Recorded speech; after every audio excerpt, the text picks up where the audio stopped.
There, we should be good. Oh.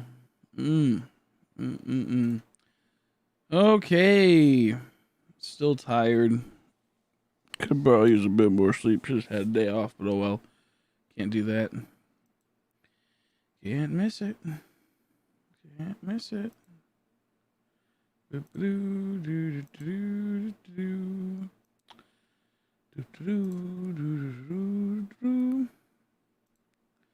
you doing, Dylan? How are you? How you doing, Angel? How are you?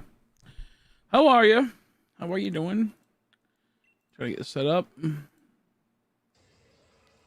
Okay. Let's see.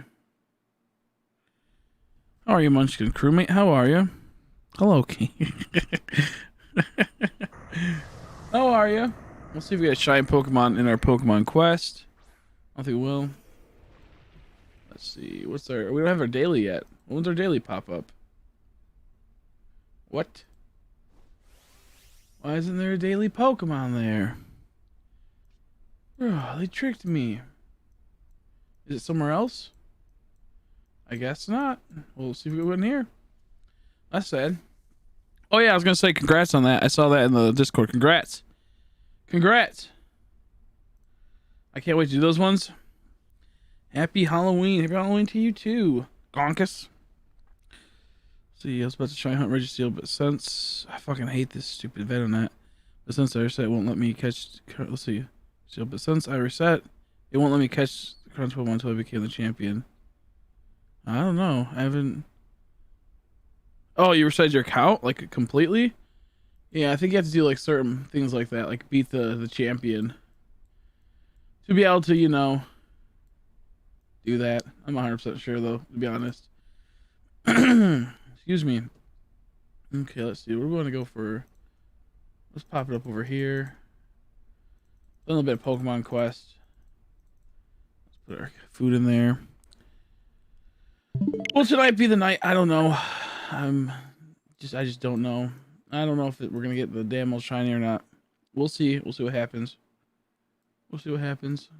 Praying that it pulls through, but looks like it's gonna be nothing again. We'll see though. Let's start up our hunt. Hopefully everyone's doing well.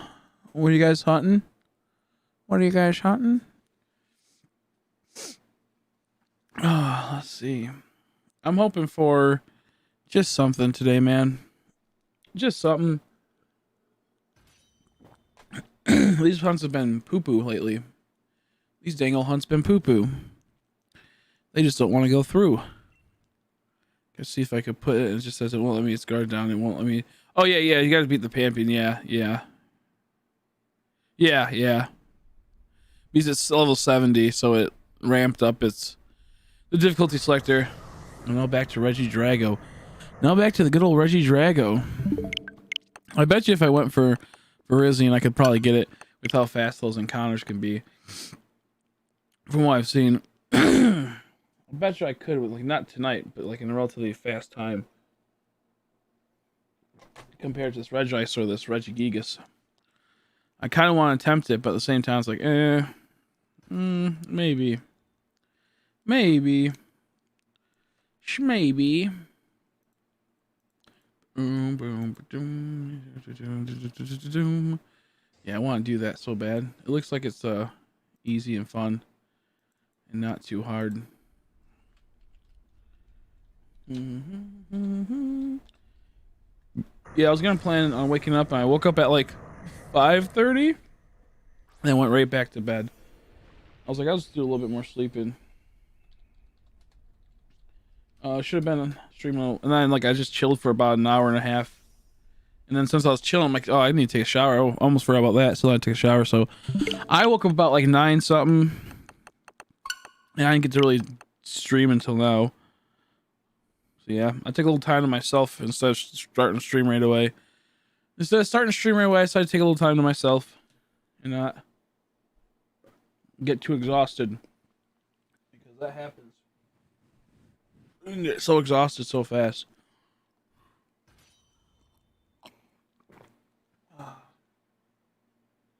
How you doing, Gandalf? How are you? How are you?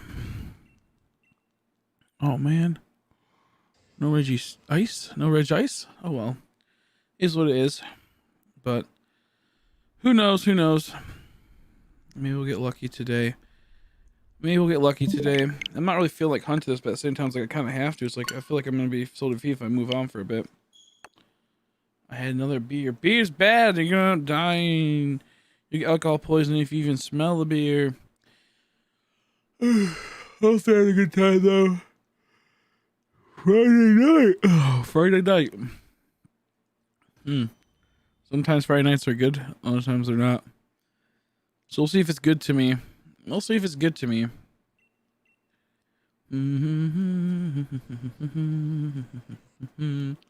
We'll see if it's good.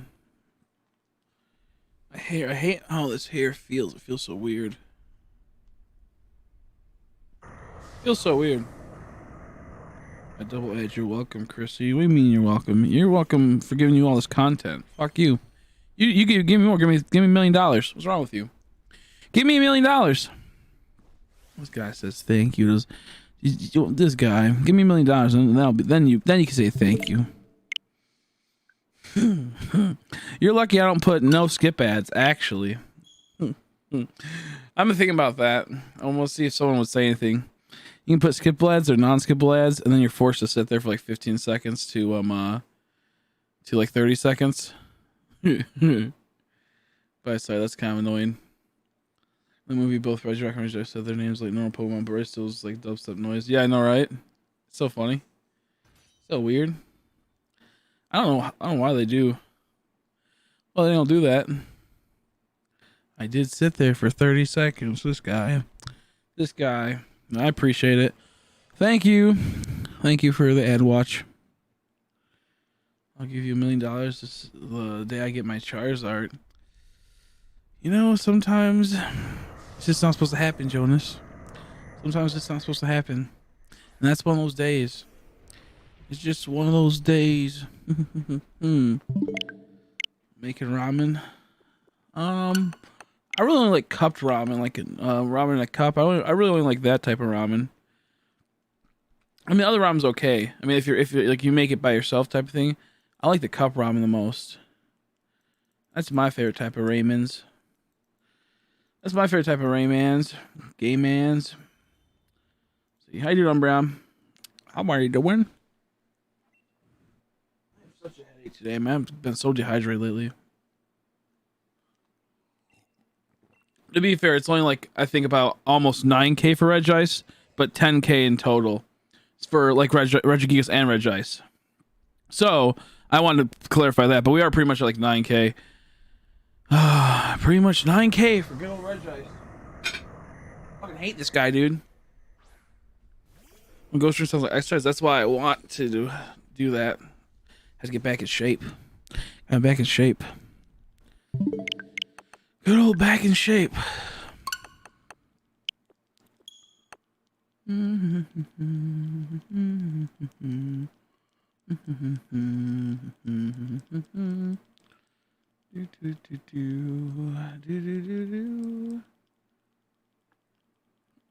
Excuse me. I'm making my chain. I don't really care for that too much.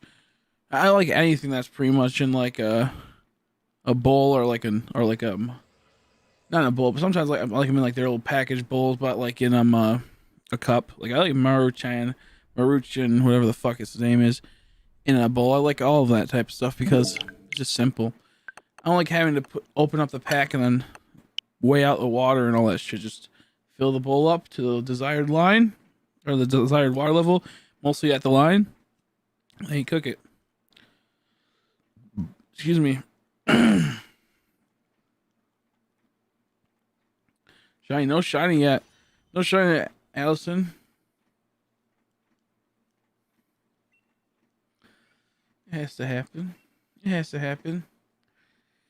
It just has to happen. We do a little bit of exercising.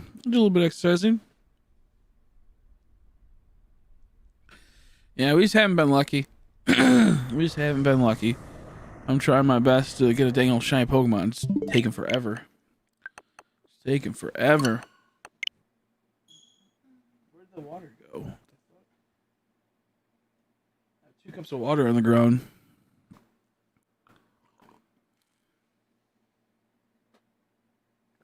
So Halloween costume stream. I was gonna buy a Halloween costume, but then I had too much bills I had to pay off. So next year we'll do some Halloween costume stream. This year, can't, sadly. I wanted to. I had plans. I was all excited. I'm like, yes, it's gonna be a good time. And then that happened. Dropped my phone in the sink. You should have been wearing a Chrissy Co. Chris hoodie where you could have put your phone in your hoodie the whole entire time, right in your little pouch. You would never have to drop it. Maybe it goes to the powder your face white. That's true. I'm already like white enough as is. I don't think I need to add that. Dang old vitamin D's and shit. I lack it. I lack sun nowadays. Wish you had phone cases. You should just like stop being broke, Inky, and get an iPhone 12. It's dang old waterproof, dummy. I'd use my mouth to suck out the water. Okay. That's enough from you. How you doing, Gerard? That's what the plan was. That's what the plan was, was to get the Leon costume, purple hair, and then do come Vivid Voltage. We would have who'd wear it again for the memes, but yeah, it's just like it wasn't like too much money in the sense of, it was only $130 it would have been, I think. But I just had to put down 1,000 plus on lights during that time. It was a huge clusterfuck.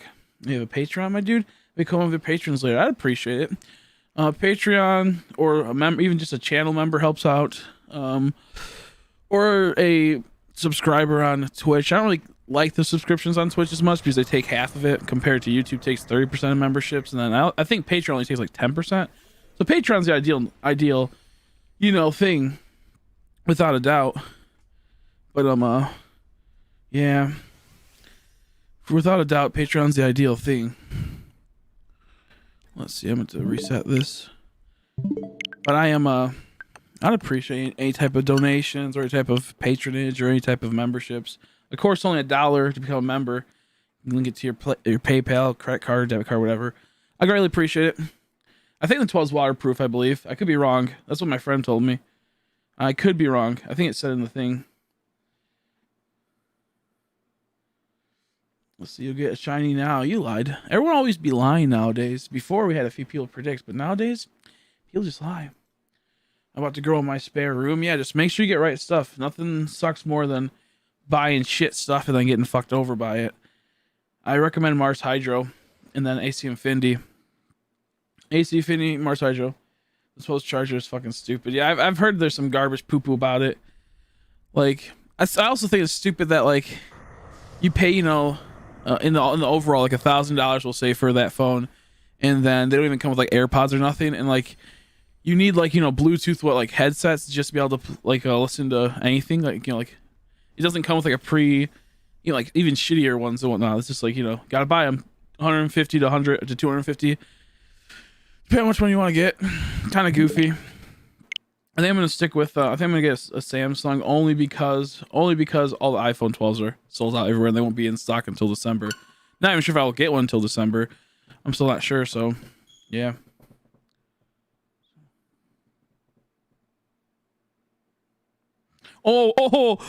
Actually, it's water resistance. Fuck you.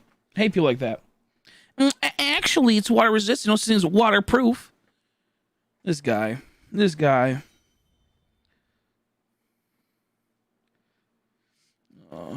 Yeah, no, I am the cosplay costumes are expensive. Exactly, yeah, some horse shit. Halloween town store was almost $200. That's from Spirit Halloween. Exactly, yeah. I mean, exactly, yeah. Just go to this bullshit. There's no charge, but you need a special block for it. Yeah, I saw that. You have to either buy the block, which is $15, or get get the Amazon one, was I think it was like $15 you can get them for, or get like the one that they officially sell for like $25. Fucking stupid.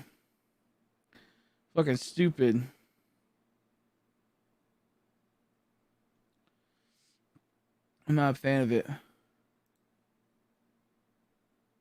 Let's see. There we go. But yeah, no, I am I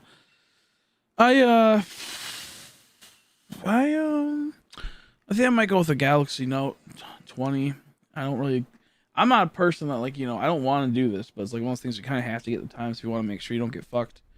If you're going to be doing certain things like streaming and whatnot, you want to make sure you're don't have any problems. You have to worry about things in the future, you know. This will last, you know, a couple of years compared if I were to go to something more cheap, that only maybe last you a year.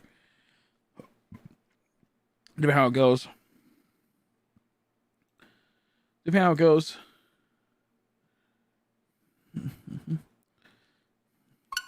Yeah, I know, right? It's so stupid. iPhone's such a ripoff with all their shit. Like, all their shit's so goofy. Yeah, if you're gonna grow in a spare room, I'd recommend getting a Mars Hydro tent and Mars Hydro lights. I like them a lot.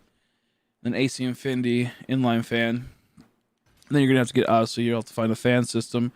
They'll just rotate the air, circulate it. It's a little pricey though. It depends on how much you want to grow. Do you want to grow, like, you know, 3 plants, 4 plants, 6 plants? You have to increase the tent size. If you're gonna grow, like, you know, like about 4 plants, you can probably fit it in a 6x6 throughout the whole entire flower. And that would be like, you know, you could net you some good stuff. Do you want to grow auto flowers? It comes down to like what you want to grow. Do you want to get clones from someone, seeds from someone? It really comes to you have like a friend that has clones. Do you know his genetics? Like, it's a little annoying, but you need that. You probably want to get your pH pen. It's tedious. Growing's really, really tedious. Nutrient, soil, clones, all that shit gets really tedious. End of the day, it can be really good though. Jamal's like, that thumbnail looks familiar. How you doing, Tori? Yeah, it's kind of a big deal. It's a cool thumbnail. Thanks to Tori who made this Eblick thumbnail. Also, merch design at the merch store right there. I'm yeah, with growing, it's like it costs so much money if it's a startup, but if you're consistent, it can save you tons of money. That's the problem. I see, and it's in the head of operations for the grow man. Okay, that's cool. Yeah, like with me, if you're growing from home, it's a lot more complex than if you have like a big grow business type of situation. That's like, you know, like a warehouse or at like, you know, like a huge basement and whatnot. If you're going for the more smaller, controlled, they have like a bigger like quality over like they have like a quality and quantity thing, but it's like more of like a lot of volume. So their whole entire business is based on constantly being like, I need to make sure this is okay. When we get home growing, people tend to get a little bit more careless at times, and like myself, I got a little careless in certain regards, even though I put tons of time in it. So it's like with me, it's like you guys can like you can grow decent stuff with like, you know, HPS lights that cost you, you know, $150, but then in the long run it's going to cost you so much in electricity and whatnot. So it's like you might as well go to LED. You have to see like what's good for the LED for the cost, you know. But yeah. Yeah, exactly. With me, it's about like what's in the overall. Like I spent like hundreds of hours in researching and making sure it's all good, you know, and making sure I have my thing. Like my payout right now has been really good. I just had that misfortune of growing outside then going inside because people kept telling me you got to go inside at this time, and they were wrong. And then I had the herms that happened out of like, you know, your control type of thing. But yeah, with me it's like when buying, even like my friends, like my friend has a guy that has a huge, like one of my friends has like 5 operations and whatnot, has like, you know, 300 lights and whatnot, and he's like telling me all these things, and I'm like, you know stuff and you're smart, but like you grow for the larger thing. And he has like 3 bedrooms also, like, you know, he has a downstairs or 2 spare bedrooms and then a downstairs, and it's like they know stuff, but you also have to remember they're also business people, and they might also try to like think about how can I cut cost. And that's kind of how I see it as. Like, you have to just be really careful when doing that stuff. Make sure that you're researching what he's going to give you. Like one of my friends who's also does it just as much like that. He goes, oh yeah, my HPS lights are really nice. They hit 1,000 watts. And I looked up the lights he's using, and they only go up to like 500. And that's a huge difference because my LEDs can go up to 450. And they're overall a better thing than an HPS. So it's like, with you, how do you want to control your grow and whatnot? And you have to think about all the ins and outs. Just remember, like, just because someone's like a master grower and whatnot, that doesn't always mean they're the smartest. I have like a lot of friends that grow, and half the stuff they told me, I'm like, I didn't, it fucked it up, certain things. And then half the time I looked and I researched for hours online and learned about all the ins and outs of it. So it's a learning thing. Don't just like you have to be committed into what you like. If you want to make good stuff, you gotta be make sure you're really committed into it, and see that's almost like a job to some extent. Even if you're not gonna sell anything, you're just gonna smoke it. But that's, teach, like, just make sure you know what you're putting yourself into. We can't Patreon. Oh, thank you. I appreciate it greatly. Thank you. Yeah, I haven't really pushed Patreon, so I do appreciate that. That means a lot. Thank you. Thank you, Munchkin King Crewmate. The patronage. Yeah, I don't do drugs either. I don't do no dang drugs either. But yeah, for sure have him help you without a doubt. Like, I'm not saying don't. Just let him just know exactly what you want to do. Like, do you want to like grow, like, do you want that whole entire spare bedroom to be turned into, a grow room, or do you want to put a tent in there?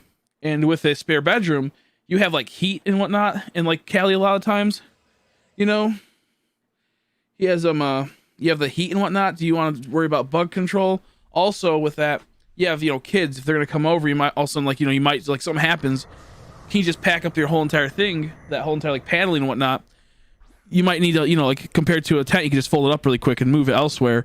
Where if you do like the whole entire room a grow room, you might also have to turn that whole entire thing and take it all down, and we're gonna put it after that. So just be mindful of everything, because that's what I ran into. I was like, oh, it'll be perfect out here, unless I realized I was gonna turn this area into a whole entire room of its own. And had I done that, it would have been a huge mistake, because I have nowhere else to put those, like, that whole entire grow room. I can't just strip off the panels, and put them elsewhere. I can take down a tent without a doubt. I can control it a bit more. So I think it just like depends.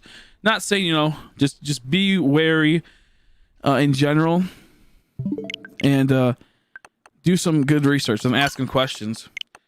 Just make sure you ask a lot of questions. That's a big thing too. I had like one friend that I kept asking questions. He was getting annoyed at me. I'm like, how are you being helpful if you're getting annoyed when I'm trying to learn and trying to, like, challenge you on your own views and you can't explain why? But yeah, let's see. How you doing, Cosmic? How you doing? No luck? No luck at your thing? Drew from Adventures. Nice.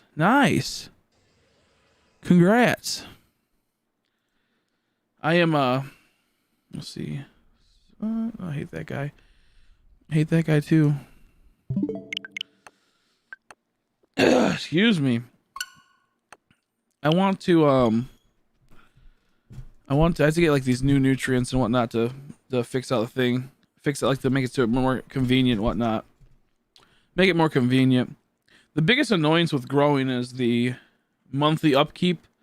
We'll say, for example, like not internet, but like power bill. That's annoying. But if you have like one or two lights, it's not a huge deal. Compared to if you have like 5 or 6, and then nutrients is like a big annoying thing. That's what annoys me the most. Nutrients and the water issue. Nutrients and water issues.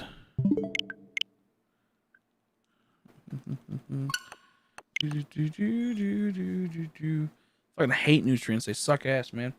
I'm working on streamlining it to Sensei Grow now, so I don't have to worry about pH problems as much anymore. I'm gonna get a really nice pH pen. So I was using like 3 different pH testing things, and it's like, okay, all these $10 ones, $20 ones suck ass. All these $10, $20 ones suck ass. I'm just gonna buy the $100 one that's my friend uses at his professional grow shit. I have not. Yeah, one of my friends just like, he had it to where something happened. Someone mislabeled something at his. He had to throw like 300 or 400 clones away recently. And it's like, oh my god, I was like, I have 6K more. I'm like, oh, that's brutal. Just wild to think. Yeah, I'm not getting too lucky. Not getting too lucky, Devin. I remember. Not getting too lucky. Once the first one shines, all the rest will. Yeah, that's what they all say. That's so true, though. That's so true. That's so true. Or the Grateful Dead family's been doing this for years. That's good then, yeah. Like I said, I just keep researching because even like I said, even if you set you all up, you still have to do a lot of research on your own. There's still a ton of research you gotta learn just by yourself if you're gonna be growing. Because you don't have that direct contact with them 24/7, you know? If all of a sudden you're seeing some problems in your grow that might need to be nicked right away, you might not be able to hear. So just always always make sure that you know you are well read up on stuff. Because that's like the one thing I wish I would have done. Even though I put like thousands of hours of researching, there's still like small things that I didn't know about. Oh man, okay, there we go, that's good. Even those shies don't appear in the adventures, yeah. Yeah. That's how it be. That's how it be. I am I don't know, like I like the game, but at the same time I'm like, like it's like I'm liking it, but it's like it's kind of killing my soul. It's kind of killing my soul right now. I don't know how I feel about the adventures yet. I feel like they're gonna be really fun at the beginning, and then they're gonna get so tedious and boring. Kind of like Dynamax adventures. Everyone was super hyped for them for about 2 weeks, 3 weeks, and then the love for it just died out because there was nothing like new. And also, they'd be like, "Oh, we brought in like a magic carp raid," and then a few people would pop in, but it's like, what, for 1 day, and that's not gonna happen for like another two weeks, another 2 months.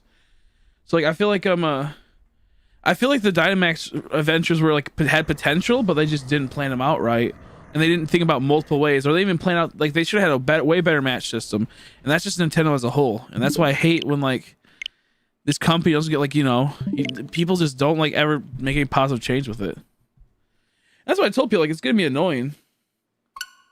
That's what I'm saying. Like the thing is like you don't know exactly which Pokemon's gonna be shiny, so like you might waste like one of your good, you know, Pokeballs, you know? You might end up wasting one of your like good Pokeballs and then not be shiny, and then you have to go grind it. Like perfect example is the fucking perfect example is the Beast Balls. 150 Dyna ore for one Beast Ball? Like what's up with that? You know? Like what the fuck is up with that? You go into, you know, Ultra Sun, Ultra Moon, you can't just buy them for like a decent amount of money, like not even that much money. Like, what the hell? What are they doing? I mean, if there's a way to like the farm Dynamite ore, I'd totally get it. But is that the only way is through those adventures? And then you're gonna use it and waste it, possibly, you know? What the heck? Mr. Christie, which Reggie is your favorite? I like Registeel. His body was smooth. I like Registeel's good. I like Registeel a lot because I used him in competitive. And I don't mind his I like his like aesthetics. But Regidrago is my favorite. His shiny is, I think, top tier. The two colors blend so well together. I like his design. The idea behind him is cool, and it's just a lot. Yeah, exactly. And people are gonna have to cash out on hidden ability capsules, which is good because, you know, it can help out with competitive. But then it's like you get no Beast Ball. It's like it's just so stupid. Who has Flapple and Zization? Zization? I don't care. That guy. I don't. Regigigas right now. I'm at 1,200 resets. No luck. Yeah, I'm getting to about the 2K. I think I'm at the 2K mark for Regigigas, roughly around. Not too fun. Not too fun. Yeah, I think they kind of like had a big missed opportunity with the Dynamax Adventures, because even trying to find your friends can be annoying sometimes, having to type it up, you know, like, oh, do this code, this code, this code, this code. It's like, why isn't there a separate system just for friends or just for private games that your friends can see? Like, I know why, because they're lazy, and, you know, Nintendo does not care about their, you know, like people that play their games. Like, they just don't. Like, no company does, to be fair.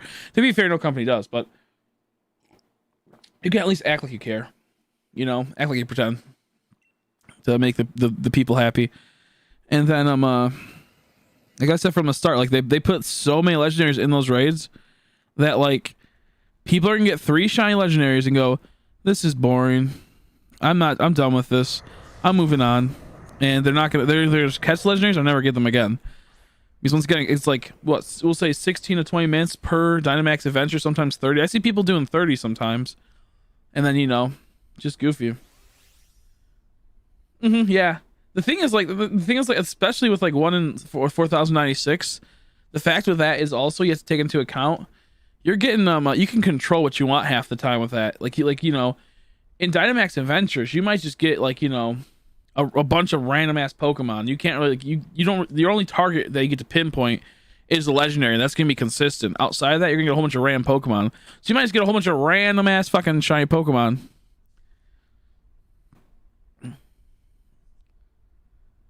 And it's just like it's so weird because you can't fully control what you want. Not every 4096 hunt you can do that will control, you know, obviously. I mean, you could if you did Masuda method full odds, but let's not talk about that mess. But what I'm getting at in general is that if I go to exclamation point encounters, I can make it to where I can have them spawn, you know, a higher chance to spawn out Darumaka if he's, you know, on the thing. You know, I can kind of manipulate it a bit, even though he's so low on the like, you know, little menu of it, like whom that could possibly spawn. So I think Dynamax Adventures had so much potential, but they just released way too many legendary Pokemon. They probably only should release like probably like, you know, 6 to 12 to start off, then every week release a new one. The first initial week drop them maybe to 175 odds, like for the first couple days, and then put them back to 1 in like, you know, 100, then 1 in like, you know, 300. They dropped them down to 1 in 200 for the first week on full odds, something like that. Something simple like that would be so nice. Would be so nice, but yeah, I don't know. They don't really think too much, you know. It's about the immediate money, not the long run. Their long run money is Pokemon Go. Got a new Switch a couple days ago. Nice. I'm planning on getting a Pokemon Sword because it has Darumaka Darumaka Online as well as Surfetch'd. And yeah, that one's good. I like Pokemon Sword. I like their Evo choices. Glad you got it. I'm working on getting a third Switch before the next game comes out. I want to 3 times hunt that game when, like, you know, Gen 4 remake or Let's Go or something, whatever comes out, unless they lock the starters. That's gonna be tragic. But I'll be right back. I have to pee so bad all of a sudden. I'll be right back.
I'm back.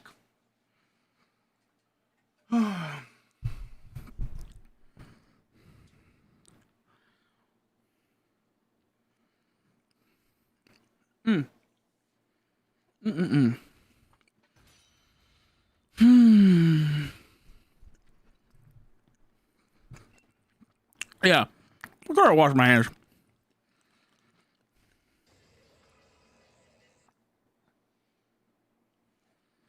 Oof. I got a sandwich too.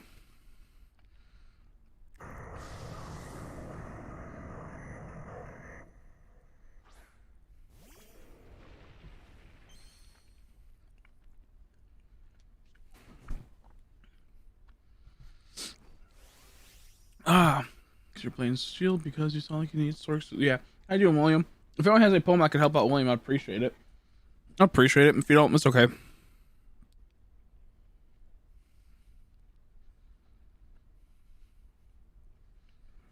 How are you, Chris? How are you, Schmore? Yeah, I got like 9 hours of sleep. Probably more. Oh, I just leaked. I got a lot of hours of sleep.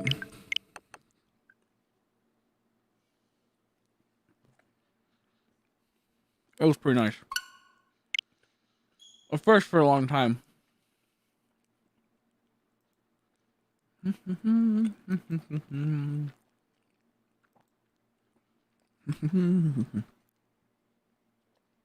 But I'm kind of hoping that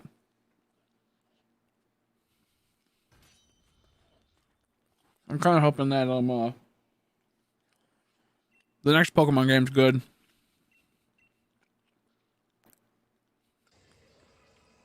Because like to me, I don't like Sword and Shield base game. Evolve Armor wasn't good. But Crown Tundra really made it to where it was like a good game. Because it was missing the main mechanics of it that I wanted, which was soft resets for legendaries. And a game type that was a bit more rewarding, a bit more challenging for the rage, which was delivered on both. And a nice feeling like Wild Area. The Wild Area for Crown Tundra feels pretty good compared to the other two games. Like in the base game, it's kind of flat and very open. So you don't really get lost that like, easily in it, you know? It just feels like, you know, a big old blob with a few hills and whatnot. And then, you know, with the desert area. And out of Armor, you don't really get lost in it either. You know? Like it's all connected for the most part. It just has some pretty environments. That's just decent for the at least for the environment's sake, but then got ruined by the massive ocean that only has like Sharpedos in it for the most part.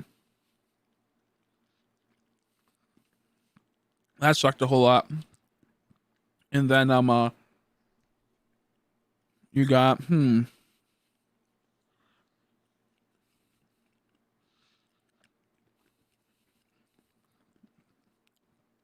little claustrophobic areas, which was kind of annoying. And there's some claustrophobic sections of it, but I don't really care for too much. Then with Crown Tundra, I took the best of both and balanced it well. I wish there was like another 2 villages maybe in the Crown Tundra and a bit bigger. But for the most part, it kind of made a little time confusing at first to find out all the areas and whatnot. Once you get set up, it's relatively easy to navigate. But still is like each environment's pretty nice. Has like a lot of hidden little nooks and crannies, which I like. Oh, Cappy's probably sleeping. How you doing, Sky? How you doing? Cappy mostly sleeps around this time. He'll wake up in like an hour or 3. He'll wake up around either 1 or 3 o'clock. But yeah, like Sword and Shield, Crown Tundra kind of like, you know, made it to where to me the Wild Area was just a bit better and felt a bit more semi-realistic, you know, to some extent. It wasn't too awkward. Isle of Armor just was too vacant and they didn't really add anything great to it. So Isle of Armor, I was like, it was boring, you know, like didn't really add much except for more like hard counters, which were kind of hard, like hard spawns, which are kind of cool. Excuse me, sorry. But yeah, so I think the base game for Sword and Shield had potential, but the Wild Area was given too much priority and not enough, like, you know, and not enough I guess like not enough dimensions, and it's just too flat and too boring. Like the worst thing about the Wild Area for me is like they have that ghost tower. That would have been so cool if you could go inside the tower and go in like down in a dungeon or something and explore, or like you would go in the tower and it'd actually be like, you know, multiple stories, and maybe certain stories have certain Pokemon. Maybe other Pokemon go in there during the, you know, the cold blizzards. You have higher encounter rate to find something that's like, you know, more fragile to the cold, so they tuck themselves away in there. Small things like that, but they don't do that because why would they do that, you know? So yeah, hope they add more cute and cool Pokemon like the horses. Yeah, I wouldn't mind to see some more. I want some like I want some more cool Pokemon, without doubt. It's okay, but the massive amount of whining on Twitter was annoying. Oh yeah, for sure. I think the massive amount of whine, the things that they whine about the wrong shit. That's my problem. Most of the people whine about the wrong shit. And it's fucking ridiculous to me. Like the people whine about, I'm not sure the high sky. I think I did, but I think the people that whined about like the national decks not being in the game for the base and whatnot. It's like, shut up, dude. Like, who cares? Like, you're not going to use every single, like, yeah, boo-hoo, one of your Pokemon got cut out of it, you know? Boo-hoo. Like, oh, well, there's a ton of other Pokemon. It's like, that annoyed me the most. It's like, and in time, they're going to release more and more. At first, they had this, like, weird thing where they said they weren't going to had any plans possibly to release all the Pokemon throughout time and whatnot. But once again, you know, that was just, like, words, because who knows if they want to talk about the DLC and whatnot. So, to me, it's like the amount of people that cried about that really annoyed me. Really annoyed me.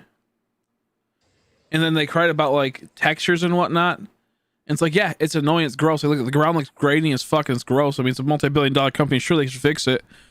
But it's like, at the end of the day, a few textures isn't a big deal in the overall problem. Which is, to me at least, was a shiny hunting. Which has been one of the largest increasing things that Pokemon has seen for a long time, ever since like X and Y. Since X and Y, shiny hunting went from being like rather low-key to a rather huge thing and pushing money and whatnot. They make so much money off of shiny Pokemon. Shiny Pokemon's ridiculous. They make special sets on the TCG that's just based off of that, or certain cards will sell that shiny just because they're shiny for crazy amounts of money. And they've realized, and they're now engineering that to be a primary thing now, in the last like 3 to 4 years. And it's a huge mechanic in the game that they kind of cluster. That they made Let's Go pretty much. It's pretty much a shiny hunting game. That's pretty much what it is. It was to bring people over, obviously, from Pokemon Go. But on top of that, Pokemon Go wouldn't be a thing if it wasn't for shiny Pokemon. It would have the collector factor, would be kind of boring after a while. It just wouldn't be like as good as it is. People were really like tuned out of it, and once they started adding more Pokemon, obviously, and then we'll start adding shiny Pokemon, that whole entire reason to start going back and playing more times over. The competitive nature of trying to find one in an app game and then have an advantage over someone is huge. So to me, it's like, it's just crazy to me. I don't know. Like it's been like the biggest thing, the biggest increase to their capital, and the biggest thing to bring people back is shiny hunting. Now there's also the competitive nature of things, and that goes on to the second point. It's like, when you have a more condensed and controlled online with having less Pokemon, it brings, you know, a lot more usage in other ways. It doesn't make it to where it's just so chaotic. Like when you have like, you know, 900 Pokemon or so in a game, and you have like extreme huge competitive battles, it leads to a lot of inconsistency and a lot of like, what the fuck's happening, and a lot of really weird situations. Now you could say, on the other hand, you could also go as far as that, you know, the lack of Pokemon can make it to where certain Pokemon become OP and whatnot. And that's very true too. And I know that happened for a little bit, and maybe still happens to this day, because I don't really follow the competitive nature 100% all the time. But from what I've been told, a lot of people do, from all my friends personally, they like the Sword and Shield game layout. They just wish they could have it to where they could play their old mons, you know, their old Pokemon, even if it wasn't like on, just like locally and whatnot, with like, you know, in like the new Sword and Shield format. But it's like, it brings like life to, if you only have 400 to start off with, and then just say you add 200 out of nowhere, or add 50 out of nowhere into the online, it then shakes up the meta. And then what was currently stale, is now something, instead of having this huge clusterfuck. Like for example, it's like, once you put 800 in, you after like a while, you're gonna know exactly what's good and what's not good. And there'll be a few you know, teams that like will maybe shake it up here and there for a second, and then they'll just get countered. But like, for the most part, you understand what's gonna go on. if you release 400, you might know the top tier, like the 5 top tier teams, and then you add 50 more, then those top tier teams go to shit and they're not there anymore. Maybe one will be, but it constantly is bringing something new to the table, and it's good to limit things to slowly add things in later. That's how I see it. On top of that, you didn't have to actually pay to get them either. You could just, once they came out, go online and then, you know, do all that shit. So for me, it's like limiting the Pokemon thing, like limiting the amount of Pokemon in the game from the beginning wasn't even a big deal to me. On top of the fact that they added to where you could hunt almost all the Pokemon by themselves in their whole entire evolutionary lines in the wild, adds a lot more hunts than, you know, because if you just say you like Tyranitar and like Larvitar, you can hunt those in the wilds, you know. Just saying like Pupitar, I don't know, for some reason. But yeah, no, it's like in other games you might be able to hunt, you know, maybe Larvitar and maybe Tyranitar, but never be able to hunt Pupitar. Now, granted, I think there's games I was going to hunt all 3, but the point is they really streamlined to where you can hunt every individual Pokemon in the evolutionary line, but they don't always do that in Pokemon games. So there's a few you can't do in this, obviously, but they later on added it. You know, the problem I have next with the game is that they had Pokemon like Askew at a 2% chance. You know, like the 2% chance. For me it's all about those people. I hate that people complain about the National Dex. The small stuff doesn't really bother me. It's like they're just fucking idiots. They just want attention. But it's like the thing that like really annoys me is I forgot I was saying shit. I don't know, who cares? Doesn't even matter. It doesn't even matter at the end of the day. It's all pointless. Nintendo's not gonna really change their ways. It doesn't really matter at the end of the day.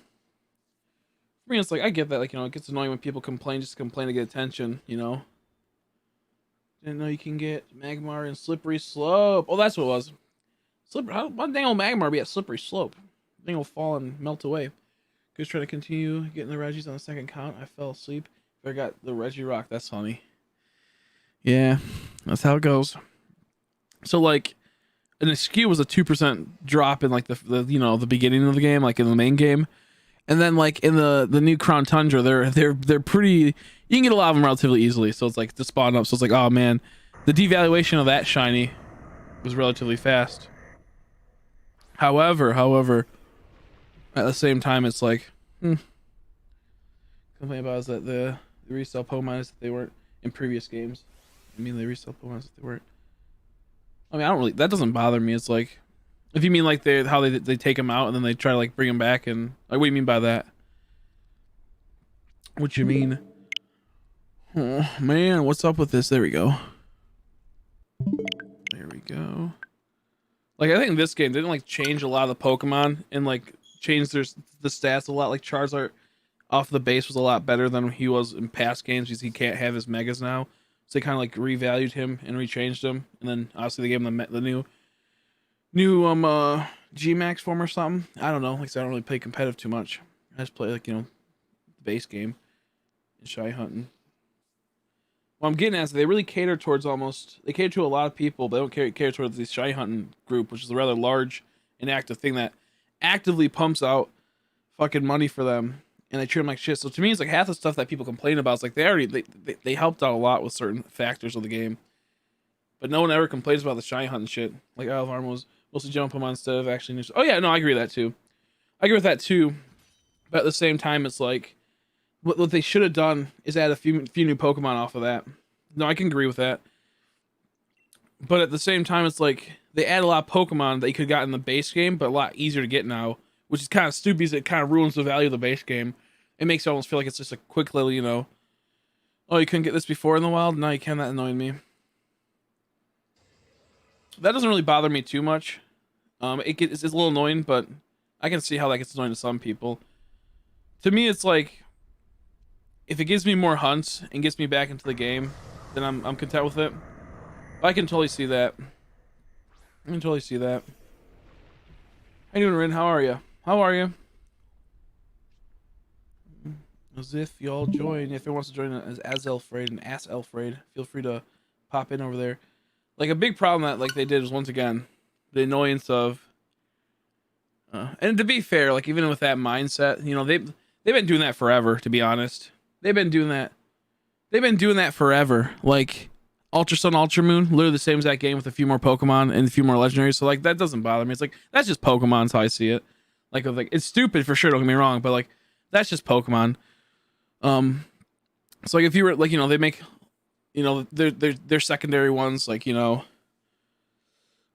Emerald version, which is the resell of the game. Yeah, exactly. I feel it's just Pokemon. That's why it doesn't bother me too much. It bothers me when they don't add new stuff that could have been like they only add like what Slowpoke and Urshifu and whatnot. Why don't they add like 5 more? Like why don't they add at least 10 more? So that's my news. I agree with you on that to some extent, but also I realize like it's also like it's fucking Pokemon. Like they're gonna sell you another $30 game with a few extra digits anyway. So like DLC bringing that back old Pokemon doesn't really bother me.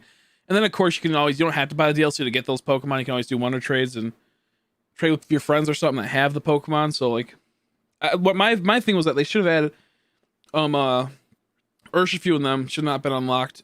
It should have been unlocked, and then they should have probably added a few new Pokemon other than just Slowpoke and Slowbro Galar forms. Like that was like the most annoying. Like they should at least add like 6 more at the minimum. So yeah, it's kind of how you doing, Cosmic Marshadow? How are you, buddy? At least made him more exactly. Yeah, that's what I'm saying. Like they could have easily done that. Like they could have easily done that, but like I understand like competitive aspects. It's like where you're like what type of tooling's around, but at the same time it's like you're adding 200 regardless. What's 5 more gonna do? It's just a lazy way. Then because like I said, like Crown Tundra did a really good job on that. They had 3 new legendary Pokemon, 3 new Galar forms, Slowking if you want to be like that, and then 3 new Regis, but they still could add more. It's like they could have still added more to make it towards more fun. And then they blew it by adding so many legendaries to the Dynamax raid dens when they should have been at least like 9 more encounters in the overworld for legendaries, like at the minimum at least. Through like soft resets or camp resets or whatever have you. And I feel like they have so much potential, but they always shoot themselves in the foot because they want the easiest, what's the easiest for us to do right now? What will make it to where we don't have to hire someone to really think about what's, the best way to set this up? Because is it worth it, Is it worth hiring like, 20 people and they only net us, maybe 20% profit, but it could muddy up a few other things. Like we might have to hire people later on in the future or do better in the next game type of thing. Because for Pokemon, what they do is they try to get the bare minimum so they can release a next game that's better. Like in the case of, Ultra Moon and Ultra Sun.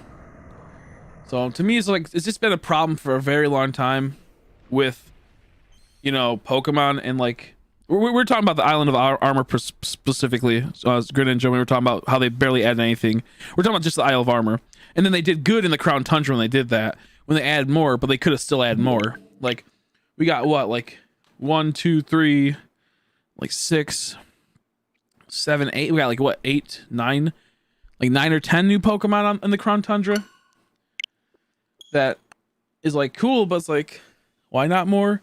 I mean, you're paying $15 for that. $15 on the base game would net you 100 Pokemon if we're gonna break it down by 400. So you can at least do like 30 new Pokemon. Just kind of goofy.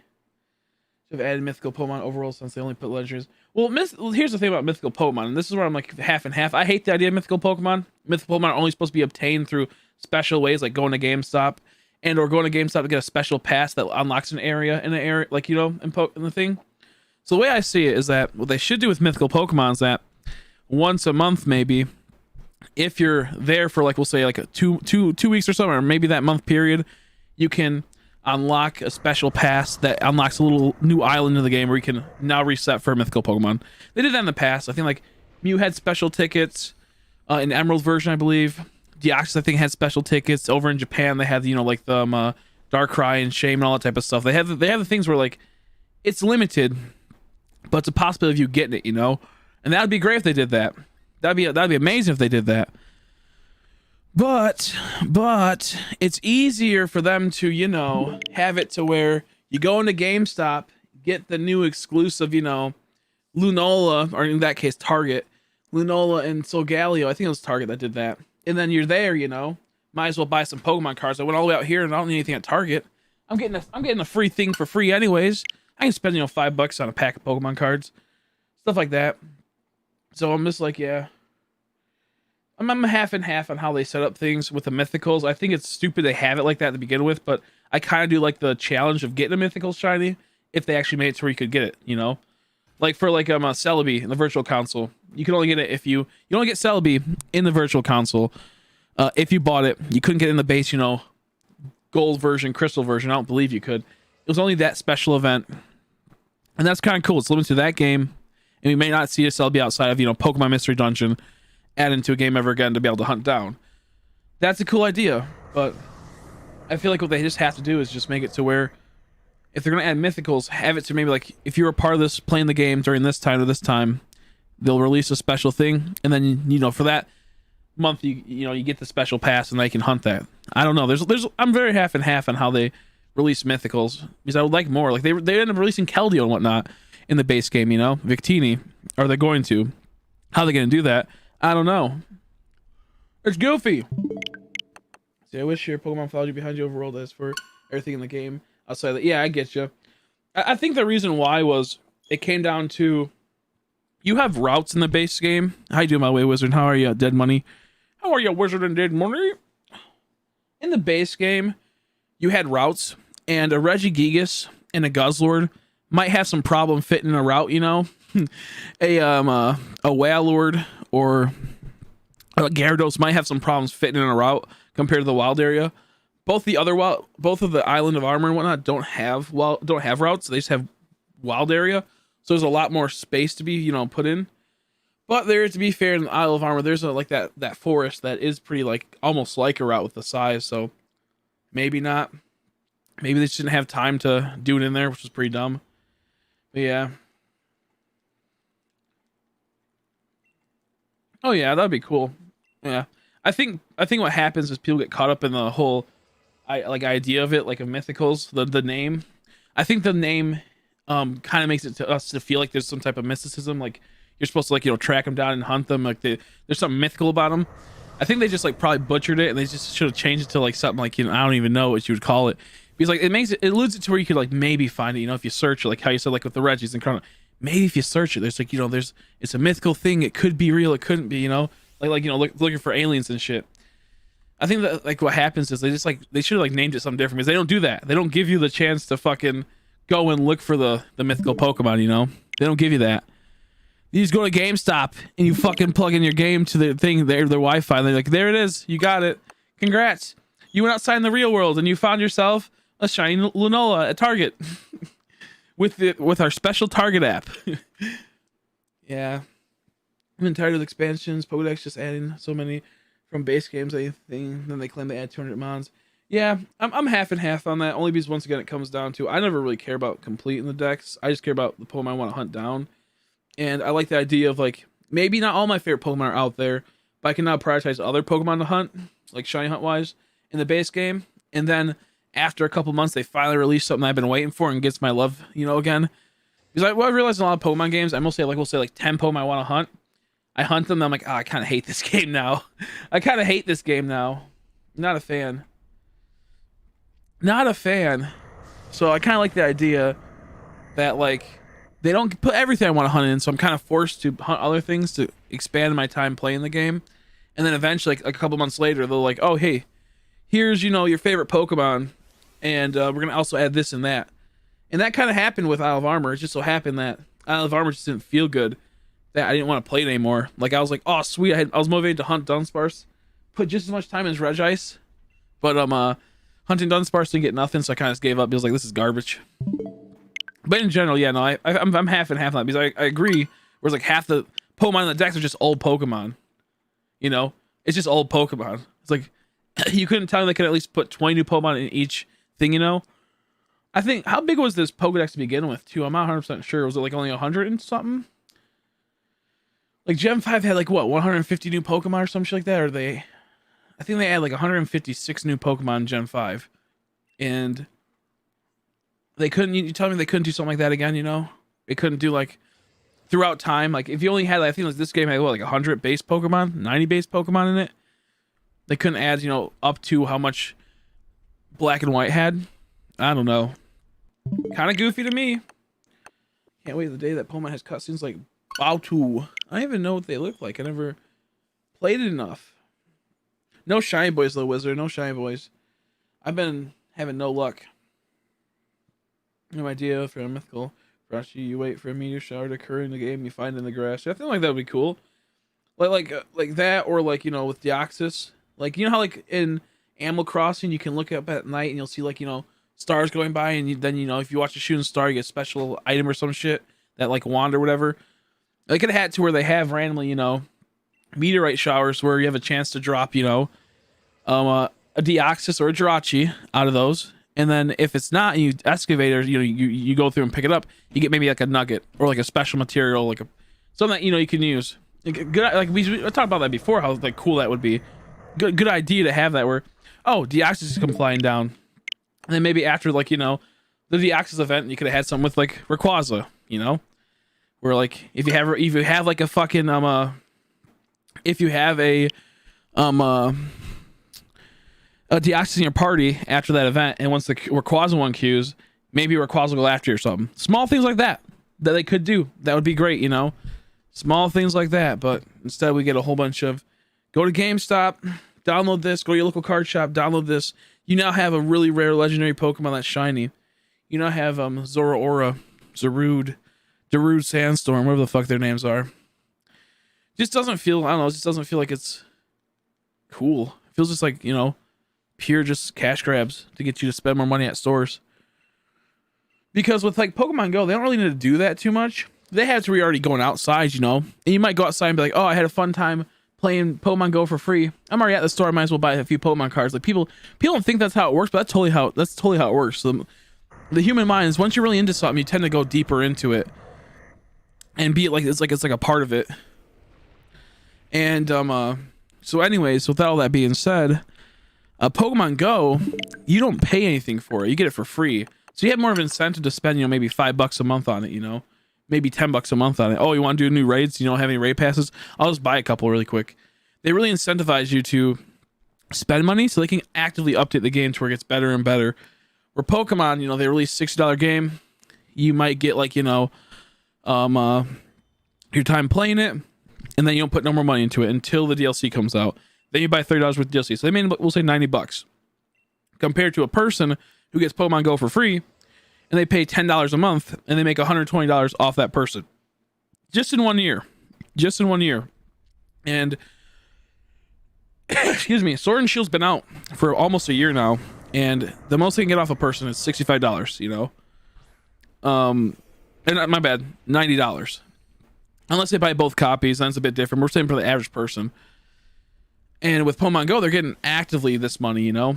And maybe 1 month you might spend, you know, $30. So with Pokemon Go, they can improve the game, make it better constantly. They can add new mechanics. They can do that. With Pokemon Sword and Shield, they're only doing it with how much the budget will give them per each, how much they're going to estimate of how much that DLC is going to give them and what's in the future. So it leads to a lot of, like, you know, bullshit situations where you get dicked over and you'll get a better game half the time. So yeah, I'm kind of wondering what they're gonna do, if they'll release, you know, more DLC, because they already, like, what are they gonna add? Like, all legendary Pokemon are in the dens, so you can't be adding, you know, maybe they'll do soft. I don't know, that'd be cool. I would be content with that. They made like a third DLC, and there's like, you know, 15 of those Pokemon in the dens can now be found in the wild as well. They wouldn't do that, but I'd be okay with that, because I like soft resetting. I'll be okay with that. But and then add all the remaining Pokemon, and then have certain ones be special, you know, ways you can get them as well, through maybe some soft resets or something. But like, what are they going to add if they made a third DLC? Like, what's the value? How you doing, by the way, Sam? You have the Shiny Charm? Yeah, I have the Shiny Charm. Not too happy with these results of it, but yeah, it's like, what are you going to get off of a third DLC? So who knows? Let me see. I will never do adventures until I get all my Regis and possibly the Swords of Justice. I don't want to do dang old adventures. It's not me. It's not me. If you're the master cutting corners, that's so true. So true. So true. It's sad.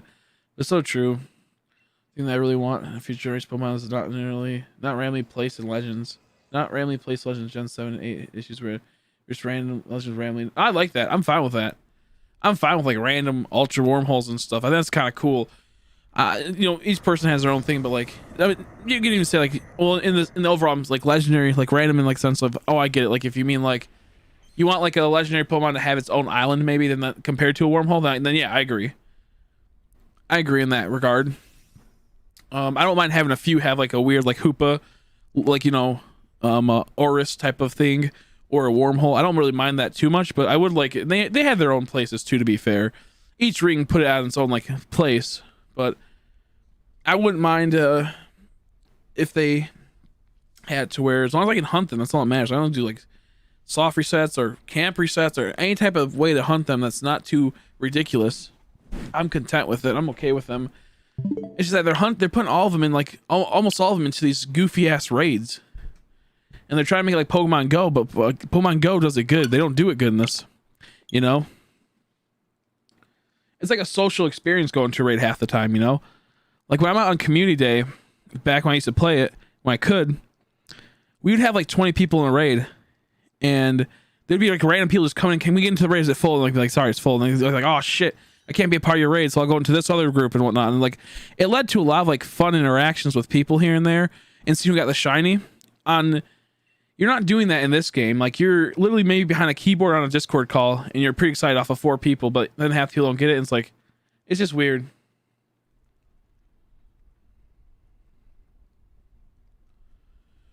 Not a fan. I'm not a fan of how they did that. I hope they fix it in the future, but who knows? Who knows? I think my favorite is probably Oris's ringholes, Hoopa ringholes, or whatever you call them, Hoopa rings. I like them the most. They were cool. Honestly, I'd rather take Soul Silver. Heart Gold Soul Silver has some good ones too. Don't get me wrong. Heart Gold Soul Silver has some good ones too. I'm a big fan of that. How you need like some people to be. That's true though too. Yeah, that is fair too, Gerard. I'm not saying that's not like, what I'm saying in those things where like you have the people and it goes well, it's a great time. Other times you might get fucked over in that regard. Well, if everything was a lie and Regigigas is Shylocked, then I guess he would be Shylocked, and that'd be tragic. Do you think? I think the rest of the next Pokemon will come from the next. What do you mean? Well, next Pokemon game, you can trade them to like Sword and Shield. Oh, I don't know.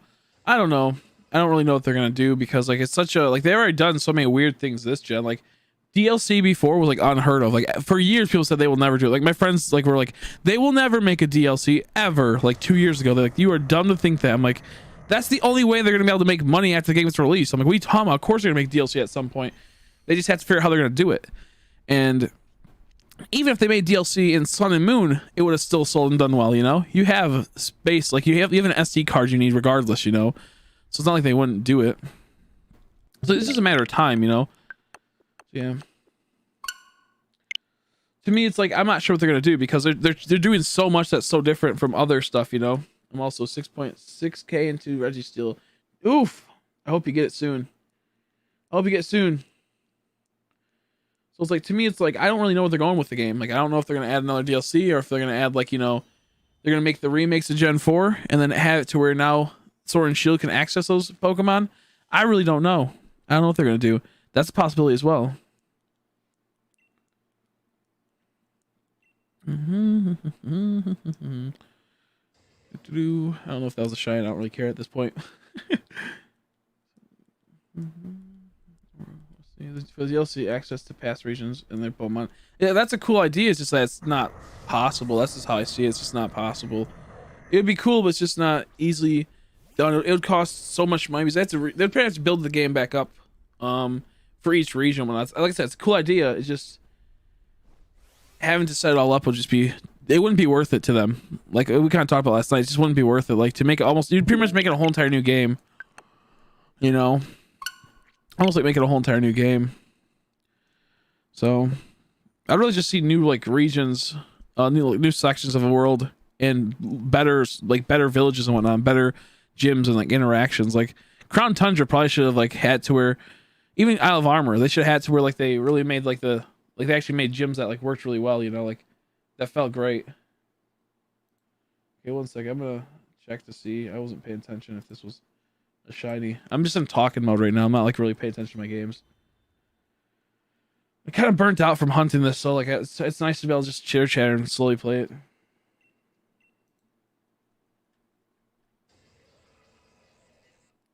Let me go back and double check. Okay, there's nothing special about this Regice. The problem with Regice, you can never tell if he's shiny because the stupid cave he's in changes like camera so often. It fucks it all up. I do a shiny Celebi. I see you again, buddy. Unless it's different shiny Celebi, but I think it's the same as from a while back.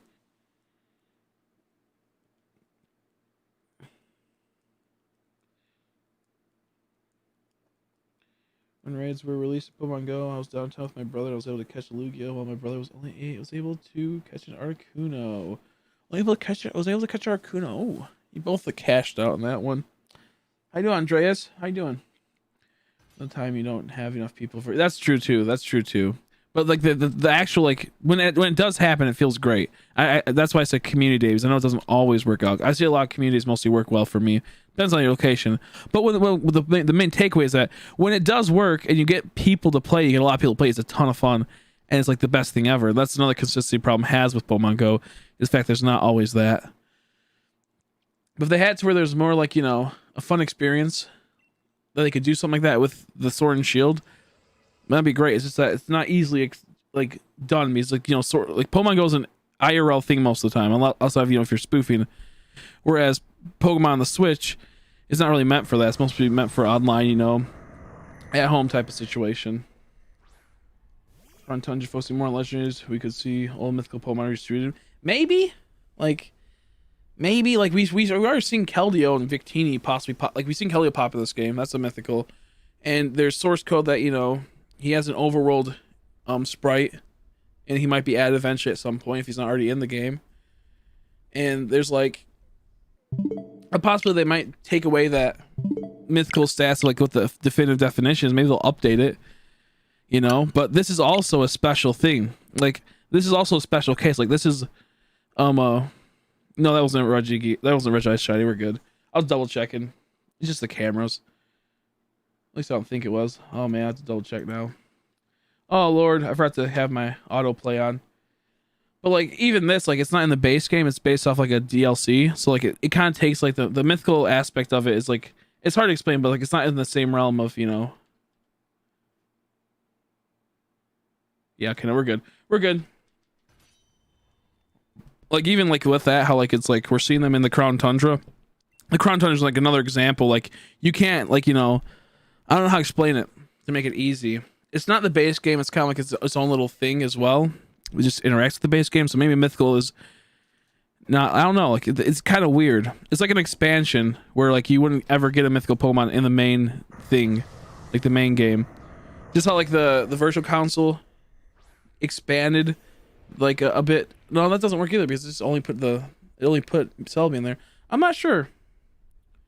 Maybe because it's an expansion, they put some mythicals in there. We'll start seeing that more with like, not in the main game, but in like expansions or something. That's how I could see them possibly start bringing in some mythicals.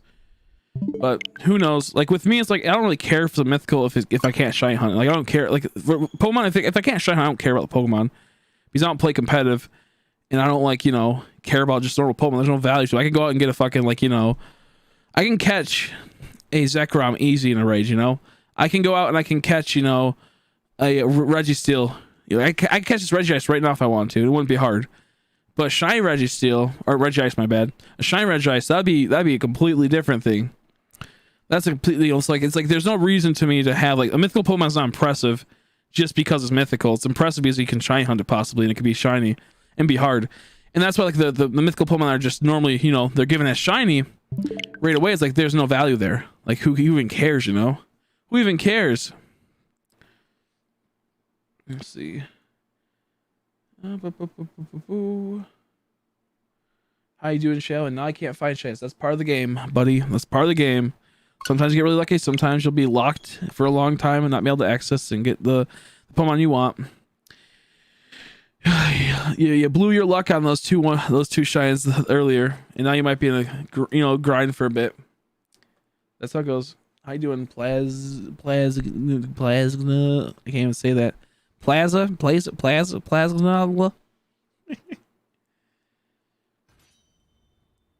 see a lot of people being mad about DLC. But it's better than buying a $6 sequel. I mean, you save 30. Yeah. To me, it's like I always get angry at people that say DLC is garbage. DLC is garbage because half the time they make garbage. Like for example, this DLC when Isle of Armor came out, that was garbage. Like that was bullshit. Equally, so you should be mad that you spent money on that, and you know that should have been in the base game. However, Crown Tundra brought so much and improved so much that it's like I don't mind. Like it was good DLC. Now, granted, I wish I could have paid 15 for that and 15 for this one, because I would have just skipped Crown Tundra. I would have skipped Isle of Armor. I like if I was just playing casually, wasn't streaming, I'll just skip Isle of Armor and would have bought Crown Tundra without and being completely fully happy. But they kind of screw you into buying both, because they honestly knew that the Isle of Armor was gonna be garbage. And you can say Isle of Armor is good for people, like if you play competitive, Isle of Armor is good for you because you can then Gmax stuff that normally wouldn't be able to Gmax. And there's a lot of things that give benefit to people that play competitive off of Isle of Armor. But anyway, so with Isle of Armor, it's like that's horrible DLC, But then they replace it by making one that's way better and way worth, to me, 30 even just for this. To me, it's like this was worth $30 because I'm already getting I already have 100 some hours almost on this DLC. It's only been out for a week, and I'm probably gonna have another couple hundred by the end of the month, or next month I should say. So it's to me, if you make good DLC, then DLC is worth it. But so many companies make garbage DLC. And another prime example is back when Halo 3 had DLC, and back when Call of Duty had DLC. That shit was fucking dope. That shit was awesome. And I love that, it was so much fun. I didn't mind paying $15 to get, 5 new maps, 6 new maps, because it enhanced the experience greatly, And they did it right. But then you start getting new season passes and new DLCs that then they say, we're not going to release any more new maps. It's going to be all free. But now we're going to have it to where you get a competitive edge in some cases in certain games by adding in these loot boxes, or they kind of change the concept where now maps aren't too cool. Like it's cool to get a new map for a game, but it's nowhere near as cool as it was way back in the day. So like DLC is good. If DLC is totally fine for a game if they just make it good. It's how I kind of see it. I'm completely fine with them making DLC in games. And then on top of that, you said, would you rather see a sequel that would be $60 compared to the DLC, which would be 30. And exactly, you save $30. So it has that type of thing. Remember me, someone called Faceless Gamer, you have changed my... Yeah, I remember you, Faceless. I remember you, buddy. Because my name used to be Faceless for still is for my Xbox, so that's why I remembered it. I thought you in the overworld is pretty funny. It kind of looms over you. I gotta see that. I'm gonna have to look into that. I think the Isle's main use... Exactly, yeah. The Isle's main use is just competitive players. Competitive players would love that shit. The thing is that half the competitive players don't even need to buy it for the most part. They just have a friend trade them over. Someone like me who could buy the DLC to hunt, go get all the mushrooms, bring have them send their Pokemon over. I Gmax them, I send them back. There's ways to get competitive players can completely skip it. But the main thing was from what I've realized, and what I think is what happened was they didn't have enough time. They need a lot of time to make Crown Tundra the way it was and the way for it to work. How you doing, Aztec? And so what they had to do is they had to release something that's rather lackluster that looks really cool. It looks like it adds a lot, which should have been the base game. Literally, Isle of Armor, after you beat the championship, you should have gotten this wild area. That's what they should have done. How do we add something that looks like it's rather large, and how do we make it to where we kind of occupies people's minds for a bit, and then work on the Crown Tundra, which would be a lot more by 100% better. And what ends up happening is the they prioritize the people that play competitive, and they add anything can be Gmaxed, and they make it to where people that they do the chromatic that came out in there, where you could make special balls. They add the new berry trees, small things where people get really hyped up, and they get distracted by that because tons of people are I can make tons and tons and tons of these apricorn balls and whatnot. And it's end of the day though, it takes a while. You might not get what you want. The success rate's low, and you have to grind it, and it's is it really as cool as Heart Gold Soul Silver apricorn balls? And most of the time it's not. So I feel what happened was for the first DLC they really had to just shit something out that brought in each person to like something. Tons of hard spawn encounters, a rather large map, whether it's vacant half the time, a lot of new Pokemon coming back, And then of course some they had the competitive nature of it. While they could sit here and build, you know, the Dynamax adventures, while they sat there and could fix other small things that had, you know, problems with it, you know. And like a prime example is like Drudigan. Everyone's like, oh yo, I can't wait to hunt Drudigan. It's so hard to do, you know, it's gonna be fun. I'm like, I'm not gonna hunt Drudigan because I feel like he's gonna be able to get more accessible in the next DLC. Like there's something about it that feels like that, because that's what they did in this DLC. They made like the first Isle of Armor DLC, or not this one, but they made the first Isle of Armor DLC, and they started adding things that were hard to get then, more accessible in this one. And they did exactly that. They made it to where everyone's like, I'm gonna soft set for Drudigan and take a long ass time. And then also this DLC comes out, you can just like 10 Dragons pop up in like the snowy area. 5 Dragons popped up at one point. I'm like, oh no, I'm so happy I didn't waste my time. He's not gonna go for the easier one. Like granted, you know, do you want the harder one, the more rare one, where it's, you know, it's the hard spawn? Most people don't care about that anymore. So it's like, no, I want the easiest way to get it. I granted the easiest way would be Masuda, but you get what I mean. So it's like, I feel like they really shit out something for Isle of Armor to get to everyone to be like, you know, satisfied and appeased by. And then so I could have time for that, you know, that year-long time to make the Crown Tundra what it is and try to clean it out and perfect it. And even that, it still has tons of problems with how like the raid system works. Not mechanically, just like how they set it up and how they made it to where there's no value in the long run. And when like with DLC is supposed to be just fun for that like small time. Back in the day, DLC was like, if you had online DLC, I do Eddie. DLC was for like to prolong online usage and whatnot. And like Modern Warfare 2 had some DLCs. They release some, and then you got maybe an extra 3 to 4 months off that. Pokemon, they release it. You get a lot of extra content if you are a competitive player. You get like an extra 200 Pokemon. That adds a whole bunch of time to like learn new moves, you know, learn new typings. Not typings, but learn new like, you know, play styles and strategies. But for shiny hunting's, like they just threw the same Pokemon out there that they had prior in prior games, which is kind of annoying, with no like, you know, new variations. They did fix a few, like some Pokemon, like the good example of how they really made it good in some cases. Fossil Pokemon are not in the wild. Like that's awesome. I've been waiting for that for a very long time. I don't want to always have to refresh, you know, like revive them. But at the same time, they cut out the reviving of them because I kind of wish I could revive for Kabuto, you know? So I have to play an old game for that. So it's nice that they brought those in, but they also took away the aspect of maybe I just want to revive things, you know? And now that's not a thing, so it's kind of annoying. Unless it is, and I haven't found it yet.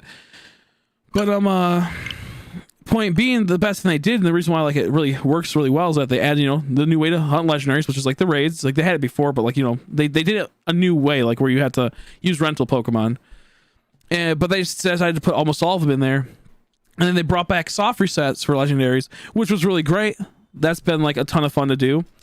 Even though this Regice is a complete asshole. But once you tie it all together, it's like they had a lot more time to plan out this. But even then, it still had its flaws, you know, locking things once again.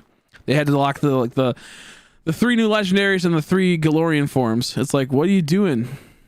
What are you doing? So to me, it's like they still have a lot to learn, and the DLC is a good step forward because it teaches them, okay, maybe we shouldn't release a whole entire another game. Let's just do DLC. Now it comes down to how you're gonna keep people around to stay, and that's like the main core mechanic I was trying to say a bit ago, is that there's like 6 soft resets / 9, I think 9 soft resets / like, you know, camp reset type situations in the new DLC. And then there's like the raids, and soon people are gonna get burned out on the raids, and you can go through all those resets of the camps, and then the houses are the what's called the Regice relatively fast. And then what do you have? Like, once again, more base content, like base game content where you just like bump into the Pokemon they could have done in the base game, you know? So yeah, I don't know. I feel like they really dropped the ball with how they added almost all legendaries into the raids, and they really fucked that up, and that was like a huge problem with it, you know, not adding enough new forms, new Regi forms. Let me make sure that's yeah, okay, that's nothing. So I don't know, it's goofy. Okay, let me go up here. But DLC is good, but Game Freak use it to cut content from main game to make, yeah, exactly.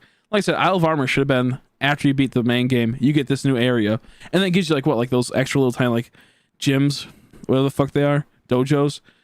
Like that should have been part of like the main game. Like just that. I'd even possibly go as far as say is that, you know, Crown Tundra should have been too, but at the same time, they are a company at the end of the day, so you can't expect them to give you everything. So like, I would even go far as to say that Crown Tundra, not all of what it gave should have been in the base game. Like, the idea of the Raid Dead Adventures probably should have been in the main game to begin with, obviously, but it could have been more simplified. Not all had all like the legendary Pokemon, and maybe only a couple. And they slowly add some, but the soft resets for legendary Pokemon should have been the base game to begin with. And that area being so massive and not being so like flat like the main wild area was, should have been, you know, in the game from the start. So I'd even go as far as say Crown Tundra should have been the base game, but with, you know, quotations on it, like what should have been in. But yeah, no, it's just goofy. I feel like the base game for Sword and Shield just needs so much more, and Isle of Armor should have been that so much more, and parts of Crown Tundra should have. And then DLC should have been probably Crown Tundra, but maybe a bit bigger with new Pokemon, new types, and whatnot. Or just like a new subsection, like a new region, like a competing region, you know? Yeah, the Galar region, but maybe below that Galar region, you fly over to a new, smaller region that maybe is trying to like compete with the Galar or something like that, or trying to do something with that. Like small things like that, that would have been great. But no, that's not Pokemon. They're just goofy. They're goofy. Let's see. On Wednesday, I got Shiny Rayquaza and Pazamine from the D-Max Adventures. Thursday, I got my first Shiny Scorbunny and 13 eggs. Damn. Thursday, I got Shiny Gorgus in 12 raids and second Scorbunny in 151 eggs. Wow. You're cashing out. You're cashing out. You're cashing out. We got easily. Could have been. Yeah, exactly. But how you doing, Eddie? I'm trying to complete the Kento Shiny Living deck, so I'm going to do some Shy Hunt. Let's go. Do it, dude. Do it, dude. I should probably start working on that too. I should really start working on my living decks and whatnot for home. Oh, I'd also like to buy Pokemon at home, so I don't know if I want to do that, honestly. I think I'd rather just put them in Sword and Shield and then eventually transfer them to home when the new game comes out. So, who knows? Personally, like, I want another Let's Go game, and I want them to take extra time on releasing whatever the next big thing is. Gen 4, I don't know how it feels. You'll get the shine the next reset, but not this reset, but the next one. We'll see. We'll see. Here we go. We'll see. Ah, man, oh man. Excuse me. Excuse me. Jeez Louise. I'm like, that stream was just weird. I kind of like, I don't know what I want. Like, I would love to get a Gen 4 remake, but if it's in the style of, like, you know, if it's in the style of Sword and Shield, I don't know if I want that. If they're gonna try like what are they like? I feel like it's gonna be some type of like Let's Go remake, which I'm totally fine with. I know a lot of people be like, no. If they do it right, I'd be totally fine with it. But at the same time, I don't really want, like, I don't know. I'm not the biggest fan of having like everything in the overworld nowadays. Like, I kind of want the Pokemon to go back to it being like a mystery what you're gonna get. I like the old feel of just running around in the grass, you know. The exclamation points are great, and I hate how sometimes the overall Pokemon will interact with you and bump into you and cause problems that take away from it. So I kind of hope that it's like, you know, goes back to the traditional game and takes away the overworld spawns. Maybe even if only in certain areas.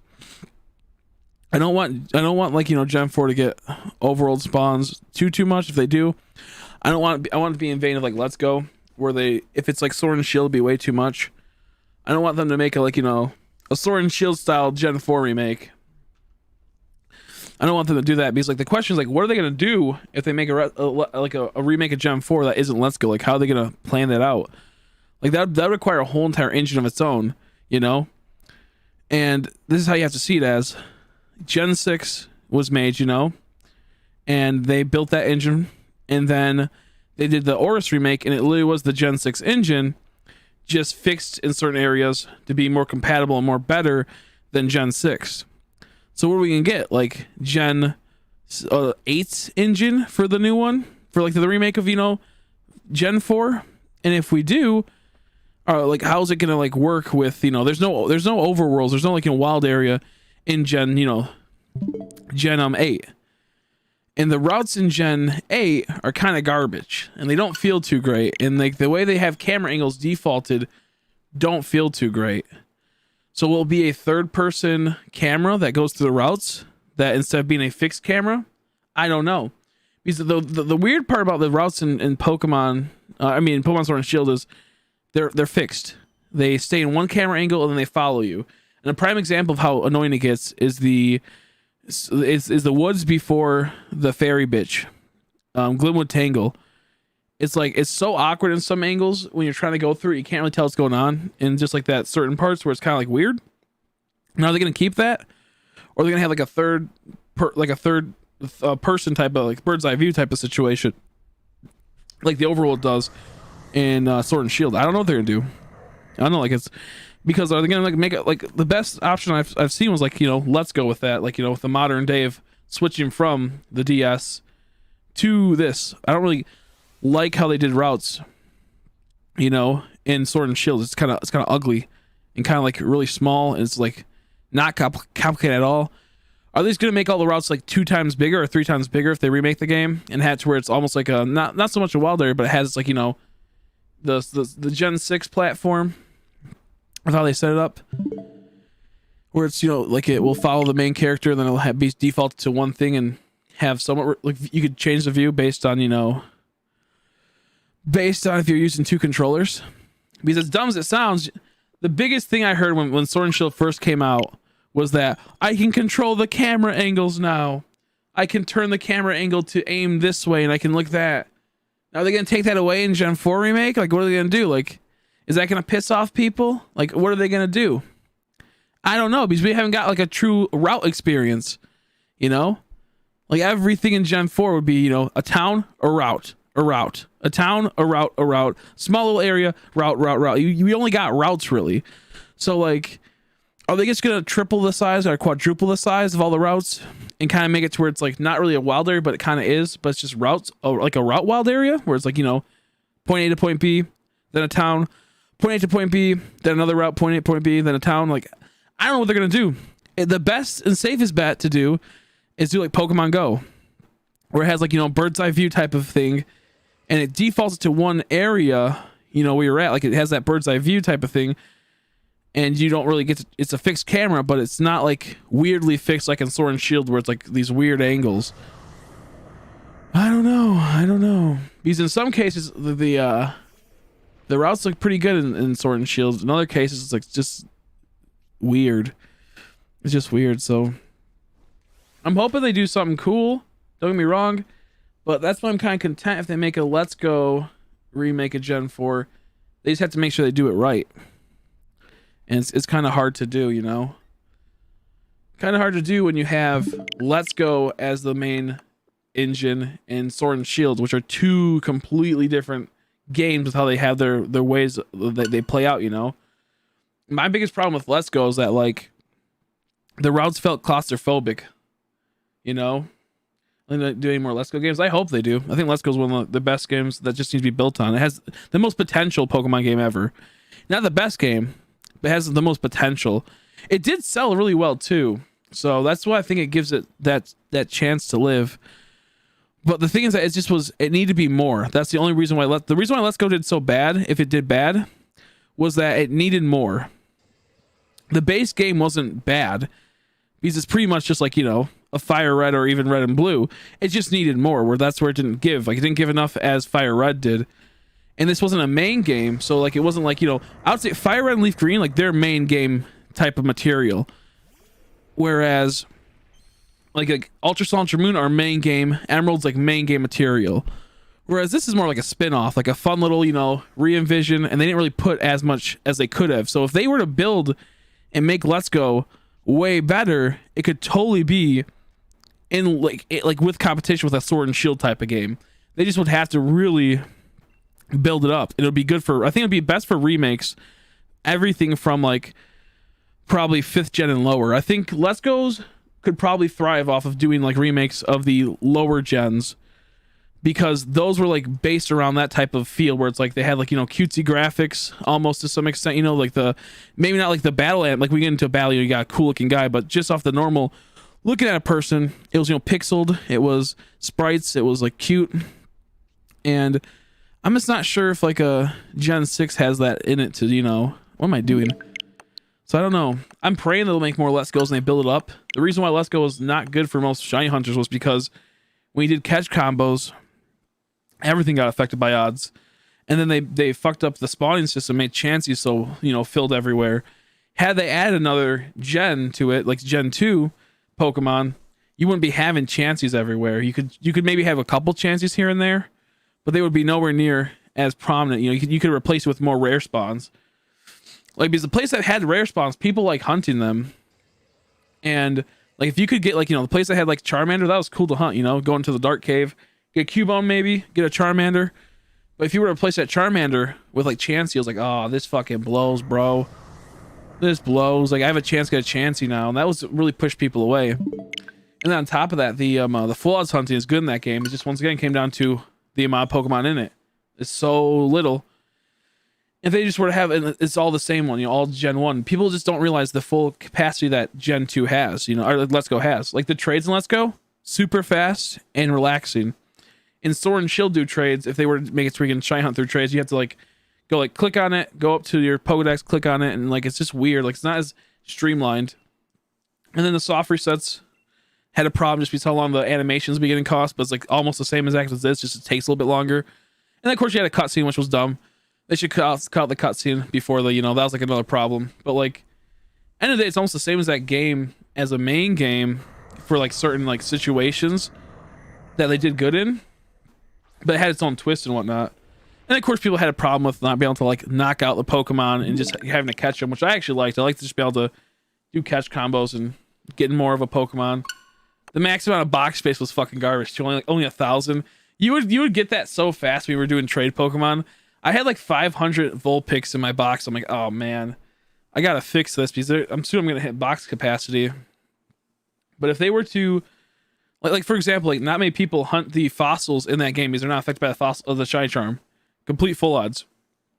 And to obtain those fossils, it takes a while, quite some time. Actually, takes grinding and whatnot, which is not always the best thing. I think that's probably like the problem they had with that game is just the fact that it can take anywhere between like 10 minutes to get 2 fossils. Or 2 hours to get 1 fossil. And that was like another problem it had. I think it's a good outline to do it. To set up like a game. They just have to figure out like, do they want to make it to where you can't battle a Pokemon most of the time? Or is it going to be only like, purely catching or what have you? I think if they were to switch where you had to, catch Pokemon and make it to where you had to battle them first and then catch them, that would probably fix it. That'd probably be good. Well, they should have done that if you knock out a Pokemon, you'd battle it, and if you knocked it out, it would give you like a way higher chance to catch it in that little catch screen. If not, you can just throw a Pokeball in the middle of the battle, but they could, but they won't run away or something if you're in the battle. I don't know. Like, I'm not sure how you would fix Let's Go's mechanics to be more in line with Sword and Shields and whatnot. I really don't know. But, or other main games like where you have to battle the Pokemon first. But I think Let's Go was a ton of fun. It has so much potential. They just need to add more ways to hunt. And more Pokemon, because I've had more fun with Let's Go than I had with this game. I'll tell you that. I'll be honest. The only reason why it wasn't as fun was because there was lack of variety, and that's what burns out everyone. I think everyone's biggest complaint with me, the people that actually played the game fully. They everyone that fully plays the game and enjoyed it, or don't just throw it away because it's all just Gen 1 hype again. They most said the reason why it did get boring is after a while they got to 90 Pokemon out of the 150, and then it's well, it's just boring because it's all Gen 1 Pokemon. Not to get the ones I don't like, so it just demotivated them. Later on Discord, an idea I have for a channel. Okay, sounds good.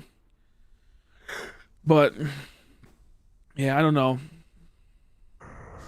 In stream, I want to hear your thoughts. Sounds good. Yeah, you can do it. I just don't know how I feel about because I'm perfectly fine with them making a Gen 4 remake on Let's Go, but I'm not sure how much would it upset other people is the big question. How much will it do to the overall audience? Will it have longevity? Because I would, if it, let's just say that maybe we'll say that Gen 4 remakes of Let's Go will sell 10 million compared to maybe 15 million if they were to do the Sword and Shield remake. But how many people are going to actually keep playing if they did a Sword and Shield way, most of the people that were here during the Let's Go streams, like I've had more people in the long run playing Let's Go than people that were here for Sword and Shield when it comes to shiny hunting. Like we'll say, I'm trying to think, like I don't know, like we'll say that most people that played Let's Go shiny hunted for about 3 to 6 months. And then people that played and shiny hunted Sword and Shield, they're here about probably anywhere between a month to 2 months. Maybe they, like I said, there'll be exceptions for people, obviously, but saying the average person I would see in my streams and whatnot, and then they would be like, "Oh, I completely dropped Sword and Shield because the shiny hunting was boring, and there's no new methods, and it just took so long to get some shinies over others, and it just wasn't a rewarding experience. Playing from Let's Go to the new gen just didn't feel as good. Let's Go felt better. So to me, it's like, what's going to be better for the overall of like continuing playing a game? I don't know. And I think another reason why obviously Let's Go sucked for most people is that they're also competitive players at the end of the day. They play a lot and they play competitive, you know, and Let's Go just didn't give that. It was like the most lackluster experience for Pokemon, you know, and I totally get that. But once again, to me, it wasn't a competitive game. It wasn't supposed to be like, you know, you played competitive. It was mainly just, you know, it was kind of fun to play randomly with your friends, maybe online. It wasn't supposed to be seen like as a serious game in that regard. And that right there goes to show this wasn't like, this is like not a main series games. They didn't put any thought into competitive, which that's what's mainly for. And the main series games do thrive a lot with the competitive nature. Like if you go watch what's it called, a VGC tournament of the World Championships, look at like, you know, 50K, like 10K, 50K, 100K viewers. Whereas the TCG might get, you know, 2K, 5K, 10K viewers.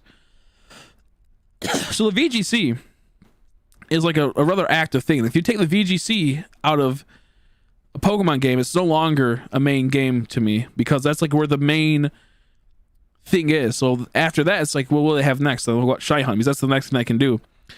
And that's what that pretty much Let's Go was. So we'll have to see how that goes. I don't mind if they make a Let's Go out of Gen 4. However, I know most people don't want that. And I'm actually 100% okay if it's better than they do something like Sword and Shield, which could be all sorts of goofy. How have you not gotten it? How you doing? How you doing, Imperial? I don't know. To be fair, this stream I've probably streamed for an hour and only did like 15 resets. To be fair, I've been talking most of it. To be fair, I've been chitter-chattering most of it. During this stream, at least. Yeah. They def won't do that, but you never know. What do you mean? They def won't do what? Def won't do what, though? With me, it's like, it's either going to be, they're going to make Gen 4 Let's Go, or they're going to make Gen 4 on the engine of Sword and Shield. Like, I don't know why, like, how would they bring back, to me, how they bring back, like, they're not going to make a whole entire engine just for Gen 4. Like, that'd be so much money. That'd be so fucking dumb of them. So either you use an engine that you made, like, 3 years ago, 2 years ago, that hasn't been touched for a while, that ran really good, or use an engine that you use currently that you're still working on and that still has a problem. Why are you here not on Twitch? My Twitch got locked out because my phone broke and two-step authentication won't let me log in. It's a huge hassle to try to get back in after two-step authentication fucks up, so I've been streaming here and I've been doing pretty good on here, so I'm like, oh, might as well just keep going on here for a while. But I'm trying to make back to Twitch soon enough. Because YouTube does throttle you a lot and does do a lot of problems. Like it kept like logging me out often, you know? You know, half the shit that we've talked about in the past, people like, oh, they would never do that, and they end up doing that, you know?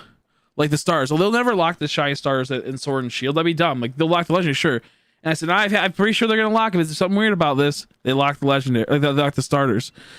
You know? Then it's like, oh, they're never going to do this. And all of a sudden it's like, oh, the birds are roamers. So I'm like, I'm pretty sure they'll lock them. They're like, no, they're not going to lock them. I doubt. They're locked. And there's so many times where it's like, it's just, they do a lot of things that you wouldn't suspect. They're just negative, and other times it can be positive. You just don't know. So like with me, it's like Pokemon. It's like, what would be the most that would save them the most money? The way that they would save them the most money is either use the Gen 6 or Gen Let's Go platform for Gen 4, or the Sword and Shield platform. And honestly, if you're still working on Sword and Shield and DLC, you don't have people working on Let's Go. You don't have people working on a Gen 4 remake. You know? Like, here's the thing. Like, you don't expect people, like if they put like, you know, 100 people on the Crown Tundra, we'll say the base game of Sword and Shield was 1,000 people working on it. They now probably have about 200 people working on just the Crown Tundra. Maybe everyone's working on the Crown Tundra. I don't really know how much it really spreads out. But then you have less people working on a new game, and you have no one working on the Let's Go, because they outsourced, I believe, the Let's Go game. So this is a whole entire company that's just sitting there that could easily be working on Let's Go. If we make for Let's Go, it would be really weird and inconsistent, but who knows? Well, inconsistent to like what type of situations? How I see it, like you pretty much put up like a setup of like, you know, the gen Let's Go is gonna bring people in from obviously that, but also be a remake at like what was like there's a reason why they made it. I forgot, outside of just Pokemon Go. But to me it's like perfectly, like it's like you have this 2 years that they could be developing. Like once Let's Go came out, it has, let's see, Let's Go is everything is to everything else. Let's see, because it is what this is, it has Let's Go's to everything else. Well, they could, well, during this time they can update Let's Go. Like well, the thing is that they could have been updating Let's Go this whole entire time, if that makes sense. Yeah, I get what you're coming from, Umbreon. I don't know if they're gonna do Let's Go. I said that's probably the smartest thing they could do to save money. Is either Let's Go, because all the people that are working on the Sword and Shield and whatnot are working on Crown Tundra, from my understanding. Like, a lot of people are putting money, they're putting all their resources, and they can't just hire new people. It's like not simple, like, you know, you have to vet people. Like this right here, Let's Go is made, it's a perfect engine, they can use it. You just maybe fix around the battle mechanics, and then you have people that worked on it. Because all the people in Let's Go, I'm pretty sure, didn't work in Sword and Shield. So it's like you have all these people that are doing nothing, you know,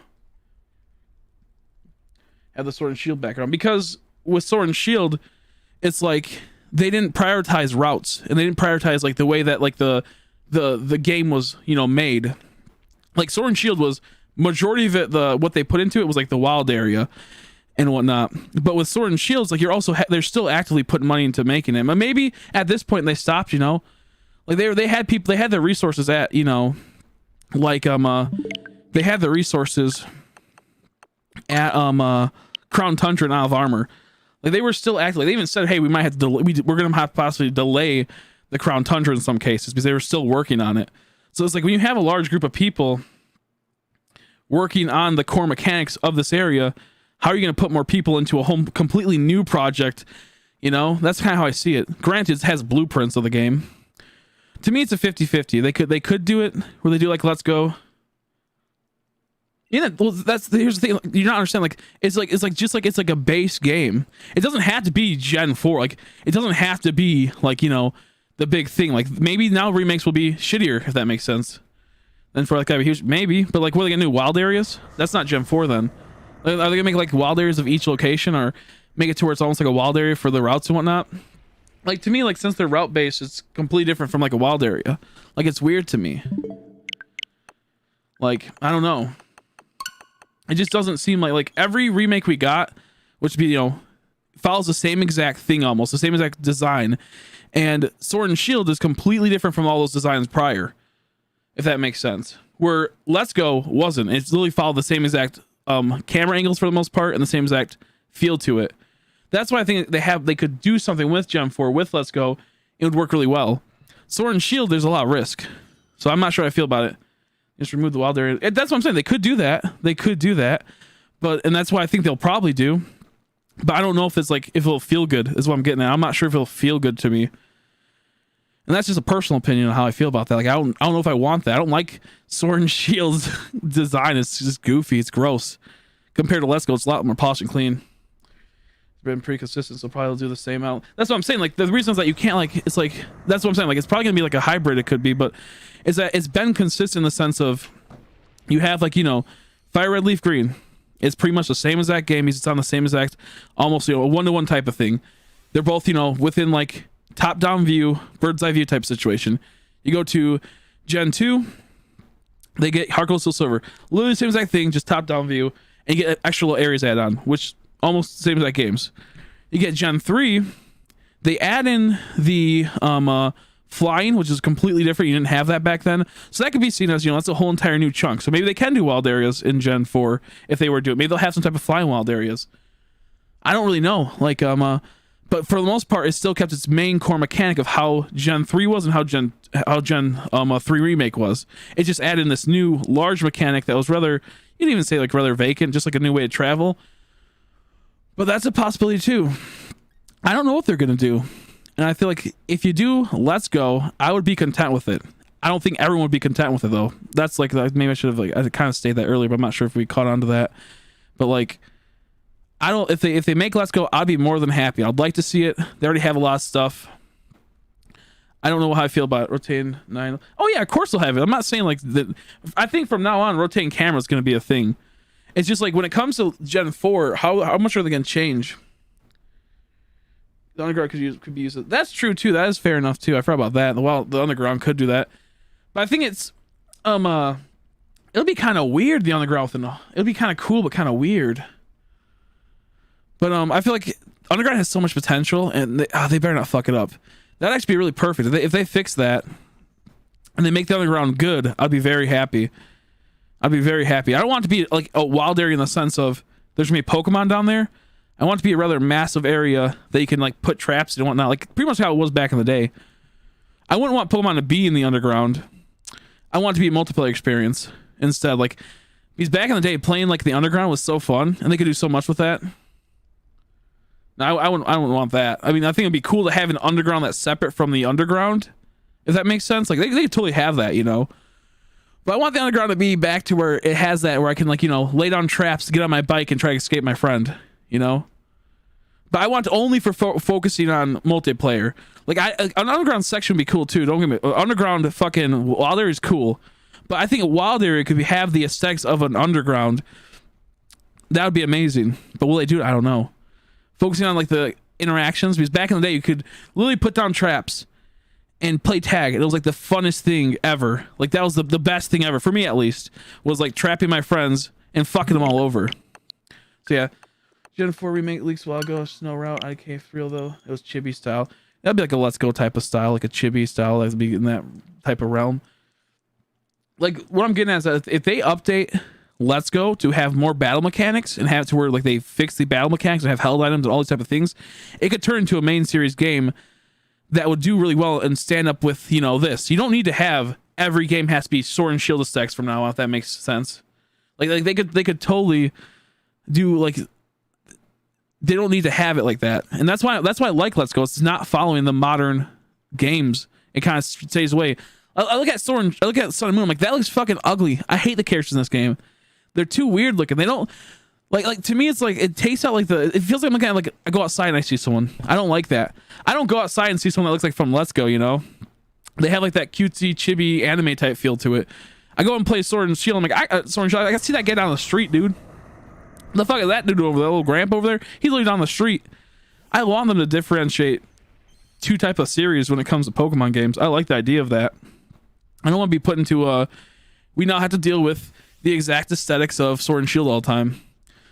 And that's why like I would be totally fine if they did a whole entire sprite-based system. That'd be amazing. That would be the ideal situation. They make the Gen 4 remakes and it's sprite-based. That'd be the best thing they could do. But once again, that would cost so much money, you know? Building up a whole entire system again would cost so much money. Like, even like, just like I said, like Gen 6. Gen 3 is huge. Like I said earlier, like Gen 4 is going to be huge, so they need to make something big. If it was so huge, they would have completely redone, you know, they would have done it on the Switch. Or not the Switch, my bad. They would have done it on the Wii U. Or it been so huge, they would have made its own entire, you know, type of system to be even better. But they already had a good system as it is, so I guess you could say. So I guess that kind of defeats the purpose. But to me, it's like, I like seeing two different art styles because I don't get bored so much. You can see wooden bridge doesn't justify, just because you can see a wooden bridge doesn't justify much. Of course, someone wanted to look like Gen 4 route. Wait, what's going on? I'll read that. I'll see that in a second. Okay, there we go. Okay. I myself do not want Let's Go on Gen 4 version. I do. I want to update Let's Go. If they do Let's Go, that's from like Let's Go Pikachu, Let's Go Eevee, I wouldn't want that too much. If they update, that's the core mechanic of what I'm trying to say. If they update Let's Go and make it to where it's a lot better and it's in leagues with like a main game, I'd be very happy. I would even be, actually, I'd take it back. I would be okay with the Let's Go of Gen 4. I don't give a fuck. I think it'd be fun. But I think everyone would like if they did a Let's Go of Gen 4, if that makes sense. The biggest problem people have with Pokemon Sword and Shield, and the thing I see all the time is they want overworld sprites to be shiny again, and they want like when you're in the wild area, they want to see that. They want to say, oh, I want to walk past a person, and I want that to be shiny. Well, if you're gonna have that, and they were to run it off of the core mechanics of Sword and Shield, and made it to where the shinies would be, you know, in the overworld, then Gen 4 is gonna fucking blow ass. It's gonna be garbage, if that makes sense. Because if they're gonna have it to where so many can spawn, it's too much for me.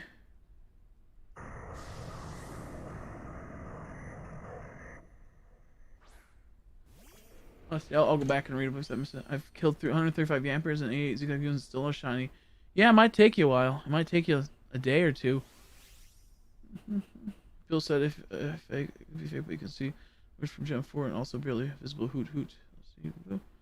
I said if it's real, if you read my last one, just don't take my words out of context and respect if someone leaves Let's Go foes and no one believes it. That's true. Like I said, yeah. Like the biggest complaints I have for people that played Let's Go that came over to here, they want to see shies in the overworld again. And I said, well, that's stupid because if you're playing Sword and Shield and you get shies in the overworld, you're gonna get shies so fast. It's gonna be so devalued, you know. Like, so that's something I just don't see. Like they wouldn't keep, you know. And a lot of people will be really upset about that. You could do that with a Let's Go type of system. You can get 4 respawns per route, 3 respawns per route, not a big deal. But in Sword and Shield, they get large amounts of respawns and do the, you know, type of thing. I don't know. It feels kind of, it would devalue things. I'm not sure what they're going to do. I personally wouldn't be sad with a Gen 4 Let's Go remake that's upgraded, or even with a Gen 4 remake. Let's Go. I feel half and half on Sword and Shield if they did a remake on it. I feel like that's what they're probably going to do to some extent because they already put so much money into this platform. Why wouldn't they? But I don't know. Went back to, they'll never do that. I wish they would never do that though. I think the best way they could do it is, once again, as we said before, you know, have it 1-8,000 and you have to where you can turn it on, turn off, you know, turn on, turn off, and have it to where if you get like 100 Pokemon, we'll say that to get a shiny charm, you have to get 400 Pokemon like in Sword and Shield. If you get 100 Pokemon, have it to where it drops down to from being like 1 in 8,000, maybe to 1 in like, you know, 4,000. Then you catch 200, it goes from 1 in 4,000 down to 1 in 2,000. Then you catch 300 Pokemon, it goes down to 1 in like whatever, and then eventually goes to the normal shiny charm rate. That'd be awesome. I would love that. I think that's the best thing they could do. I'd be so happy with that. And if they made it to where only the 1-8,000s could be overworld shines, that'd be cool too. But then it would be kind of pointless because no one would want to hunt them. Everyone would be upset that they would, you know, only have certain odds as shinies. I would love it. I think that's the best thing to do is have it so they can gauge your shiny charms. And then there's certain, like, maybe like how they have ultra shinies. 1-8,000 should be ultra shinies. That's how they should gauge it. And then 1 in 4,096 should be the normal sparkles, and then have 1 in like shiny charm odds be, you know, maybe their own sparkle. That's what they should have done with the shinies sparkles, is have it to where if you're 8,192, you'd have ultra shinies all the time, and you couldn't get it any other way. That's what they should have done. It's just something simple like that. But instead, we get a whole bunch of like goofy shit. I don't know why they didn't do that. Like I was saying for a while, why didn't they do that? I don't fucking know. Because that way you're not adding a whole bunch of I'll say it forever. Like if they just did that, it'd be so much better. Like if they had to where like people say, oh, I want tons and tons and tons of different, like I want like a different variant to a different shine. I'm like, well, that's cool and all, but then how are you gonna make that variant be a thing? Is it gonna be a 1-to-1 ratio? Is it gonna be like you can get a purple Charizard or a black Charizard for the shiny? Is the purple Charizard gonna be 1-8,000 or is it gonna be 1 in 4,096? How are you going to gauge that type of thing, you know? How are they going to do that? Is it going to be a simple 1 in 4,096 for either or? Is it a 50-50 split? You might get it. I don't know how they would do something like that. So I'd rather see the sparkles be straight up, you know? You do 1 in 8,000, you're going to get the ultra shiny. You do the 1 in 4,096, you're going to get the normal one. That way people can't lie. They can't cheat about things. They can't be like, oh yeah, I got it this way, I got it that way. It's just straight up like, you know if someone's got it a certain way. That's just how it should be. It's just off the base thing. But instead, they do like weird things like, you know, the 1 in 16 chance of getting ultra shiny. It's just weird to me. consumer friendly, but with the DLC system, never expect a good post game again. They all be exactly. I feel like the post game is like gonna be kind of goofy, and that's what I kind of see it as. Like with Let's Go, we didn't get any DLC, so at least you have it to where they're gonna put the final game into it. You know, they're gonna put the final game into one game, and it's gonna be a final product. Whereas Gen 6 and onwards, maybe they'll have it to where they make a decent game, but then you have to wait for all of it to come out with the DLC. That's a possibility too. I've seen that happen with tons of games, honestly. And maybe the DLC is a curse. It's not actually a blessing in the overall.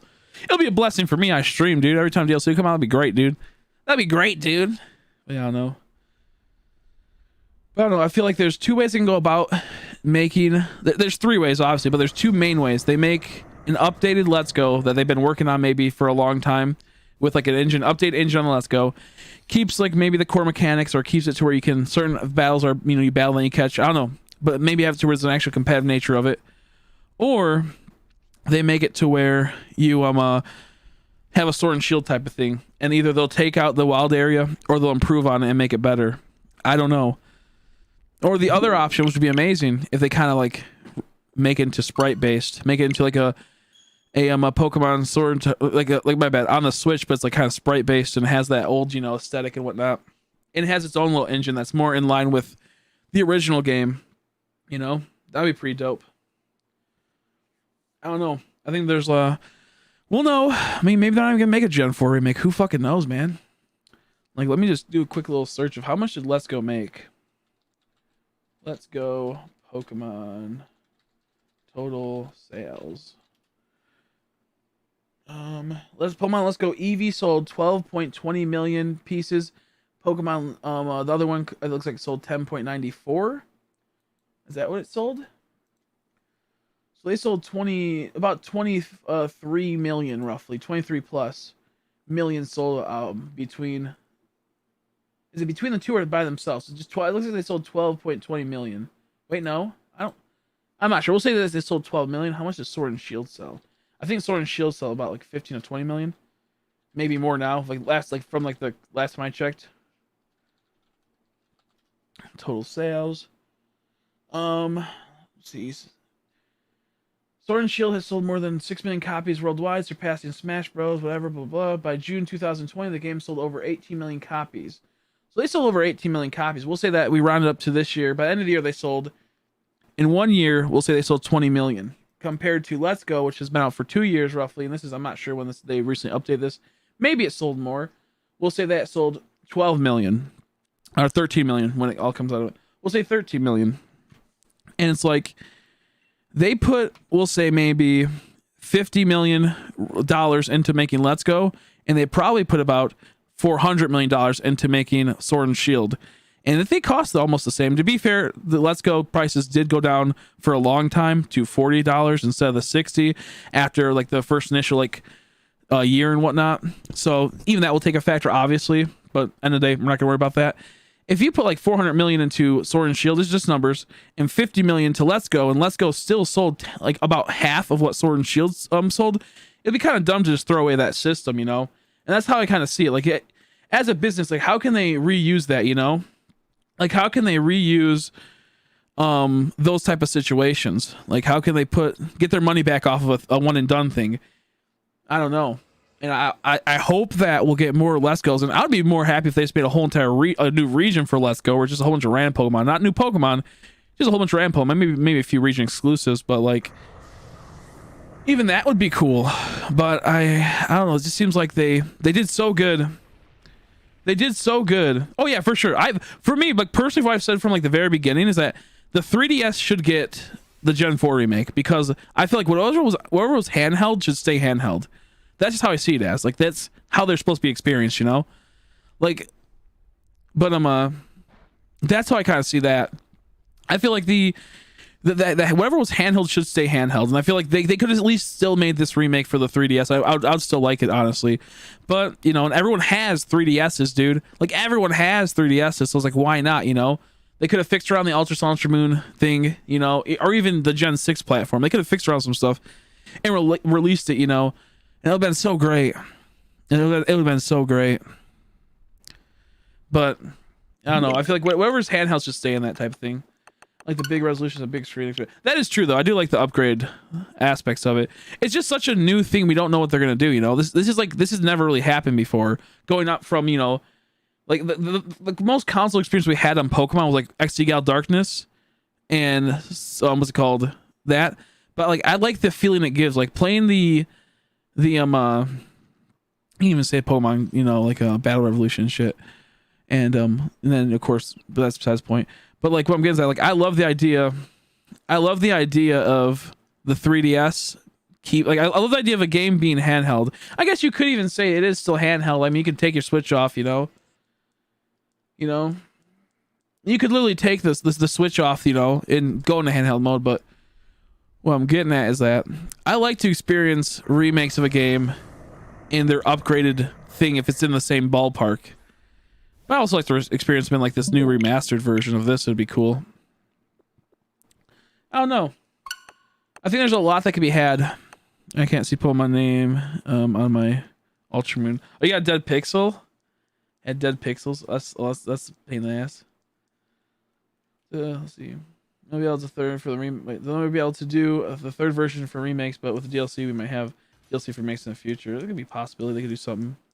They could do something like that. They threw away the 3DS market, which is crazy. I love the megas, by the way. I kind of wish they would come back to some extent. They did come back. You know, they did come back in Let's Go. The what's it called? The megas did. So maybe they want to keep the megas because there's a lot of Gen 4 megas like Glalie, and I'm not really sure what else. I think it's just Glalie.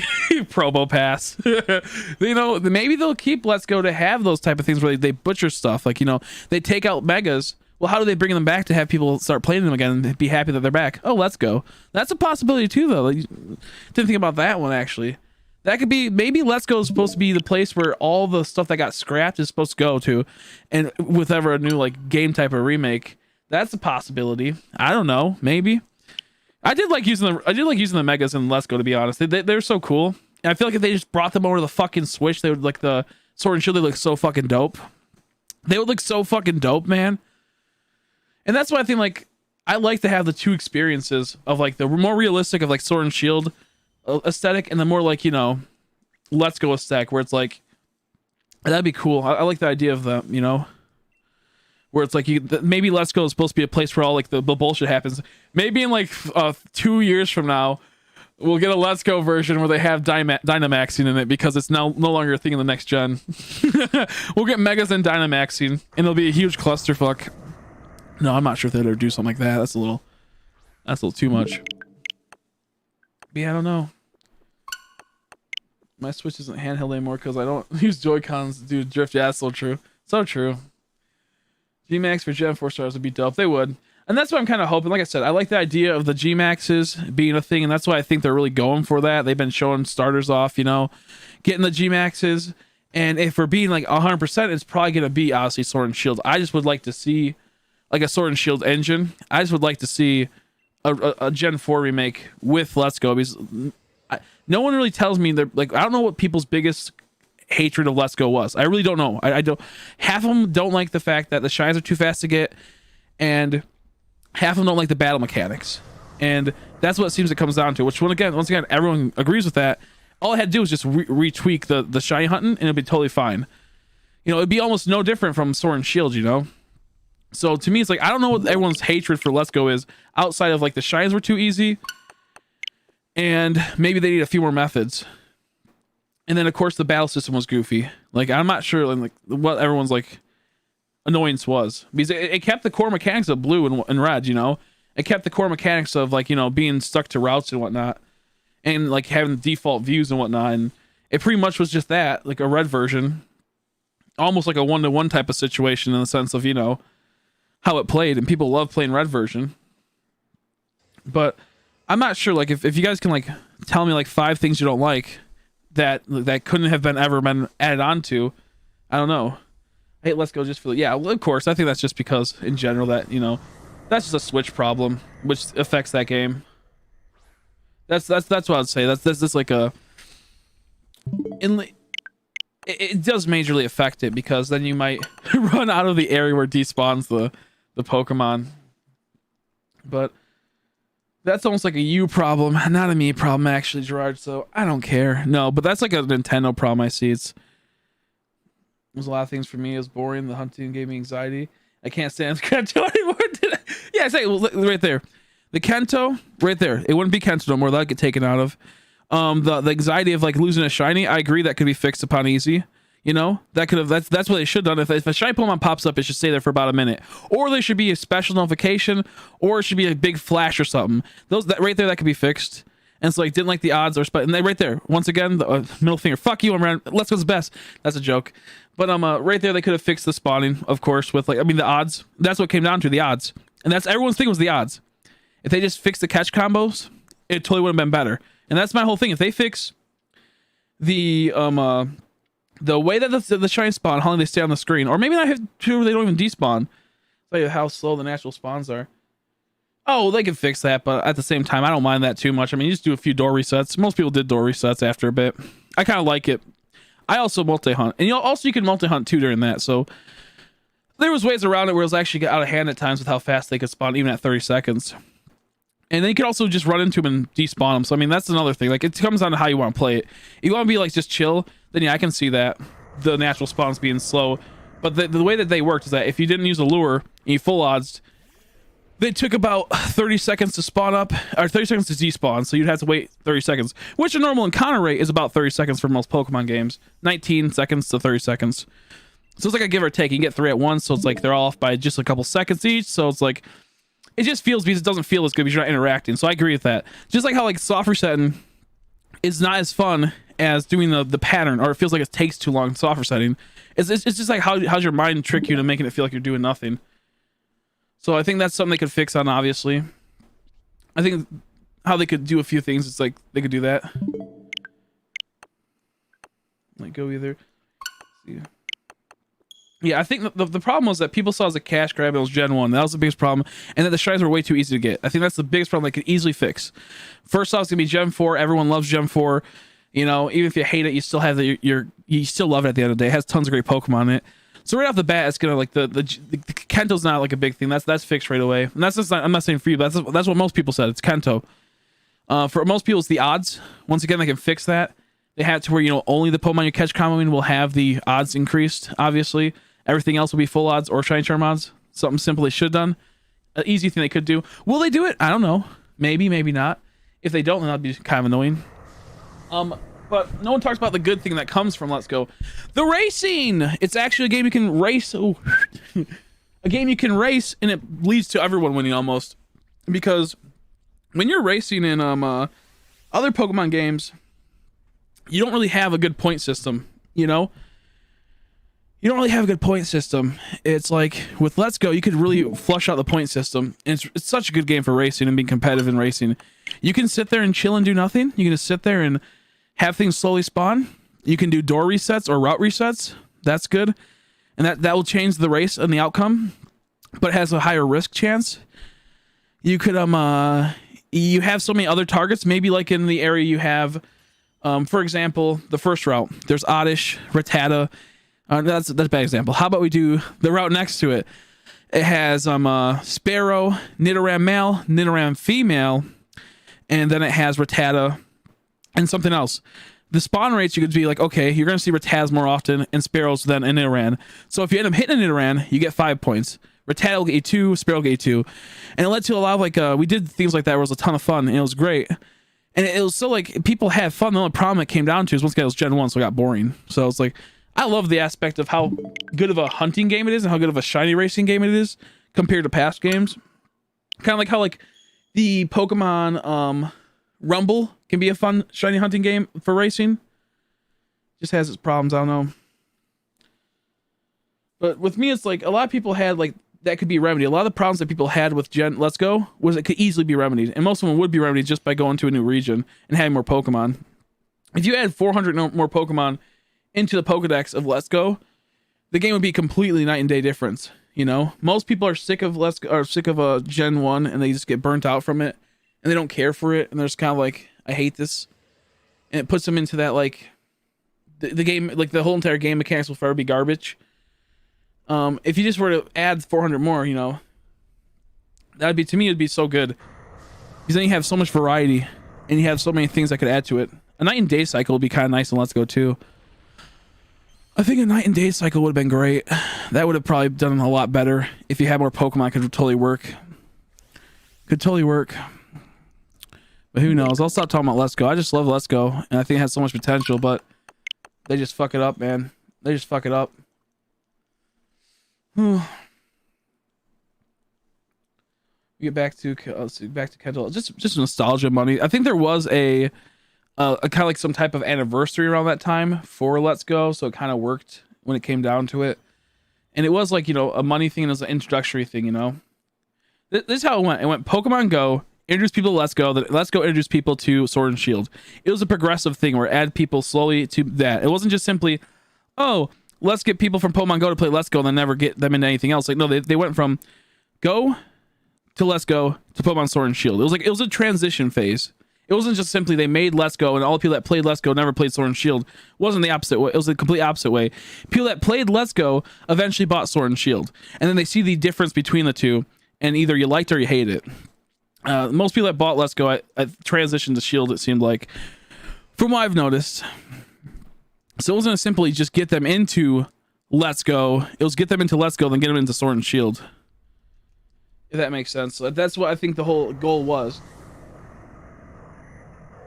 Because you're missing out on an opportunity. It was to get them to buy a Switch in the first place, get them to play Let's Go, and then get them to play Sword and Shield. Like, the people that are playing Pokemon Go, they didn't have Switches. Majority of people don't have Switches. I know a lot of people that were like old people. They eventually got that, like, you know, older people, they eventually got the Let's Go, and then they got the, you know, they made it accessible where you could transfer your Pokemon from Go to Let's Go, and then transfer your Pokemon from Let's Go to Pokemon Sword and Shield. So I think the ideal reason why they made it was Gen 1, extremely relatable. Most people that played Pokemon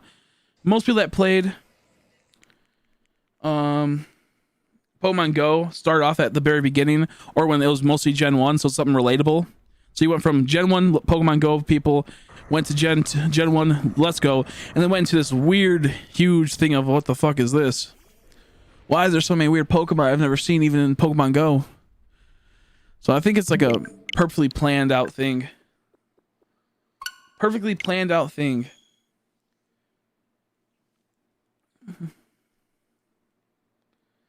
Because, I mean, this is not just like a simple, like even Pokemon Quest, once again.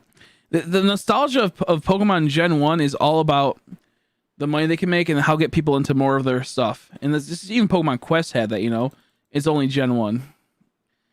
It's just their most profitable thing, and it's the biggest, like, you know, cash grab. That's all it really comes down to, cash grab. And that's why, like I was like saying, like how I can see them, at the end of the day, it's all about profits. Either it'll be in the Let's Go, Gen 4 will either be in Let's Go or Sword and Shield. Or if they somehow did, there'd be some, like, you know, other way, but I wouldn't see them using it outside the system, you know. I just wouldn't see them using that. Gen 4 remakes, we need regional forms from Gen 5, 6, 7, 8. I'd like that. I'd be fine with that. Think about variants of Gen 4 remakes, but I don't think they'll do that. Yeah, they'll probably just copy and paste. Only because variants are associated with new regions. And there's the whole, why weren't we in the 4th gen logic? Yeah, they'll just do that stupid fucking, like, you know, alternative universe BS they did with, like, Omega Ruby Alpha Sapphire. You know, they'll just do that whole entire, like, that whole BS thing where it's like, oh, you know, we have a new timeline now, which is cool, but at the same time it's garbage because I get all the things mixed up. I kind of like the idea of, like, multiple timelines for when you remake stuff, like the original timeline, and then, you know, the remakes of their own timeline. I like the idea of that. How Let's Go is its own timeline, and then, you know, it'd be like for example, it'd be like Gen 1 through the current gen, just not the remakes, just Gen 1 through 8 can all be a part of one timeline because they never interact with each other directly for the most part, you know, outside of Gen 2 going over to Gen 1 again. But a remake that now is adding things from Gen 8 that was never a part of, you know, like the original timeline, that has to be a separate timeline because it then fucks up the whole thing. So, like, Gen 1 through Gen 8 can all be a part of one timeline, and it can keep going that way. But then when you make a remake, for example, like Omega Ruby Alpha Sapphire, they're taking a Pokemon from 6th gen and putting it into that game, which was never there. So it makes sense that it's a separate timeline because it would be all wonky. So with me, it's like I don't mind if they do that type of thing, if they make variants, you know. Oh, excuse me. Like adding a Pokemon from like, you know, putting like a Pokemon from Gen 6 or whatever into it, it makes it a bit weirder. However, you can always just explain it by outbreaks, you know. You always just explain by outbreaks, what they've done before. Like, oh, why didn't we see this Pokemon ever in this region? Oh, there's an outbreak. Someone brought over a Rattata that shouldn't have been here, and it bred with a different Pokemon here and got a fucking Galarian Rattata, or maybe it adjusted to the thing or something. Like, the easiest thing they could just say is, the easiest thing you can say is the reason why you're seeing all these new Pokemon, you're having outbreaks now, where they didn't have prior. So I was like, they don't have to technically break away from the main timeline and not, you know, they can keep it on there. There's ways to get around it.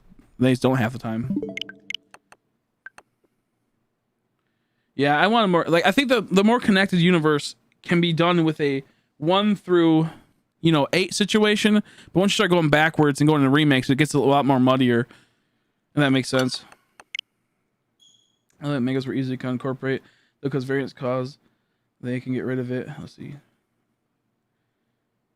Yeah, exactly. Like, you know, you wouldn't have like a a Galarian Weezing doesn't need to have a Mega Evo, but like a Coughing will say, like, I mean, just a normal Weezing could get a Mega Evo because it's based off of that where it was at. You know, it's its own variant.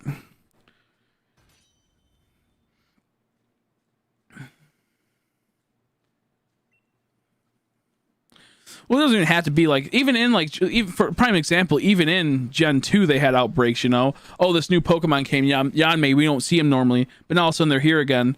You know, like they can do a lot of things. Like, it doesn't even have to be like skipped forward. They just say that someone came over after you beat the Elite Four, you know, and dropped over a whole bunch of Pokemon. There's a lot of, after you, in the remakes, after you beat like the certain things, you tend to get a lot more Pokemon in the wild. And that can easily be, oh, people came over and fucked up some stuff, you know?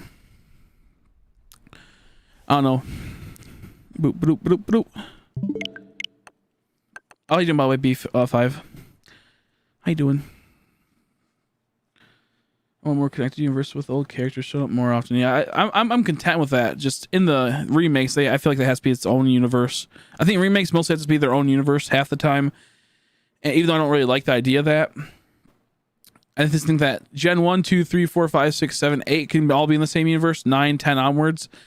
But like a Gen 3 remake that's going to add tons of things, just it's not so easy to make them, you know, in the same universe as the traditional timeline. And you can even say, we're not, you know, it's just, there's a lot to it. The idea of old characters returning only for reasons we're more harmonious with low self-contained they or not feels like a little cheesy. Like Chorus and Lola is not believable to me.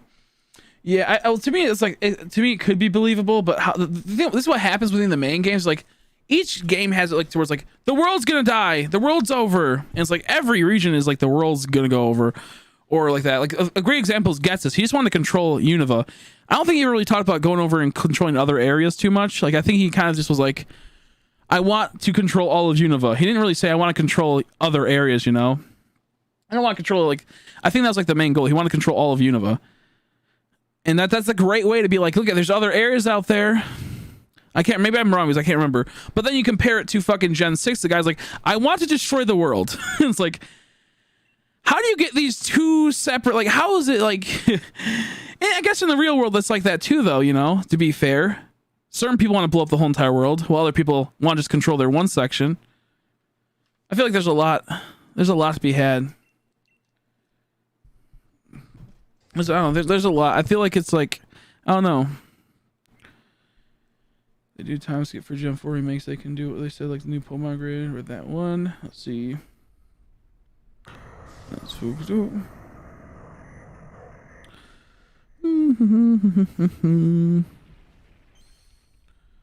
boop, boop, boop. There we go.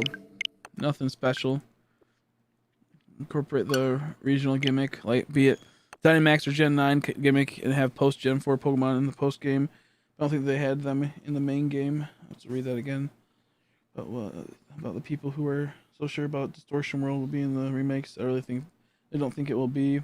Yeah, like I said, like it's I don't really know what they're gonna do. Most of the time we get a remake, they follow it like a 1-to-1 with little minor exceptions and just minor changes, you know. And since we're in such a new era of Pokemon where so much has happened in the last like 2 years, you really don't know what they're gonna fucking do. It all comes down like what is the most easy for them and how are they gonna profit the most, you know. And what are they gonna use? Are they gonna use the Gen 6 or the Gen 8 platform, or are they gonna use the Gen or Let's Go platform? Like we just don't know. Like if they gave us something, it'd be nice if we knew, you know. I don't know. Logic, Battlefront 2 and Rayquaza ground would definitely be Oris, but they're not. Let's see that logic. I'm not sure if I'm reading certain things. I don't know what the fuck is going on. I think I'm getting caught up in people's in the wrong conversation. I don't know what the fuck's going on, so I'll just like not. there's too much big conversation going on for what I'm saying. To me, it's like, what's the most practical? Like, what's gonna make them have to spend the least amount of money? Is how I see it. Are they gonna run the Let's Go platform, or are they gonna run the Gen 8 platform that they're currently still putting time and process and money into? I don't know. You know, I don't know. And maybe next year we won't get anything. Maybe next year will be a cold year. We get Pokemon Snap, and then Pokemon Snap does really well, and then we get something like random. Finally, someone can understand that. I personally think it'd be like Let's Go. It could be, but at the same time, it's like I could still see them doing a Gen 8 remake, a Gen 8 style remake, a Gen 8 platform remake. Is what I'm trying to say. There we go. Jeez, there's a lot. It'd be a lot more hard. Like pretty much with Let's Go, it's almost a copy and paste for like areas type of thing. Like they can, when you go into the like the Gen 8, it's not a simple copy and paste, if that makes sense. Like you can take the core system, how like Gen Let's Go was made, and it's pretty much the same as that game as the Pokemon Red and Blue. And you don't have to change much. You just have to change, you know, areas and structures and whatnot. With Sword and Shield, you have the wild area, which takes up a lot of the game and takes up a lot of the mechanics of the game. And then you have small routes, and that's why if you notice, there's no routes in the new the new wild areas, is they're not the main mechanic and the main function of the game, where Gen 4 is all about the routes and like key locations, but mostly route, town, route, where this game is just, it's weird. It's a lot harder to do something like that. I don't really know. Like if they're going to take an extra like year or two to release Gen 4, then I could see it totally being on a Gen 8 platform, but I don't know. It just seems a little too weird to me. I don't know. I want Chris to succeed. I've been so slow on the hunts, but I've been talking too much. I've been talking about so much bullshit that no one cares about. I just think that we have potential for it to be Let's Go style, and I would like that. If they do it right, if they fix up Let's Go, it could be a really good game. If they really fix Let's Go, if they make it to where it's as good as it could be, I would really enjoy it. But I don't think they're going to 100% make it the way it needs to be. So I don't know. We'll have to see. Ends up being true. I'm wondering if they'll keep megas like Let's Go one did, or try to integrate Dynamax.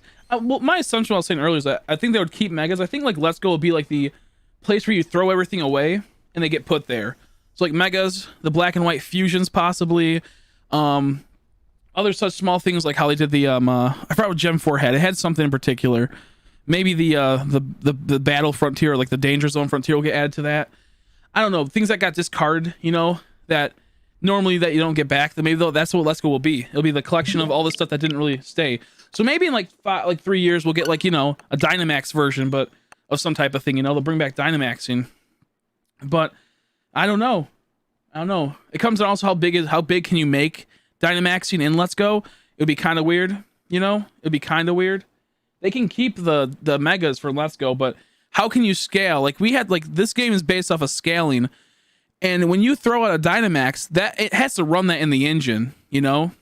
Like you have to actually run that in the engine. You have to make sure you have enough space for it. Will they have enough space for it in a Let's Go thing? Probably not. I mean, maybe you could, maybe each and maybe you can only do it in certain battles. I don't know. Because you don't Dynamax in every battle. You only Dynamax in important battles and in the Dynamax thing. So I see Dynamaxing a gimmick that would be kind of weird to have in Let's Go, and they could just keep megas and make megas come by and be more megas in the future. And they could really do that if they want to. They don't have to, but and they probably won't, but who knows. It's more so how are they going to scale Dynamaxing, because they make special arenas just for Dynamaxing. You know, you have the Dynamax arenas, you have a few Dynamax battles outside of the normal trainer battles, and you have the like the raid dens and whatnot. Like, there's a lot of mechanics that can't easily get into Let's Go just due to size and just due to how like they set up things and the consistency of it, you know? Like, because if they're gonna add, like, are they gonna add raids in the Diamond and Pearl? Like, why would you have Dynamaxing but not add the raids, you know? Be kind of weird. So who knows? Who knows? I'm gonna go back up and read a bit. I don't know. I would love to see Let's Go if they do it right as the Gen 4 remakes. Because it could literally just be almost like you're playing like the Diamond and Pearl games on the DS. And that's what most people don't realize. It just would be almost like that. Just, it would be a bit, you know, a different art style. That's all it would come down to. It'd be the same as that game as Diamond and Pearl on the DS. It just would be a different art style. That's all it came down to. Whereas if you're going to put it onto the Gen 8 platform, it's not going to be that. It's going to be simply, a lot of things are going to change. A lot more things than, you know, than simple, you know, changing of what's called the art style. It's gonna be the art style. It's gonna be the way the game runs, the environments. There's a lot to it. There's a lot to it. But who knows? We'll have to just wait and see. I'm looking forward to it. I'm excited to see what they'll do with it. We'll have to see. Let's see. Too much work for them to go bring back megas. Not in a controlled way. In a controlled way, it's really easy for them to bring back megas. In a controlled way, if it's in Let's Go, they can easily bring back megas. I mean, it's already in the game, and it could do it. But it comes down to a lot of things. Like, if they want to do a remake, it's more so, is it a remaster or a remake? So if they do, that's what it comes down to. Will Gen 4 be almost like a remastered of we'll use the remastered Let's Go, or we'll use a remake of Gen 8? Because, like, Let's Go kind of is like a remake, but also remastered. It's kind of like a bit of both worlds because they have that weird implementation of catching that Gen 1 never had. So, I don't know, it's kind of hard to explain. Like, it's so goofy what they can do. Like, you already have so many people on Sword and Shield building the Crown Tundra during this time, where they had a whole entire empty team that did Let's Go, you know, because they outsourced Let's Go, I believe, most of it. So there's so much. There's so much that I'm looking forward to seeing, and who knows what's gonna happen. I could talk about this for hours, though. Honestly, I could talk about it for hours. I don't know if there are ways to say that DLC is a substitute for third version, not sequels. Sword should really feel like they've leaned into another bigger story with the region. Yeah, they have that type of feel. Said she wants to sell more max tips to other regions or something. You need the power spots to activate them. The power spots from Eternos. Exactly, yeah, that's what I'm saying. Like, stuff like that. I mean, even then, they could probably fix something. They could retcon it. If it's going to be like a hard remake, because like I said, it's a remake. A remake doesn't really connect to this story, you know, of Gen 8, if that makes sense. Like, almost all remakes outside of, like, you know, Heart Gold Soul Silver are their own universe. Like after Oris, essentially. Since Oris intervened, Oris was this whole entire different game that doesn't take any... I don't even know how to explain it. It doesn't, like, affect, if that makes sense, Gen 6. I mean, maybe they have some type of thing, you know, but like, it doesn't affect Gen 7. So a remake, I can see like retconning it and changing it to where they can make it to where maybe the Dynamaxing can be a thing, you know. Maybe they'll retcon it and there'll be different types of Dynamaxes, or maybe Eternatus is there now or something stupid. Arceus induced Dynamax, yeah, exactly. Like, maybe we'll have something if they did that, you know. I don't know. Like, there's ways around it they could always do, you know, but who knows if they will. Who knows if they will. I don't know. Regice is really stubborn. How you doing, Bloom? Yeah. To be fair, I've, like, out of these 2 hours of hunting, I probably got about 20 resets in. I've been really slow because I've been talking. I've been having a good time talking about stupid shit that we won't know until we get there later. If they do Dynamaxes, you know, I bet it'll be blue cows with Calyx's Dynamax. That'd be so cool. I like different colors. Welcome back, Nacho. I gotta go bathroom again. I'll be right back. As Nacho came back, I had to go bathroom. What's that mean? What's he mean by that? Am I actually Nacho secretly? I'll be right back, though. I gotta pee.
Okay.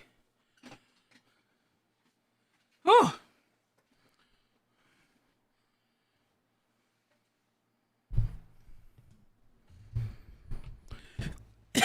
Excuse me. Oh, so I wonder what they're also gonna do for the 25th anniversary. Hopefully, Let's Go 2, but it's just Kento version again. That's what I'm hoping for, actually. It's just Kento version again, and it's Let's Go 2, but it's just the same game. Just, you know, one more Pokemon ad.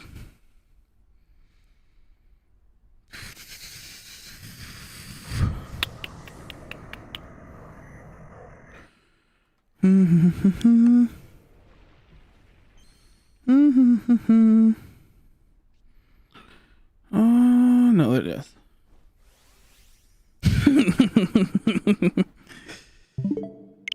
Let's Go to Kento. Like, I even said, like, personally, I would like Let's Go to Johto next.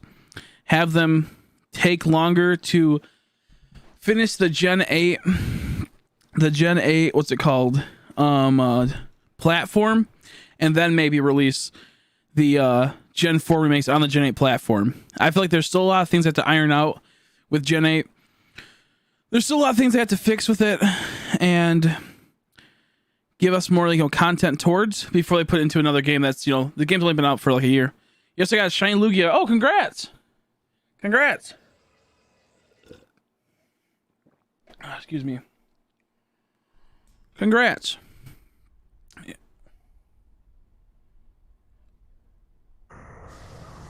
I also don't care much about Gen 4, like if it gets made or not, because I'm a Gen 5 guy. I mean, I do want to come out, but like I'm more of a Gen 5 guy.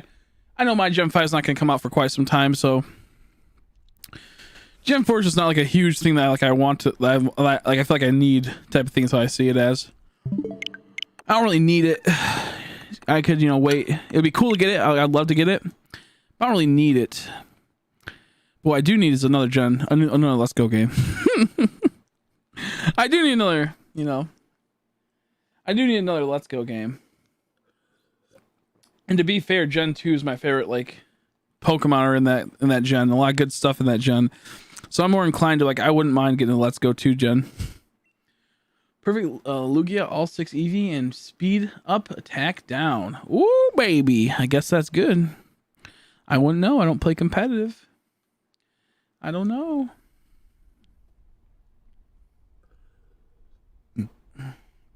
The thing is, I just hope they make the next Pokemon game, that's main game, it just keeps some of these mechanics. Like, even if like you don't Dynamax in the game, I still want to see some Dynamax Adventures type of situation made. I don't know. For a little before my party. Sounds good. Hopefully you have a good time, Gecko. Nice to see you again, buddy.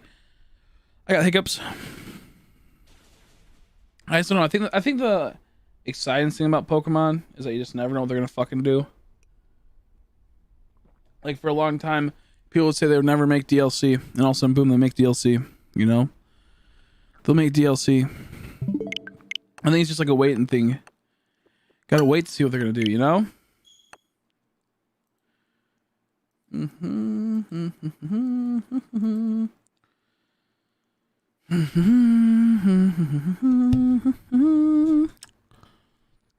I think the best thing they could do for Gen 4 remakes, the best thing they could do is make it like its own thing, like how like Gerard's like with the chibi style, like making it almost like how like, you know, Gen 6 did for Gen, like Oris and whatnot, having that Gen 6 platform, but like having to where it's like that, like, you know, its own like a little art style thing that follows it, but like it's still cutesy.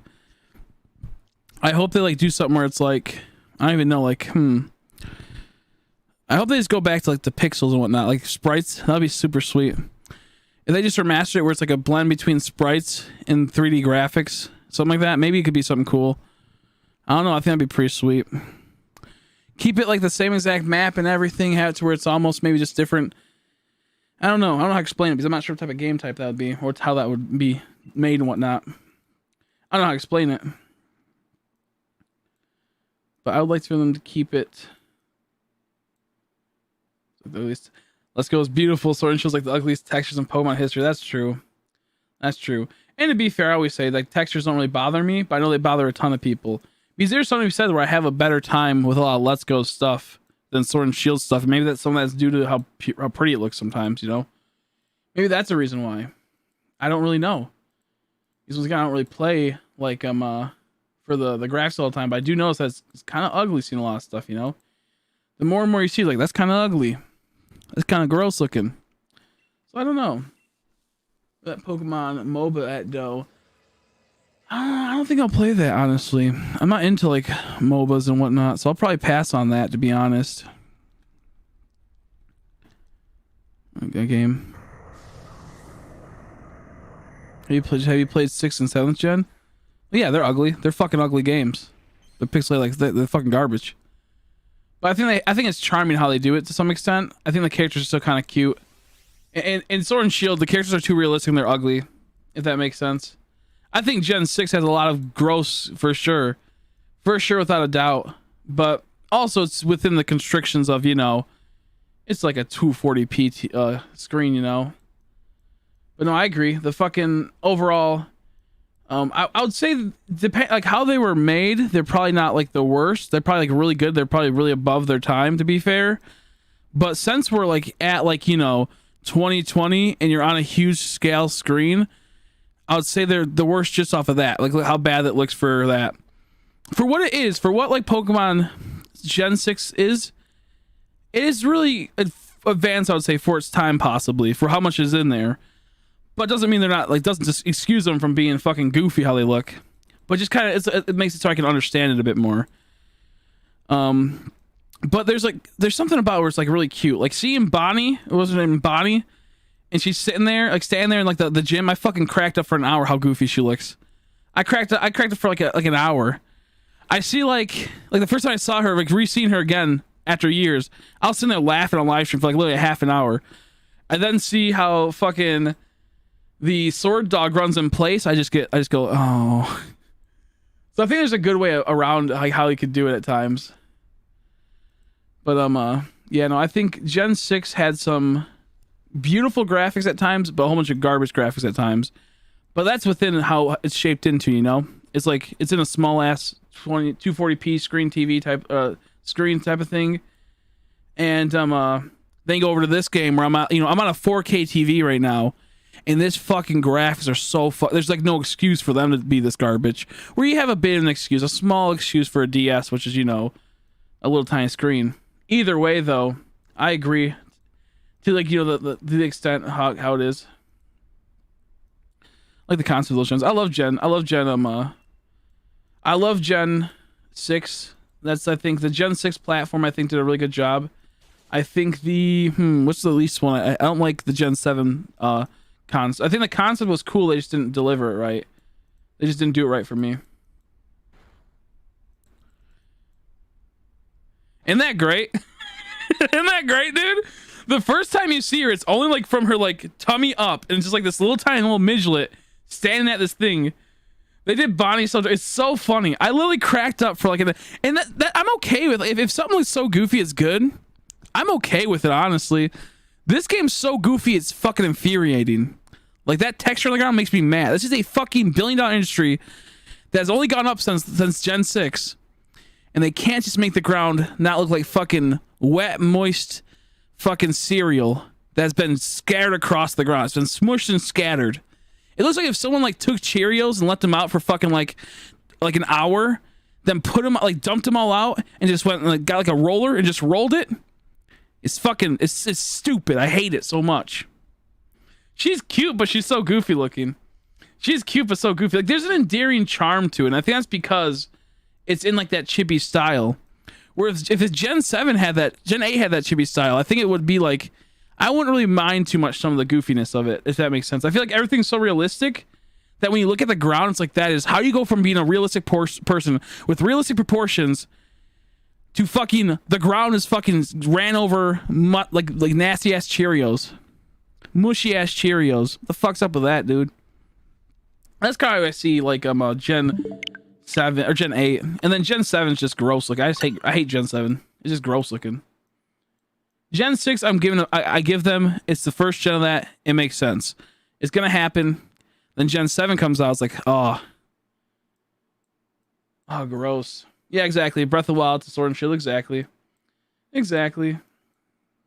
And that's exactly how I see a lot of this type of stuff, where it's like, if you were to compare anything that's on the DS to Sword and Shield, or X and Y, you would not find anything as clean as that most of the time. That is as big as that game, you know. So that's how I kind of see it as. Like, I can excuse X and Y, somewhat even Sword and Shield or Sun and Moon at times, but Sword and Shield is like pretty unexcusable.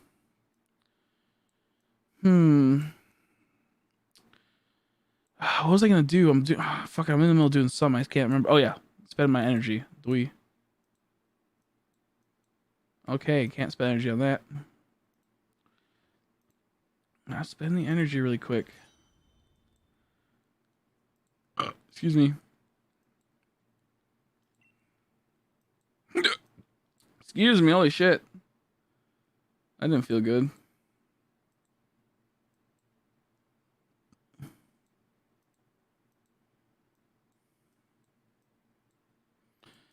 Gotta do my game for a second. But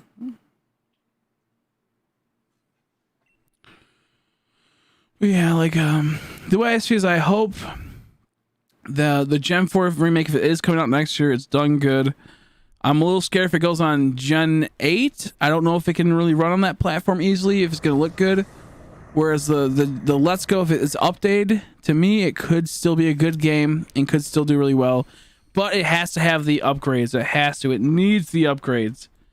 It needs the upgrades that is pretty much I'm dying for. Which would be, you know, fixed shiny rates. They're all goofy.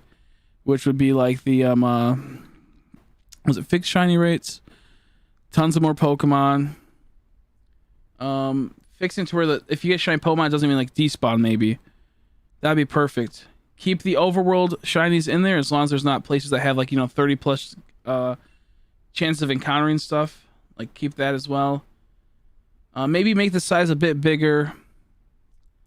And personally, I don't care about competitive. I could give us a fuck. I hope there's no competitive at all in it, just because I hate competitive. But I know that would make the game last a lot longer. So if there's gonna be competitive, I hope they really fix the mechanics and make it to where it's its own fun experience. And maybe add a few other, and add more ways to hunt. Add a lot more ways to hunt. And take out the pre-loading shinies like Sword and Shield would have, you know? Like where like anything can be a shiny, but you won't know because it doesn't show in the overworld. Which is good they did that, because, you know, then you'd be getting shinies left and right, you know? In Sword and Shield. But if they do that, then I wouldn't be too upset about a Let's Go remake. I just want to know what the fuck's gonna happen. Are we gonna ever get a Let's Go remake? Will we ever get, or not a remake, but another Let's Go? Will we get a sequel? Who knows? What will be the next thing that Sword and Shield does? It's such new territory. We just don't know what the hell's going on, man. We just don't know what the hell is going on. I want to know. Are we gonna get, you know, like, is it gonna go right to straight like Gen 9, you know? And will they use the Sword and Shield platform? Will Gen 9 possibly be out on the, like, you know, the next console or something? When will the next console be? How old is the Switch? Let's give it a little look. It's like, what, like 3 to 4 years old now? Is it 4 years old? Switch release? I think it's like 3 years. I think it's like 3.5, 3. It came out March 3rd, 2017. So it's like about, you know, roughly, we'll say 3 years old. I mean, it's creeping up on that 4-year mark. Are they gonna make a new system? And is this game gonna be like this? The gen for Gen 8 is gonna be scrapped for the most part? What are they gonna do? Will they transfer it over to the next gen? You know, the next system and work off that? There's so much that like you just don't know. What was the leap between the Wii and the Switch U? Let's see that. Let's look at that. Wii release. Because to me, it's like, I don't feel like I got much off of my Switches. Oh, the Wii came out in 2011? Really? Wow, I felt like it came out a little. I thought it came out like 2008 or something. That's weird. What was it, the Wii U release date? The Wii U came out in 2012? There's something wrong about this. Those were two separate consoles, right? No, I'll look at that. I'll look at that. There's no way that came out that. I gotta look at that. What the fuck? The Wii had to come out in like. When did it, wait? What's going on here? What's going on with this dude? I think they fucked this up. I think they're. I don't know. There's no way it came out. Did it really? No, Nintendo Wii at 2006. I was about to say there's no way. Okay, 2006. The last incarnation. I was about to say there's no fucking way. Okay, thank God. I was so confused. I was like, what the fuck? So it seems like they normally give the GameCube and the Wii, all that type of shit. They mostly have like a 5 to 6 year console life. We're getting the 4-year console life, so we'll maybe get one big Pokemon game, and then we'll get a new system. And what will that new system be, you know? But then again, the 3DS has, look how long its fucking shelf life's been, man. Long shelf life. Also, at this point, it's been dying up again, so hopefully we'll get some news. Yeah, drying up, exactly. That's what I'm hoping. Also, Switch Pro coming, so maybe that'll be will up their game. I'm wondering what the Switch Pro will be, because I know that's been talked in the talks. Is there any like confirmation that's coming out? No shiny at Dead Money. We've just been talking bullshit. I haven't really been paying attention. I haven't really been paying attention much, to be honest. I've been taking it so slow. I'm getting back on the grind now. We've just been talking about, you know, there's like what will Gen 4 be? Will it be a Let's Go remake engine? Will it be a Gen 8 engine, or will it be its own engine? I would love to see its own engine that kind of like brings back the old Platinum type of setup, like how like that game was, you know, with sprites and whatnot. But I just don't think they would do that unless like they really want to. Like they totally could. They have tons of money for it, and I'd love to see that. But will they?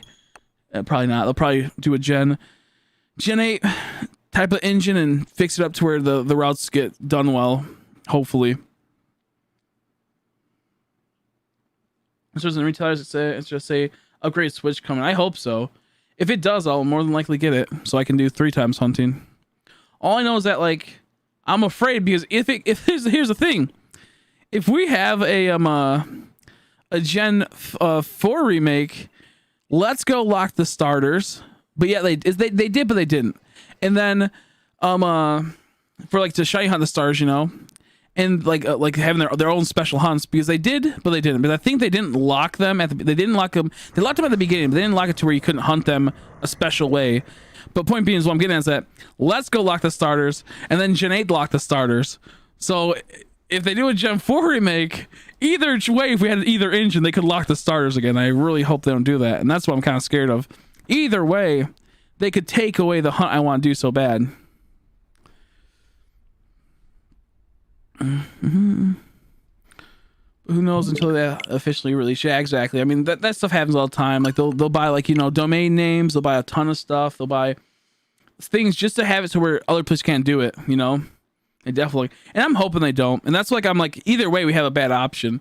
Maybe they'll, you know, maybe they see that like a remake like that, where it's like a traditional remake, not like a Let's Go remake. Maybe they'll keep it in line with they'll keep it unlocked. But from all the last couple of years, it kind of seems like they're locking stuff down, and they want to have it to where you have to either Masuda them or do something else. That was another big problem people had with Let's Go. They wish they could have Masuda method. I was like, why? Let's Go doesn't need Masuda method. Like, it will need Masuda method if they fix the rates, obviously. Or if they fix the rates, then it makes sense to Masuda method. But if they don't fix the rates, then it's like you don't really need it. You can get almost anything relatively fast in Let's Go. And it's not like it's a competitive game, so you don't really need the competitive nature of things, you know? So, like, Masuda method isn't 100% needed in a Let's Go type of situation. It just would be nice to have it. Just would be nice to have it, and I think it would benefit if it had it. I think also I like Let's Go because it took people out from Masuda method and everything, though, to be fair. I did like that. Because, like, Sword and Shield took people that normally don't Masuda method and made it to where everyone Masuda methods now that normally wouldn't. Like, I see like the increase in Masuda method drastic in Sword and Shield, and the actual hunting like non-existent at times, you know. So maybe if we get the Let's Go and they make it where you can't Masuda, they keep that out and they make it where people actually hunt stuff down. That could be a good thing. That could be a good thing. Who knows though? We'll have to wait and see. I think Breath of the Wild coming with the Switch Pro in summer and Gen 4 holiday, or wishful thinking. I think that'd be nice. They can do 10k encounters and still no shiny. Well, we're at 10k encounters for no shiny in total, and about 9k encounters for Regice. I think roughly 9k encounters for Regice. And then Regigigas is like 2k something. I've been really slow today though, Jax. I've been really slow. Like, mostly it's just been me talking and whatnot. It's hard to do 2 different hunts like this when they have different timings when you're trying to talk about things and think a little bit more than normal. Okay, 1 second. Let's see. All right, I'm ready to go. See you later, buddy. Thanks for stopping by. I appreciate it. Thanks for chilling with us for the time that you had. I hope you have fun. For sure, tell me how it goes when you get back. If you're gonna, you can pop in. Yeah, it is insane. It's bullshit is what it is. It's not insane. It's bullshit. It's bullshit. But yeah, no, it's goofy. I actually got defeated. I forgot to push the fast forward button. I hope they don't lock the stars though for Gen 3. That'll just be, or Gen 4 remake. That would suck. That would suck so much ass. Because if they make the Gen 4 remake and it looks fun, oh man, I'm gonna do 3 times hunting on the stars if I can. And if they lock it, I'll just do 3 times hunting for stuff in the wild. I'll figure out something. I hope that I haven't seen the Mando yet. I gotta wait till Haley can watch it, so maybe tomorrow. I might watch it tomorrow, or technically today. I'm waiting for it. But I got it kind of, I'm not gonna spoil it, but I got kind of spoiled by it on Twitter. I went on some random person's profile, clicked on something, I was like, ah. I got a shiny tyrant from the raid earlier and it looks so good. Oh yeah, nice. Nice. I want to hunt that. I cannot wait to hunt it. I cannot wait to hunt it. That's so cool.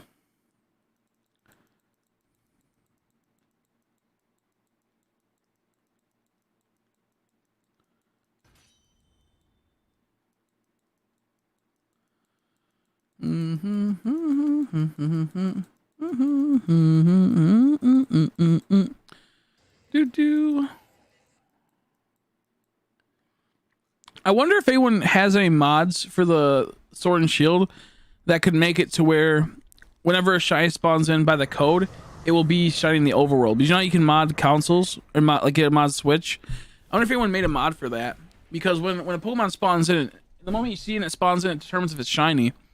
So I wonder if anyone gets to do it to where they know, like, you know, if it's gonna be shiny, if it spawns in shiny, if they made like a thing where it's gonna be shiny in the overworld. Because I would like to see how crazy it could be if you were to get a shiny charm and go in the overworld of Sword and Shield in the wild area and just go up and down at, you know, how many shinies you get in an hour.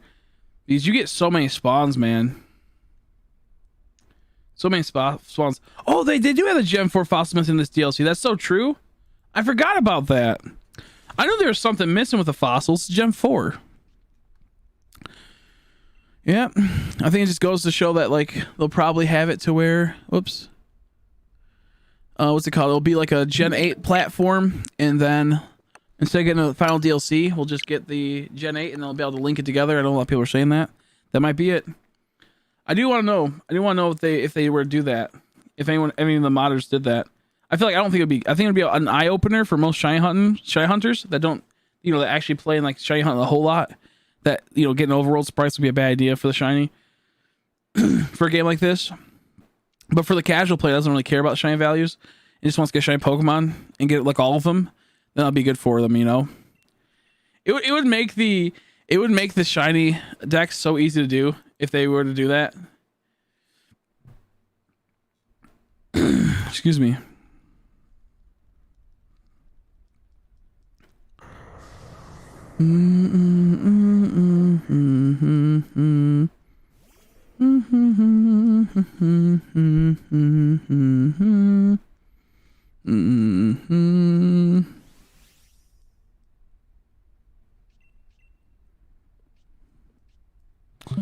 Okay.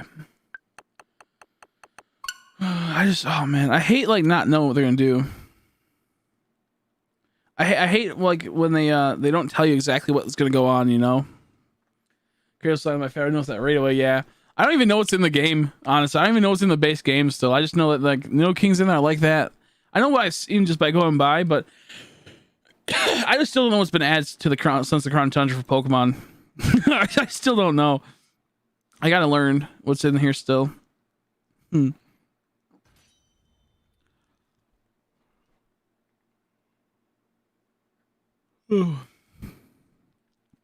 I still gotta learn what is in these dang old games.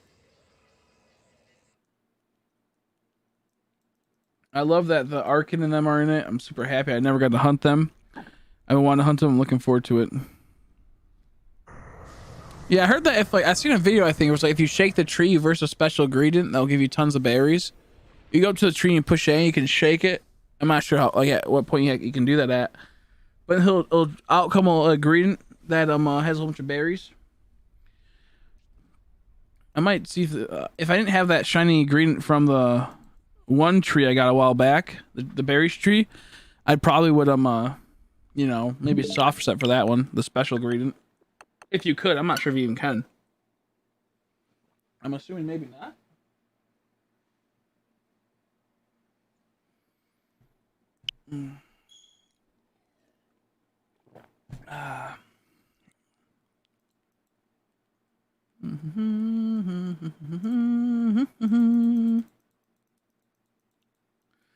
Do do do do do do do do do.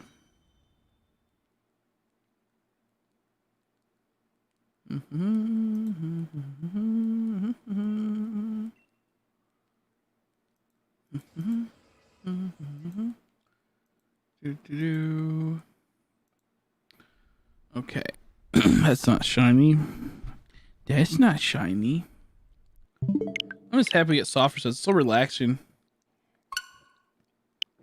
I like doing soft resets. It's so much easier than half the hunts that could have been. Man, could you imagine doing doing the Zapdos? Like encountering the Zapdos, like doing the... I'm happy they fucking locked Zapdos, to be honest. That would have been fucking brutal. Like, how garbage would that hunt be? Trying to hunt down Zapdos and get him shiny. That'd be like the worst. And I think that's one reason why they possibly did it too, because Zapdos would seem like he'd be pretty fucked, man. People like I feel like wouldn't be able to do that one because they just get too confused. Maybe we'll find a way to fix that. You know, maybe there's a way they could have fixed it. But I think just off how they wanted to put Zapdos in the game, they're like, yeah, maybe. Maybe that's why we did it. Uh-huh. I agree. Mm-hmm. They should have just done what Let's Go did. Hatch where you can soft reset for them, and then there's ones that go out in the overworld. Let's Go did it so well. You can soft reset for them, and then once you soft reset for them, or even actually beat them or claim or whatever you do, they'll start spawning the overworld at a very small, like a very, very small rate, you know? That's what they should have done.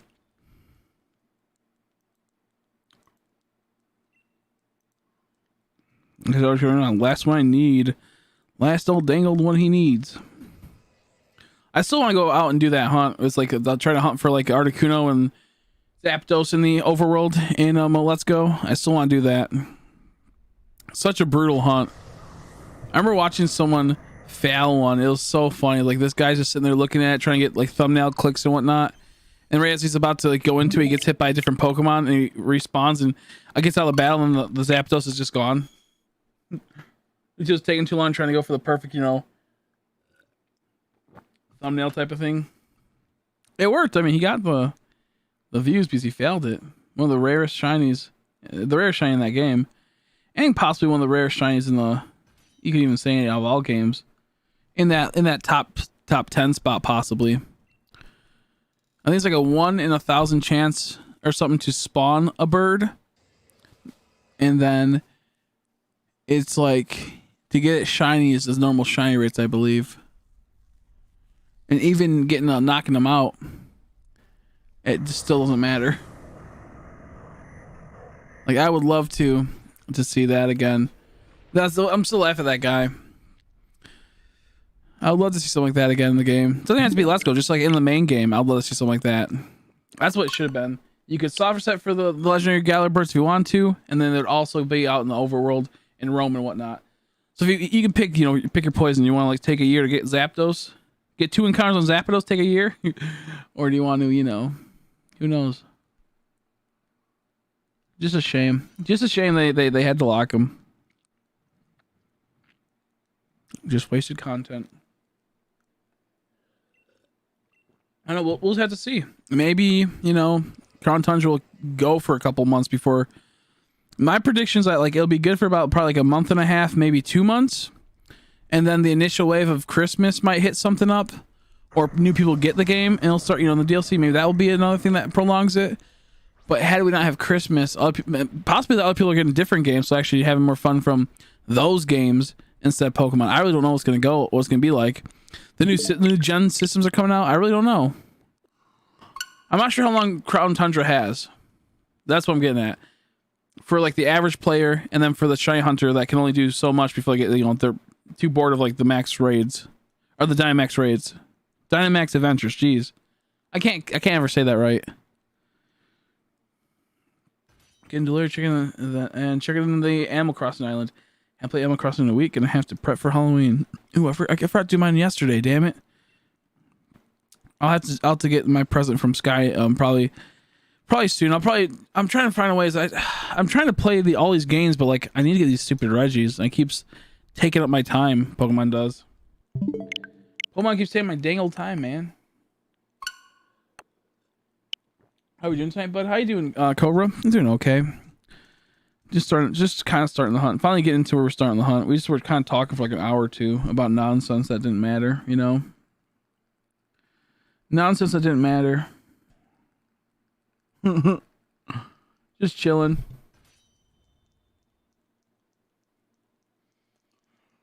Yeah, for me personally, like I only care about shiny Pokemon, so like if it's not shiny, I just don't care. Like I don't want to hunt it, I don't want to catch it. And then half the time you have to catch it to get, you know, you have to catch it to get it for the decks and whatnot, so you kind of have to. But only reason why I caught the Galarian, like one of the Galarian birds, I believe I did, was because I needed a stronger Pokemon. I was kind of bored for a bit. But most of the time I was like, I'll never catch Pokemon that's not shiny, just because it's like I don't care too much. I just don't care too much, I guess. Continue my hunt for Azelf. Almost at 100 raids. Doing the Regis after. Ooh! That is brutal. That is brutal. Do you have the shiny charm, or are you doing the full odds method? I'm not looking forward to doing the full odds method, man. I'm not looking forward to that. 1/300 just seems goofy for doing, like, you know, this.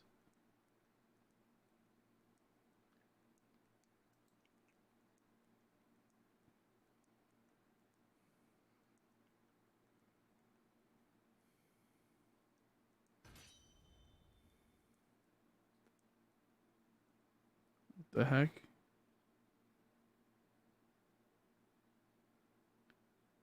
There's a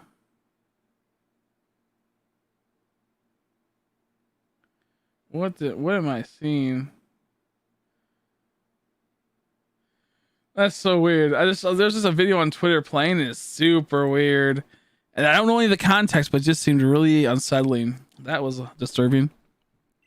I couldn't hear anything because I don't have the audio up, but it was very undisturbing imagery. So you charge that man. Okay, good. Yeah. I'm gonna try. I might work on getting the shiny charm on my new account. I don't know just yet.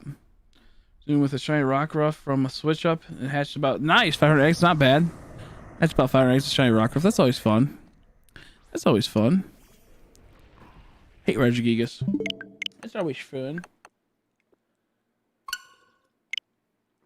Yeah, I don't know. I'm currently looking at like getting a phone and we start doing Pokemon Go, and it'll be a lot funner to just like play that and be able to take a break from these games all the time, you know, the more tedious games. Be able to, like, you know, detox from a bit. Because, like, I don't know, it feels like some days I just have to, I'm like, I don't want to wake up and stream. Like today I had such good sleep. I went to bed for like, I think like 9 hours, 8 hours. And I was like, oh my gosh, I was getting so much sleep. I woke up at 6. Oh, I woke up at 5. I woke up at 5:30. And I could stream right now. You know, I got about 6 hours of sleep. I could stream. Kind of what you gotta do. And I went, oh, you know, I'm getting really sick of these hunts. If I end up streaming, it's gonna be like, I'm just gonna be like annoyed the whole time. So I decided just to sleep until 9 o'clock. Then I got up and I slept until 8 o'clock. And then I got up, took care of all my plants, and then I laid in bed for a bit. And then come around 9:30, I just took some time to myself and just watched some stuff I like to watch. And it felt so nice. It's like, oh, I finally get a break from this game. I finally get a break from these Regis, you know, and streaming for a bit. So super happy at that, you know. was like, oh, thank God. But then, you know, fast forward to streaming, it's like I felt so like, you know, replenished. So I can only imagine if I were to be able to start playing Pokemon Go and stream that, I can take a break from like the detox from the grind that it can be Sword and Shield or the 1-8000 games when I had enough. So I'm looking forward to that. I woke up this afternoon. Oh, I read that one. I'm excited for Pokemon Snap. It brings back nostalgia. I hope they have shinies. Yeah, me too. I'm praying they have shinies. I mean, that's like the only game that I can like kind of like I like to play Pokemon where like if they don't have shinies it doesn't bother me. Like playing Mystery Dungeon, it was kind of fun. A little tedious, kind of annoying at times, but it was kind of a fun game. But if there was no shines in it, I probably would never have bought it, or probably would play it for a bit and then just like moved on from it. But since there's shiny Pokemon, I was like, oh sweet, I have something to do, you know? Like I have something to do. So I totally played it, had a ton of fun with it. Outside, like, you know, kind of get annoyed. And then like I play Snap, you know. It's just a fun nostalgia experience. So like if they don't add shines, I'll be extremely upset. But if it's a long enough game, then maybe I can kind of like, you know, it's gonna be like what, $60. So this game has to be very long. And with Pokemon, I doubt that it's gonna be a thing. So the only way you can fix that is add shinies though. And that would be huge because if you add shinies, it gives it tons of replay value. If not, it's like for me, an average person, you know, that's like that buys a game, you know, we'll say maybe once every couple months, maybe once every like 4 months or something. When you pick a game, like, is it going to be worth it, you know? And adding shines in a Snap would be huge. And they can't make it to where it's only a few. They have to have everything, would be everything. Because the biggest problem with, what's it called? Mystery Dungeon was the fact that only a select few got shiny. And that made it to where I was like, oh, great. So I can only get this much. And once I get these shinies, it's pretty much done. Like, you know, there's no other value to the game once I get these like 30 shinies, these 28 shinies, 20, it was 27, I think, or 28. It's 27 for 28. After that, it's pretty much pointless, you know? So, yeah, I feel like if Snap adds shinies, even if it's not like you can't keep them or anything like that, and you can just take pictures of them and they can put them into the scrapbook or catalog, I'm fine with that, you know? Yeah, like dungeons, if everything could have been shiny and you didn't have like in a shiny mates where you couldn't fail a shiny, I feel like that game would have been so much better. The collecting aspect would be cool. It would be fun, and it would be, you know, it wouldn't be too bad. But then they do the whole bullshit of, you know, oh, you can only get certain ones. Oh, you can also easily fail the shiny. And then it's like, well, you can get them sometimes relatively easy. Other times it takes like hours. But the point is like, it doesn't feel good, you know? And half of them, it's like you can get an Ambipom, and an Apom is like, what? That's the same line. You can get a Magikarp or a Gyarados. It's like, why couldn't we just get a Magikarp and then evolve our Magikarp into Gyarados? And it's like, or you could get a, you know, a Hoot Hoot or a Noctowl. They literally could have took out Noctowl and then put something else. They could have they could have done that many times over. They could add more. And it's like small things like that kind of like ruin the experience for me for Mystery Dungeon. It has a somewhat decent core mechanic of how it plays. And then the thing that extends that mechanic is the replayability of shiny Pokemon. Because honestly, if they had no shiny Pokemon, then it probably wouldn't be as bad, because as dumb as it sounds, like just only be able to do 27 or 28 of them, my whole like mindset changed of I just want a shiny hunt. I don't really want to grind up my level to get more, like, you know, my mystery level, my dungeon master level, what the fuck it's called, my rescue level. I don't care about that at this point, because that's almost nothing. I can do that, you know, and like easy. I can get to the highest rank relatively easy. However, I can't get every shiny Pokemon relatively easy. But then they restrict it, and it's like, oh man. So to me, Mystery Dungeon was the hugest missed opportunity for Pokemon. If everything could have been shiny, that game would have like survived way longer than what it did.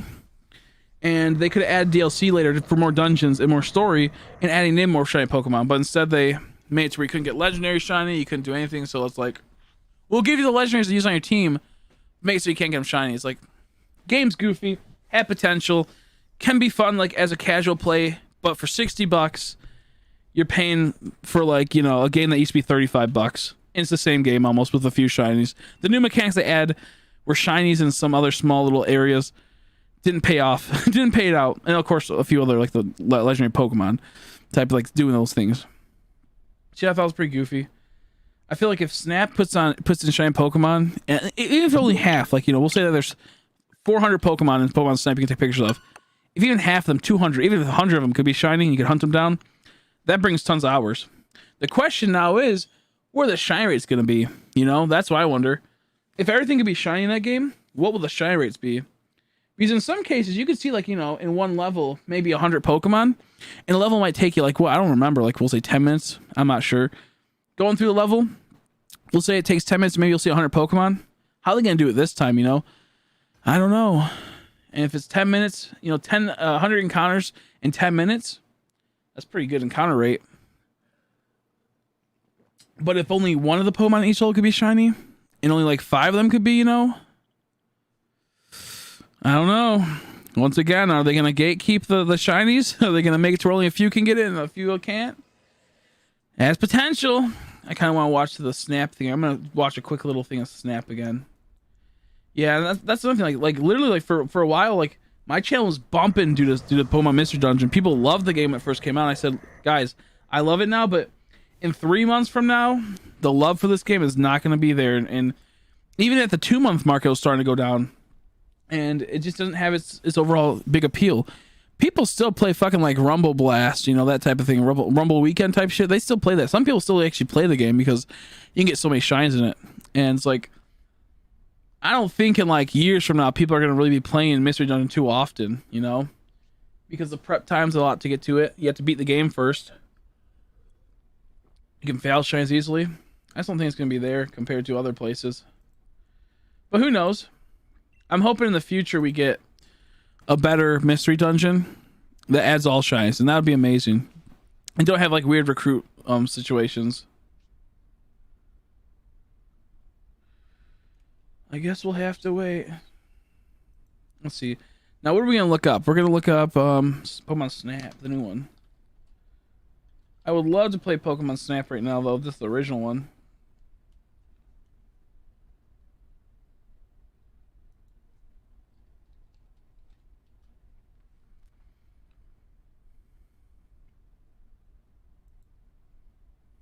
I know a lot of people are really sad because like this game didn't look like this game looked better than some of Sword and Shield in some cases. And like you're like, what the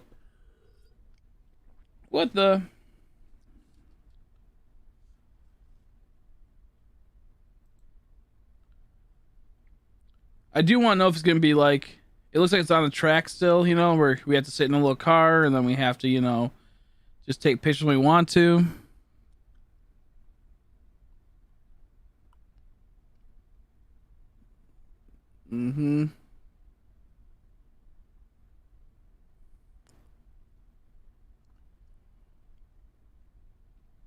I don't know. Oh yeah, so you're in a little tiny cart and we're doing a little track. What will they do? And like, to me, the problem with Pokemon Snap that I always had with me is that at some point it's scripted, no matter what. They're all scripted to the same exact thing, and you keep going over it, and it's like, end of the day, you're almost like playing the same game as everyone else. You're almost making the same exact thing, you know? You're almost like you're gonna eventually take a picture that's really good that your friend's gonna take a picture. It's gonna be almost identical, you know? Like there's a script, you know, in those games, the originals at least, where you're gonna get the same outcome almost always, you know, eventually. So I kind of hope they tooled around to make it to where the you know, interaction's a bit better, and there's not too much scripted stuff that like, you know, there's a lot I like scripted stuff, but I hope there's a bit more like randomness to it, you know. Maybe if you chuck like an apple, they will move to the area of the apple, because you could do that too, but like it'll be like a bit more interactive and not on like default paths as much with that. Oh, the original Snap's good. It just came down to once you beat the game and found out all the stuff, it eventually got boring because you're just pretty much taking the same pictures. So I really hope they have add shines to it. I really, really hope they do, because that'll just bring out so much more, you know, sweet moments, sweet moments. I want a remake of the. I never got to play the Mystery Dungeon, Sky one. I never got to play the. Was it Darkness of Time, something like that, and the Heroes of Time or something? I don't fucking know. Some Sky. It's going to have a lot of camera mechanics like light intake and shit. I think that could be good, but will that be good for kids? I don't know. I think it could be good. I'd like the idea of that.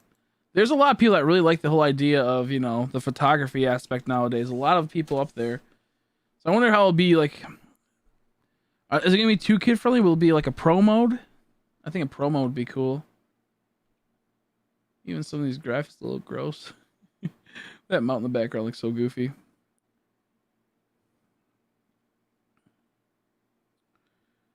Man, oh man. I'm just watching it through again, the trailer. It looks like there's a lot more mechanics that's going to be a lot better than the last one.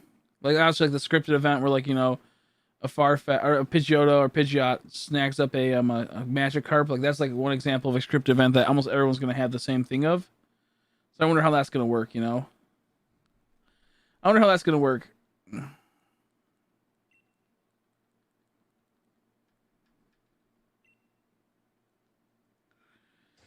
Man, oh man. Oh, if they add shiny Pokemon to Pokemon Snap, that's gonna be so fucking dope. That's gonna be so fucking dope.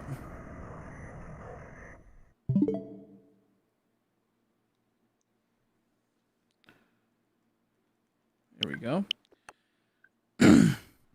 The thing I don't want them to do, as I'm praying that, what I'm praying for is that they don't, like, what I'm praying for is that they don't, I just had a thing, I forgot what I was saying.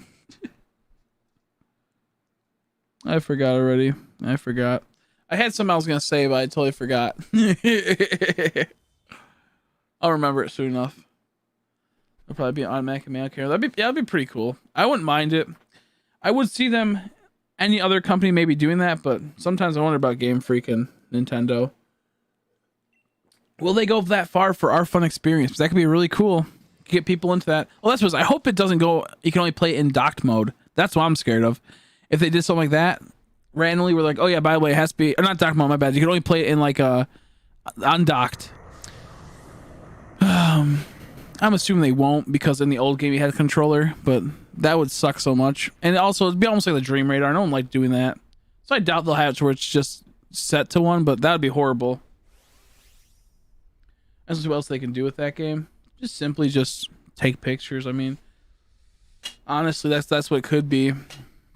That's what it could be. It's like they just are so like they release so much shit that I wouldn't put it past them just to make it to where it's so bare bones, you know. That's what I'm getting at. Like, it'd be cool though for sure if they had different types of cameras, you know, different types of cameras without a doubt, different zoom rates and whatnot, different lenses, apertures and whatnot that change it. That'd be sweet. It'd be so cool.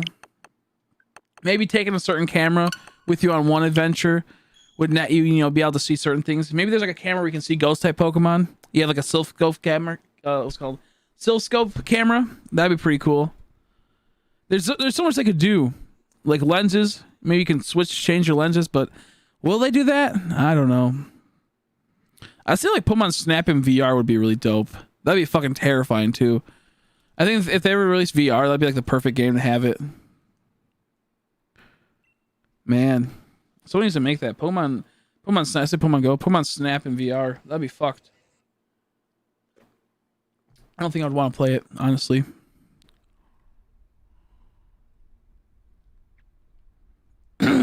Yeah. My thing is that will it be worth $60? Will it be worth the $60? Who knows? I love playing the Mew mission back in the day. That was always fun. That was always scary too. We played the Mew mission and Snap. Oh my gosh. Could you imagine hunting a Mew down, a shiny Mew? Hunting frauds? Nope. I'm just unlucky. I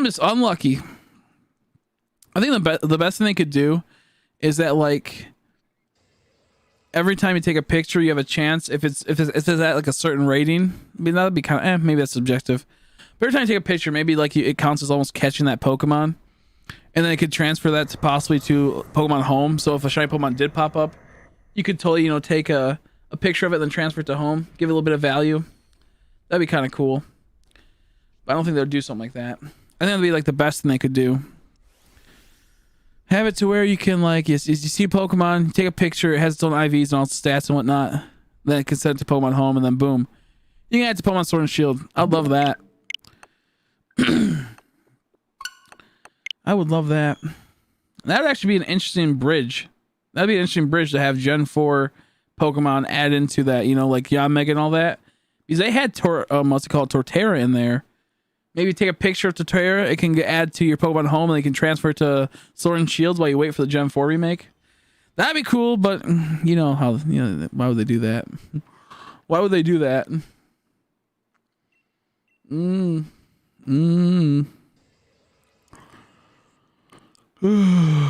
I drink so much water. I gotta pee like crazy, dude. I feel like every hour it's like time to go. Now, what's Pokemon Sleep supposed to all be about? Do we know anything about that? Is there gonna be any way to get shiny Pokemon that way, or what the hell is Pokemon Sleep, dude? What the heck is Pokemon Sleep? Let's look.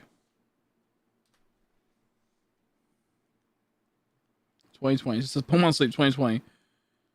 Yeah. Sure, dude. Sure, it'll be 2020. That's what they all say. I can't really find out anything about it.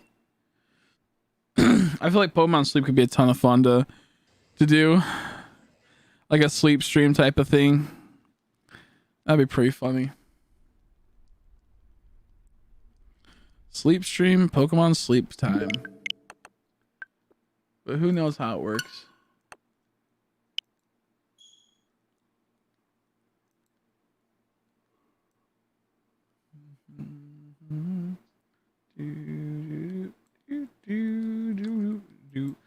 Do they ever star you into the Sword and Shield? Is Staryu in Sword and Shield? I can't remember. I like Staryu and Starmie's shinies. They're pretty good. Did they ever add that? I don't know.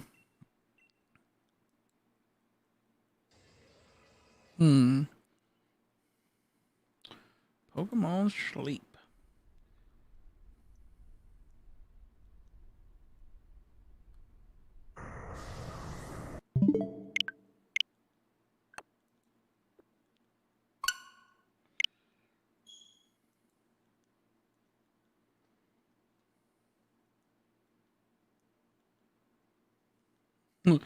When players will sleep, it will affect the gameplay. They will get a surprise. I wonder how this is gonna work. Like, are they gonna have like special bracelets, like how Fitbit can track everything? This I think could be like a really good, healthy thing for people. Honestly, half the fucking Pokemon community don't get enough sleep, dude. That's where like half of them are fucking cracked out. Let's see. Hunt them on Challenge Beach. What's that? Hunt what? Oh, hunt them on Challenge Beach? Oh, okay, yeah, they're in the game. Okay, cool. I'm doing Latios raids if anyone wants to join. If anyone wants to join Latios raids into Umbreon's thing, let them know. We'll put the code down. Okay. I might want to hunt them at some point. You know what? I think we did see them when we played this. Was it Isle of Armor? Or was it this Was it this game? Or this expansion, Crown Tundra? I don't remember. I don't know. Let's see. Pokemon Sleep. Let's see.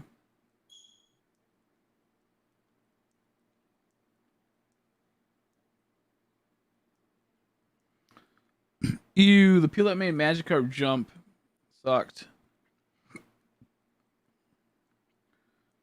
I think like the Magikarp game could have been so cool, honestly. The Magikarp jump game could have been so cool. Oh, it makes me so sad. Knowing that like how it was. Like just how like your dudes could just like die or whatever. Is Caterpie here? I don't see him here. Caterpie, you up yet? Maybe he hasn't found his way to the stream yet, if he is up.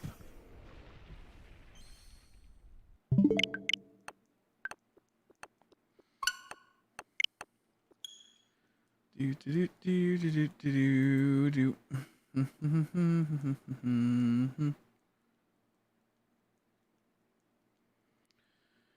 Yeah, I might buy Pokemon Home soon. I need to start getting my stuff set up, you know.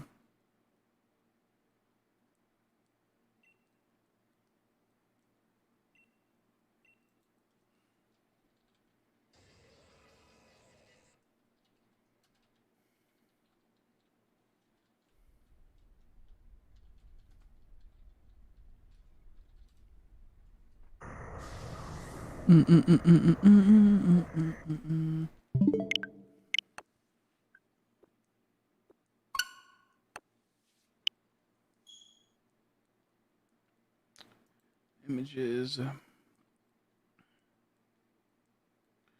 Yeah, I want to try Pokemon Masters. I want to try the shiny hunting in that.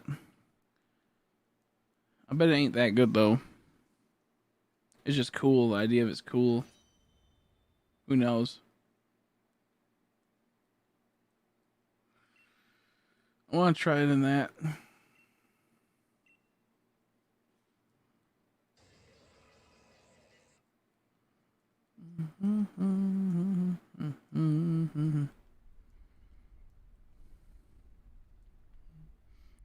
Ooh.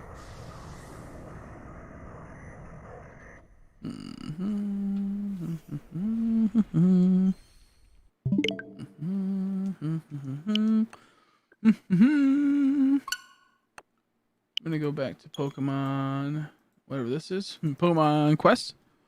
Let's see if we can get a few more missions done and get to it. Oh yeah, my batteries are full. What the fuck? I didn't even know that. My dang old battery's full. Are you kidding me? That's like a pimple on my lip. It won't go away. What the heck? Okay, well, it stings. I'll take care of it later. It just stings. It stings, dude.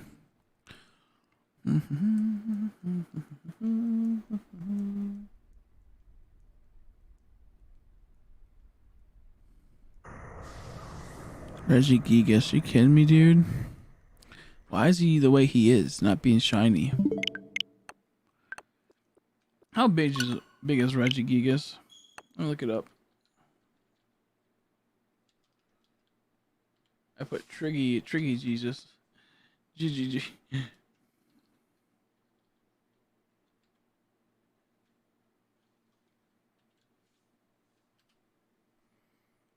Let's see. It's only 12'2". 12'2". To be fair, it's very tall, but like sometimes it feels like he'd be like someone crazy like 20 feet. 20 feet. That's really big. What the fuck? Someone did a fusion of all the Regis clicked into, you know, right here, I'll show it. All the Regis clicked into Regigigas. Looks so goofy. It looks kind of funny, kind of cool.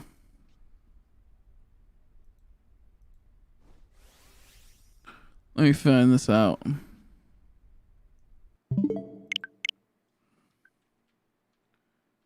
me see. Boop doo.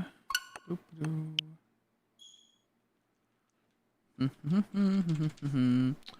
It's like it's like a VMAX Charizard. It looks like VMAX Charizard, but in the Reggie style. It's so funny. Dude. Look at that. Oh, that's funny. The idea is kind of cool, not gonna lie. And maybe that's what they're going for, you know. Maybe is what he's trying to become, the true bad guy. That was like a chair with wheels. Like how they have chair. Oh man.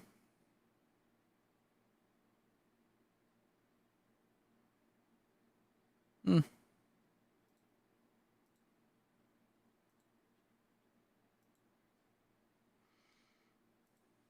Kind of funny though. I kind of like it. Like it's kind of like goofy, but the idea of that's funny because I know like, you know, people are like, it's the head the dragon is and all that type of stuff. It's kind of cool. Kind of cool.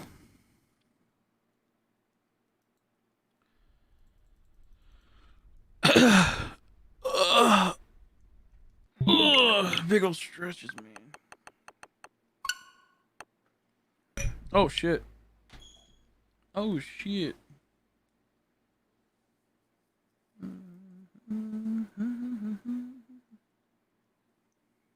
Shazzy's been so tired, yeah. You always take a little break. Take a little break. Chill. Play another game.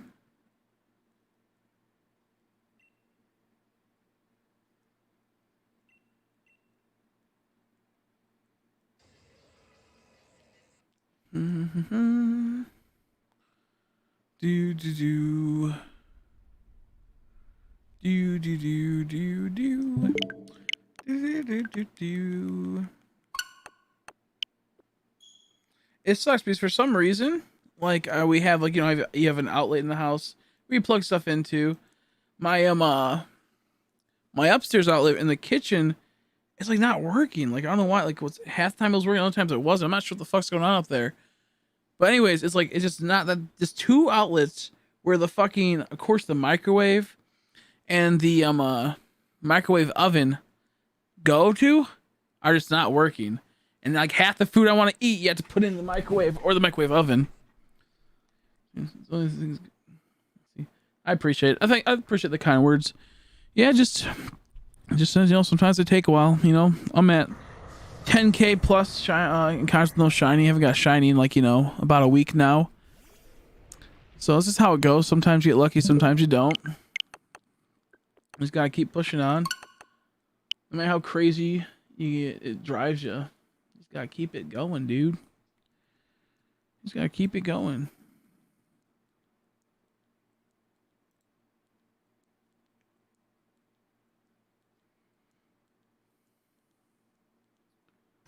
Wow. So it looks like Mario, this is like the current rankings as of June 30th. I wonder when they're gonna update it. Mario Kart 8 Deluxe sold 26.74 million units. Animal Crossing New Horizons sold 22.4 million. Super Smash Bros. Ultimate 19.99 million. Legend of Zelda Breath of Wild 18.60 million. Pokemon Sword and Shield 18.22 million. Mario Odyssey 18.6 million. Pokemon Let's Go Eevee / Pikachu 12.20 million. Super Mario Party 10.94. Splatoon 2 10.74. Super Mario Bros. U Deluxe 7.44 million. I'm actually pretty surprised with that listing. That's interesting. Looks like the Nintendo 3DS.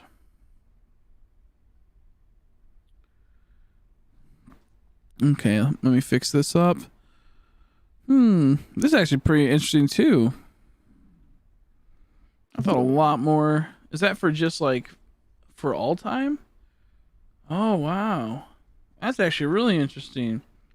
But this is also just in Japan. It looks like maybe. Is this all over, or just Japan? I'll have to look into it. I think it's all over. Because Pokemon X and Y sold 16.45 million. Pokemon Sun and Moon sold 16.8 million. Oris 14.27 million. And Ultra Sun Ultra Moon 8.7 million. So is that only for Japan? Let me look this up.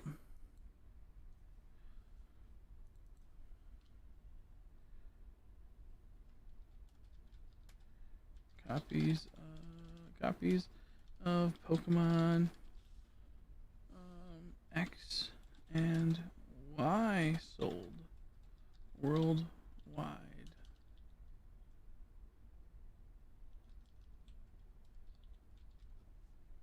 I wonder.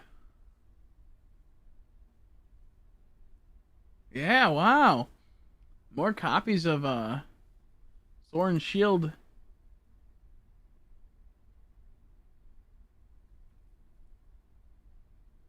Yeah, Sword and Shield sold more copies, and Let's Go sold almost more copies than some games. That's crazy. I thought they wouldn't sell that much. I guess a lot more people had the Switch than I thought. I know a lot of people had the Switch recently, but I thought they sold a lot more. That's surprising. That's surprising to me. That's crazy. No, it's all good. You can keep it. You can keep your shiny luck. I'll get mine in due time. You need it too. The shiny file number on your trinket, at least, yeah, it's based off of one of each species, not like how many you have of one, which is dumb. So if you have like 50 shiny Charmanders, that only kind of has one. It's a cool idea for sure to have that, but at the same time, it's dumb. Like, it's not how many you actually have, it's just like one of each type. Stupid. Like, why do they do that? It should be like, how many shiny Pokemon have like maybe the species caught, and then maybe you have almost total shiny Pokemon. I don't know. Look at Storming out in my game. It's storm. I took too long in the menu.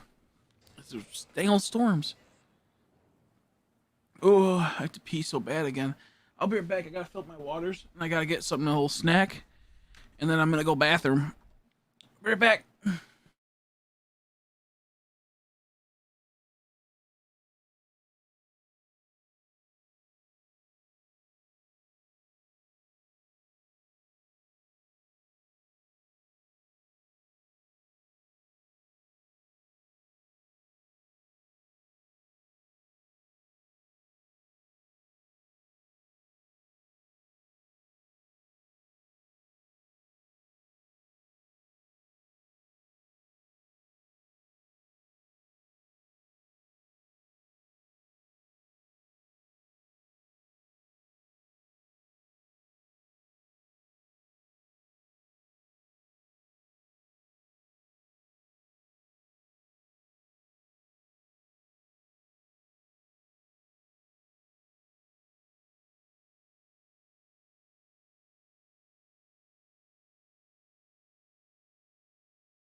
Oh, sorry about that. I was looking for this cheese sauce, and it was right in front of me the whole time. Also, I had like this cake thing.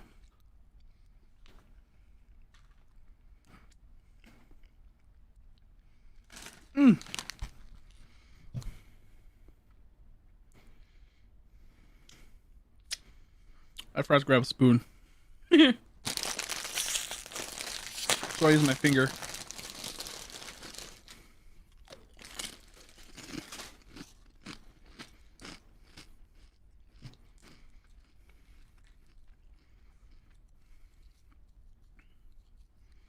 Yeah, I just got really lucky.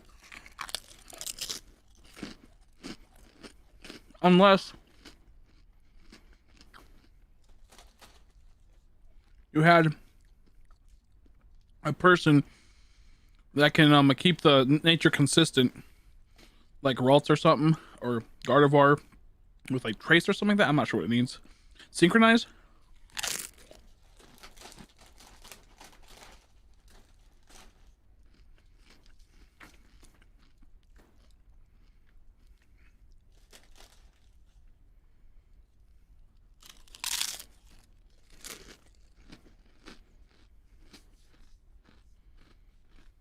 Okay.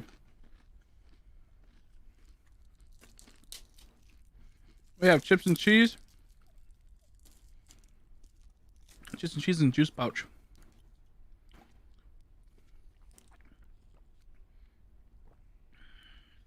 I'm not sure then. I'm not sure then.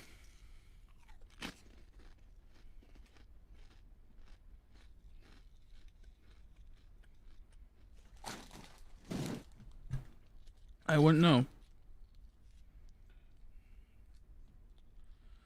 I wouldn't know.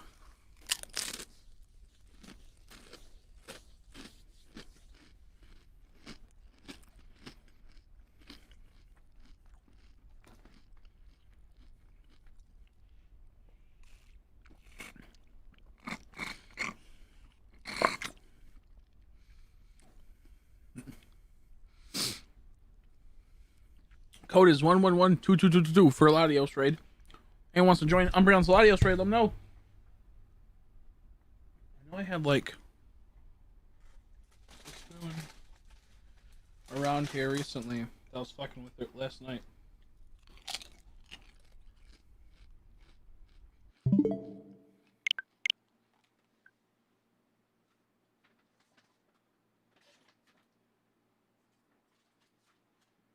Oh, here. It was right there on my last thing. Jeez Louise. I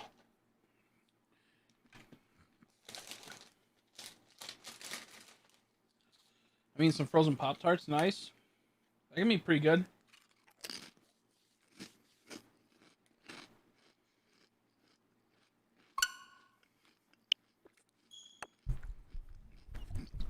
What kind? Oh, what flavor?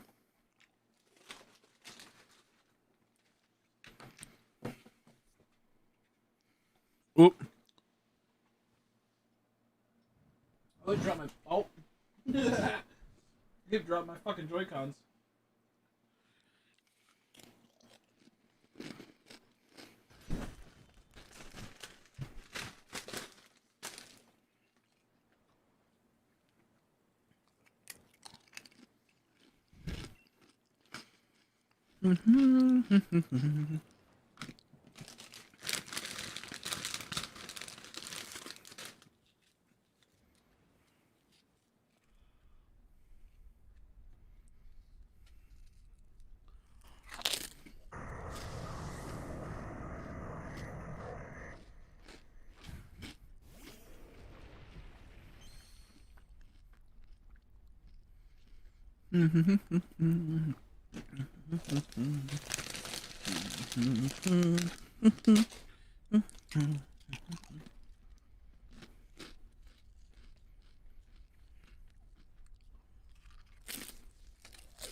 Nice. I like s'mores a whole lot. I like the double chocolate one, I think it is. And then strawberry's okay. I don't mind strawberry too much. I've grown to like blueberry a whole lot. If it's gonna be like, you know, the basic berry flavors.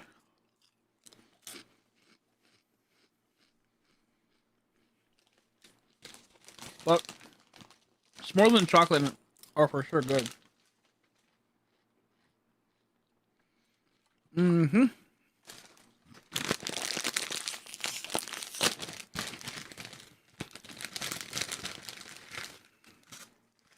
We'll just hitting the spot. I feel so much better now.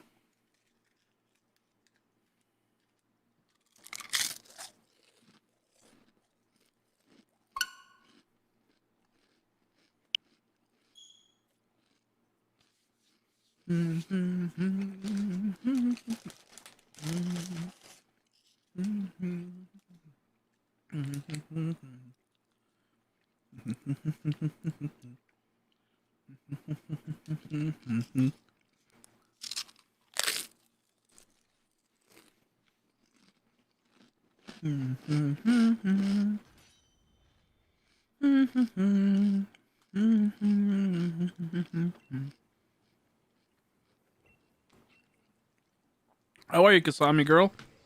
How are you? What time is it in Germany?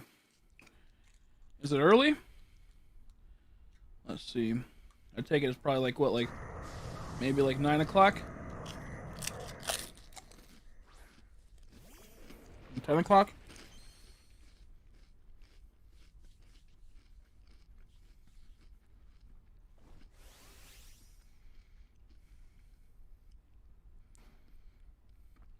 Okay, nothing good in that one.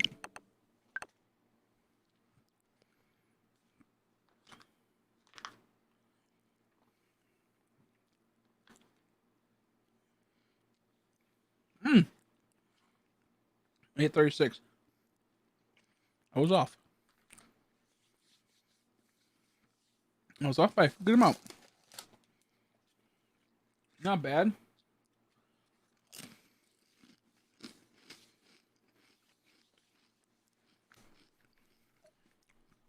We gonna play some Pokemon? And if so, are you hunting? Or just casually playing?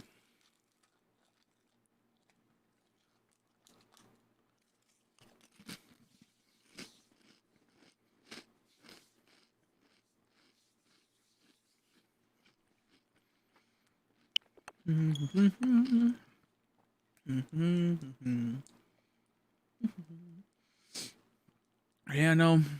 I'm deep in this hunt and have no luck. Every time I get done eating, I wipe off my hands, and then I'm like, I need more. Of all the dingles salt.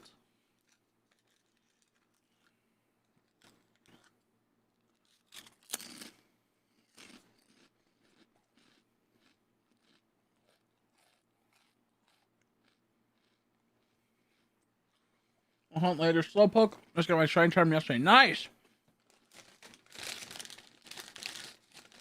I wish you luck. Any overworld encounters are Masuda method. I think this one PokeTuber was a hacker or something. He was giving away 6 IVs, shiny Dracos, and all he had to do is get one is to crack the link trade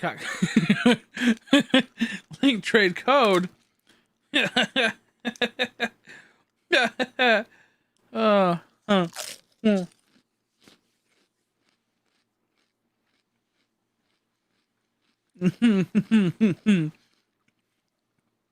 Oh man, it's funny. That's so funny. Yeah, they're all good. Yeah, I think a lot of people are doing that. A lot of streamers are. I could do that myself, but fuck, I forgot to the water. Oh, that sucks. I forgot to get water. I brought both my cups up. But I think a lot of people are doing that. They are getting the hack bonds and giving them away and getting tons of viewers. And they're just like grifters. They don't really care about trying to hunt their Pokemon that much. They only see it as a business opportunity. Since it's kind of easy to get into the thing, you know. Kind of garbage. Hate to see it. It happens though. Excuse me. My hiccups for eating so fast. Oh, geez. Combing the mane. About to go lion mode. About to maul my switch because it won't give me a shiny. Combing the mane. Let's see. Our new clothes and hair from DLC just dropped into random salons. I'm not sure. What they really should have done, and this would have been amazing, is have tons and tons of, like, the items. Like, they have tons, like, the clothing items and tons, like, you know, hair items, maybe different hair dyes and whatnot. They should have put them into, like, almost like a little tiny loot box in the Dynamite Raids Adventures. And then you can use the ores, like 50 ores will let you open up, and it'll be like a random, like, piece of clothing. They should have done something like that. That'd been really good. What ability is good for faster breeding? Flame body and I believe steam engine will make it to where you can hatch them faster, and then you can get the oval charm, I believe, after you get, I think, half the Pokemon caught. I think it's like the oval charm. And then they can have it even. They could even have it to where maybe if you spend $1, you can get like 100 Dyna ore or something. Like, even if they did that, like, I would be fine with that too. Like, I'd be okay if they did that too. I'll look it up for you. 1 second. Oval. Is it called the oval charm? Sword and shield. And they have to beat the game first, and then you go to the person that gives you the shine charm. And I think they give you the oval charm, they'll have the drop rate of eggs will pop up more often. And then you need flame body to hatch them faster.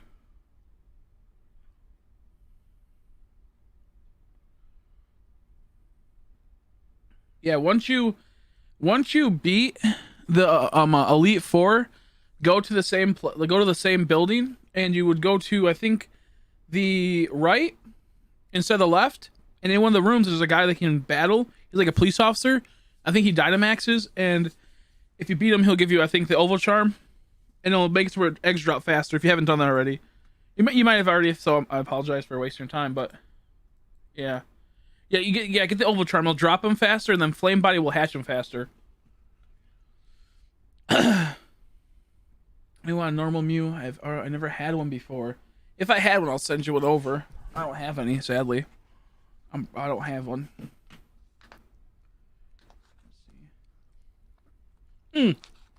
Magma armor might work. I'm not sure. I don't know that myself, but that might work.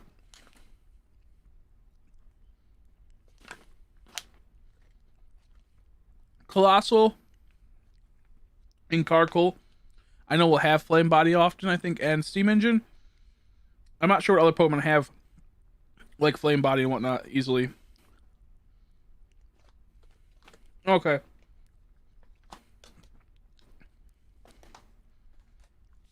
Okay.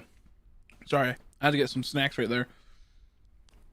The next thing is that if you want to breed faster, make sure you have a ditto from not like your language. So if you're playing a German game, make sure you get like an English ditto or a Japanese ditto, and then just have a flame body in the front of your party, or steam engine, I think, or for their abilities, of course. And I heard possible magma armor too. Have one Pokemon with that ability, and it should hatch it faster. It should hatch it faster.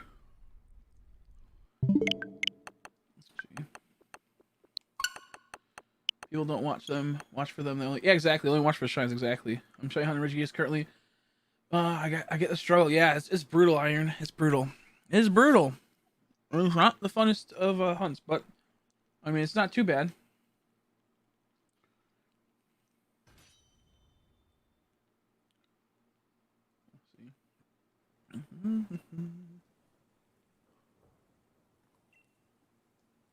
Yeah, I like that. There's more and more people coming into shiny hunting.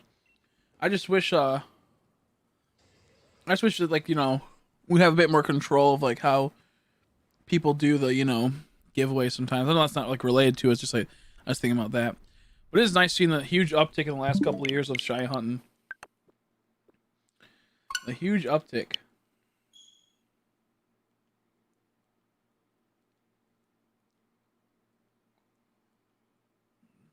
I remember the week I was trying to get the shiny charm. I know, right? I remember when I got the shiny charm, I'm like, oh, sweet. So I can do a full odds hunt and I can do a shiny charm hunt. And then after like a while, I'm like, I have to get 2 shiny charms. So I have to make this go faster. And then I'm like, oh, I have to do the shiny charm again. That sucked. That sucked.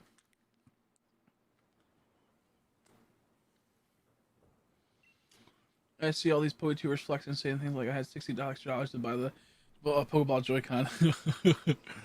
Yeah, I have mine still. I haven't used it yet. I've been meaning to put it on there. So I'm hoping that it gets to there. I was in that niche anymore. Exactly. Yeah, a lot of people are done. Exactly. Yep. And that's why like, I'm okay with them like making it to where they have methods to make it a lot easier to shiny hunt. And I really wish they just like at the beginning of the game they would bring up shiny hunting or explain it a bit, you know? Or maybe if you see your first shiny Pokemon, then explain what it is. Like it just helps it with, you know, once you streamline it. And they have like a thing where it's like, you know, explains why the shiny charm's important. Just small things that would get people, because there's still people that don't understand what shiny hunting is that play the base game. I've talked to a few before and like, wait, what do you mean? I'm like, oh geez. And they play a decent amount of Pokemon, just don't like, you know, go online and watch it and whatnot. Don't like, you know, they just casually play it. If they just had like a more explanation, it would help out so much. But that's not how it goes.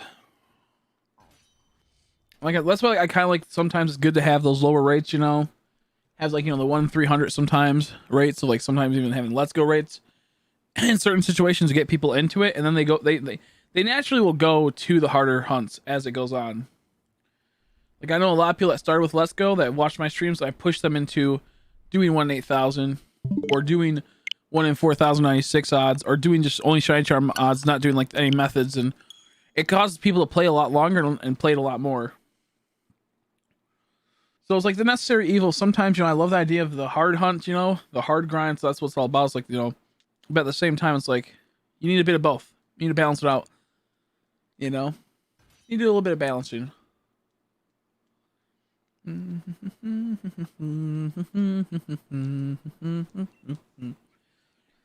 How you doing, Joseph? Yeah. I'm not happy about it. I kind of wish I would get a shiny like right now, but no luck. To be fair, on this stream, I've been streaming for like 4 hours. I've only been really hunting for like an hour. So this time it is on me. I could have possibly gotten it by now. Maybe. Well, not really. It's been like 90 hours. 90 some hours since no shiny. No shiny for 90 some hours. Outside like a random thing in Pokemon Quest, which I realized I had to go do Pokemon Quest. Which was cool because I actually did like the Pokemon Quest one, but I don't count that. Pokemon Quest is kind of the exception to the rule. This is like a fun game. But ain't gonna make me happy for a couple days. I like this Regice.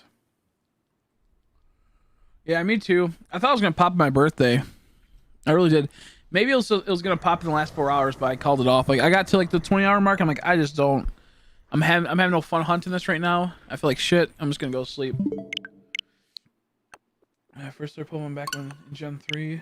I was 8 years old and I had Pokemon Sapphire. I really wanted a Spinda, so I was trying to get it in Route 114. And if I was a full-on shiny one, I never got my cheesecake. My mom had to go to work today. Yeah, I thought so. I think she might bring it home in the morning. She got really busy this morning. She went ahead to go do some stuff, so she was gonna get it when she came home yesterday from work, but she never was able to because of the she had to stay over extra and whatnot. Then I had to pay the internet bill, so we had to figure all that stuff out, and we just didn't have time to do it. So I'm hoping soon. I'm about to Uber Eats the shit. I know, right? No, it's all good. I'll get it tomorrow in the morning. Like my mom, she's probably gonna be home in probably about 4 hours. And I'm gonna message her because she should get it really quick. But she mostly stops at the store every morning to pick up anything that might be on sale. You know, like sometimes they have like those dollar loaves of bread that normally would be $3 that are tasty. Other times it's like they have alright, got soup cans that got busted. And I love soup, but soup just costs so much. But when it's like kind of like, you know, not busted, it's just kind of like bent. It's like half off, so it's like, oh yeah. So she'll go to the store every morning sometimes after work and get it. So I'll just tell her pick it up then. It was sleeping, honestly. Like I did the 24-hour stream for my birthday, got to 20 hours, and I went, I can't do this no more. I'm not having fun with this hunt. So I went to bed, and I literally went to bed all the way until 9. I woke up and watered my plants, turned off the lights. I was a little late on it. And then which is a no-no. You're not supposed to be late on your plans, but it's pretty much like the last couple days. So I'm like, I wasn't gonna worry about it too much. So I got a lot of sleep. I got like 9 hours of sleep, maybe about 8 hours of sleep, which is crazy because I haven't really been getting 8 hours. And then I was gonna stream. I'm like, I'm just gonna give myself a little bit of time to watch a stream I want to watch, and then just chill. So I was able to watch the stream I like for about an hour, and then we got into the grind of hunting and streaming. So it went pretty good, like for the sense of I got to like give myself, an hour before I had to go to do streaming. It's literally been waking up, streaming, go to sleep, wake up, stream, go to sleep. And then in between when I had time, I would be watering my plants or taking care of my plants. But even that has been neglected a bit due to streaming. So yeah, it's been a pretty nice day. I thought about taking the night off, but I was like, no, there's a few people that want to watch, so we're gonna keep pushing on and get through it. So thanks for asking, but it's been doing okay. How about you? Did you have work today? A long day of work, or what'd you have to do? What'd you have to do? See, I know I missed that part. The only show I got back then, yeah. Especially with how busted they were back in the day for the Sapphire. Sapphire wasn't really busted, but Emerald. I just never knew how to hunt, so I didn't hunt until I think I knew how to hunt in 4th gen, but I was like, that's stupid, so I didn't do it. We had an action replay, so one time my friend hacked in all the Pokemon. I'm like, well, that's cool, that's really awesome. Like, we're all excited, and then 5 minutes I'm like, that was dumb. I was like, that was dumb. I wasted my time. Like, we hacked in all the Pokemon. I sat there, I'm like, well, I don't want to play this game no more. What's the point of playing? And then after that, finally 5th gen came out. Well, 4th gen after I played it, but 5th gen is when I finally was like, okay, I'm gonna try to hunt this. And I got a Cobalion, and then my camera, I was recording. So I was recording, and it kept crashing and kept getting all fucked. So I was like, I don't want to. I like cataloging my stuff. I like cataloging when I open up cards. It's always been I like to show exactly what I got, so I can watch back later, stuff like that. And the fact I couldn't catalog it, just irritated me, so I stopped hunting. Then do come 6th gen, about the same thing happened. Where I finally started hunting that, and then it finally got to the point where I was able to get capture cards and whatnot, so it worked out when they brought it over to the Switch. And that's where we are now, but back in the day, I only did Cobalion. That was when I'm not sure how old it was when I got that. Let's see. I spent 5 hours at least shiny hunting. Ooh! Shiny hunting for dang old Regigigas today. Yeah, I feel like that's what we're gonna do. I think that's what we're gonna do. Long day at work, but got off at about 10 hours and helped my mom pack to move to South Carolina. Oh man! Get long day at work at 10 hours. I had to go and do more work, but I know she probably really I know she appreciated that one. Good man, that dang old Joseph, that dang old Jester. Let's see. And now I'm drunk, so it's big chilling time. Big chilling time. Nice. Yeah, just relax. You deserve a good relaxation. You should do a Nuzlocke videos or streams. I was trying to do Nuzlocks on Twitch. I did one of them. I got to the first gym. I was at the second pretty much. And then I got distracted by other things, and I like the idea of Nuzlocks, but they're just so tedious. I hate starting games. That's a big problem. And then I was doing a Nuzlocke badge quest, but then I got too hard to where I had to wait till I have more money to be able to I need more money to be able to buy the more capture card DSs, because I hate playing just one DS, with high quality when hunting. So I'm thinking about it, doing some more Nuzlocks and whatnot, but it kills me. It's I get so bored, but we're trying to. I mean, maybe once the Sword and Shield thing goes down, I'll try to do a Nuzlocke on YouTube. And hopefully people will come and watch it. I'm not good at it though. It'll teach me how to play competitive. I still don't have a shiny. I did so much battles in the Dynamax battles. Damn! So many of the dang old Dynamax adventures, he still ain't got a shiny, that cookie gamer. Sorry to hear that, dude. There's quite a few people that have that problem. You have the shiny charm, right? I think you're cursed. How you doing, Howard? Yeah. I think we're cursed too. I think we're cursed. So right now, what I want for the channel is to continue doing hunts, obviously. I'd like to have a day or two where we do maybe some type of Nuzlocke or something fun. We'll be able to start doing the Dynamax adventures so you guys can participate. Then maybe once a week we can do Animal Crossing or something, or maybe if I get enough memory card space to get Smash, I'll start playing Smash again. I suck at it, so if I get enough of the I get enough of this, you know, this the little thing to start doing this, you know, Smash will for sure do that. But they cost like quite a bit of money. It was like $30 for I think like a 32 gig, oh, $30 for I think a 50 gig, and then for the higher ones up. So I'm looking into that still. You have a PO box? I don't, but if like I trust the person, I don't mind giving my address to the person. I don't have enough people that watch me to warrant getting a PO box. I need to store Pokemon, but no one can really help me out. Oh shit, I didn't know that. Well, I can't help you out either because I have no way to help you. I feel bad because Cookie's a longtime friend of the channel. He also streams, by the way, when he can. Go check him out, Cookie Gamer. Oh man, that kind of sucks because I'm trying to think like.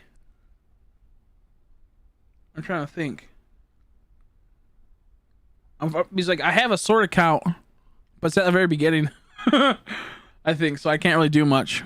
Maybe I can figure out if someone has a sword, has some Pokemon you need. They can help you. I'm trying to think what you would need though. What would you need? Well, what do you have like a list of what Pokemon you need? Every Smash match you have fun in counts as a win to me. I suck at Smash. I like playing like teams in Smash. I suck so much at Smash. Maybe once I get like a certain amount of money, I can buy it. A memory card. Maybe if I get a certain amount of money, I'll buy a memory card. Right now, all my money is going to try to raise to get a Pokemon or get a phone so I can play Pokemon Go and start streaming that so I don't get burned out from all these. And then I can just like, you know, actually be a part of society and not have a garbage $30 Android. You can do randomizer Nuzlocke. Yeah, I'm trying to figure out how to do that. It's frustrating. I'm not good at that type of stuff. Trying to get all the. I used to know how to do it, not so much anymore. I'm still learning how to do that. I can make it real quick. I have a few sword Pokemon, but I still need a lot though. Yeah, just make a list, and then I'm pretty sure some people will help you in chat, or I can probably look and see if I have any and figure it out.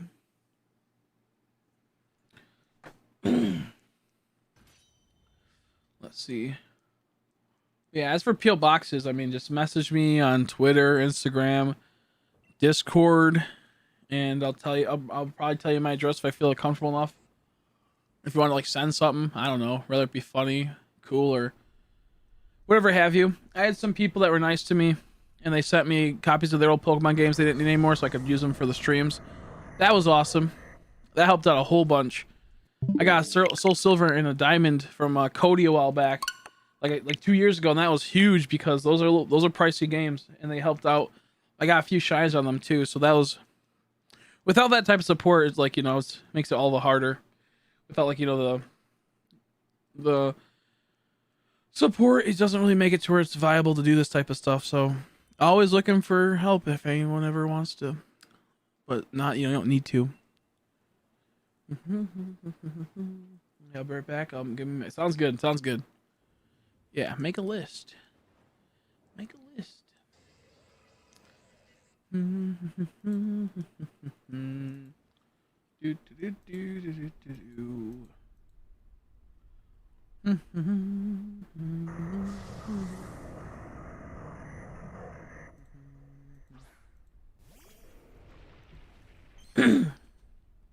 I think the goals for the streams is gonna be like be able to get, you know, a phone and be able to start playing Pokemon Go and other fun games and all that type of stuff. And then it'll be probably play Pokemon Go, get a phone for Pokemon Go, then probably get a new Switch, a new capture card and monitor.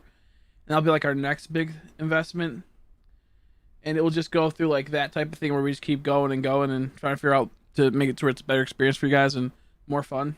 So yeah. See.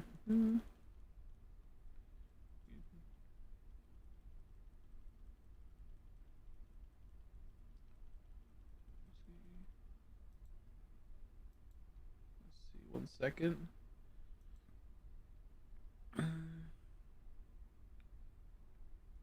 What's that mean? What's that mean? Sorry, I'm not sure if I understand it. Let me look it up.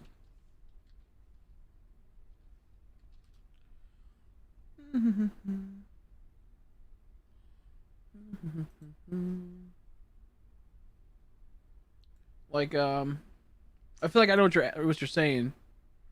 Message me what you mean exactly. I'm not sure if I understand it.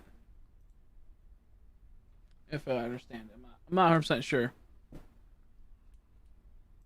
I don't go on Discord too often, too. By the way, if people are wondering, I don't go on Discord too often. So I do apologize if people message me and whatnot. It's just one of those things of I go on when, you know, if I'm on stream, someone says check Discord really quick, I'll check it.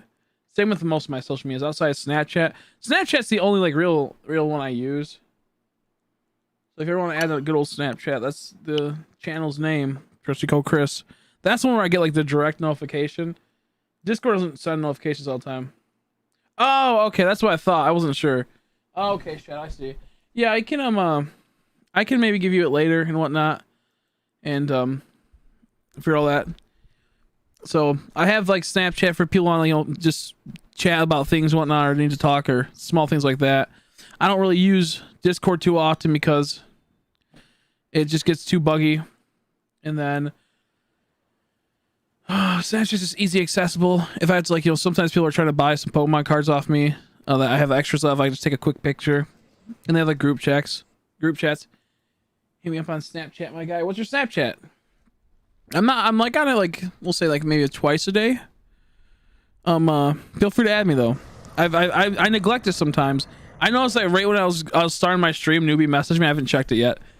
Newbie messaged me as I was starting to stream, so I'm like, he'll probably pop in. I'll see if he needs something in particular. So let's see. I think I got. Okay, cool. I got some people I think messaged me and whatnot. I'll check it later. Okay. Yeah, that should be my Snapchat. Yeah. That should be it. Also, I just got your message. Yeah, that looks a lot better, by the way, Newbie. With the Roxanne's her name, lowered. That looks a lot better than her being up in the randomly, you know, in the sky. If that makes sense. So that's an improvement. I just saw that. I saw your thing. How you doing, Caterpie? How are you, buddy? Okay, I'll add you in a second. Give me just a bit. Ooh, I think I only had to delete one person off Snapchat because they're being an asshole. And that was just because they were like aggressive for no reason, being mean. So I was like, okay. Other than that, like, I mostly add everyone. I got a lot of Snapchats. Holy shit. I have like 10 Snapchats. Damn.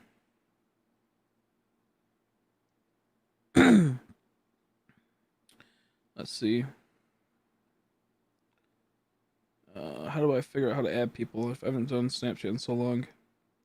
Whoops. I haven't checked my Snapchat for like 2 days because I've been streaming so much.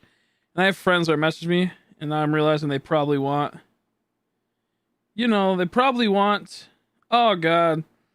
I just realized I have a whole bunch of Snapchats from people that wanted to add me. I have a friend named Ryan that's been trying to add me for 2 years, like 3 years, and I never accepted it. Yeah, I feel bad. You kind of like, it's like a real life friend. I need to add him. It's just weird, you know. Just weird. And then my friend, I have a Halloween party soon. Not soon, but today. And I forgot to message back my friend to see the details. And I have like 5 unread messages I have to get to. Oh, Lord. I just woke up. It's 3 in the morning. Yeah, I was going to say, oh, yeah, 3 in the morning for you. Because I told Newbie that you'll be here at 3. But not 3 my time, 3 your time. I literally said that he won't be here until about 3 o'clock. But I forgot you're an hour behind.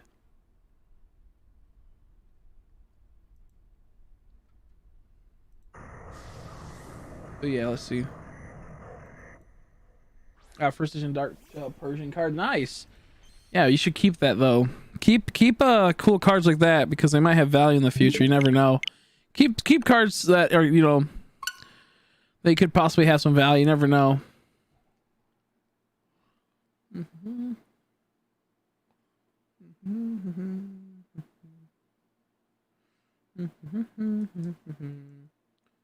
Okay, that's not shiny, right? Who knows? It might be. Who knows? It might be. I didn't get to look. Congrats on the Tapu Koko, though. Congrats on Tapu Koko. Yeah, most of the time I can't always get back to Snapchats, but it's a bit easier than Discord. Because Discord's a clusterfuck. it's like I get notifications from so many people, and then when I look at them, it's like not even notifications, like join a server or something. And it leads to me being like, what the heck is going on here? Why do I want to join a dang old server?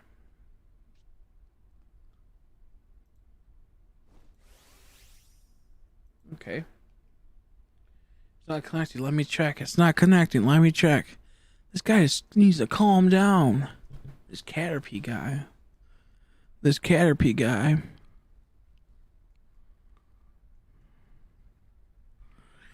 Oh, there we go. I'm like trying to see if this Regigigas is shiny. It's not. Alright, who even cares? Oof. Question, are we gonna get lucky? I might not stream like crazy tonight. I might stream for another couple hours. I think I'm gonna, obviously take a little nap. Call it a earlier stream than normal. Which I do apologize. A lot of people were probably, I know some people were waiting all day for me to stream. I said like 5 o'clock, and then I fell asleep until 9. Didn't start till about 11. So that's a possibility too. Oh Lord. Some people probably weren't too happy about.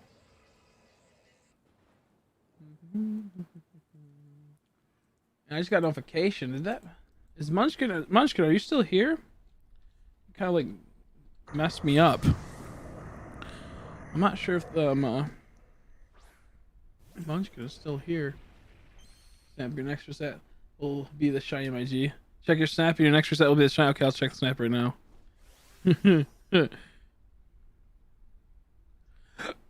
Excuse me.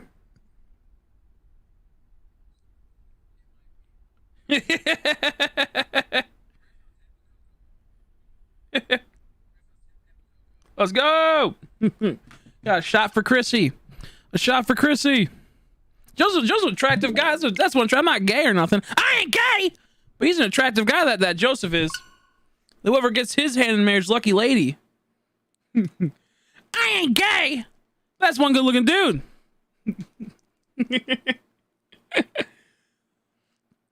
Oh, jeez. Feel like 7 Pokemon. Dino line, Gothita line, Mawile, Solrock, Slurpuff, Stonejourner, and Turtonator. If anyone has those, could they please help out? I can check soon if I have any of them on my other account. If anyone has those and want to help out Cookie Gamer, he's been trying to get a Shiny Charm for a while. It would mean a whole lot to me. I would greatly appreciate it. Let's see if the predictions of our homie is going to actually pull through. Is it going to happen? How you doing, Nexus? How you been, buddy? Nice to see you again. Nice to see you again. Oh! Almost solid 6 out of 5 on a good day. He's a lucky guy. He's gonna get the ladies, you know. He's gonna get the ladies. Oh! I think Joseph took too many shots. He's now at the point where he's thinking I'll get shiny possibly in 100, and he forgot the zeros. He's like, the next one will be shiny. Maybe the Let's see, still Regigigas. I think they lied when they said 1 out of 1,000. Oh, this one's like more of a. Well, I guess if you're saying like the Shine Charm rate, then yeah, it might be full odds. I don't really know. I don't really know how it works with the Regis. I just got a notification from my PayPal, not PayPal, my Patreon, and someone said they became a patron on Patreon. Let me see that. I feel bad because I said thank you very much, you know, for the Patreon, but I don't know. I've been logged out on my Patreon, so I can't log back in to know how to do it. So I don't know if I think it says $25, a $25 Patreon. So I have to thank them greatly. Anyone that is a patron, you know, I'd be grateful. But I gotta see if they, you know, like if you did $1, I appreciate you a whole bunch. But if you did $25, like, oh shit, dude, I gotta make sure I say thank you quite a few times over. So I feel bad. He's like, there, I became patron. I was like, oh, thank you. I appreciate it. I don't have many patrons, so I was like, well, I only have one, I think. I used to have another one, but then they might have possibly dipped out of it. Just because, you know, I wasn't making content for a while. I have to check that. I don't even know my Patreon. Okay, maybe that's not it. I don't know how I'm going to access my Patreon account because I got logged out of all my Patreon stuff when my brother fixed something on the computer. He wiped it. I think maybe it's this email.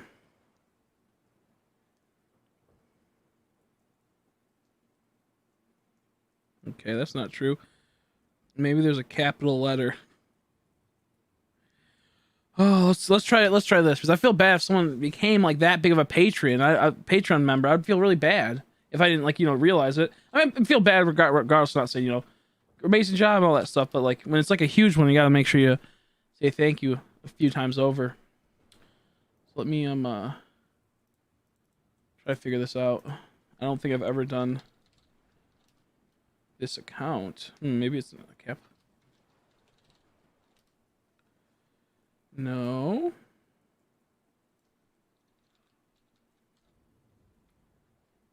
Wait, I can just check right here. Tell me on my email where that one was. Doi. It was from... Okay, so I have to figure out my password. What's my password? I'll figure it out later. It's gonna be horrible. Congrats on Tapu Koko, though. Congrats on Tapu Koko, my man. That was well worth it. Just don't let anyone else know, because they'll be so sad. Sorry, motherfuckers, they fucked with the odds. I know, right? He's like, outward motherfuckers, they fucked with the odds, my man.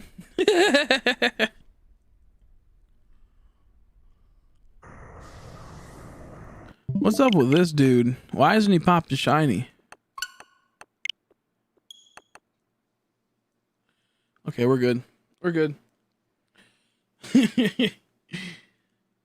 Let me connect to the internet. Thank you guys for helping him out. I appreciate it. I appreciate it. I started my Chromebook. I'm still lagging. It may be Zekrom, Throwing Answers, Zapdos, or Type Coco, but hopefully not. I've already got that. Yeah, can you already get things you caught? I don't know. Yeah, I guess you can. They can just verse them again. In my shiny Tapu Koko Pioneer because he retracted it. What's up with that, dude? Retracting such things? I'm gonna change my password. I want to make sure I say thank you to the person that I'll see. I have to message him on here. I believe I can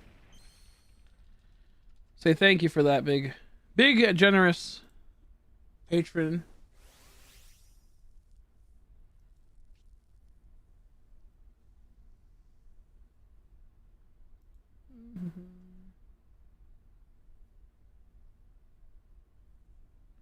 Yeah, I can send him a personal message. Okay. I'll send him a personal message soon to say thank you. Because, that's a... Not that, it's a rather large... It's a very large patron support, type of thing, like a tier. So I want to make sure I say thank you. And I think there's special rewards for that I have to get to it.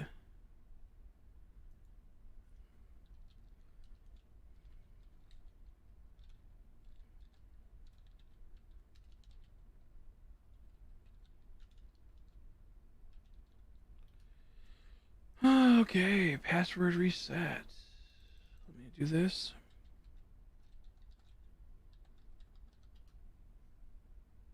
Okay, I fixed the password. I've already forgot the password, it looks like.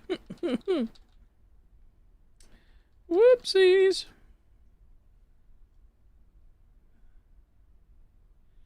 You sent an email to open the link? Okay, perfect. Perfect. Okay, I think we're almost there. I do apologize again.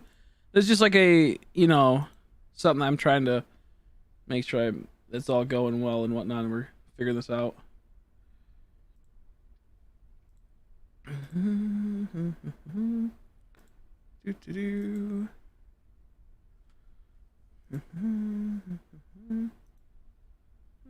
Oh, I still do have another patron. That's nice. I didn't know I still had one. That's so kind of him. That's so kind. I need to message him. I didn't know that it was he still had it. I thought it said that it got taken away. That's so nice of him. I need to message him and say thank you. Oh, I feel so bad. I have a patron on here that has been a patron for a while, and like 5 months, 6 months. I didn't know they were still. I thought it said it was no longer there. So I need to message him and tell him sorry. I didn't know you were. I would have made special Patreon content for you if I knew. Well, I'll figure that out. I feel like an idiot now. Anyways, let's get back into the hunts. I do apologize. If you want to become a patron, I guess. I want to start a series on there for like a Nuzlocke type thing. $2. I think there's like $1, you know, type of thing. there's like a dollar tier if you ever want to become one, or become a channel member. Only costs $1 or $5, whatever you want to do. Helps out a lot. The dollar goes a long way each month. You can click the join button, or you can click the join button, or there's other ways I forgot. There's also merch if you want to buy merch. There's some good old Chrissy Co Chris merch for shiny Pokemons. Anyways, let's get into. How you doing, Andrea? How are you? Excuse me. We have new designs in the merch. We have some new designs. I got hiccups, man. Oh my gosh.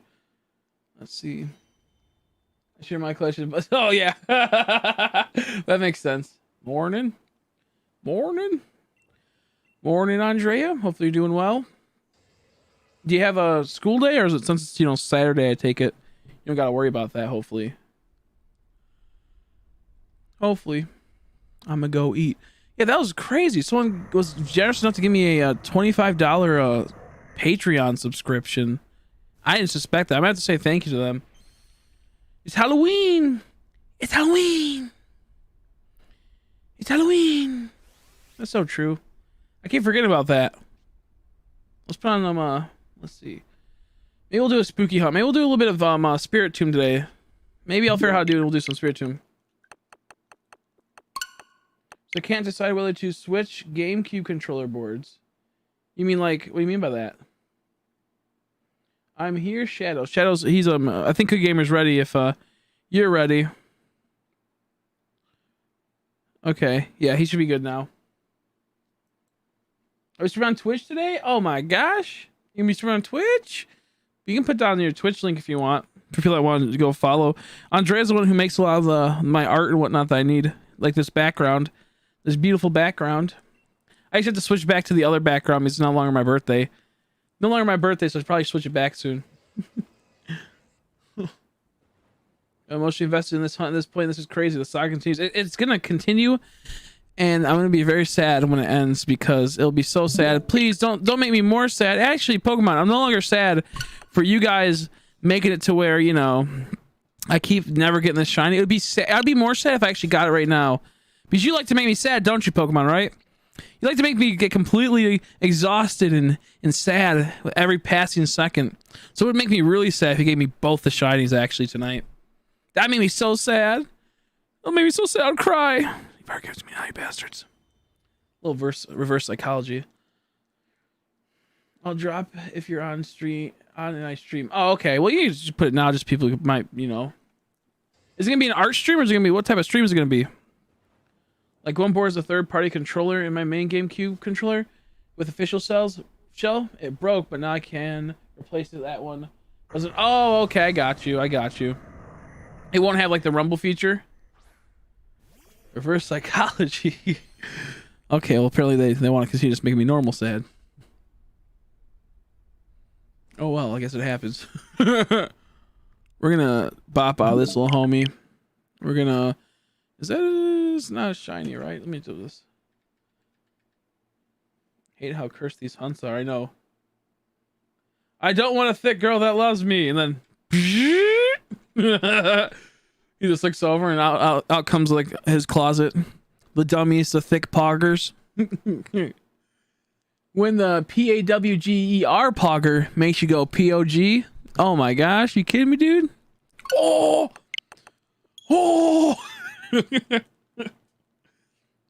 I think let's see if it works. Just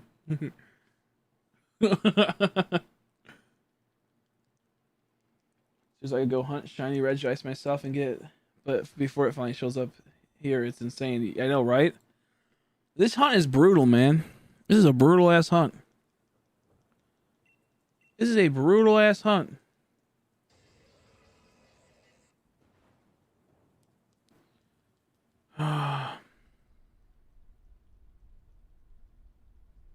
Dang old Regigigas, man, he's killing me. He's killing me. Where's this dude gonna be like freaking like purplish blue for his weird old fin things? His weird old fin things. What even is my $25 Patreon word? Was this even funnier now? Now I think about it, my $25 Patreon word is really fucking funny. Really fucking weird, man. Let me go check that really quick. Oh my gosh. I just thought about that. I gotta go check that. That's making me laugh so much when I think about it. I think it's like...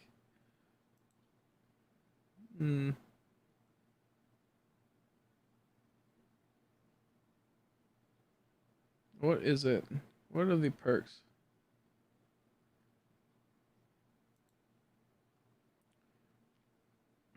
Show more tears.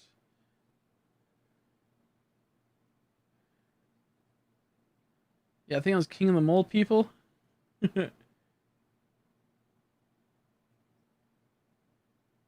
Yeah, this is King of the Mole people. You crazy goofy guy. You're the King of the Mole people. That must mean I'm your queen. Maybe when you come and chat, I will have to dress you as such. IDK, perhaps. Oh, man. Next time Munchkin pops in, I'm gonna make sure I address him as King of the Mole people. I think I have like only 2 spots for the $25 one. I can't remember. I think only 2 people can become the King of Mole people. Maybe it's 2 rival factions, and they're gonna fight over me, the queen. I forgot all about that. That's so funny. Raikou, the one electric legend I forgot to mention. That's hilarious. He just didn't want. He just want to trick you. He's like, you forget me? Guess what? I'm gonna mess up your game. Oh, nice. I think both of these homies. It's been so long since I looked at him. Yeah, you keep those. You keep those yourself. I might have these already. Just hold on to them. Maybe in time they'll be a little bit more valuable. That's for sure nice though. Ooh, got hiccups. I forgot about that shit. What's up with that, dude? Dang old thing. Pokemon not want to shine? Yeah, we'll try to get some, I'll try to re-download Smash again and try to get, that thing set up so we can start playing that. And then maybe some Stardew Valley. I still have to buy the DLC for Smash. I never bought any of it before. So I have a lot I could, I have to still get for that. Oh man, that's gonna be a pain in the butt.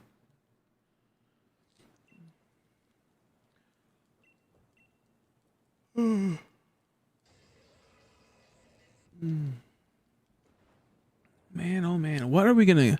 I feel like I have to go do something else, man. This is like, it's killing me. Maybe I have to do the Virizion hunt for a bit, take a break from Regigigas, but at the same time, I don't want to feel like be defeated by this. I want to be defeated by this goofiness. Oh, Chris, are you still here? Chris, of course, LA. Are you still here, buddy? But I'd ask you a question. I was gonna ask you if you're doing okay. I saw him earlier. I know he was here earlier.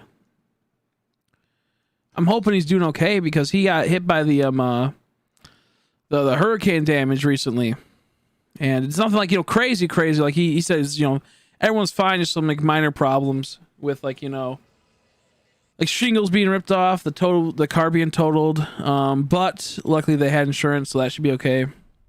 I totally forgot to ask. Hunt Spiritomb instead of Gigas. I'm not sure if I can hunt Spiritomb because these accounts I have online. So I might have. Can I just interact with myself? However many times you have to interact. I think someone said you have to like talk to someone. Like you have to talk to online people a certain amount of times, or it could be anyone, local people too. It could be. Could it be the same person? I could do it on my online account, but then I'll be full odds. And if I'm gonna switch, I kind of want a quick, easy way out. On,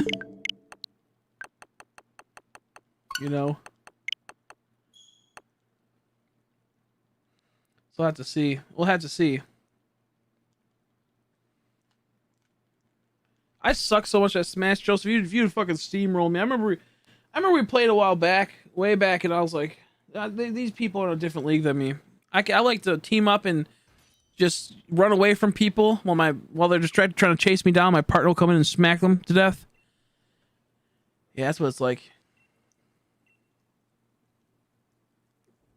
Oh, they just can't go online. They just can't go online. Like they're no longer existing. If anything happens to my Switch, the accounts are gone forever. They can't even access online. It's stupid. When my account got hacked and they terminated my account because I did all the refunds of the money that the people spent on my account, they deleted it and they got all banned. Yeah, they all got banned. So I no longer can access. So I'm not sure how it works. I'm not sure how it works. Man. I have like fucking I don't know. I have such a busy day tomorrow. I'll probably stream for like 2 to 4 more hours because tomorrow I might have to start hanging my plants and having them dry out so I can start, you know, turning them into oils and into edibles. And that takes about like, you know, anywhere between 10 to 14 days. You know, so I'm not sure. I have to see like what's up, you know, like what I have to do tomorrow because I know I have to. A few of them are ready to get, you know, hung up.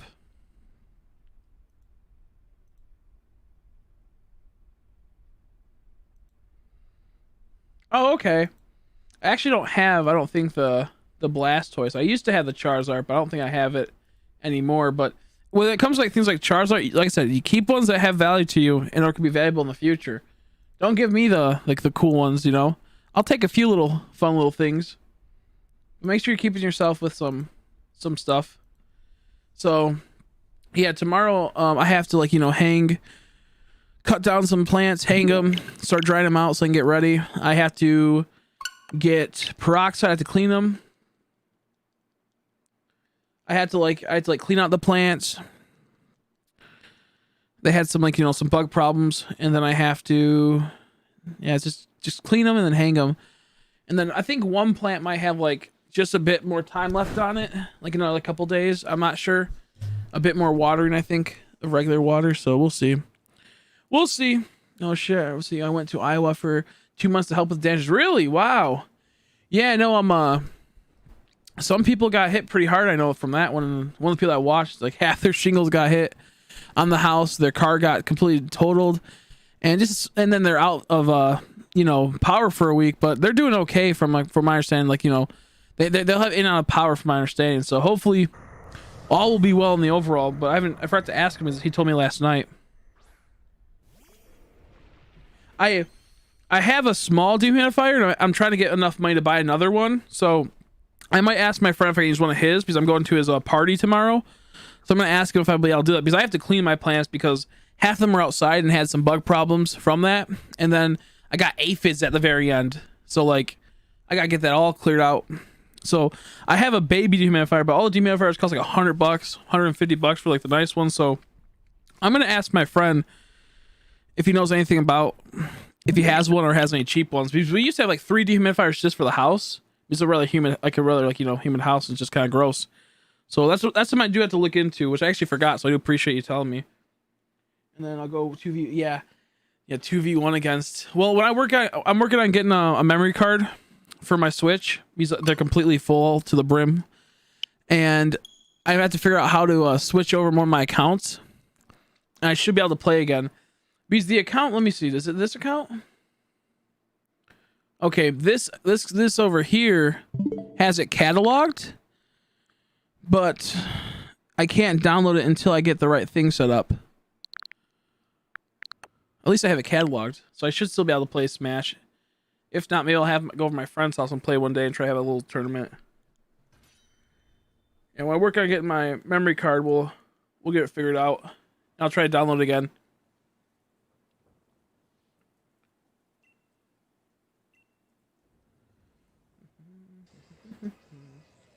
Yeah, I'm working on getting those dehumidifiers right now and setting them all up. Because I have a special tent just for it. I have like a 5x5 that's just gonna be for drying. And then I have a closet, but I wanted to make sure the tent, you know, would be more, has the poles and everything. That's what one of my friends does. That air movement straight applies to weed, not as far as carpets, drywall, plaster, air movement combined with the heat is beautiful way to. Okay, yeah. I think I have one big fan. I should have one big fan. I have like a power fan, like one of those like, you know, metal ones. So what I mostly was doing is just the only problem. The problem I had is that recently we had something happened recently that was really it really sucked. The garage that we have, we were in the middle of we were in the middle of like fixing our garage, and then we got hit by some financial problems, so we haven't been able to finish it. So there's no insulation yet, and the roofing, I have all the roofing stuff, I just haven't been able to get a ladder to get up to the top of the roof to be able to take off all the shingles and re-roof it, you know, and put all the shingles back on and fix some of the boards. So I was having problems with like heat and whatnot with how cold it's been getting. So I think what we're gonna do is that we have, luckily, an 8x8 grow room. I'm gonna take all the 8x8 plants in there, just chop them down, clean them off, hang them, because they're close enough, and they turned out kind of weird because they had some pH problems. And then I could put the fan in there, and it'll be air controlled. It won't be too cold. I can use the fan, and that's perfect then, because I do know for sure that you need a dehumidifier, but I wasn't sure about air circulation and air movement. I have a really powerful 20 by 20 inch, inline fan in that room, so that'd be perfect if I just have like that big old fan, and then I have a heavy like industrial fan just to spread the air around and to move all that, you know, the circulation. Yeah, that'd be perfect. Let's see. I work for a water restoration company, so we have insane dry equipment. I could imagine, man, that's so wild. I could imagine. I was just talking to some people recently, and they're like, you always like find like the most interesting things like from like info from people you would never suspect it, you know? Like I had like a friend that worked he'd painted his whole life, but he also like started learning the inner workings of like electronical wires and whatnot in the house, and how to like refix like lighting problems and whatnot and switches. And I'm like, dude, like you're just like painting walls for a while, which is very hard, you know. Obviously it's like, you know, you're painting walls and like houses and whatnot and all that type of shit, and it's like a pretty brutal job at times. It can be demanding, not always, but it can be demanding for if you know you're working 10 plus hours. And then all of a sudden it's like, oh yeah, I started learning how to do electrical. It's like, oh, that's wild. That's pretty wild. But it's always good to have like friends that like know shit like this, you know. Like, I never thought about air circulation. Like I have like the inline fan, but that's not really air circulation. It's more so sucking out all the static air that just is kind of like, you know, stagnant. It's just kind of sitting there. So now I know I probably should get the air to move around in the further back part of it and have the flow to knock off all any of the bullshit, you know, and help with the drying process. I'm pretty sure that sounds about right. I'm gonna do that tomorrow then. I'm gonna completely take out all my plants in that area. I'm gonna throw out all the garbage, trim them down, wash them down. Yeah, because my grow room inside is so goofy. If you watch me, you'd be sad. I could get, you'll see, insulated fans, right? Anything. I know, right? That'd be so nice. I'm like, in the future, I have plans on moving places, and like, it sucks because I have people that would help me. It's like right now we just don't have like the money to do all this stuff and whatnot. Like right now, it's like I have people that could help with like fixing our electrical problems here, or my cousin, but it will require some like you know, maybe it'll cost like $100 just to get the materials, you know. But then it's saving us like $1,000, you know, for instance. Like he would do it on his off time and whatnot, and all that jazz. I think in the future I might move to New Jersey, Pennsylvania, or Delaware. I'm in like the spots between possibly moving around those areas in about a year or two from now. And there's a lot of people that watch my channel. They're all from the area, and they're like, if you ever need help, I'll help you. I'm like, please do. I'm a disadvantaged guy right now, and I will take all the help I can get. But yeah, no. It's always nice to hear that people, you know, if they could help, they would help. And it's just the thought that counts too. Yeah, Michigan is just like, it's a very interesting place. I know a ton of people that can be helpful. And it's just finding, you know, the right people and being good to people. I think that's what it really comes down to. I think the nicer you are to people, the more, you know, able to talk to people, the more like, you know, they feel like, oh, well, I wouldn't mind helping you back and whatnot. Oh, man. Still nothing, Luton 3. Still nothing. It has been a tedious grind. It's been a tedious grind. Yeah, like right now it's like because what happened was, dude, like the whole like life story of my last year is that um we were doing pretty good financially. We're doing decent, you know. I was starting to make money around this time from my streams. It was starting to go well, and all this stuff started happening to where out of nowhere we found out they started charging us a lot for our internet bill, and we were behind a whole lot. And what happened was they switched us from being into they said they switched us to being unlimited, and we never were in unlimited data. They never did that. So instead we had all these bills that were slowly compiling up from them, because we would only pay, we'll say $100, and then we end up paying about $200 to have unlimited and all the stuff for the internet. Maybe it was like $150. But what happened was they only gave us the bare minimum payment to keep it online and to keep online, you know, accessible to us and be able to use, even though we have like a small thing. And that kept building up. So my mom got new furniture, and she was working on possibly getting new furniture, then fixing up the windows in our house, because we want to eventually kind of sell this house and move somewhere further away from this area. It's kind of getting a little iffy at times. So during this time, we also get this. I'm doing good on my, you know, my I'm doing like really good on my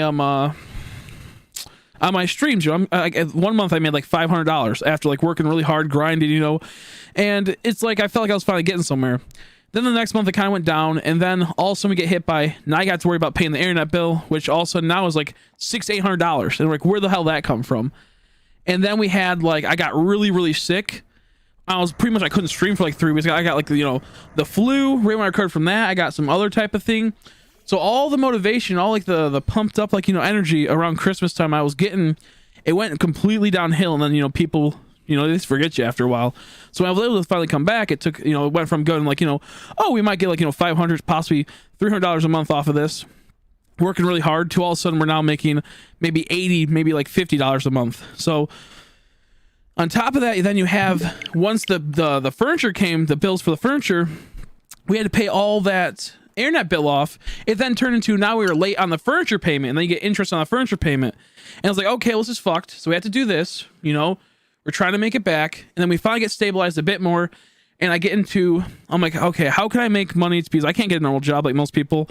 I don't have, you know, don't have my diploma from like high school. I had to drop out when I was a kid due to back problems and due to not being able to learn. I have like, you know, the learning disabilities. I need to be like hands-on. I need to have the interest to some extent, and I need to understand all that type of stuff. So with all that happening, I just know that I can't have like a normal job like most people, and I can't easily get one. Trying to study for some of the stuff has been so tedious. I got, you know, like a GED thing. I try to study it like left and right, and it just doesn't get anywhere.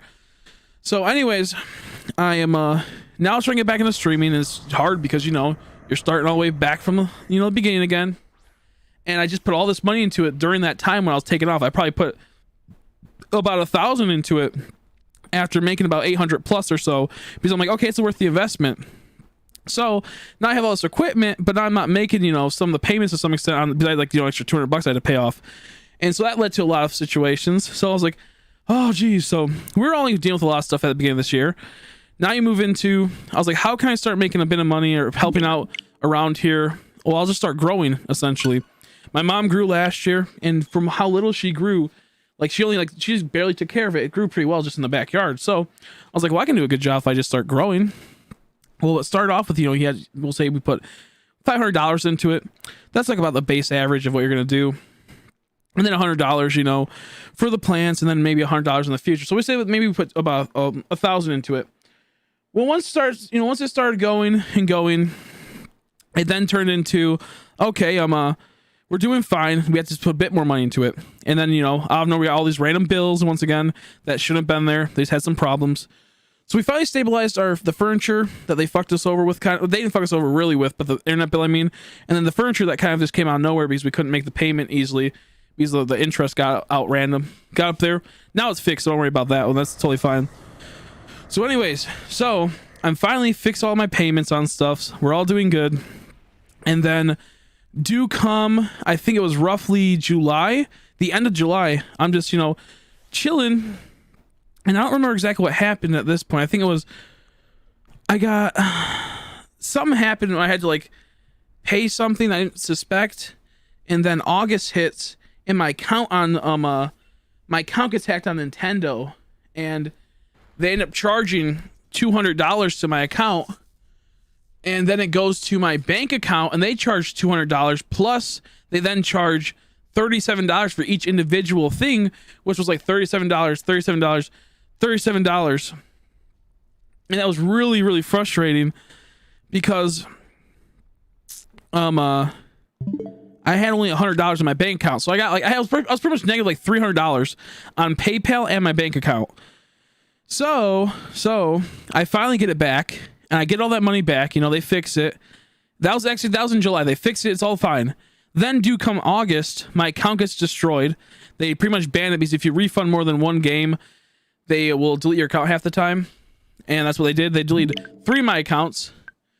And right after that, we're all like, you'll find, I'm like, okay, it's the beginning of August. I fixed all my debt that came out of nowhere from, being hacked. We're fine. And then sure enough, as I'm about to start taking my plants inside for being outside, someone comes in my backyard one day when I forgot to take the plants in. The day I was going to start put them in, and they take 2 of my plants that were doing pretty decent. They were like half and half, but we had 2 plants stolen from us. And so like, oh my gosh, that let on a whole bunch of stress. So I started getting a little sick from being so stressed out during the last couple months. So I didn't really want to stream half the time because I wasn't feeling good. So anyways, you fast forward to now, my plants are stolen. That might have been like $1,000 worth of product to $2,000 worth of product. And sure enough, that is like, we lost probably about $300 on those plants, maybe more, because you have to pay for soil, all the nutrients, the water, the other small things, taking care of them, the time put into taking care of them. So that's, once again, money lost, and you can't recover that money. And at that point, I'm paranoid because like someone just goes in your backyard at like 4 o'clock, maybe 6 o'clock in the morning. Because I was up most of the night too, walking around, but I was mostly downstairs, and they just walked into it. So I didn't have to spend about $1,000 on that. And then of course, as I spent $1,000, a week later, my mom gets corona, and she was gonna help pay the $1,000. Like we're in this equally pretty much. And I'll get to the chat in a second. I do apologize. So anyway, so corona comes, she gets sick, and she's out of work, and I said I would pay half of mine, then she can pay half of hers, and if I have to, I have stuff I can sell, and she's done more than enough to help me. So it's like I should just really sell it, a lot of the stuff, just to pay it off. But at the same time, we know that investments are probably better than just doing the whole thing.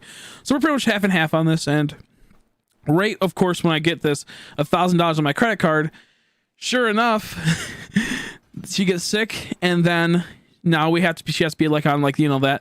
They have to pay her she can't be at work for 2 weeks. So I have to pay her for 2 weeks plus an additional week because she was actually be off a little bit longer. Anyways, do come this whole time, they said, oh yeah, we sent out your payment, but they never did. So we're sitting here going, where's our money that we're owed? What the hell's going on? And I have bills we gotta pay. We have like the cable, we have the house payment, we have all these things. And it got to the point where it was like 3 weeks of no pay almost. And it was this huge old mess. But luckily, this all at this point is all in August to September. This is happening. So we had a whole bunch of stress on us, that my brother gets sick, but they both pulled through. They're okay. But point being though is that we have it to where we were doing financially stable for a while, and then all of a sudden just went boom, then up, then boom, then up, then boom. And now it's like, oh shit, what are we gonna do now for, we're not getting paid for the 3 weeks, and they haven't sent out your checks, for about 3 weeks. So they recently, at the end of August or end of September, they sent one of them, so like we were able to pay off some bills, and then about October they were supposed to send some more, but they never did. So now recently, just the other day, my mom actually got in contact with them. She's been messaging them every day, like, hey, where's my money? Like, you guys got me sick, and I was supposed to, get paid for these type of things when this happened. Like, that's how it works here. And eventually got to the point where after, like, messaging them daily, the person got back to him, and now we have it coming in the mail, and now we can not be so stressed out because we've had so much crap just compiled within the last, 2 months of just bullshit hitting us. So, what I'm getting at is that we should be good now. Just we've been having a really hard time the last couple of months because of just the huge unfortunate situations and what have you. So it's been crazy. That's what I'm getting at. It's been a crazy ride. I know that's all over the place. What I'm getting at is that from like the very start of like 2020, it's been a bumpy ride where we were at the very top, then the very bottom, the very top, and it's like a weird roller coaster of nonsense, it feels like. And now that we're finally stabilizing and getting, it all sorted, I really hope it goes well. But it's just been a wild year, so like I'm trying to take like no chances. That's why I started growing, was because I want to be more like I'm useful around here while I'm trying to make this a thing. And it's just you just would never suspect where you're at, so it's been like a huge like up and down roller coaster this last year. We were still working on that, by the way, still trying to get things all figured out, but things are doing a lot better. They just were doing pretty bad for a while, and we I don't talk about it often. I barely ever talk about it, but yeah, it's been a wild year for me, at least. And just hope it gets better. So we're lucky to have a lot of like, good people in our lives, in the sense of like they care about us. If anything did happen, they could help us need be. But it's been a wild ride. Thanks for helping Cookie. I appreciate it. I appreciate Shadow. That means a lot when, people are helping out people I'm friends with. It does mean a lot. We do essentially everything. I've done painting, bio-cleaning. Oh, that sounds crazy. Asbestos, electrical deconstruction, construction, water damage, solar panels, a ton of shit. This job has been wild, honestly. That's such a... I'm not sure if you're still here, Joseph. I went on a tirade talking about how just crazy it's been the last year.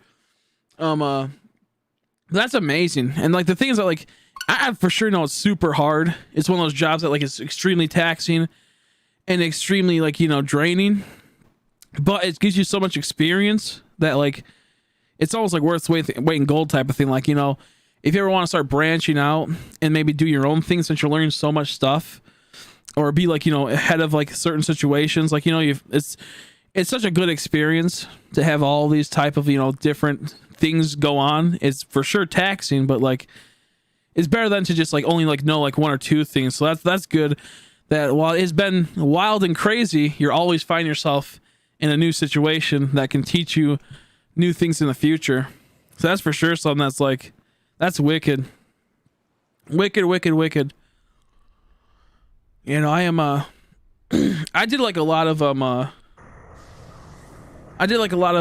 yard stuff at the beach I went to. It was only supposed to be like 2 little things, and it branched into like 5 different things, and they also turned into, you gotta learn all this stuff. And like I just wasn't like getting paid for what like was worth it. So I was like, I'm not gonna try to fucking kill myself every day to get paid like, $10 an hour. And like they were supposed to be paying me a lot more. I realized they weren't, because I was just like too busy with that place and doing all this other stuff, that once I realized I was actually not getting paid much, I was like, oh, well, this place sucks ass. But yeah, no, working at a place where it's like, manual labor and like mowing or stuff like that, that's been a good like thing to learn. I wish I could have stayed a bit longer, in the sense of just to learn some more stuff, like the inner workings of like the tractors and like the cars we had and all that type of stuff. But yeah, I don't know, it's wild. I feel like that was like a bit of a missed opportunity. I should probably try to continue looking, but it's hard when you're like, set back in life than most people, not to be like poor me or nothing like that. Just like when you don't have the easy access like everyone else has, in the sense of like, a high school diploma or like a GED or something like that, and it's a lot harder for you to get those things. It can be leading to a lot of weird, like, odd jobs and whatnot, and like trying to like get that experience where most people don't. It's interesting. It's an interesting life, that's for sure. How you doing, George? I'm not sure if I said hi. I apologize. I was just talking about stuff, so I do apologize. I know it's a little boring to hear me chat about stuff I've been through this year or other bullshit, and we're not really playing Pokemon too fast, but it's nice to do a little vent every once in a while. And I don't really ever talk to anyone about this stuff, so it's nice to kind of just like let it flow out, so it doesn't like boggle your mind too much. But how you doing, George? Yeah, I'm hoping that we get it. If you're still here, I'm hoping we get it. I feel like it's like one of those things where it's like I've almost moved on from the hunt. Like I'm almost at the point where it's like, I do not think this exists, and I must move on. But we'll see how it goes in a couple days. We'll see how it goes in a couple days. Oh, let's see.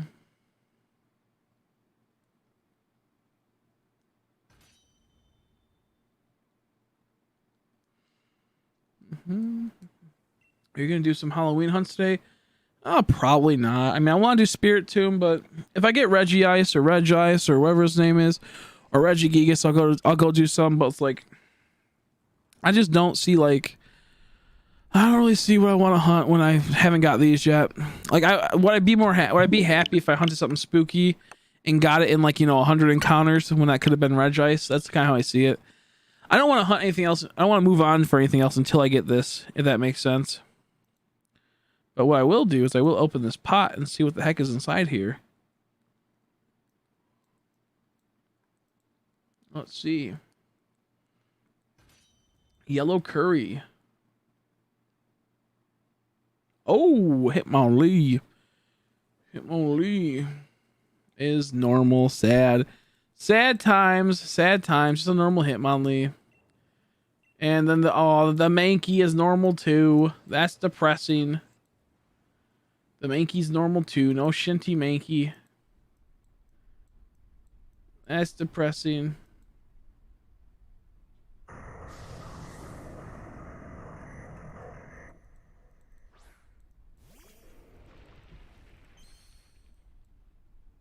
Excuse me. Oh. Okay, we're good. How are you? Name I can't say. Hi. Hi, name I can't say. How you doing, Amazon? What happened? What happened? Adams, what happened?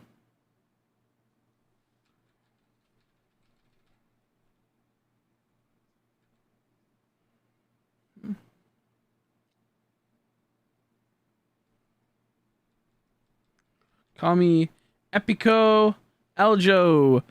Epico. I'm not sure if that's like a meme or something. I'm getting memed on, but we'll see. Epico. Can I call you Epico? Epico. Epico. It could be that. It could be Epico. Epico. I'll call you. Yeah, I'll call you Epic. Yeah, Epico. Epico. Alright, Let's Go game would be cool. The problem with Let's Go Pikachu is that it's only one Pokemon Ghost line. Yeah, I agree. On a Regice and no shiny. Around 500 Regice, no shiny. Oof! Still going just in, let's see, about 4 hours. So I thought I might as well come and watch stream. Sounds good. Yeah, a little bit slower the stream is. A little bit slower on the resets. I kind of just been chilling and talking. It's been nice to just realize, what the fuck? There we go. Fucking buttons are messed up. It's weird. Hope you get it soon though. 500 on Regice, no shiny. Ooh. Registeel, Regirock, and Regidrago. Oh, about 900. I went back. 9K on Regice and about 2.2 or 2. About 2. We'll say 2K. Too much. I played too much of this game. I'm on probably about 80 some hours with no shiny. 80 some hours with no shiny. This has been brutal. You like Reggie Eliki? Oh yeah, Reggie Eliki. That one's. I like the way his design is, but I wish his shine was a bit better. It's not too bad. His shine is not too bad. His shine is pretty decent. Because I like how it changed from blue to the white on the bands. But my favorite is Regidrago. I love that one. Regidrago and Regidrago shiny. Let's see, Epico, what's your language name? If you don't mind, what's your language name if you don't mind me asking? Epico, what's your dang old language name? It's all sorts of words.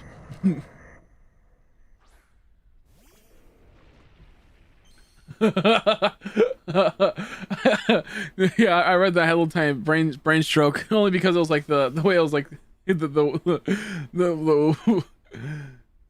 what part was supposed to be who. I was like, what the who? Ah, Israel. Oh, you're Israeli. Okay. I knew there was something weird with like how it's set up. Israel. Israel. Regidrago, Regice are small, but Regidrago's floating. Yeah, he's like, well, the more you like look at it, the more fucking weird he is. He's like big, dude. It's weird. He's like big but small. I do like how he kind of floats. Regidrago does. His arms like friggin' like dang old Crimpler. Dang old Crimpler. Okay, I don't think that was a shiny, so I'm just gonna keep moving. But yeah, no. Israel. It's Israeli. That's how you say it. They're called Israelis. Yeah. Man. I'm tired. Tired. I mean, I got a lot of sleep, but I've only been streaming for like, I've only been up for like 7 hours maybe. I'm so tired for some reason.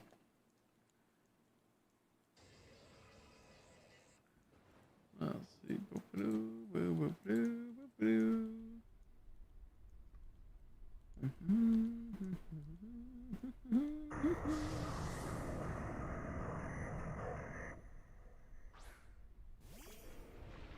Okay. Ooh. Regigigas. You kidding me, dude? Why aren't you normal? Why are you normal? Why aren't you shiny? I do not understand why he has to be the way he is. I see. Right, battling with Mimikyu, and he does so much strong boy. Yeah, he's pretty strong. I think, was it Caterpie or Gerard had it the other night and just like whomped one of the battles? My friends flames me for being on Regice for too long. We'll tell them it is what it is. It is what it is.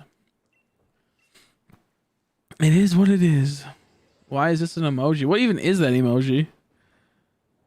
What even is that emoji? Is that like dang old lotion? Yo, dang old lotion time?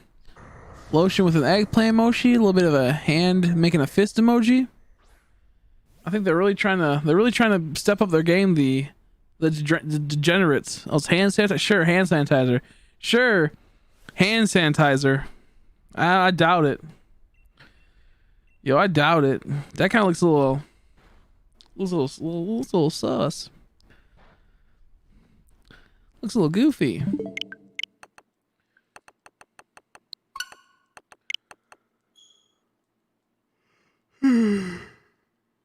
I'm kind of giggly, kind of tired.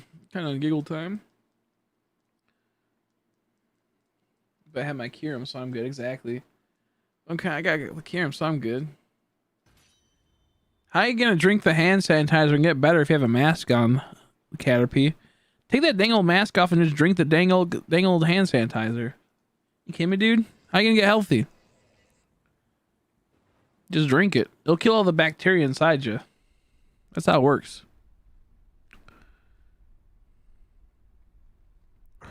That's how it works.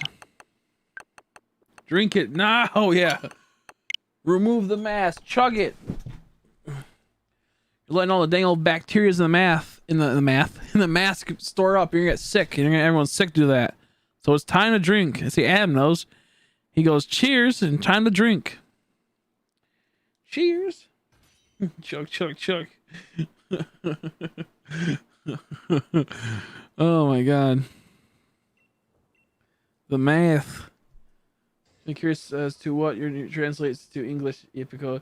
Is it Epicolo Joe? Is that like, yeah, like what's your like your native name? Like what would it be? Like is that like how it works? Like is that like does the Israeli thing like have it do that? Not native, I meant like if you translate the actual bio right there name, does it actually translate to Epiclojo? Epiclojo? Epicolojo? Like what was your like your fancy weird little thing? You little freak? You little freak language? You little freak? How's that work? Like your Those cool lines you have. Is that Israeli for that exactly?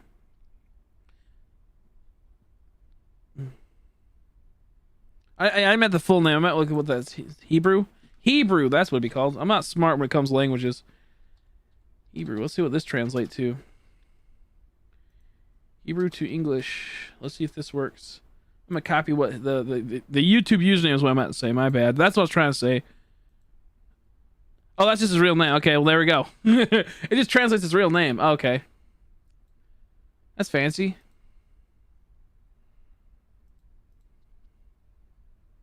Okay, that makes sense. Okay.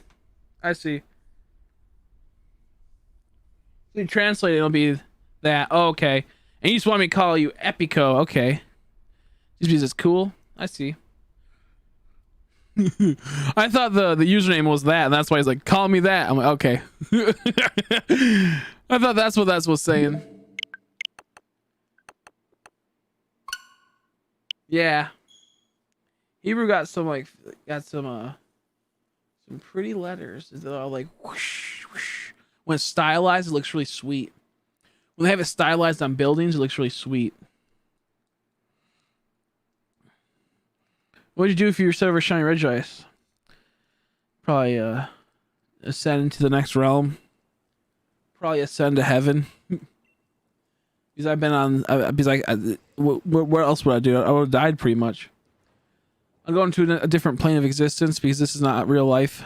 Resetting a Regice is not real life. This is torture and pain, you know?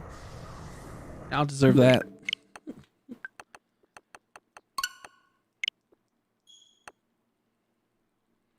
I don't believe there's a translation for E in Hebrew in there. I haven't studied it hardly at all. Do they have a dang old E boys for the Hebrews?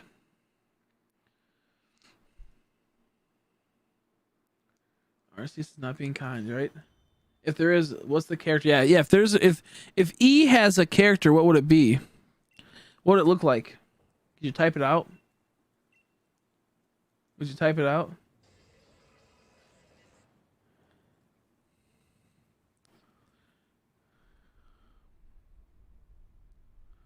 Today isn't the school day.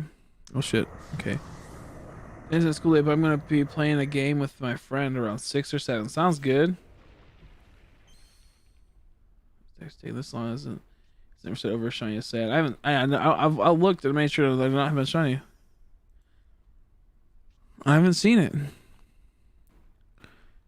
I'm trying to name Regice after an angel from Evangelion.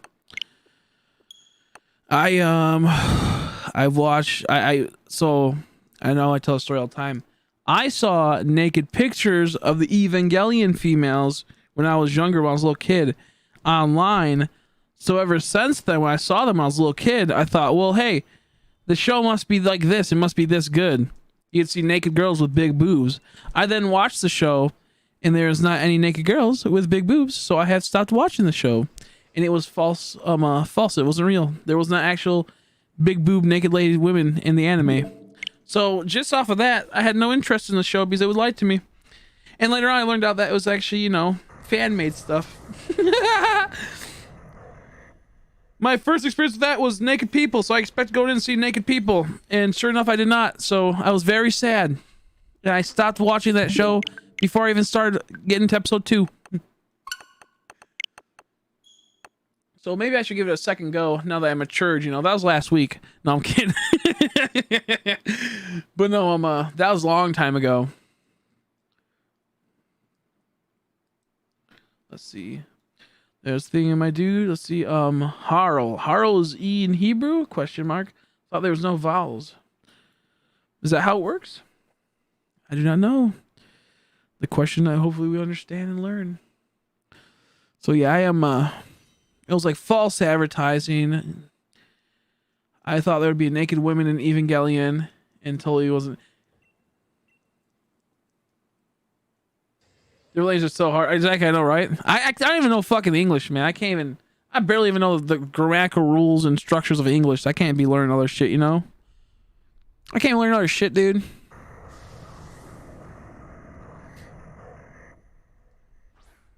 Like in French, adverb comes last. in English. I'm not sure if it when it comes the adverb, because I don't learn I don't learn shit for shit in school. You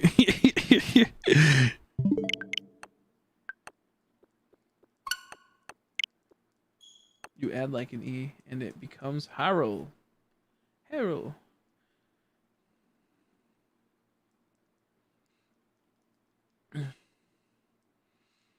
Yeah. Different languages are not my thing. I mean, I'm just not built for that. I'm just not built for that.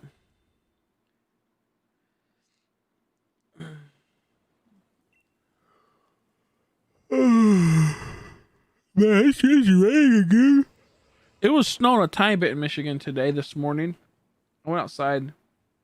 We learn languages, boys. I know I was someone was teaching me kanji. Kanji, is that kanji? Japanese shit.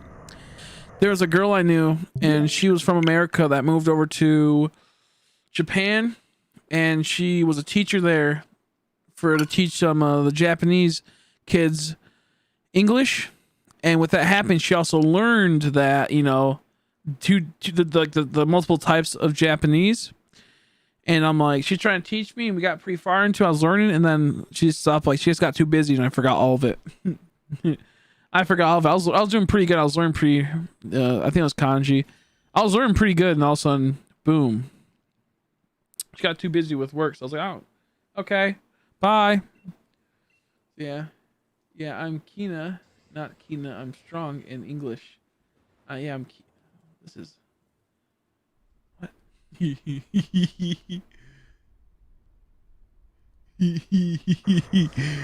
I am learning new things today.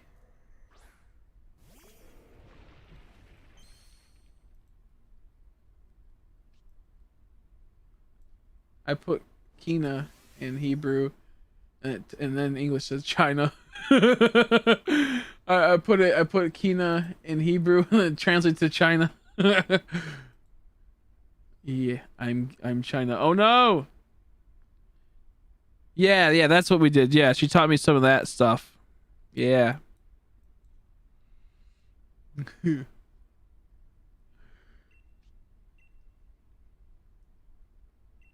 Yeah. And then she said that because this is all like she's teaching me like through paper and all that shit, you know, through text and whatnot.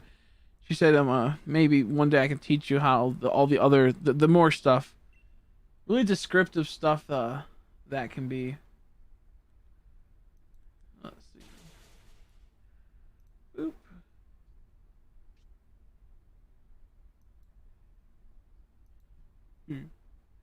You got a Mewtwo raid? Okay, we got a dang old Mewtwo raid? You kidding me, dude?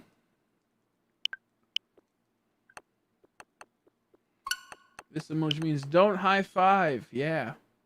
Don't high five and drink the hand sanitizer. That's what that means.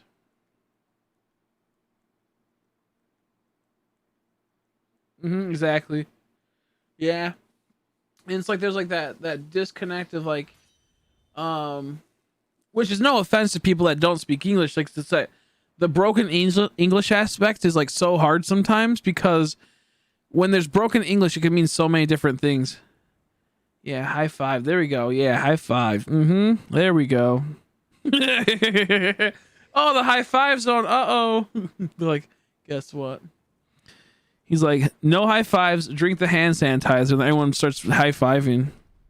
You will all die now. You will all die.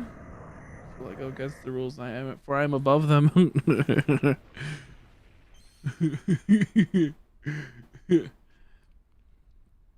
Oh man, it's like when I get people that also like, you know, you can get it for a bit, but they have like really broken English, and like you try, like when you're talking to them, like I had like a friend that was Russian, and they were in Russia, and they didn't understand like certain things like over here that we'd totally get.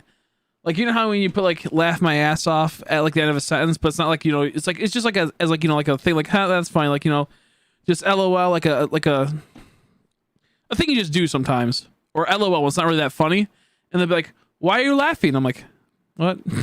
But like, that wasn't funny. I'm like, yeah, it wasn't meant to be funny. It's just kind of like a thing to like, you know, chuckle off, you know, maybe something a little semi-serious. Like, I'm like, yeah, I gotta go do work today, lol. Like, you know, oh yeah, I gotta do work today. And they're like, but why? Yeah, do work. Why do you think that's funny? I'm like, oh, you don't get it. You don't get it. Like, yeah, I got like, you know, like when you like, they're like, I'm working right now. And they're like, I'm working right now. I'm like, oh, yep, I gotta do work today too, lol.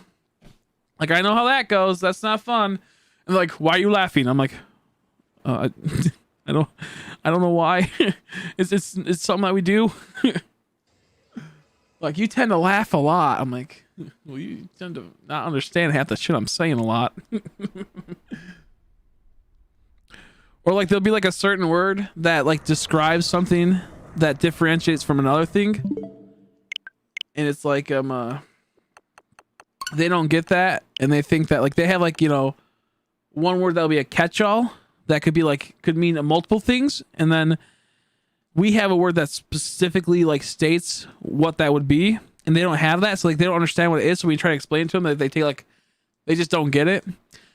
And like, when you just do a rough translation of something, it will be something here that has an exact purpose, but this could mean a broad, like a many of things over there.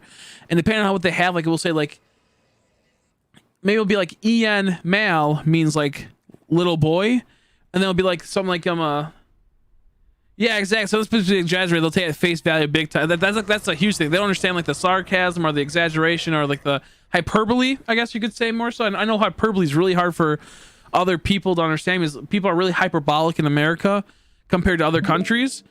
It's like the face value factor is so big. It's so funny because one person was like, "Why are you so mad at me all the time?" I'm like, "What are you?" I'm like, "No, we're just. What are you doing?" Like, I'm having a good conversation. Why are you always mad? I'm sorry. I'm like, no, it's okay. It's okay. That was always really funny. Like, sometimes they'll have like where it's like en mal would maybe be like little boy, where it's like len would mean like big man or something. But in America, we just have like, you know, little boy, or would have man. Like, there'd be like, you know, the boy or man. That's what we would get. We'd have boy or man. Over there, they might have like L man or len man, and that would mean little or big. Like, it's kind of weird how that works sometimes. Like, we have more specific meanings to certain things. Yeah, so that's supposed to be taken literally. Exactly, yeah. And like, some places are like very literal people that have like exact meanings of certain things, or like put in certain stuff. Like, we have a lot of like, in my opinion, we have a lot of like words that are like descriptive to the extent that goes deep, where they may have an overall description and then a few changes of words prior that change the sentence off. It always blows my brains out when I'm trying to talk to someone about saying something. Like, I do not know what you mean. I'm like, it's simple. It's simple, really. Let's see, feminine and masculine. Exactly that too, yeah. Yep. And there's Mutu was killed by hail. That's hilarious. Could you imagine? You're just like barely walking, barely breathing, all of a sudden a chunk of hail is the thing that finishes off. Like, you just got like a fire blast hitting the face, and all of a sudden a chunk of hail is the one that finishes you off, you know? You got shot by lightning, you got hit by a fireball, and the thing that kills you is just a piece of hail. Oh, that's funny. But yeah, no, I mean, I know it's like just the same back with like people that don't know English fully. Like, they don't understand, like they know what they're saying, but they don't know how like what we're saying. It's just as frustrating for them. It's funny. It's funny. I was showing Zygar and it was quite hard because it's 100% for me. I get, yeah, because a lot of people are in that same boat. A lot of people are in that same boat, so don't feel bad. It's a pain. It's such a pain. Such a pain. It's an overall description of feminine and male, whereas we have in English, they have descriptive forms of male and female in Wisconsin. Yeah, exactly. It's weird. Yep. Yep, exactly. An overall description, we have more descriptive. That's what I tried telling someone that that joined my stream a while ago, how like Russia's really weird with that type of stuff. Like, they're like, no, it's not like that. I'm like, that's because you speak like a mixture of both. You understand the language, but for as an average person that never spoke English before, they don't get what we have for half stuff. Like, this person speaks Russian and English, but their primary is like Russian, but like they're just as good as at English. So they know both rulings. And they have like that thing where I'm like, if I'm talking to someone that straight up speaks Russian, I'm using like, you know, Google Translate or something simple like that. Like, they don't get it as much as a person that has like, you know, it's a mixture of both, that's been taught since a kid both languages. Like, they sometimes don't realize it either. I think that's always funny because they're used to, you know, the knowing both forms of like speaking, you know. That's just funny. I heard English is the hardest language. I could imagine that, but at the same time, it's like, I don't know. I'm not sure what the hardest language would be. I think let's see. English is weird, not gonna lie. If English isn't your first language, it's the hardest. So yeah, that's what I was heard. Yeah, exactly. Yeah, that's what I was told. It's like it's like, it's, if it's your main language, it's like, you know, you can learn into it. It's not too brutal, but it's like like that's why you see like a lot of people, like there'll be people that get like in certain countries, they make sure they get English because that's such a used in so many places and such a good thing to learn. Even though it's hard, they could pass up their local areas and they'll go for the main one because it's used so in so many places, and it's that harder one where it's like, you know, it'll get them more opportunities and whatnot compared if they did like a local one where it could be easier for them to learn, and maybe that'll be good locally, but even though it's the harder one in like to learn English, it could be the overall better thing. Yeah, I feel like as a kid, like growing up, also you'd think, oh, this is not too bad, you know, it's just kind of somewhat easy. That's because you're like, you know, born with it. And even that is like, English class was brutal to me. And Spanish wasn't too hard. It just was really goofy. I think learning any language is goofy, but for sure English is one of those. It has so many rules, and it has all like the way you would pronounce things. I don't know. Pretty crazy. That's how. Why did it put it twice? Let's go. In year 7, our teacher said Google Translate is the devil. Yeah, I think Google Translate is not the best all the time. And who knows, maybe secretly Google Translate is the devil. Maybe it's actually the devil trying to screw with us. You never know. Who knows? No, I'm kidding. I'm only kidding. Because you gay, that's true. You hear that, Cam? Because you gays. Yeah, I think English is a really weird thing.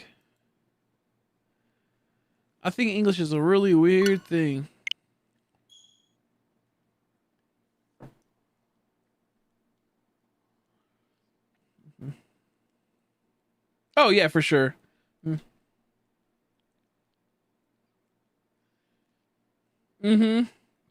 the most popular because England, America, the best place for artificial intelligence. Oh yeah, exactly. That's what I'm saying. Like, you get so much like opportunities. Even though it's the harder language, you're gonna pick it because the opportunity rate is so much better than your local area. And while, you know, you don't have as much, you might get like, we'll say like down the street is or down the road goes into another country. You can learn their language, but we'll still say that you make like $10, where in America you'd make like, you know, maybe $20, $30. So while it's a more complex one to learn, it's well worth it to learn it too. That's what I was trying to say. I know that came off as kind of weird, but you get so much more opportunity compared to maybe somewhere down the street, whereas you might learn something. It only gives you you're limited in scope. And then once you learn English, you pretty much learn the hardest language. So like other language will come a little bit easier. You understand, you know, the base of the stuff. It's that's what I've been told from people that start off with English and they have like, you know, they know 3 other languages and shit. They say like, you know, I'm happy I started with English because that was a nightmare. Now I'm going into all these other ones. It's not as bad, especially if it's a language that's like similar to theirs. I can't think of any examples at the moment, but like there's like a lot of languages that are like really close to each other, and that can be another factor in how easy it can be to learn.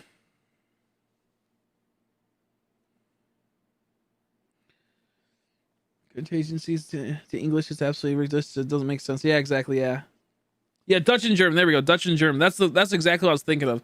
Dutch and German, where they're very, very similar. So it makes it to where, you know, you can learn Dutch, or you know, if you're German, a lot easier than someone in America that would just go over there and just try to study. You know, because you're so close. You have that proximity. You have like the different type of things. I learned French and German because German chose German because it's familiar. Exactly. Yeah. Yeah. And I always find that very interesting. Very interesting how that all works. And so like I was talking about the other day, how like you get like that Spanish, like that like the hybrid of Spanish. I'm not sure if it's actually a term, but like it just sounds right from what I've heard. I think it's like Spanglish, where it's like half Spanish, half English. It's like you have a kid that maybe was from Mexico, you know, and raised there for a bit, then they came over to America, and now they're learning English, and then like they have like similar things where they have, you know, a parent that speaks English and then one that speaks Spanish, and you kind of get this weird hybrid. It's like this weird in between. So that's always interesting.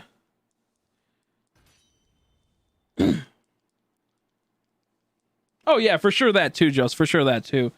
That's, I think, like the average person. How most people see it as is what I mean.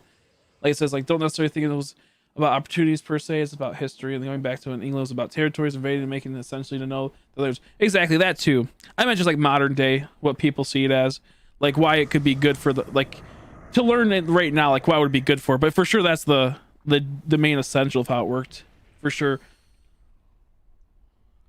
I lived in London, so I had to learn French. I was supposed to choice of wanted to do Spanish or French because of Corona. I got set up a year. Got set up a year. Like up a dang old year.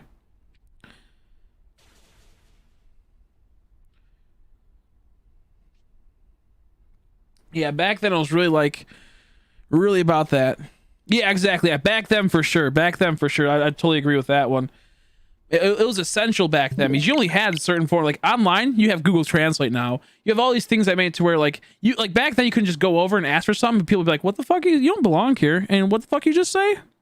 You know, are you like a certain like type of invader to some extent? There's so many reasons why it was really important to have that type of thing. Like there's so many things that brought it, but nowadays it's like the ease of access of talking kind of like changed that type of thing. Like the ease of like communication, for sure. When it was territory based back then, for sure. Just nowadays it's a different beast, and I think that was probably due to the ease of travel and all that other bullshit that probably started bringing that forward to where it started going off the whole territorial mindset of that and whatnot. Yep, for sure. It's crazy. Like I was just talking about the other day how like crazy, like just like small things like the internet or the phone, so things like that, how much it changed mindsets and views within the past, like how technology has started changing and breaking off people into different like mindsets.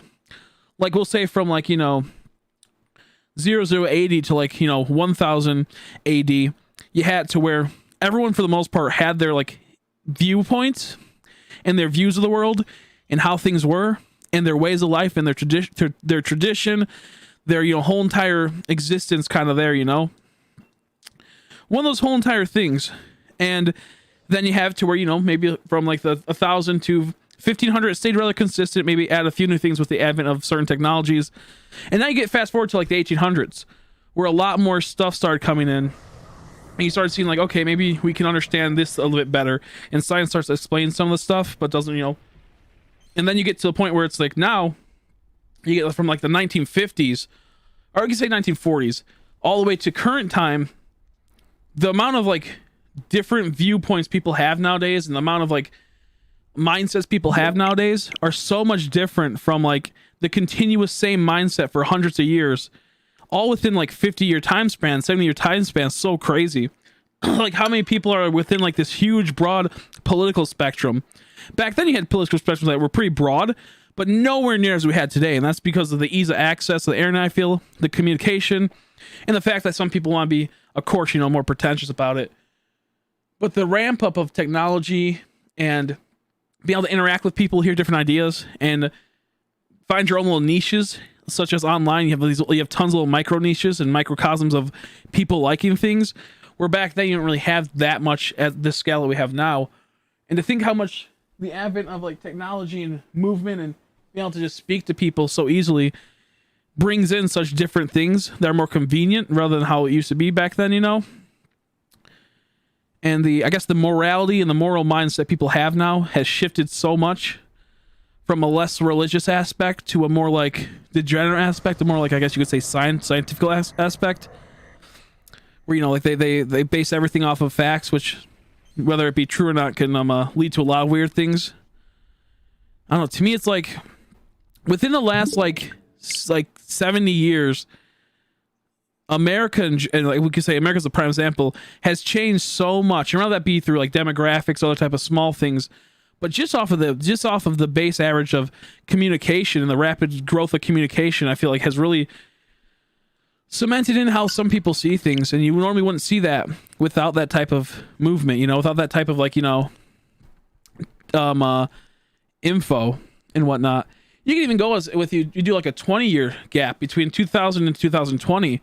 You can see how the extreme access to internet get people to be more independent and think about things themselves. And then you go to about the 2015s where they started restricting people from getting knowledge. You can kind of see how people shape up in that. So like in certain cases, you would see like in 2000 to 2014 to 15, more guys were more conservative than if you were to shape it up to 2015 to 2020. There's a lot more liberal or middle ground people or more libertarian people because they started coddling the internet's how like you see the internet more so like, you know, like the whole fake news stuff on Facebook. You start seeing like things where it starts getting coded to where guys now are getting more controlled into their what they read and whatnot, rather than having to go out there and find what they want to read, you know. Instead, it's more of like a controlled, like a tailored reading experience than what it was. It was like at the Wild West back in 2000 to 2010 about getting your like news and whatnot. Nowadays, it's like more controlled to where they won't push certain things if they don't like it, you know, like the news sources won't and whatnot. They won't bring up all the stuff. So I think it's really interesting how that can work and whatnot. How like if you look at the just within 5 years to 20 years, the difference in political changes of guys, you know. So that I always found that really interesting. How like you can kind of like get that like how you can see people grow with restrictions and with broadening horizons and like technology. And then 17th, exactly, yeah. Then colonies, and then the establishment of getting more people out and spread out. You know, you get like, you know, 5 people in this area and then 30 people in this area. Well, these people here don't really care so much about that area. Like, you know, it gets into this weird thing, and then it gets into this really weird thing of how like how it starts going, you know. And it was exactly, yeah, it was industrialization. Yep, yep. Because I remember that was a pretty big thing. Is that once that industrialization started hitting, I was like, holy shit, what's going on, dude? What's going on here? Why is it ramping up so fast? This technology's going crazy, dude. Yeah, and it started like, you know, what's the best for, you know, what makes this the most easiest? What makes the Industrial Revolution like progress more? And that's when you start spreading it to a wider audience and you start bringing in a lot more things. And yeah, because I'm not like a history buff. I just see like things as, you know, I know some stuff. I know like, you know, how smaller things affected certain things and how it started growing. Exactly, yeah, 19th, yeah, political, exactly, yeah. And you start seeing like the politicization of things were rapidly growing within such a short time because they had that ease of access, of ease of, you know, communications. I guess is a good example. Communications is what I'm trying to say for this whole time is. Okay, let me go back up and read a bit, so I do apologize. 1 second. I was like 9 years old. I was on France, and then we had to go to a shop, and I was like, no, everything is going to be fine, but the one problem was there was an area of people we didn't allowed to talk to in Hebrew, so I was kind of smart and put on a random France music. Yeah, I know there's like a whole bunch of tension between all that and whatnot. There can be some scary moments with all those type of things. Exactly, yeah. American technology, exactly, yeah. And now it's about like technology control and how much can people get away with the complete technology control, like internet right now, like the censorship aspect and like all the small things, like that huge, like how big this stuff can get. I really do wonder about a lot about this stuff, man. It's like it's crazy how much has been ramped up in such a short time, and how like fast it can go and spread through things. Because even within like these small times, like, you know, 17th to 19th, they still relatively had the same, like, you know, mindset about things. You just had like small, like you'd have like maybe like we'll say conservative views, and then like conservative middle views, and then some of it's weird. It's like a damn right. It's like, no, exactly, yeah. Pun time using girls. Yeah, I find it really I find it really interesting how we intake info and how we see things, and how little people think of other people. when it comes to a lot of stuff. I think the average person can kind of dictate what's right and what's wrong and what's good and bad. So trying to silence things because one person might learn something bad out of it, you know, compared to other things, always made me kind of go like, what? Like, you know, that's just gonna happen in the world, you know? You might have like 1,000 killers, but have like only like one Abraham Lincoln type figure, you know? You might have like 1,000 bad apples per every Albert Einstein type of thing, you know? So I always thought about that type of thing where it's like, when you try to stop something, it might have one bad person comes from, like, you know, learning such thing. It might also bring one good person out of it. So I don't know. It's always been weird to me. Always been weird to me. I think a lot of people don't have much time too in their lives. They don't realize how crazy things can be. You don't have to go to right and wrong and good and bad. I've done a ton of studies on that. Yeah, exactly. Yeah. Yeah, I find it really weird what's like morality to me, because one person's morality is subjected to another person's morality. You just might have overlapping, like, you know, agreements and whatnot. And I always find that really interesting. It's like the morality aspect that we have in the world nowadays. I always find that really interesting. Because, like, people will say morality is subjective, and then it's like, well, to some people it's not. Then you have morality in the nihilistic view of, like, you know, morality just means nothing, because at the end of the day, everyone has different morale principles and whatnot, and, like, it goes against other people's things. And I always thought it was really interesting. And and it leads to a lot of type of things, and, like, it can come down to how you're raised or how you believe in like such things. If you were raised a Christian, your morality is based off of your religion, and that's like a really big thing. It's like if you're, and that's like that's your reality of the world, and that's like your reality of everything, and it's like not subjected to change. That is ingrained in what you believe. Like, we'll say Catholic, for example. Not Christian is very loose term. Christian is very loose compared to Catholicism.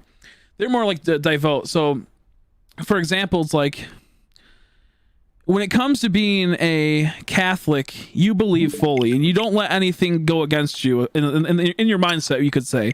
Not like an extremist way, but like, it's like, for example, I know a lot of people that are Catholic, and all of them believe that abortion's bad. But I have a lot of friends that are Christians say, well, abortion's not too bad. It's maybe in some cases, or, you know, maybe this or that. And they make excuses for it. And whether you believe if that's fair or not, whatever, I don't care. The point is, like, with Catholicism, they'll stick by their morality. And that's a morality that will not change because that's their belief system. And they were raised and they were born into that. And that's their whole entire thing. Whereas, like, you get people like Christians, which don't really have a strong moral conviction on stuff as much as a Catholic, and they are more prone to be shaped and whatnot. And I think that's due to a lot of reasons, and we've been over it before.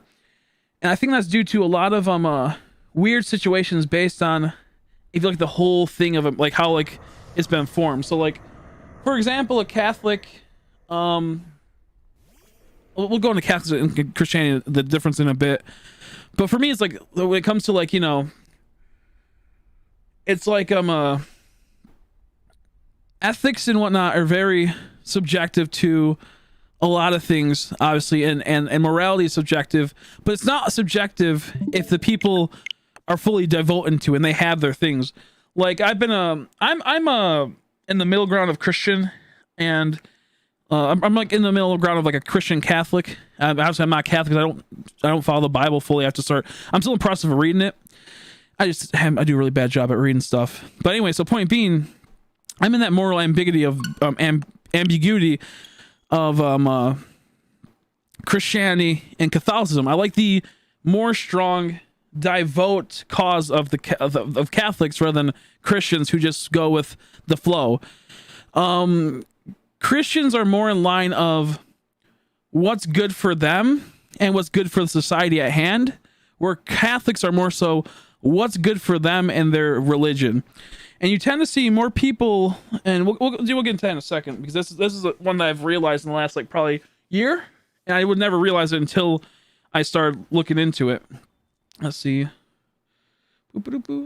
was Christian. Yeah. I see a lot of people, yeah, they mostly are raised Christian, and they're raised wrong by most people, and then they're pretty much despising or not being able to stand those type of people.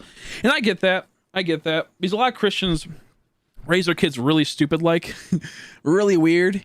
Either they give them way too much freedom, which leads to them being into really bad positions, and or it leads to them being hyper, Christian, and causing them to not be able to do anything in life and feeling like, distant and alone, and didn't really raise them up to feel like they didn't have to feel like that.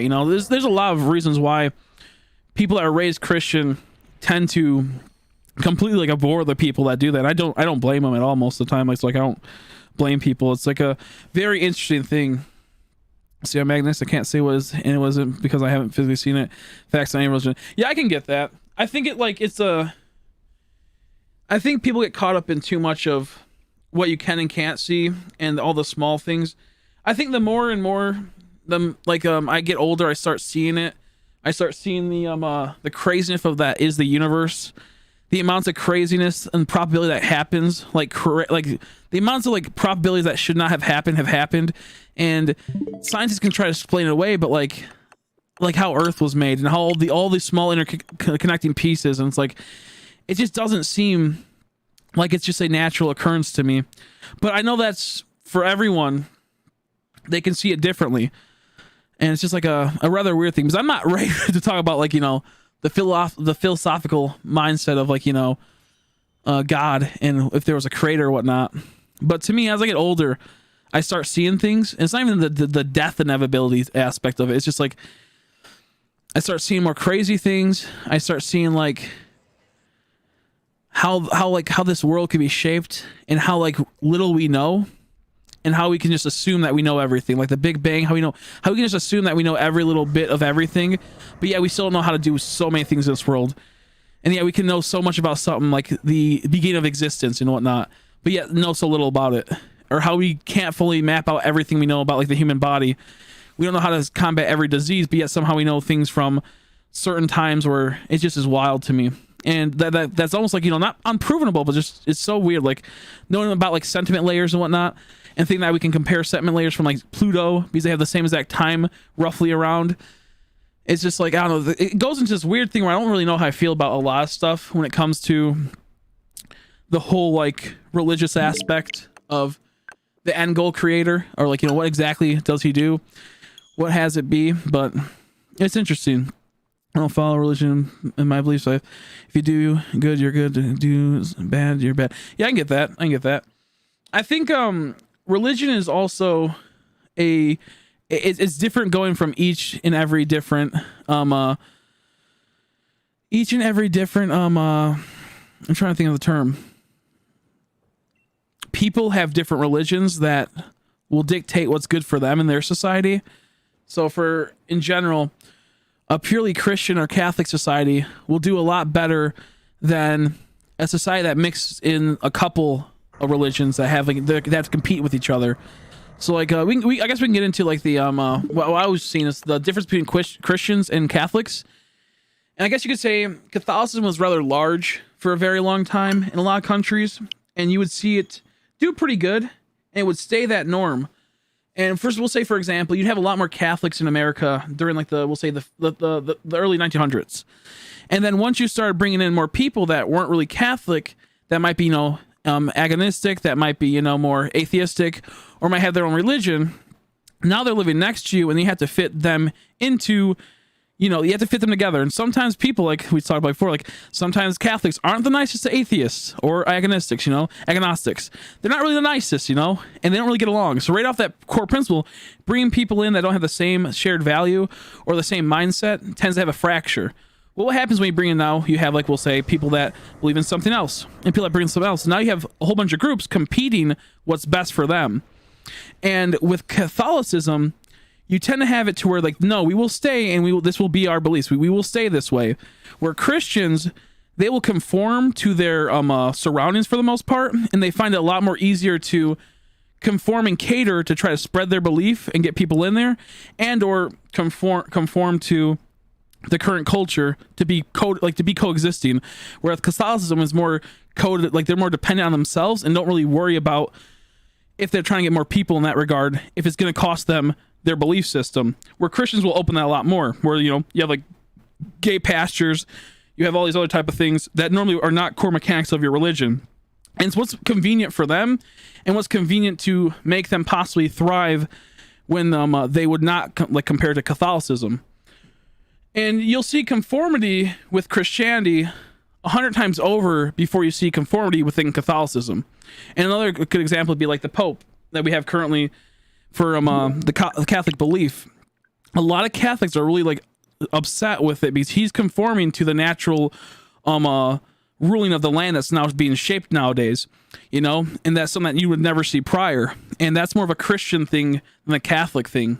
And you tend to see how crazy the difference is, because you can go to one Catholic church that's right here, we'll say like 5 miles right here, you go 5 miles this way, they'll teach the same thing.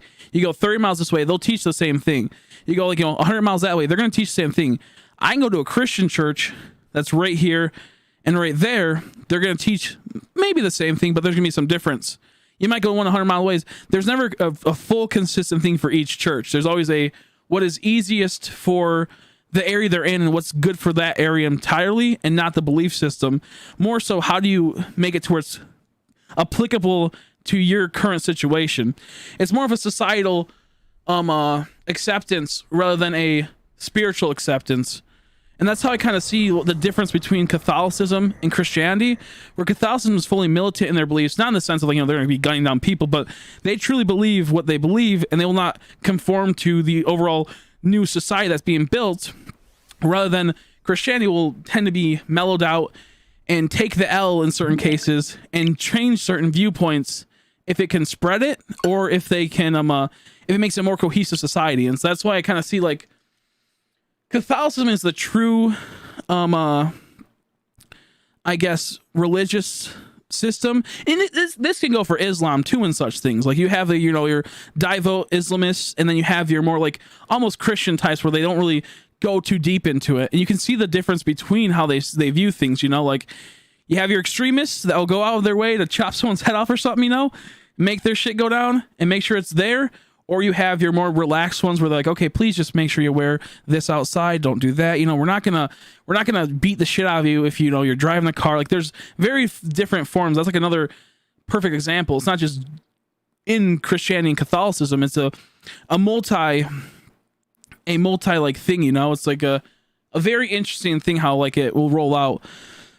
And that's why morality is a perfect example of how subjective is based on how you're raised, because, you know, you can be raised a Christian and be in almost the same boat as a person that is atheistic for the most part, compared to if you were Catholic. You don't really have as much of the moral similarities as someone that's atheistic or someone that's Christian, because they have stronger belief systems and stronger value systems.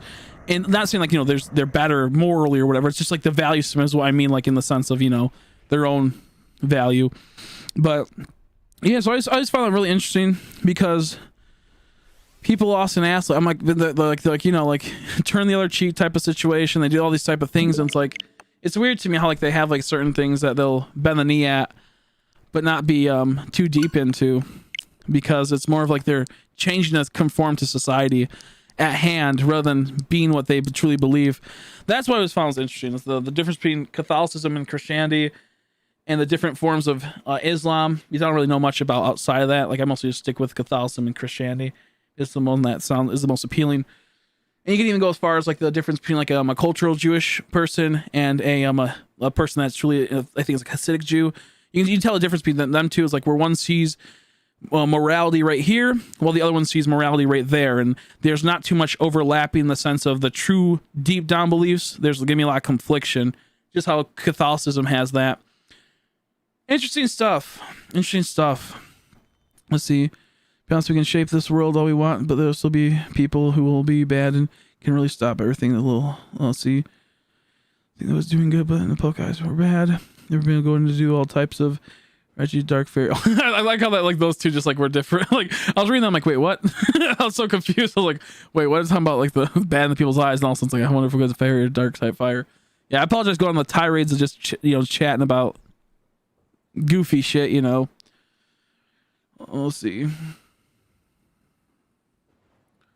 Yeah, so it's like with me, it's like I think like Regice. See whoever left, I see you later. Thanks for stopping by. I just find it as like it's like America could be like a prime example. People say America's a melting pot. But I don't really see it as a melting pot at times when there's so much friction between races and so much friction between like religions and so much friction between mindsets of people. You know, I always find that really interesting because like one person's melting pot is another person's like overflowing pot. You know, it's always interesting like to me like where it's like some people see it's like a perfectly melted pot, but then you might have something in there where it's like this doesn't feel like it flows as well. I had a better analogy, but that really threw me off the Reggie thing. I was talking to my mom about this the other day, and I was like, how you can't really have a melting pot when every other type of like culture that's in here is trying to compete with each other and trying to push for better things, you know, at the expense sometimes of other people. So I always found that interesting as well. You know, there's benefits to having like, you know, multiculturalism and having like a lot of different cultures in a country. Don't get me wrong, but there's also at the cost of a lot of other things. I don't think people like talking about that or like thinking about that. How you doing, Meeks? How you doing? How are you?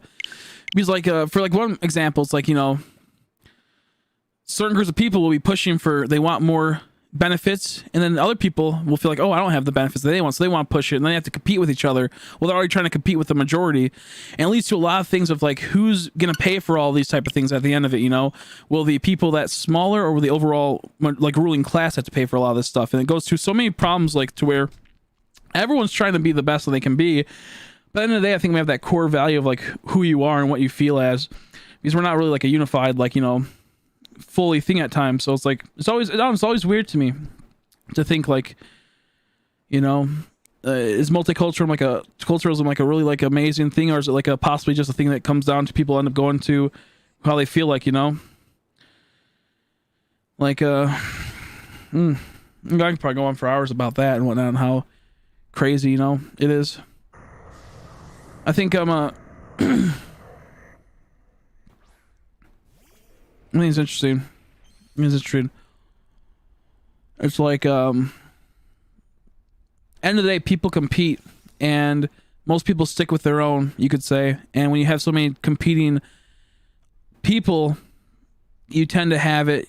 You push for one thing that'll be good for your people, you could say, that might be like, you know, conflicting with these people, and leads to a lot of problems. That could be through religious, that can be through ethnicity. It can lead to a lot of things. And the more cohesive a society is, the less confliction you have multiple times over. And you see that a lot in America, you know. You see that a lot in America, which I thought was really, really big. And I'm trying to, like, you know, I'm tiptoeing around and stuff because I want to, you know, come out as like, you know, people cancel me on stuff. But from what I've seen, like, as I get older, it's like people tend to push for things that are at the cost of other people. And then those people that get at the cost of them have to now push for other things to make it so they're balanced out. And it might be at the cost of another person, which then they have to balance it out. It goes into this really big, and then it keeps going more and more and more and more. And it leads to, it's like, there's always going to be a huge amount of confliction. We have all these different competing branches and whatnot, you know? That's how I kind of see it. It's like a weird ass thing. We can't change people's beliefs, in my opinion. I think you can change people's beliefs if you give them the right belief system, in the sense like if you show that things are good this way, you can change it, you know. Like if you can prove that things are good if you follow these rules, then overall things can be good. It's really weird. I'll be right back. These conversations are too big brain for me right now. I just woke up. Yeah. I guess just wake up slowly. Just wake up. Religion that strives for peace but will retroactively attack gays or belittle women or just ridiculous. Religion is a mistake. I think it depends on the context on a lot of stuff, you know. There's a lot of like it depends, I guess, like how you see society as a whole, you know. How do you see like all things go? Like I want to talk about it, but I don't feel like I should talk about it because it's like one of those things that can get you in trouble if you try to be like have like on the opposite side of like more so what people's belief systems are and whatnot. Like I don't know. Yeah, I'll just not talk about it because, like I said, I don't want to get in trouble and all that type of stuff and have people hate you for it. Everything I say is never out of like a place of like hate or nothing like that, but it can be seen when you start bringing up stuff. It's just kind of hard for me. It's just something I've thought about for like many of hours when it comes to certain situations, you know, like how's like, you know, how does one become gay in some regards, you know, and how does all these things, is it born, is it forced, is it nature and nurture, is it a matter of both? And when you start talking about that stuff, and like, it just seems like people really just start going, like, if they don't hear what they like to say, they try to like make sure they shut you up, or you get in trouble in certain regards and whatnot. And I just feel like you can't be like naturally say what you want to say if it's against the grain, you know? So yeah, I don't know.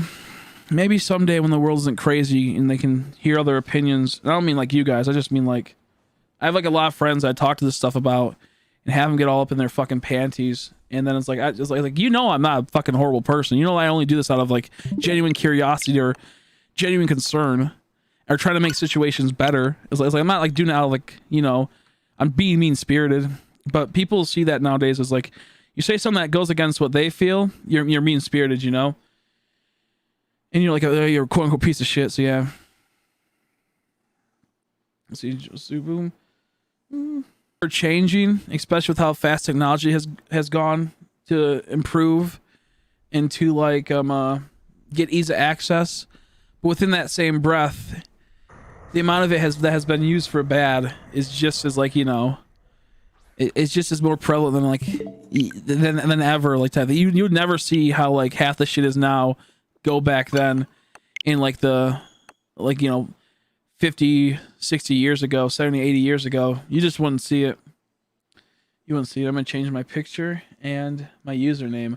BRB sounds good. I thought you said password. I was like, wait, what's that even mean? Sounds good. Read more about human life rather than God's real and God isn't, and just tried to make the world a better place. Suddenly, maybe things would, maybe, but like at the same time, it's like, I don't know, because I used to be like that. I used to have that big mindset back in the day. I used to have that really big mindset. We just improve people, but it's like, how do you improve people when half the government out there doesn't want that improvement, you know? When they want to enable people to be stuck in these traps where they make a lot of money. I think like you can improve people. I think even God is a good thing. Even if you didn't believe in God, I think the morality of a belief system of like Christianity, for example, would be a good starting point. I think the morality of a Christian thing has been a good thing for America. I think what happens is like the lack of that moral teaching has gone out of the way, and that has caused a lot of problems with people. I think what the main reason is that when you have a government where you can have people in Congress that can fucking sit there and make tons and tons of money off of signing away certain things that would be good for people, like for example, like we talked about this before, like the fucking Dollar General has dollar store food, you know? Dollar store food is junk food, but a lot of people will get food from like junk food and whatnot, you know? They'll get a lot of their sources from like that type of situation. So like another example would be food stamps. People can sometimes use food stamps, or they'll use their food stamps to get like food, but food costs so little that is junk food compared to good healthy food that you can get like, you can feed your kids plus extra a whole bunch of junk food with your fucking food stamps than if you went to a fucking Whole Foods store, a place that has healthy foods that would be good for you. It would cost way too much. And what these companies do that make junk food, they just pretty much put all this garbage in that food, and then they pretty much lobby and say, hey, let's make, you know, food stamps accessible, that then you can buy our products, and we're getting a whole bunch of money, like places like, you know, like Nabisco. All these companies will be able to sell all this junk food that you can easily eat, you know, and they'll put to like, you know, to where it's like, instead of making it to like, you know, we should probably have like some type of regulations on food. Like that's just how it should be. Like we should have regulations where you shouldn't just be able to like go out there and just eat so much crazy junk. That's just like personal belief. Like I won't be fat then. But also you could say control. There's a lot of reasons why. But anyways, what I'm getting at is that what you see happens, like you get a lot of places that get food stamps, and moms that are single moms don't have time to make, you know, like you don't have time to be going into a Whole Foods store and fucking make some, like, you know, a nice dinner for your kids. If you're a single mom, you're either gonna be working, all the time, and you're gonna get your food stamps to give them junk food, like quick, like, you know, dollar store hamburgers, or you're gonna have it to where you just don't care about your kids, which I see a lot, and they're still gonna give them dollar store hamburgers. But in general, what I'm getting at is like how like these food, like these like places like, you know, like that make like dollar hamburgers that are extremely unhealthy for you. They'll push like, hey, look it, we'll give this senator $1 million if you really push for food stamps, because a lot of those people put money, buy their food stamps with like that, use their money to buy that food, you know, and that just traps you into this really unhealthy system of eating really shitty food. Or another example is that a lot of like tons of single moms, they tons of single moms will give their kids junk foods constantly to shut them up, and that's just like a horrible thing to do. And I've seen it happen all the time where it's like the kids are really upset and angry, and like he wants to play or something, the mom's too tired because either they're lazy or they have a job that's two or three jobs. And what's it called? And what happens with that is that, you know, half the moms either will take care of their kid or other ones will feed them candy and be like, here you go, have fun with food. And maybe not even candy, just like food in general. I didn't experience that, but a lot of my friends experienced that. They had single moms. Some of them worked too much, other ones didn't work at all. And the way they would shut them up is feed them candy or feed them like food or feed them all this type of stuff, you know? And it would turn into that kid being obviously obese half the time or have some type of like deficiency in the future. And there's so many problems that came from that to where like if the kid just had a healthy meal and the mom could either make that meal or there's a way to get that all fixed, it would be so much better for that kid. But that goes to multiple iterations of itself and how like that can be. But in general, what I'm getting at is that like fucking anyways, what I'm getting at is that like a lot of those people will pay like a senator like, you know, $1 million to not regulate what food stamps are really going to be used for, or like how much like a person should get on food stamps, or how it should be, or how like the cost of food should be at. And that also goes to like the farmers and whatnot, because the farmers have they get huge subsidiaries by the government and like whatnot. So anyways, what I'm saying is that in general, when you have all these ways to get food and whatnot, but yet all of them are like the all attractive ones that where you can save money are all extremely garbage food and food that will in the long run be bad for you, and possibly how it has probably shaped our health within the last 20-30 years. So accessible, and so like it's, I don't know, it just blows my mind. Like, you know, and these people, like, you know, they get paid like millions of dollars to keep passing to where, like, you know, there should be a lot more regulations on food, but we don't, you know, we don't have that. Like Israel, for example, we're talking about how they don't really have fast food there. Their people aren't like crazy obese over there. They have a complete unique structure too, you could even say. The family system's a lot better there. But the point is, like, you get so much people that are a lot more healthier over there than America, and that's just because we have the ease of access. We have people that, you know, can use they don't have time for to put, like, you know, I go to the dollar store, you know, get your kid 2 cheeseburgers for dinner and lunch. That costs, you know, $2 right there, we'll say. Then you get maybe some like soda or some juice or something, an extra $2, $4 for lunch and dinner right there. Honestly, maybe get some chips. We'll say like $6 for like that or something like that. Compared to if you were to make that meal, it might cost about the same, but it'll be a lot healthier, or sometimes even more. And it's just garbage. It's bullshit. Okay, let me go back up because I know I missed some stuff. Go on a tirade. Right now, I'm not like in the best, shape of shit. Jeez, what was that whistle? I'm probably gonna be a lot better, but I've been like really tired lately. Right now, I'm not even probably in the right mindset to even talk about half this stuff. But it's like, how you doing, Tori? Sorry, I didn't see you. How you doing? How you doing, by the way, Slow Forest? How are you? If I was more like, you know, prepared to talk about this stuff and I gave myself a bit of time to be ready for this, I'd be a lot more consistent, and you probably understand me a bit more. Was what I mean for some stuff as a heads up. So I do apologize. I'm a little scatterbrained. The structure you're stuck in, not to mention a lot of parts of the world work so different. Exactly, yeah, exactly. If I had a conversation with someone recently, the food stamp thing they want, exactly, yeah. A person that can get like, you know, $1 million, and then that company can make $500 million. A huge trade-off for them, you know. So and that happens all the time. That's like junk food's such a huge example. Same with candy that America really gets fucked over on. And it's like you can make a whole bunch of really shitty food and take out all the vitamins you might need, or all like the certain, like, you know, nutrients you might need. But in the immediate, it's really good and it tastes good. You don't think about that, and now we're having kids with all these, like, you know, deficiencies, and all these picky eater kids that will not eat healthy food anymore. It's like it blows my mind. It's just, and I know why that is. I know all the inner workings. I know, like, you know, like I said, there's 2 types of singles moms. There's single moms that work really hard and really care for their kids. And there's a lot of single moms that do not care for their kids one bit. They'll just throw a fucking donut at them and say, like, here you go, be occupied. Give them a cell phone to go on and just completely have them be dependent. I always see like the movie, like The Cable Guy. That's like a prime example of what America has recently turned into, where it's like the babysitter is the TV, the babysitter is the video game, you know. And well, a lot of, because like I said, I know a lot of single moms that are complete garbage. I know a lot of good moms. My mom's a prime example of a perfect single mom in the sense she's done everything she can for us. She's always worked hard and whatnot, and she just didn't have the right, you know, she had no help whatsoever throughout her whole life. She has no help whatsoever, and yet she's done everything. She's been a good mom, and even at times she didn't have time for, you know, to always get us food. Like sometimes, because I know from experience, like I'm knowing from experience, she would always do her best. You know, she would give us healthy food and whatnot. But sometimes we'd have to eat, you know, maybe the dollar store to save some money. You know, maybe it was a couple days we would have to eat, like, you know, some junk food that was cheap to be able to get through, and that's just how it goes. And that was, you know, those were tough times. That's what happens, you know. And you could even say, we can talk about and extrapolate on that in the future, why that is and why that happened, and maybe that wasn't the best choice in some situations. That's besides the point. So, yeah, it's weird.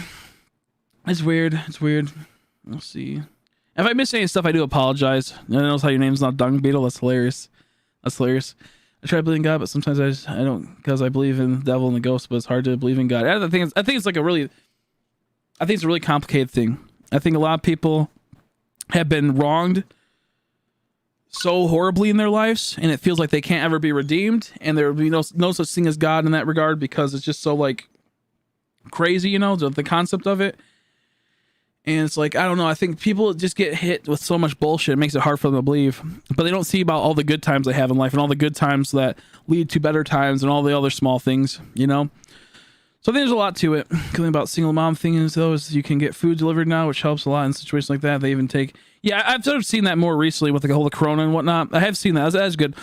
We they have like place where you go to schools now where you can, like, if you have kids at, like, you know, that are at school, that are doing homeschool or doing, like, you know, digital school. They actually have it where you can go to, in my area at least, go there, pick up some, they give you like a thing of like an apple.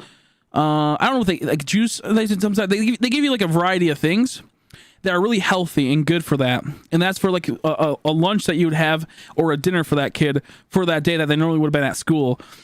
And since they're not going to school and they can't, you know, maybe get, like, you know, the food from their school, they're now getting it, you know, at home, and it's less stress on the parent. You know, it's a weird thing, but it's like a new system they've been working on recently. It's been really helpful to people around here that don't have the money or have been currently hit by the economic crisis that is Corona. And they it helps them out a whole lot to be able to go to that place. You know, we put all of our taxes into building up the family here in those regards, where it's like, you know, oh, you're stressing a whole lot? Well, how about instead of, like, you know, making sure your kids are fed and you're fed, you can go here, pick up these, you know, that's where your taxes are going, to making sure that at least you're eating, or people around you are eating, you know, your community's eating. So that's something, I know that's the thing here, and that's been helpful to the stress of a lot of people, you know. So I think that's like another good example of how taxes can be used better for than what they're using half the time. That's a whole entire another side topic. So you'll see, you can get groceries delivered. Exactly, yeah, groceries delivered, which I know is like another big thing that's been on the rise recently. Okay, let me see. Oh yeah, he's Slow Force, also from Israel.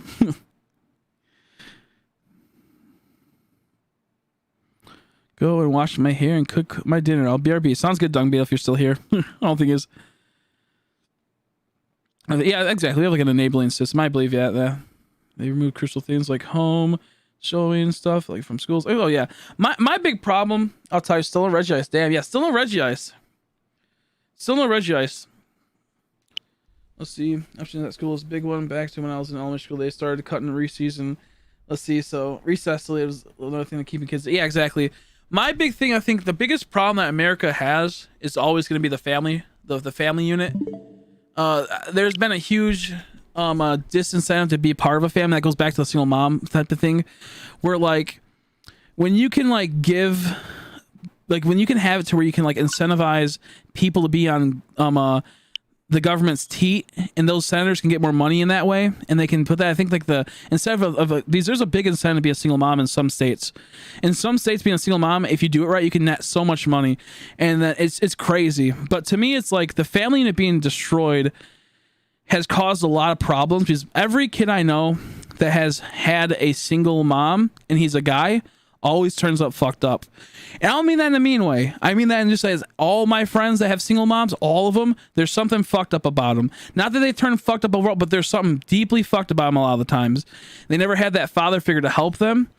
and they crave that attention, but they've been raised by women their whole lives, and it leads to a lot of guys acting like women nowadays. And in some cases, maybe that's, you could say it's good, because some people, maybe they need that. I don't know. I don't fucking know. But I think as a whole, I get a lot of friends that are really complacent and they don't want to strive to do better. And they're okay with living in certain situations that aren't good for them when they could be doing so much more, and they're wasting potential. And it's kind of like what their mom says, like safety over unsafety. Like the safety and sleep, pretty much. We're like, when you're sleeping, you're safe. And when you're staying still, you're safe. Where guys, mostly we're out there, like, we're doing them, we're doing the hard work, we're putting in the hours, we're trying our best. I've seen a lot of my guy friends that have been raised by moms withdrawing from society, putting them, they mostly have a lot of depression. They have a lot of things that really affect them. This is like not like a mean-spirited place. This affects me too. And they never had that strong father figure to help them in these situations. And it's been always really, really hard for them. And to me, it's like, it's so hard to see, like, my friends that have a family, like where they had a dad and mom, most of them turned out well. Most of them are going to college. Most of them have their college paid off fully. Most of them have it to where they don't have to worry about that stuff. They have it to where they have good relationships with their family. They have family events, and you feel displaced when you sit in those situations. Because like I never had like a full, like, true, like, mom and dad situation. I always had my mom, which has been an amazing mom. I never do that type of thing against her or anything. I never hold anything against her.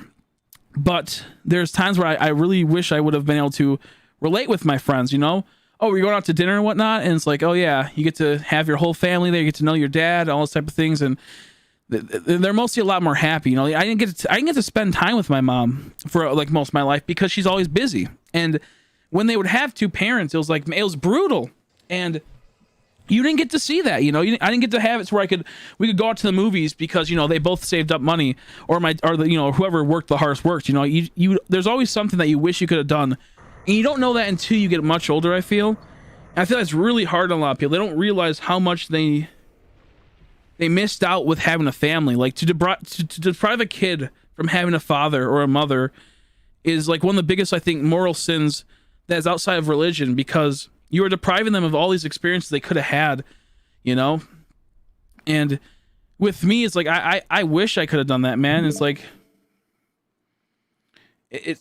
they're also like, that's also another thing. Adoption's also another weird, ambiguous thing, to be fair.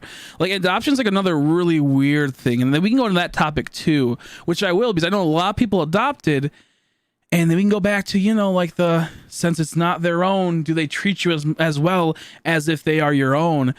And most of the time, it's like, if you're their own kid, they'll treat you good. But if you're adopted, you mostly get knocked down a peg most of the time.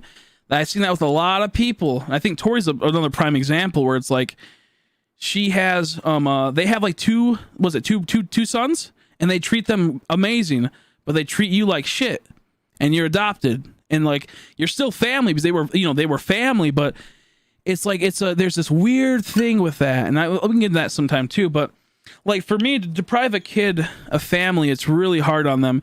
And I start seeing that. So I think like the strong thing that happens, and that's why I say sometimes adoption can be really good, but can also lead to a lot of problems too. And it's I think a deep psychological thing that happens with people on the average. Why sometimes adoption isn't always the best thing, because it can lead to a lot of like weird situations, and we'll get to that sometime too. But so, for example, let's get back onto the family subject, and I'll read the comments in a bit. I do apologize. I'm missing a whole bunch of comments. I do apologize. Once we get into these talks, excuse me, I really enjoy them.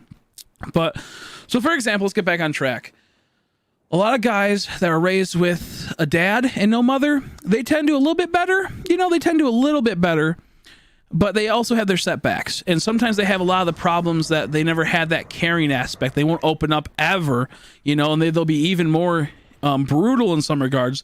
Maybe they'll be the guy that like has, two families, and is like lost in life, has a ton of money, but doesn't actually have what he never had the mom to show him at times what you need, like the core like loving experience. Because there's a lot of dads out there that are good dads, but they just were too busy with work and whatnot. They didn't get to show them what it meant to feel loved as a kid, or sometimes they have a hard ass dads, which they don't really have that type of thing, So I think that's always an interesting thing as well. Like, I think guys can do better sometimes, but it also still has its benefits. It has its negative factors.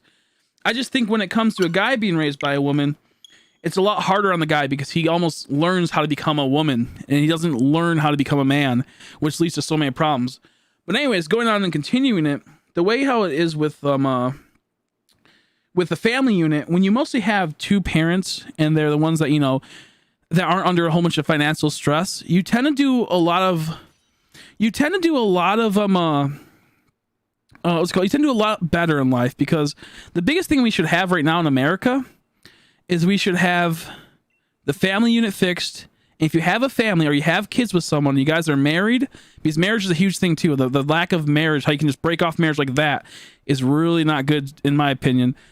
It's careless, and it's not fair to the kid, because I see a lot of people breaking up and getting, you know, divorcing when they have kids, and that fucks up the kid almost as much, even if they're both in their lives.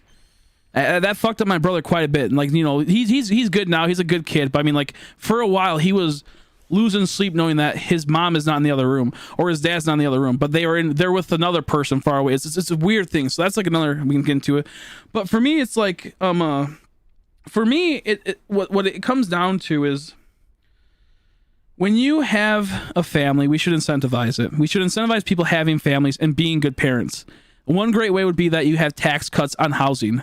You know, if you have a kid, you maybe will get $200 off your rent price. Or if like you have a house, let's say you buy a house, $200 off that. So let's say your monthly payment's $700. Now you only pay $500 each month.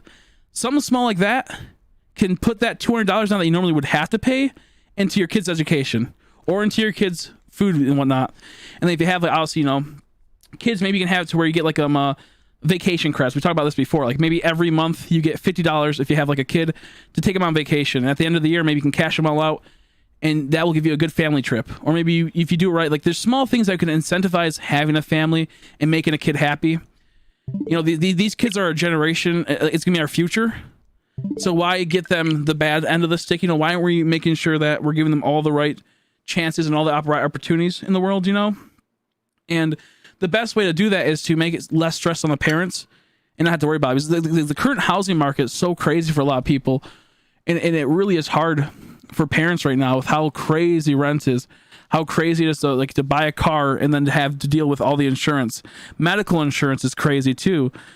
And man, there's just so much that like has been so bad.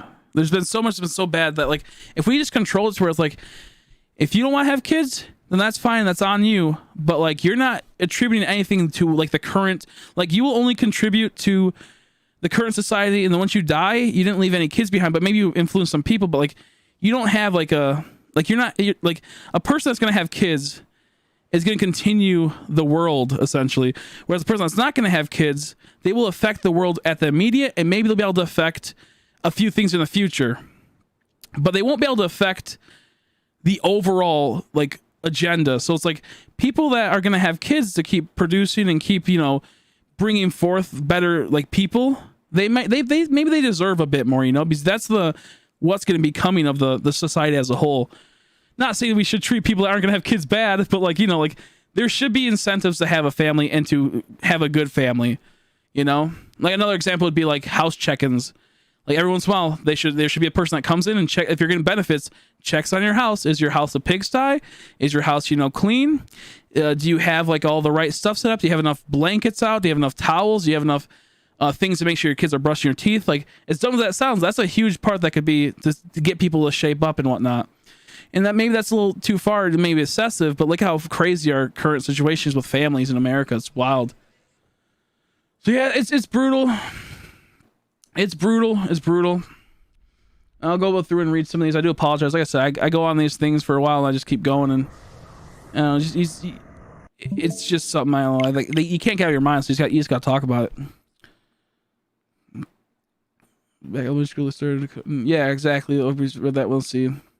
There's tests about it harsh though, and lots of people look down on it. But a lot of the families, especially older ones, have paid into Social Security their whole lives, so they have is and then, that's like it's like a really good thing too. Like it's a really weird thing. It's like Social Security and all these other things are so weird to me, and it's like having to like there's so much to both sides of the story that it's like it's so wicked, but it's like just having a stable family and being able to build up and have it to where there's security when you're older and security when you're younger is always gonna be better than being paycheck to paycheck, if that makes sense.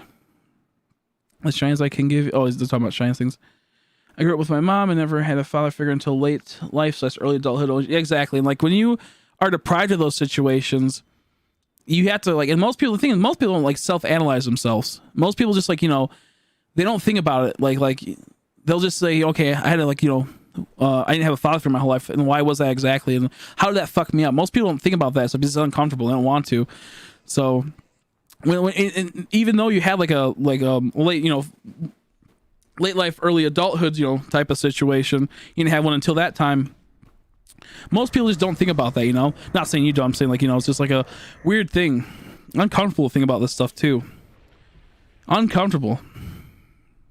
I was hanging out with my brother as my dad lives with us, doesn't really care a bit, and then my mom needs to stay home. And yeah, and that's like another thing where it's like, it depends on like the situation. I personally think we should probably take and have it to where we incentivize guys being in the workplace over the women. The women should stay at home and raise the kids for the most part. That's how it used to be, and that's how it used to run. It used to run really well. And just right now, you can't really do that. And most women don't want to fucking work. Let's just be honest, dude. Like half the girls I know that are working right now, they're in their 30s. They fucking hate it, dude. They despise it so much more than guys. Like guys don't like working either, but like they hate it like 100 times more. And they're always like, "Oh, I hate doing this," but you know. And some say they do, but deep down, I have a conversation with them like, "I fucking hate this. I hate my life." And it's like with a guy, it's like, sure, we fucking would hate working, but like, it's almost like at the same time we don't. It's weird how to explain it. They would really be, you know, making cakes. As dumb as it sounds, they would be. It's stereotypical, but they would be making cakes, watching babies, playing with their dog. That's just how women will be. They like the social aspect of raising something, you know? They like the social aspect of taking care of something. Like, that's why you see so many fucking girls in like medical. Like that's why you see like they're this everywhere. But that's also why you only see so many doctors that are guys in those high risk positions, because guys tend to go out to do the hard, crazy shit. And now you're starting to see a lot of women go to college, but half of them are going to like liberal arts college for arts and craftsy and cutesy stuff. And that's a whole nother can of worms, you know? A whole nother can of worms. I know a lot of hardworking women, and even the ones that work so hard, still at the end of the day, like, I want to open up a bakery to bake food. I want to open up an arts and crafts store, or I want to have a family. And then all the guys that I know are saying, I wish I could be more productive, but I don't know how to be more productive. You know, I'm scared of the world. There are a lot of guys with a lot of anxieties that have been put in the opposite. So yeah, it's wild. It's wild. Let's see. How you doing, Two-Face? Sorry it took me so long to reply that. Probably, you are so wholesome. Sometimes. Sometimes. I say I'm so wholesome. I talk about how like stupid women can be.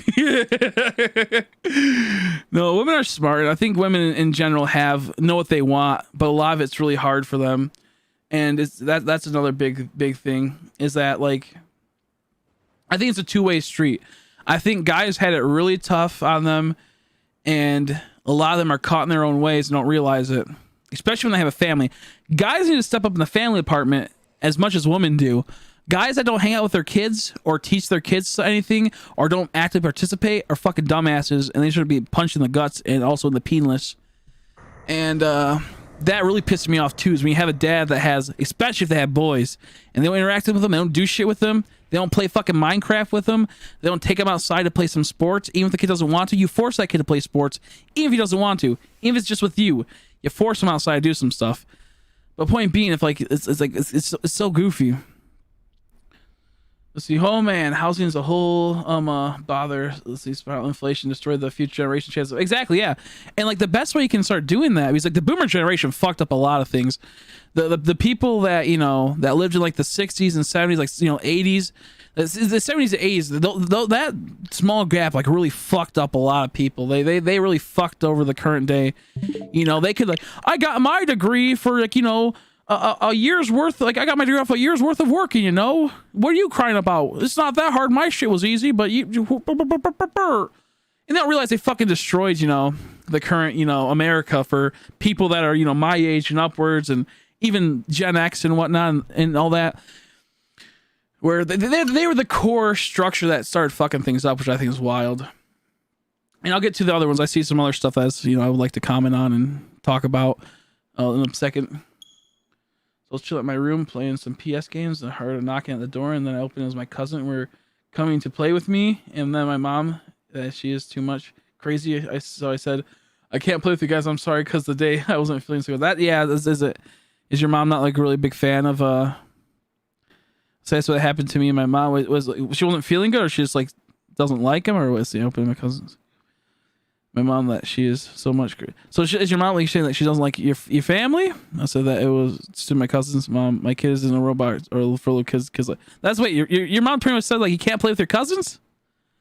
That's goofy. It exists a little, but most people refuse. Even people with disabilities refuse a lot. Yeah, like it's always weird. There's like a lot of social workers are pretty. A lot of women are social workers too. That's not whether that's a good thing or a bad thing. I don't know. I think women think with their heart too much, you know? I think women think with their heart too much. So sometimes social workers isn't always the best thing, because they try to get what's best for people that can manipulate. I think a lot of people can manipulate sometimes. Like, I have people that I know, I'm not going to say who, obviously, but I have people that they went around till they found a really easy a person they can manipulate as a social worker, and then made that person push to make it so where they could live a fancy life. And that was shame on them for manipulating the person, but... And, you know, that's another type of thing that's pretty goofy. But doesn't pay attention that much, so I hang out with my brothers. My mom has to stay home. It's hard, but I still love my father and my mother. Yeah, exactly. It's something that's for sure hard. I think that's a huge thing, is that I don't know your living situation. I'm not sure if like your mom works or if your dad's the only one working there, but it's like I right now, like, because obviously, like, I think you're from France, right? You're from somewhere outside of America. So, like, I'm not sure of how it goes over in other countries as much, but, like, in America, it's, like, a lot of dads, they have so much, they've been told their whole life that they can only do so much, they can only do so many things, or, like, they have so much on their own plate that they don't have time for their kids sometimes, or they'll be selfish and not make time for their kids, which leads to a lot of situations that, you know, makes it to where that kid doesn't get the attention he needs from his father, especially if they're a boy. A boy craves attention from his father because he wants to be just like him, you know? And when you're deprived of that, or when you are, you know, or your dad doesn't give it to you, it's such a huge impact and whatnot. And it's so bad. How you doing, Dead Morty? How are you, buddy? Nice to see you again. Let's see. So sorry to hear that. Hopefully you can sort things out with your parents and maybe talk to them and say, like, hey, look at them, can we do something, just me and you or something, you know, like something like that? Like, maybe talk to your dad. Can we, like, even something that that'll be boring for you, you know? Maybe try to talk to him and be like, hey, can we do something together or something small? Because, like, in the long run, you'll appreciate a lot more than in the immediate.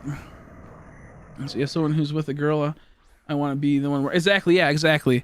And like I said, like when it comes like to lesbian couples, there's mostly always like a like a more dominant one that's in this position. Like, there's always that more like dominant situation, you know.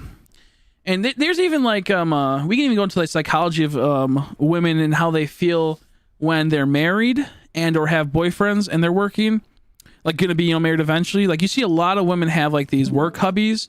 And they act like it's a joke, but a lot of the times they do more than just, you know, cute selfie pictures.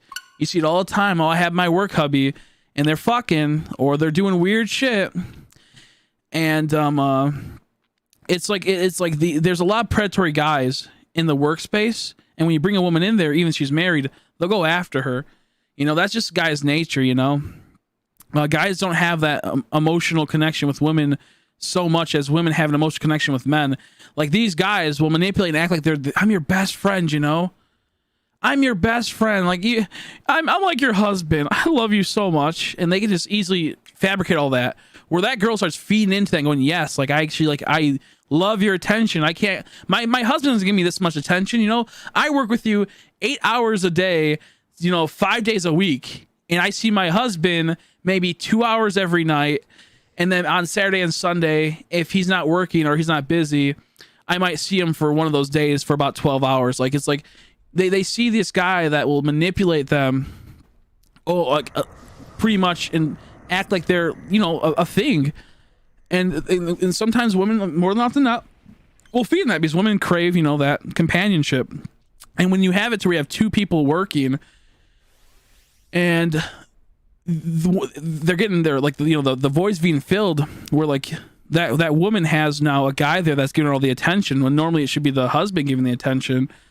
it changes how they feel about them, and, you know, it changes how they see things, and they already don't want to be working to begin with, and that leads to a lot of problems, to where, like, you know, they can easily slip into that. So, like, I'm not one that really thinks that, like, you know, if you're a single woman, okay, maybe have a job, but, like, if you are a woman in a relationship, or a married woman, you probably shouldn't be having a job, because one, you should be working on having kids and having a kid and starting a family, and two, it's like, do you really want to work at a job like this? Like, most of them don't. So the thing is that we just don't incentivize that now. Now you have to have 2 jobs per household. Now a mom and a dad has to have a job most of the time. And it sucks, you know? And that's a scary thing. My friend, he's in a situation where he can't go to work because he hurt himself badly. He's on disability, but not enough to where it's, you know, he's making bank or nothing. But his wife now works, and there's times where he's really self-conscious, like, oh my gosh, you know, she's really good friends with this guy, and it kind of scares me. You can say, like, you know, just trust people, but sometimes the world is a cruel place, and people are cruel and they don't realize it. Now, this doesn't happen to everyone, but this has happened a lot. It does get scary if you don't put as much time into them, and they have all these, you know, their work hubbies and whatnot. Then it gets a lot harder. So, but the guy that was on disability and whatnot, and put in that situation, he was able to talk to her a lot more because he wasn't working himself, and for the most part, that was like, you know, it gave it to where she was, okay, I get to text him, you know, and I'm not worrying about the guy next to me. I can text him every half an hour and whatnot. And that's what's really weird. It's honestly, like, it comes down to if, like, how like, he'll worry about that sometimes, but since he's texting her and able to talk to her, he knows that, you know, she's not going to do that, compared to if he was working too and she was working, they don't get that communication, you know, and that's what's really hard. I'm a stay-at-home hubby. I keep stuff clean because I'm disabled. Exactly, yeah. What you're saying, we've never seen each other. Let's see, each other builds distance. Exactly, and it's really hard. And it's like in your example, like with your example, like you're stay-at-home, so you can message her at, like, you know, 11 o'clock saying, hey, hope you're doing well. You know, how's work treating you, you know? Whereas if you were working yourself, you don't have the luxury to send her a message at 11 saying, hey, how are you doing right now? I miss you, or something like that. So, like, you can, so she like, when you have 2 people working, you don't get to have that connection. You have it to where now you're not getting a message from him, and instead you're getting a person that is, like, you know, just gonna take advantage of that woman and try to, like, hit on her and stuff like that and do all that type of thing, or, like, you know, be cutesy wootsy. And so, like, when you have 2 people working, there tends to be that rapid, and same with the guy too. The guy could do that as well, you know. It's just with, like, a woman, there's that emotional connection. With a guy, it's more of like a one and done type of thing. You know, just get out of your system. Whereas it's like a really weird thing. It's hard to explain because I don't have, like, prime examples, but yeah, it's really weird. And, like, when you have 2 people working and they have so much going on in their life, and you only get to see them, like, we'll say, like, maybe 2 hours every day, and then maybe 8 hours on the weekend, compared to the person that's going to see them 8 hours out of the 5 days, and then maybe not see them for 2 days out of the weekend. It's like you build these weird relationships, and it kind of warps the relationship of people. And I think that's really interesting. Let's see, with what I want to do streaming and art stuff. My girlfriend wants to do art too, but it's weird because I want to just support her, so I guess I'm a guy. Yeah, exactly. You know, I would always see you more as the guy in a relationship. The thing is that, like, if you had to, you would still have 2, like, if you couldn't do streaming and art, you would still have 2 jobs to support her. You still would want her to stay at home and do her own art. You know, if she wanted to make a little bit of money doing art and whatnot, you would, and, like, you know, maybe she's not gonna make much money, you would still try your best to make that possible with that, you know? Like, it's so weird how to, like, explain, like you're willing to work 2 jobs if you couldn't do the streaming and the art stuff, just so she can stay and be able to relax at home and do her own thing. And that's what a lot of guys see it as. Most guys don't really want their woman working if they don't have to.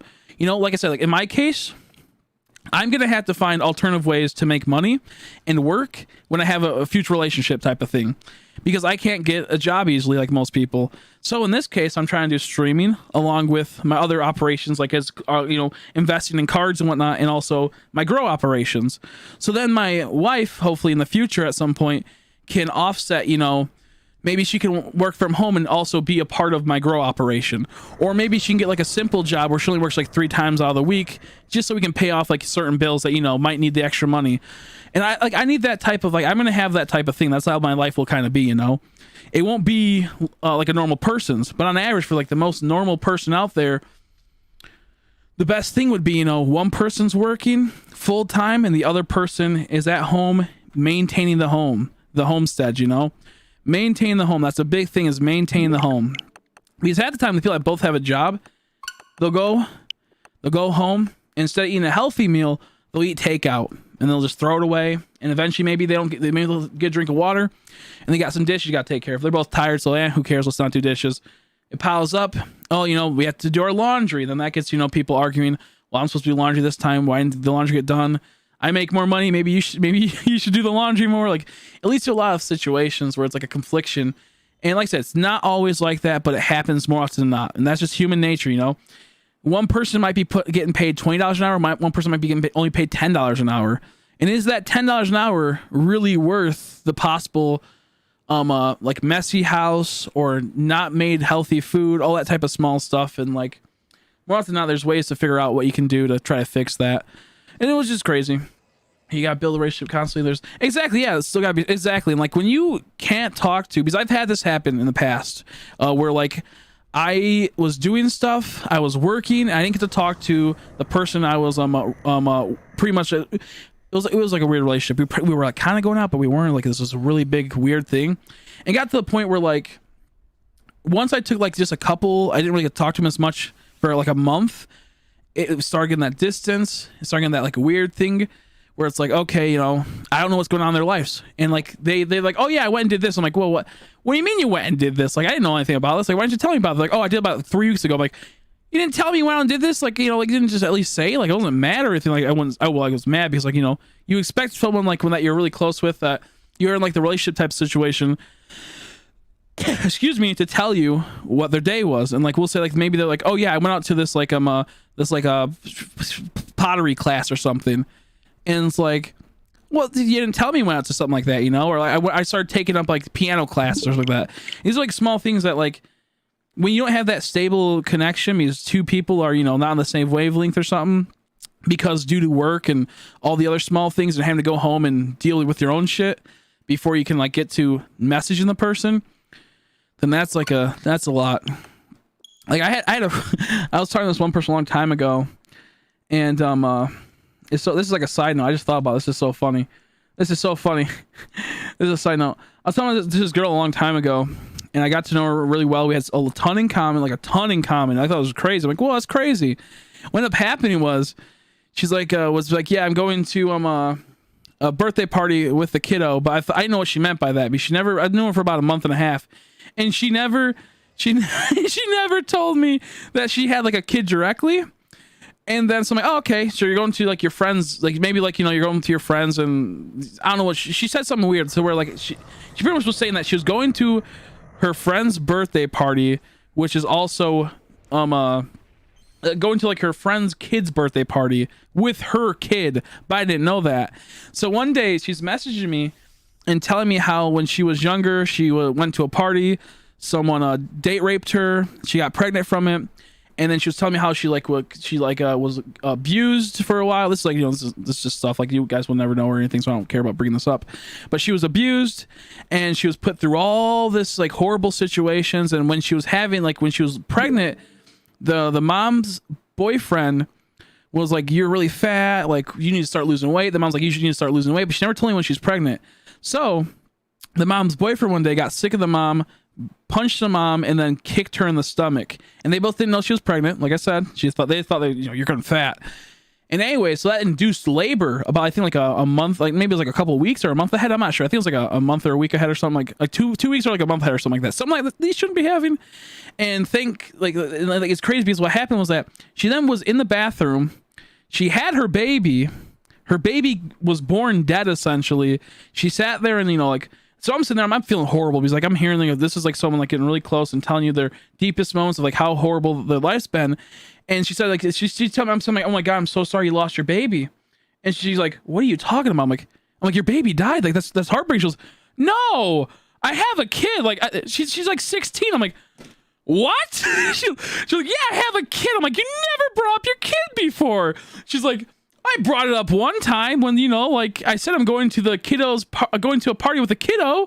I'm like, I thought you meant with your kids, like your friends' kids. She goes, oh no, I had the baby, and then I rubbed the back of the baby, and then the baby was born. So I'm getting at that, like, what happened was, that's exactly, I'm confused because this whole time she only ever once brought up a fact that she had a kid, but she didn't really make it say it was her. Like she only once ever brought up the possibility that she could have had a kid. And so when she's telling me this story after knowing her for like a month or a month and a half, she never like said she had a kid is what I'm getting at. And then she's telling me how she was pregnant when she was like probably like 15 or 16. And so this whole entire time I thought she lost the kid during this whole entire story. I'm feeling horrible. I'm like, oh my gosh, this is horrible, you know? And all of a sudden, like, I'm sitting like, oh my God. Like, I'm like, oh my God, I can't believe it. Like, and I messaged her. I'm like, oh, so you lost the kid? And she goes, no, I have a kid. And she only ever brought up like the chance she had a kid once. I known her for about a month and a half now. And that's because she's just a busy person. And she only said one time, I'm trying to think of the exact words. I'm going to a birthday party for the kiddo. That's what it was. Like, you know, when you say like, I was like, oh yeah, it's my, you know, the kiddo, like a kiddo, like, you know, yeah, exactly. That's what I'm saying, Tori. That's exactly what I'm saying. But so she said, I'm going to a party for the kid, for like the kiddo or whatever. And she always would bring up a friend that she has, which has a kid. So I'm like, oh, you're going to a birthday party for your friend's kid. So that's the only time I ever thought, like, you know, there's kids in her life. So she's telling me this story. I'm like, oh man, that's horrible. Like you know, you pretty much, the person kicked you so hard, the baby died. And, you know, and all of a sudden she's like, no, what? No, this is what gets even funnier. Because then she's like, I'm like, oh my gosh, I'm so sorry that happened to you. Like, that's horrible. Like, I couldn't imagine losing a kid.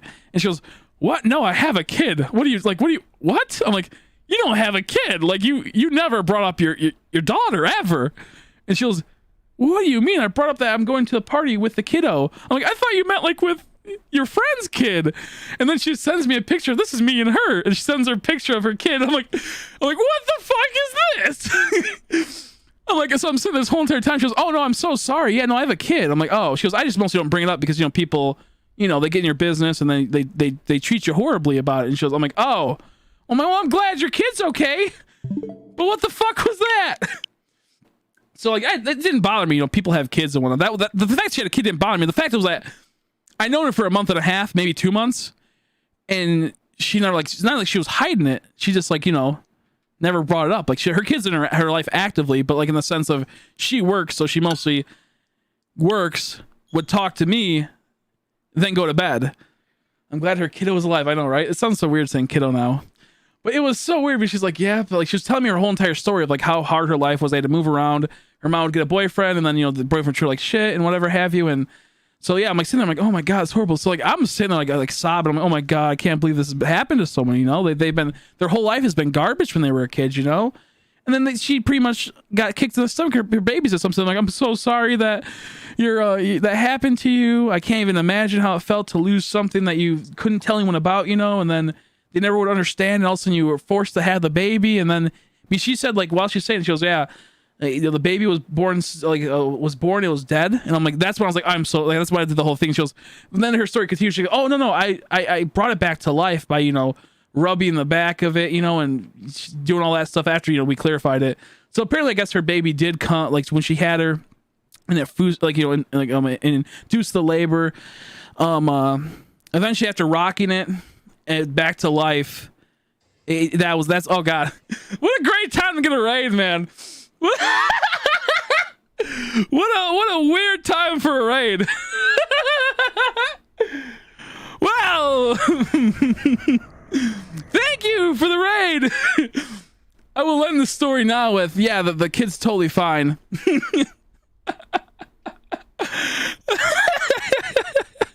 Oh boy, thanks for the raid. I greatly appreciate it. Turtle raid. How you doing, Goober Butters? Rev Games. How you doing, Nezric? I can't pronounce it. I apologize. Justin Castro, Anime Boy, Jamar. How are you? Yeah, I wasn't telling like a really messed up thing. I was just saying like I had a friend that went through some stuff as a kid, and it was just the weirdest time for a raid. The weirdest time for a raid. I greatly appreciate it. Thank you very much. That was really funny. Oh my god. What a time to be alive. Thank you from what the raid was sent. How are you? I'm doing okay. I'm deep into this. Also, isn't Regigigas shine locked? No, it's not shine locked. People got it. It's just a tedious hunt. Now I'm not sure if it's fully full odds or if it's shine charm odds. I don't know all about that. Thank you. How are you, Turtle Tactics? Thank you for the raid. I greatly appreciate it. Came at such a weird time in a personal story that happened way back in the day with good old Chrissy. But anyways, I hope y'all are having a good night. It just has to shine Spiritomb. Oh, yo, I didn't even think about that. I didn't think about Spiritomb being hatchable. I didn't even think. Well, someone told me yesterday they must have methoded it. I'm just an idiot, I guess. I have a like and stuff. Thank you. I appreciate it. Thank you. That means a lot. That means a lot. Where were you playing? Pokemon 2? What were you doing? What were you doing? Thank you for the raid. Make sure you guys check them out as well. Oh my god. This is the weirdest time for a raid, I know, right? Oh, that's so funny. Thank you so much for that, though. I greatly appreciate it. I will try to... I'll make sure that this is still good. Boop. Boop. Boop. Boop. Boop. There we go. Okay, I'll give us just tribble bibble. Let me get a link and then... Wait, I was subscribed to you before. Why is it? I was subscribed. I was about to say this. I know this. I know this person. I subscribed to him a while ago. Well, now I feel bad because apparently I got unsubscribed. Well, this is tragic. Yeah, because I like the little tiny turtle. What's it called? Thing we talked about a couple months back. Oh my gosh. Well, now I'm subscribed. Now I feel bad. Well, I feel like a jerk. I'm not. Well, I guess it's mostly YouTube. So please. Check out their channel right here. I believe this is a channel. Let me double check. If you could subscribe to them, I'd greatly appreciate it. It'd mean a whole lot. Yeah, I know them. I hate YouTube, man. That's some goofy shiznip. Thank you, though. I appreciate it, though. Let's see. He was just doing a Pokemon Heart Gold Sleep Lock. Oh, nice. I suck at that. I would never be able to do that. I can imagine how hard that would have been. I subbed now. Yeah, thank you, Tori. I greatly appreciate it. Yeah, no, I was subbed to him before, and I must have just... YouTube unsubbing people. I never unsubbed anyone, by the way, because I don't even use my YouTube half the time. I just check out occasionally my subscriptions and try to pop into a live when I can. So I'm not sure what the heck that was about, why they did that, but I greatly appreciate it. Please check them out. Link to the channel right there. It'll mean a whole lot. Thank you so much for that. But yeah, I'm gonna try to do a sleep lock at some point, but like the problem with a sleep lock is I don't know how to play the game. I'd probably just lose right away. I'd never beat it. I just like to shiny hunt. People keep asking to do Nuzlocke, so I suck at them though. Sleep lock, because you're up forever. I know, right? My whole life is a sleep block. I never sleep. Man, oh man, that was a. So yeah, to wrap the story up, she was totally fine, and she had a kid that is all healthy and. That's just like a random story I thought about that was hilarious to me. That this whole time I thought the child passed away, but they were totally fine. A sleep lock's like you can't fall asleep until I believe you beat the game or until you lose. Or there's ways where it's like you can't go to bed until you fully beat the game. So if you lose in your Nuzlocke, you have to keep going until you finish it. Kiddo is alive. I know there's multiple different ways of sleep locks, but I believe it's eventually you have to beat the game before you can go to sleep. Or it'll be like a 12-hour sleep lock. I've seen people where it's like you have 12 hours to beat the game, you can't sleep, or sometimes you're locked into like not being able to do it. You have to beat the game within a certain amount of time. Like, there's multiple different variants of sleep locks. I know that some people are like, you start a Nuzlocke from the very beginning and you have to go all the way through it, and you'll not go to sleep until you beat that game. I know that's how some of them go. Some are more like lax. If you lose, then you lose. But you try to go as long as you can, and you can't make any shortcuts about it. So they're brutal. I highly recommend watching them because they lead to a lot of funny moments, especially when we get to the later hours of it, when the person's just exhausted and all their mental capacity is gone to like do any of these intricate, you know, battle systems. Those are funny. Shiny sleep lock only for the biggest masochist. I know, right? You could do that if you did the cute charm glitch in Gen 4. Oh no, AFK Arena has anime style ads. Welcome back, Meeks. And AFK Arena has anime style ads. It has begun. They have now transcended to a different playing field. Don't you just love it? You love to see it, dude. You love to see it. Did you hear the story that I just told, Meeks, about the girl I was talking to a long time ago? How she had a kid, but I didn't know she had a kid, and I thought the kid like died at like I thought it was just such a weird story. Okay, a quick ball is pre-infinite. Yes, it is perfectly. If you can get in a quick ball, that'd be perfect. Could do that. I stayed up for a week before. That's when my assignment was the worst. Oh my god, you just missed it. I'll do like a too long didn't read type of thing. Too long didn't hear.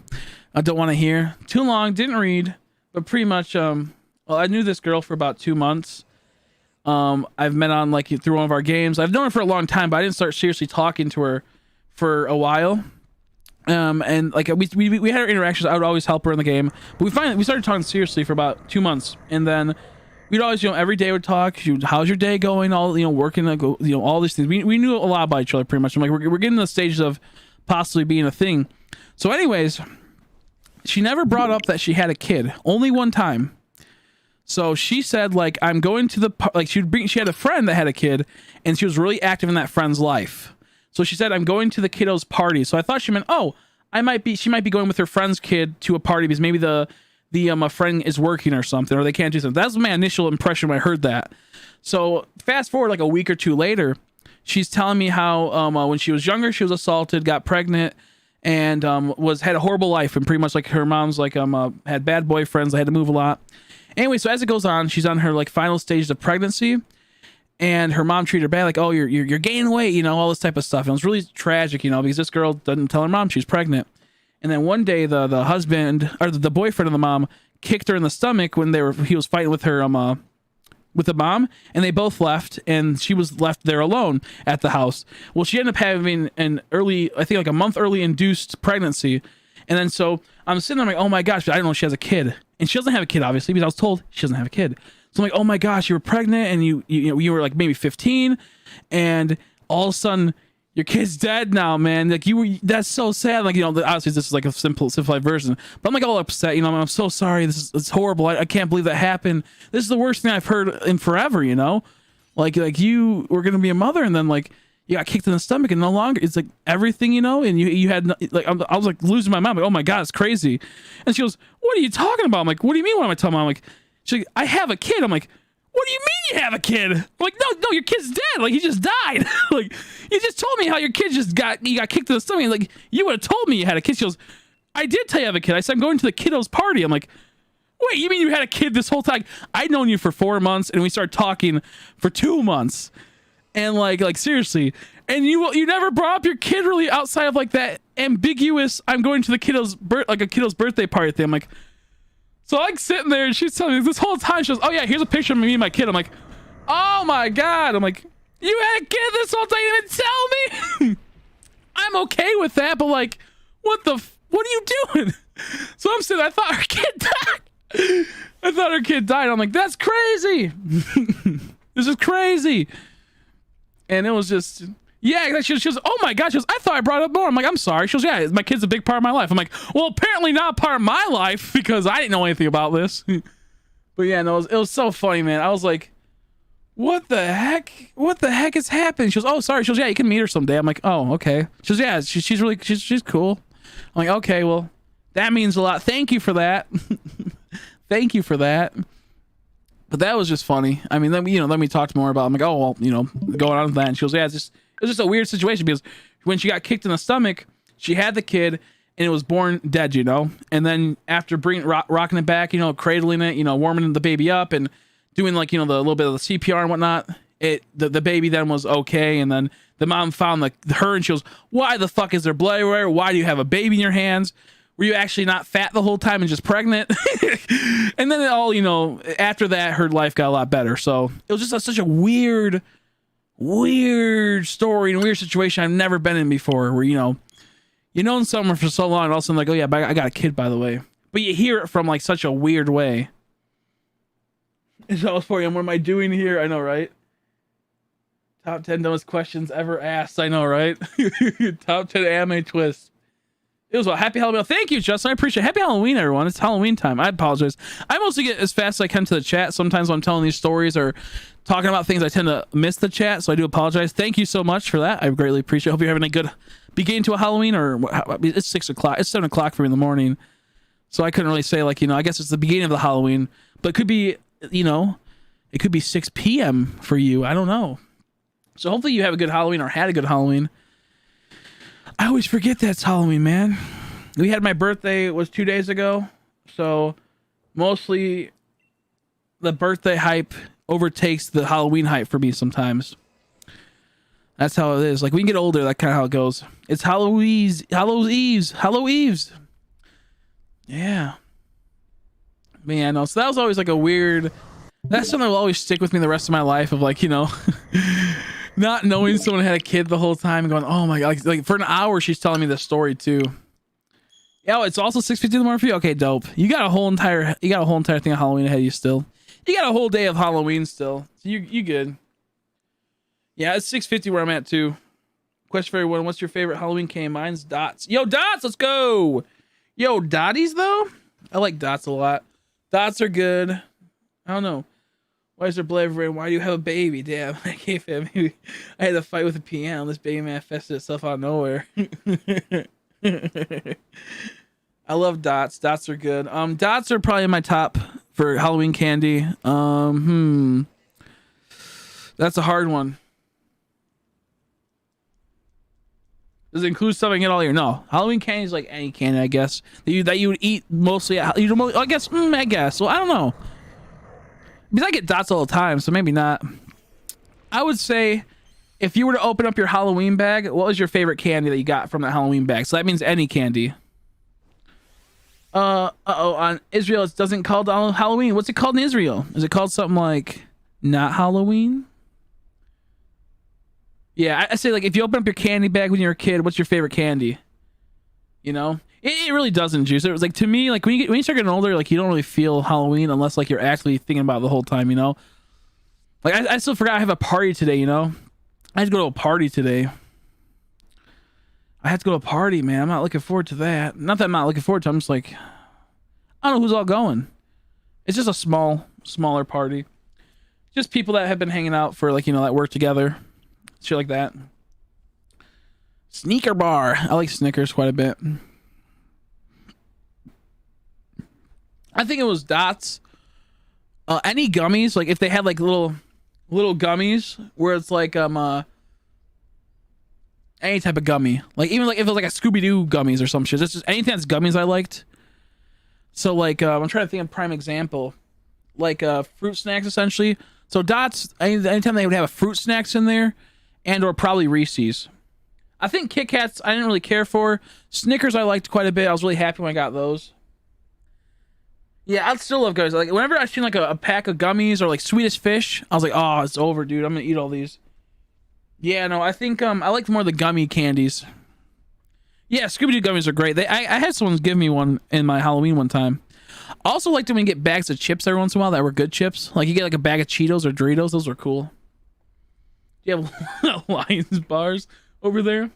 Yeah, good old Netherlands doesn't have day on Halloween. Like Snickers, but better. Let me check. What type of dang old lion bars? Oh, I've seen these before, but no, I've seen it. We have things that are like this. Maybe like a Take 5. This is like a Kit Kat infused with like, it's like a Kit Kat and you had a Kit Kat and you had a Snickers bar and you actually left them off on top of each other and they melted together. This is what it kind of looks like. It's almost like a Kit Kat and a Snickers fused from what it looks like. It has like that wafer in the middle, but then it has like peanuts. I don't know. Maybe not. This is weird. Yeah, like a crispy wafer, chewy caramel, and crunchy cereals covered in smooth, creamy milk chocolate. It's like a payday. with fused in with a Snickers, fused with a Kit Kat. It's like a few things. I've seen these before. I don't know, it's weird.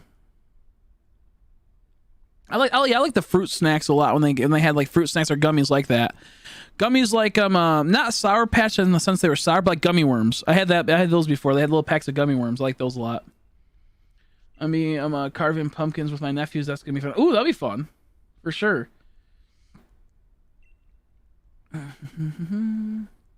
was always this one house that handed out dollar bills to every kid, occasionally a 20. Wow. I only had one that gave out fucking quarters and nickels. And I was like, oh, thanks, bro. And what am I do with that? I had like a dollar at the end of the night. I'm like, cool, dude. But it was like, it didn't, not even a dollar. It was like 80 cents, or like 75 cents. It was so weird. Like, if I had a full dollar, I'd be happy. But having all these nickels and quarters, like, oh, what the fuck am I supposed to do with this? I'm supposed to put this in my pocket, take it down to the store, and buy myself some ding old 5-cent gum. But I always loved the idea of getting a full dollar bill. I think that happened one year. I was like, whoa.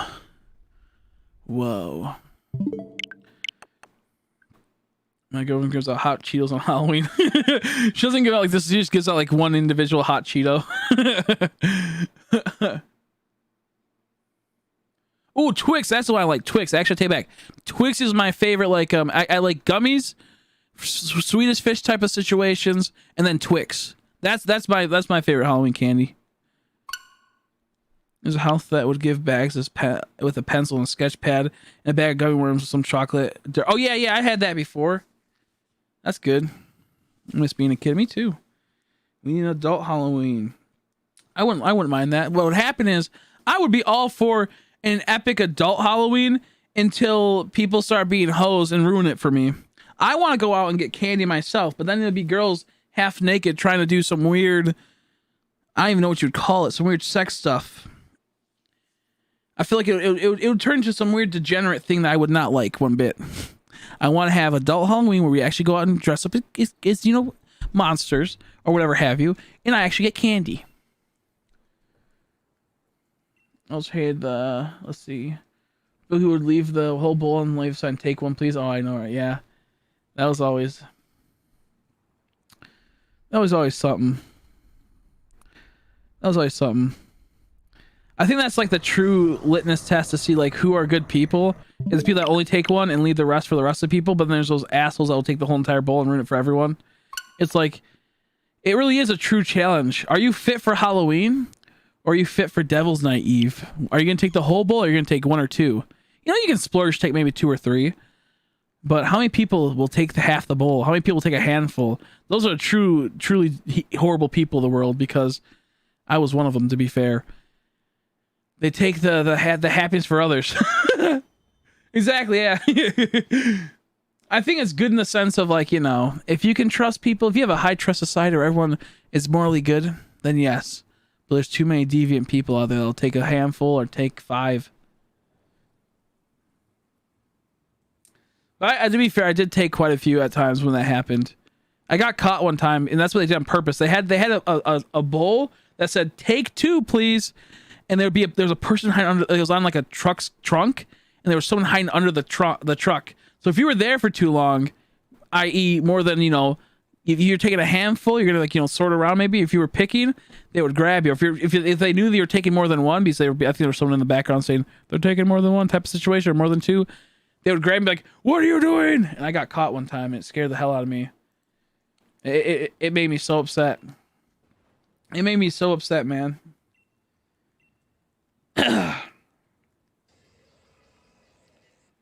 Always hate people. Let's see, ding out fruit, but getting raisins was really lit. Who they keep out the fruits? Or what do you mean, like?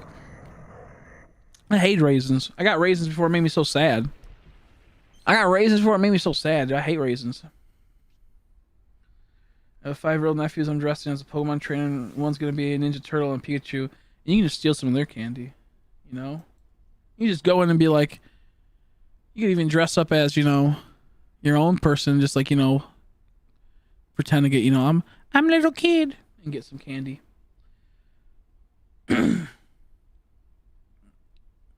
At least, I took a whole bowl of the candy at least once. You are not fit for civilized society. Smiles gave away apples and okay, clementines was always yeah. I wouldn't mind an apple, but the clement I don't know. I'd be a little upset about that. I don't like raisins though. I don't like raisins. So I guess that's just like a difference in taste. I would be sad if they gave out anything that wasn't sweet in the sense of being chocolate or gummy. We have some of those houses. There's a person that gave out caramel apples one time, and then the whole thing of like, you know, people trying to poison stuff. Yeah, that's not good. That started the whole you can't do that, you know. Me and my brother went to this big haunted house and I got extras candy because I cried the whole. That's hilarious. That's so funny. That's funny. I'm a changed man, I promise. I'm a changed man, I promised. I promise I'm a changed man. Those small box raisins were a nice change from candy every once and then. I just don't like raisins. I mean, that's what I think I like. I like apples, so I probably wouldn't mind the apple. But raisins, I just hate them. I've always hated them as a kid. Outside of like dishes where it's like, you know, maybe a salad has certain raisins to make the taste a little bit different or make the chew factor of it. Yeah, I don't know. It's crazy, huh? Crazy how that works. Excuse me.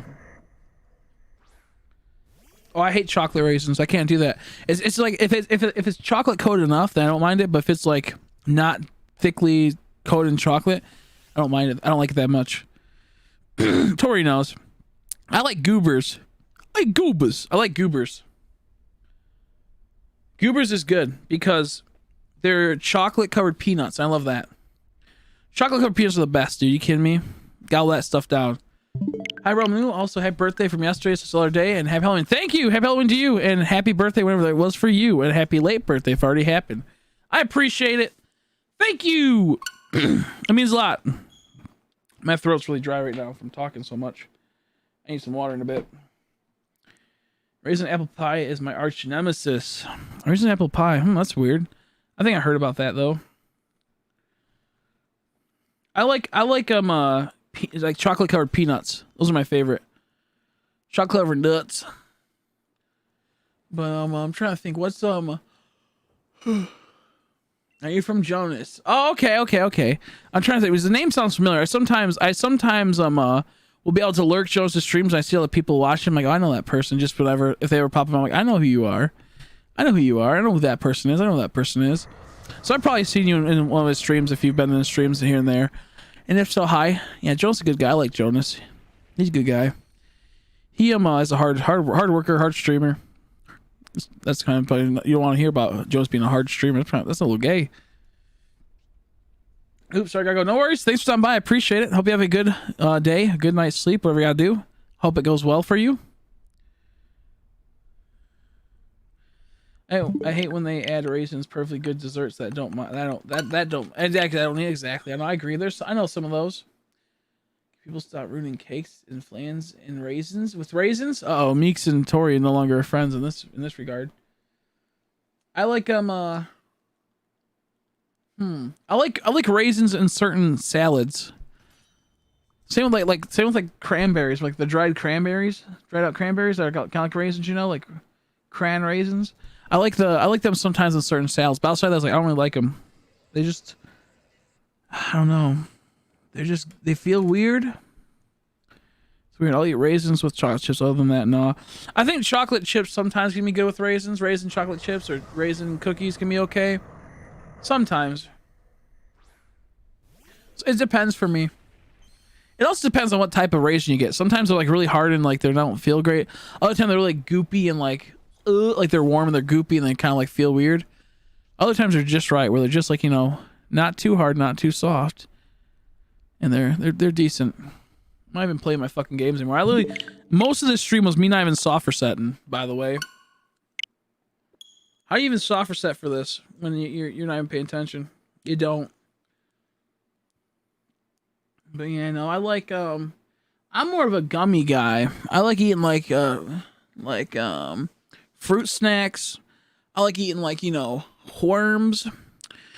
I like eating that, and I like things like I like peanuts, like chocolate peanuts a lot, and even just normal peanuts. I got a little bit of chocolate cake in here, or chocolate brownie.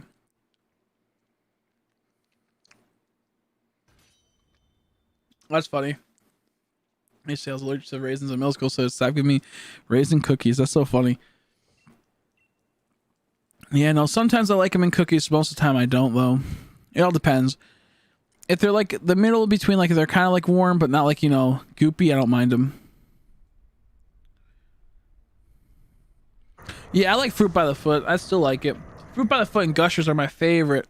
They just cost so much and they give you so little. That's what I hate. I would eat so many. I would normally take 2 fruit by the foots, roll them all the way out, lick the end of one, and then connect them. So I had a really long one, and I put it in my mouth and pretend it's my tongue. I pretend I was like a lick-a-tongue or like an anteater. That's what I like to do as a kid. I didn't like fruit roll-ups though. Those things were too. They were too like fucked your teeth up too much, or get stuck in your teeth. The fruit roll-ups were fucking irritating. Fruit by the foot though is top tier, but I think Gushers is the best. If I had to go for like an unlimited supply of something, it'd probably be Gushers. Welcome back, Epico. Welcome back, buddy. I think Gushers is my favorite. The thing is, they just cost so much. With the Warhead Gushers, oh my god, that sounds horrible. That sounds horrible. Hilarious, but horrible. They had raisin cookies and plain, and if you asked for the other one, they would say you get what you get. So just, I said, exactly. That's hilarious. You get what you get. You don't have a fit. I hate dumbasses like that. Now look at me. I get all the dang old normal cookies I want. I like Snickerdoodle cookies. Snickerdoodle cookies are good. I'm a big fan of them.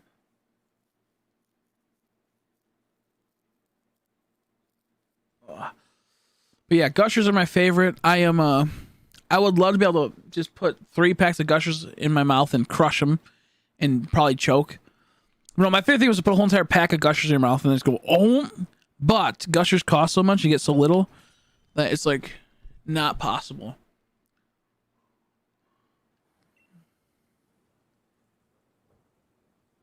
My parents never bought Gushers all the time. We didn't have. Yeah, same here.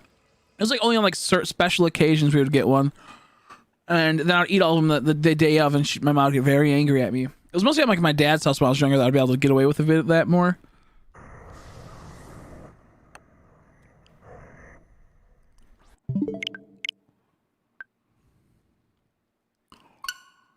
Yep, man.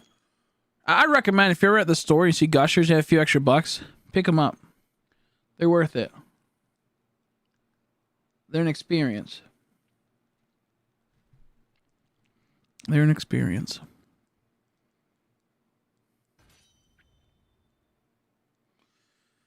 Yeah, but I love me some Gushlers. Some Gushers in a non-gay way. Man, that was nice about the raid. I felt bad because like it was such a bad time to have a raid. I'm sure I'm getting paid Gushers then. Hell yeah. I like them. They're just like, I don't know, something about them. They just feel so like satisfying. I love dots, not dots. I do love dots, but I love Dippin' Dots. Those are really cool too. Those little ice creams. I love them. They feel so crazy. Also, do you guys like Pop Rocks? I have mixed feelings about them. It just depends. I have to be in the mood for them. Tori probably put some in her coocher and was like, whoa! But I have mixed feelings about them. Sometimes I like them. Sometimes I hate them. It just depends. Sometimes like it's like I'm just not in the mood for it after halfway through it. You know? It all depends.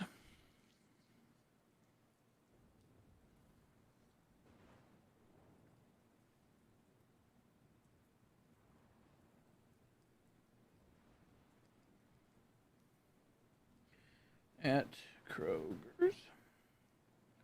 Ooh, I gotta pee. I've watched a video of that. That's something that people do, I guess. They put it in their mouth and then they go, and they're supposed to be, I don't know. Some people do that. It's weird. I feel like it'd be weird. You could hurt yourself. I feel like it could hurt yourself.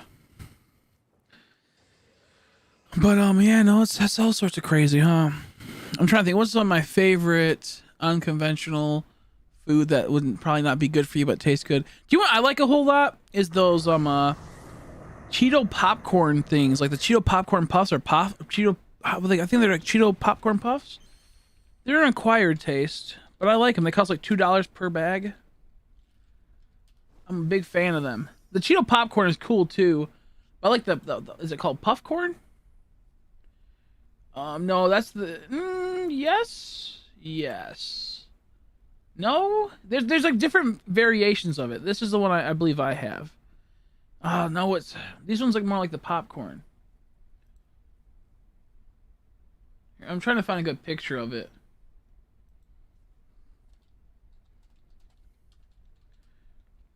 Out of bath. I'm out of bag. I gotta go bathroom. I gotta pee really quick. I'll be right back. I'll be right back.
Okay. Oh man. Woo.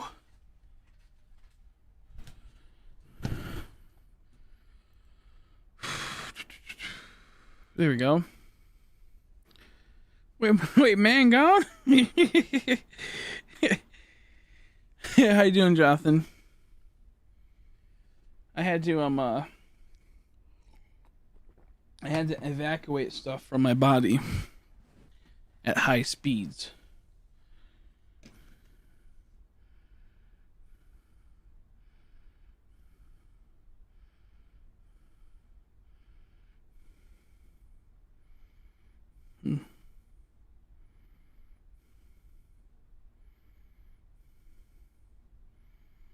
Mm-hmm.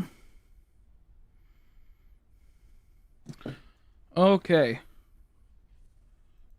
Excuse me. Let's get back into hunting and chatting. I'm gonna head out. See you later, Justin. Thanks for stopping by. Happy Halloween. Hopefully you have a good Halloween. Hope you have a good day. Thanks for stopping by. Pleasure meeting you. See you. Ooh, snowballs are great. Like the one like thing, my boobers. Oh, there you go.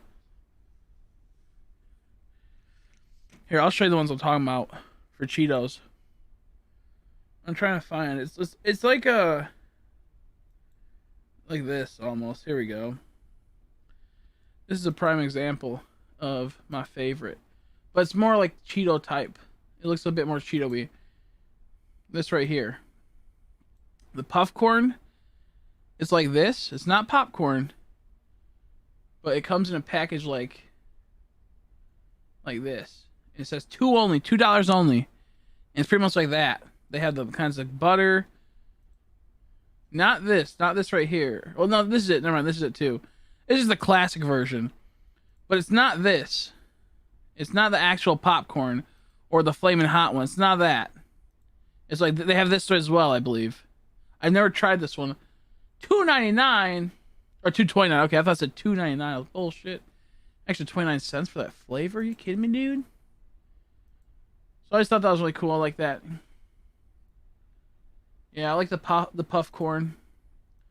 Big fan of the puff corn.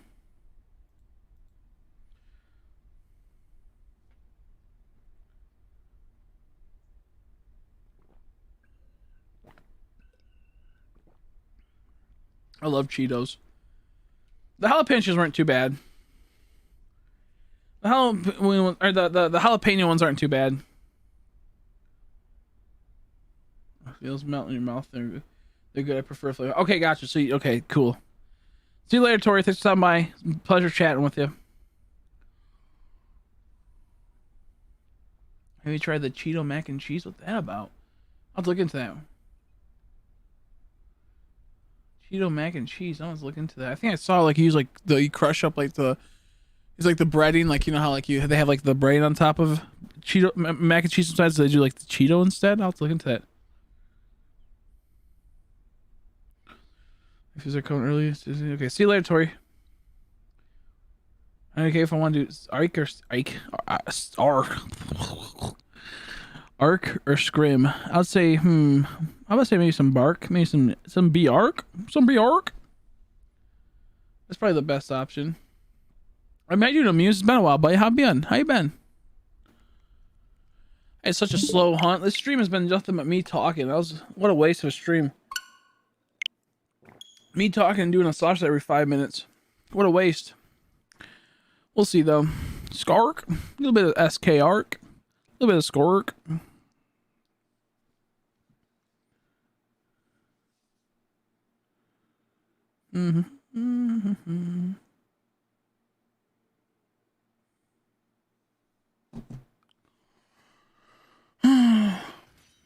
Download Dynamon to scrim.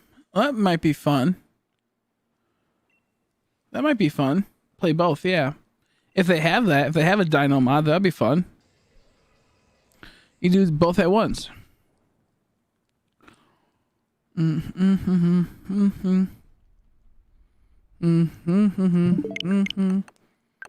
Long brain. Long brain, pin brain, cone brain.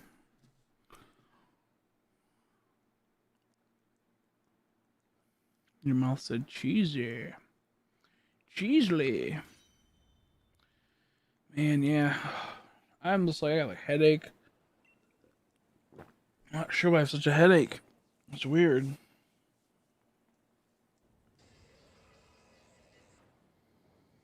I hope I get cheesecake today. I just gotta see, like, my friend said there's like he's having a little tiny Halloween get together of all the friends. I'm not sure what we're doing.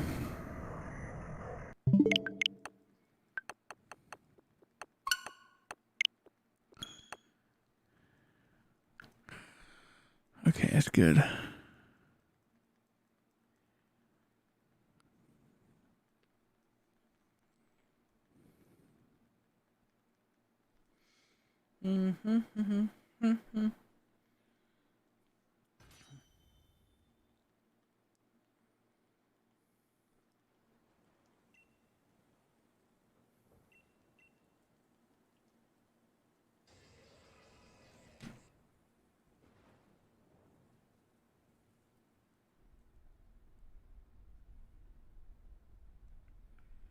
I forgot to say thank you for the invite, my friend.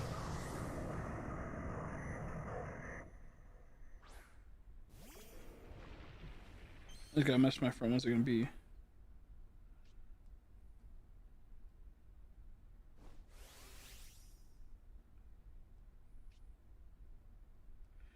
Today.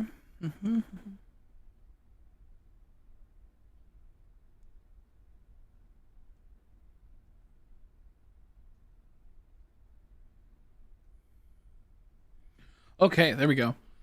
Have you ever had spam, or do you like it? Kind of dig it up and put that stuff on grilled cheese all the time. I've had it at my friend's, like what was that, like his sister's real dad's house? Like I had it at someone's house before. I don't know the situation of the person, but it was pretty decent. I've been wanting to try it again. I just never had, never had like I wouldn't know how to make it. I wouldn't know where to start. But I had it before. I liked it. It tasted good.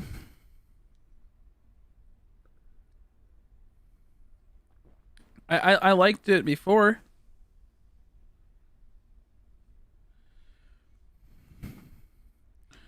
The porn cuffs. The porn cuffs. That's something that you do. Never mind. The corn puffs. There we go. The puff corn is all over here. Like, you can get it almost anywhere, and I love it. But I can only eat it for so many times before I get too, like, this has like a weird thing. Like, I can eat like a bag of it one day, the next day eat another bag, and then the day after that it's like, oh my god, I cannot eat this for a week. It's really half and half on popcorn, but I love it. Just can't eat too much, or else I get sick of it. I'd eat in moderation. Excuse me. Oh. Yeah, no. I like I tried it once. I like spam. It was interesting. I want to try it again. I just never had I wouldn't know how to make it, And every time I tell my mom, like, let's get this, she goes, no, it's gross. I'm like, I'll just make it for me. Like, I'll teach me how to make it, Like, what would you put in? She goes, I don't know, I never ate it before. I don't want it. I'm like, oh, jeez Louise. I'll have to watch a YouTube video of the best way to make spam. Probably grilled cheese was interesting. Yeah, grilled cheese and stuff, interesting. What is spam exactly? Is it like I'm not even sure what spam is. I like anchovies, like the full anchovies. Where they come in, and they come in the oil. You take it out and then you eat it, and then they have the bones. The bones get kind of annoying, especially when you get the spinal cord to get hit by that. But I like eating the full anchovy. That's always the best. But there's really Cheetos mac and cheese. I think it's jalapeno, but it's legit mac and cheese. Okay. I think I heard of something like that before. I'll look into it. I'll have to look into it.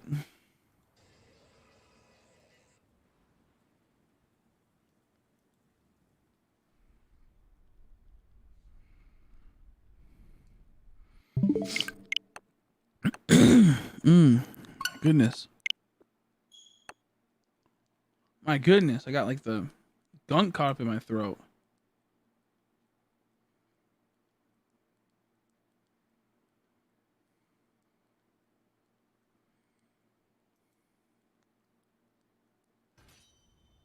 Mm-hmm.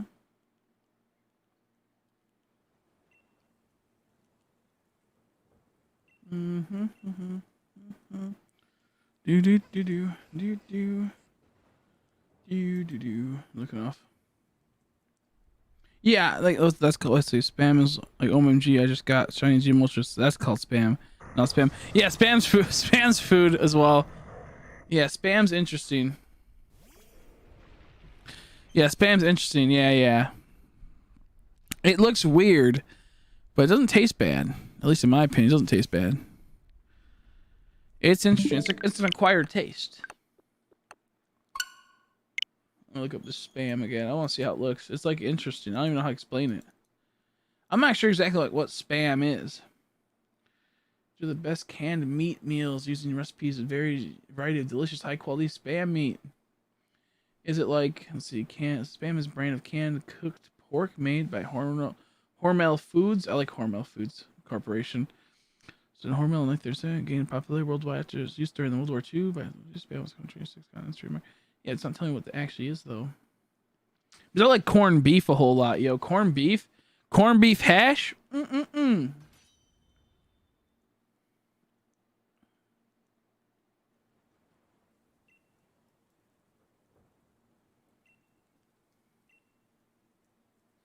Our pork and ham add salt, water, modified potato starch as a binder, sugar and sodium nitrate. Okay, so yes, it's like pretty much like yeah. That's what it seemed like. A gelatin. Yeah. Okay. Yeah. Interesting. It seems like yeah. It'd be. Yeah, very salty. Exactly. Yeah. I like it. Unless it comes in like this like little can. It's interesting. I kind of like it though. It's interesting, man. Kidding me? I like corned beef hash though. That's my favorite. Oh my gosh. Shit's so expensive though. That's some pricious stuff.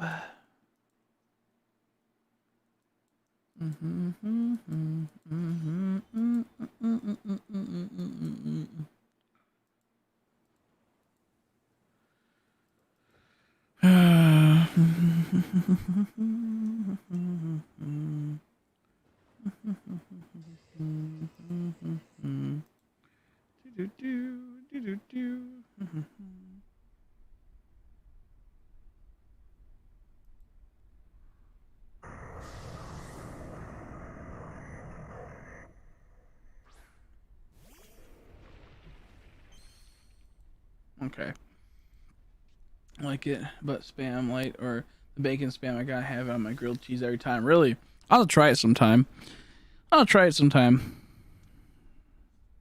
just like I like the taste of it from when I had it on. I had like a sandwich, but like it was just like bread in that, and tasted good. It's interesting for sure. I feel like it's an acquired taste that most people be like, "Ew, that's gross." Out of a can, I was like, "No, it's out of the can, so it's good." I like a lot of canned food.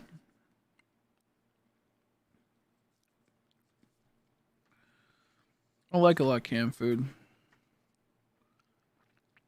I like Campbell's Chunkies a whole lot. Campbell's Chunky. It's so good. It's just so expensive. I gotta eat like 3 of them to feel like satisfied. That's the thing I hate about soup. Like I can't just eat like a bowl of chowder or something. Yeah, I used to like them a lot. It just depends on if you get them and like I don't like it when they're like really like they have like that gelatin that like is like too much. It all depends. Oh my god, I'm farting so much. Why eat the beans? Why did you eat the beans? You toot machine. Little tootly? Tootler? Dang old dude's tooting like a dang old crazy man.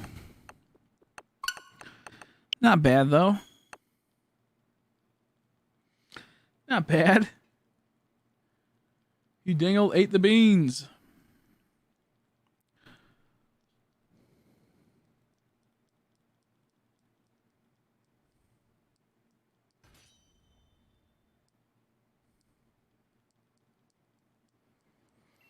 Do do do do do do do do do.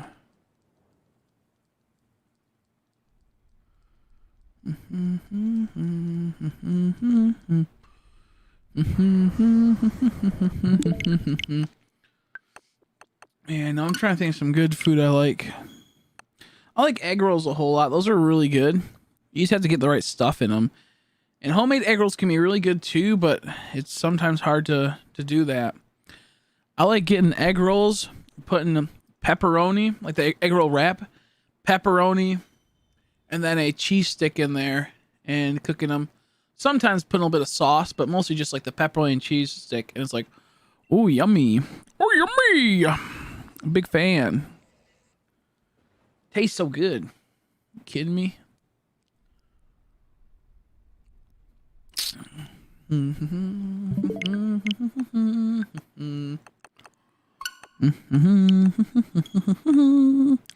trying to think what is what's something you guys hate they would love? Yeah, I like the shrimp ones a lot, but I can't ever get the shrimp ones because my mom's allergic to like shrimp and whatnot. So I don't like getting them in case, you know, they fuck up our order and she gets one in it, or if she like thinks that, you know, oh, it's chicken and eats it. The veg ones are okay, but yeah, it's mostly like the pork or chicken. I haven't really had that many like heavy ones that had like a lot of pork or chicken in it. I always want to try those. But what are like some stuff that like you hate that most people like? That's the hard thing. Yeah, the shrimp ones are good. It might just be little tiny pieces of those little tiny baby shrimps, but shrimp egg rolls are great. Yeah, like once my mom got allergic to them and she became allergic to shrimp, like, oh man, it sucks because can never get no shrimp fried rice. Can never get no dang old shrimp egg rolls. It sucks. My life is such a tragedy.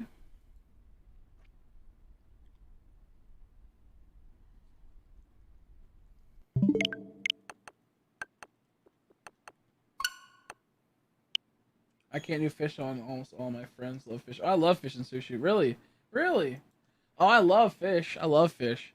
Not even like fried, like not even like chicken sandwich. Like is it just like not even like fish and chips? Wow. I love fish. I love crustaceans. I love all that stuff. What about if it's like shrimp in the sushi? What if it's like, or is it the seaweed you don't like? Because there's a lot of like crab sushi. There's a lot of like shrimp sushi. A lot of my favorite sushi is like you get the wrap. Yeah, like try shrimp sushi. It's a little weird. Like you take the seaweed wrap, the rice, then you put in like some like avocado and the shrimp, or like avocado, the shrimp, and like Philadelphia cheese, cream cheese, and it's good. Yeah, I love shrimp and fish. I like everything like that. But there's certain fish that don't taste good. To be fair, I had a fish before. I was like, ew.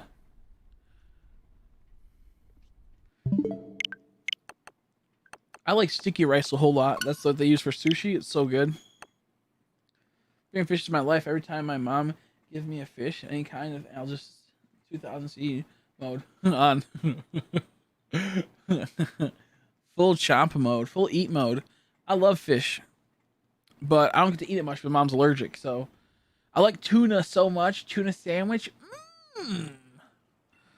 Get a tuna out, put some dang old mayonnaise in there, some Miracle Whip, so wish it around, then put on some dang old bread.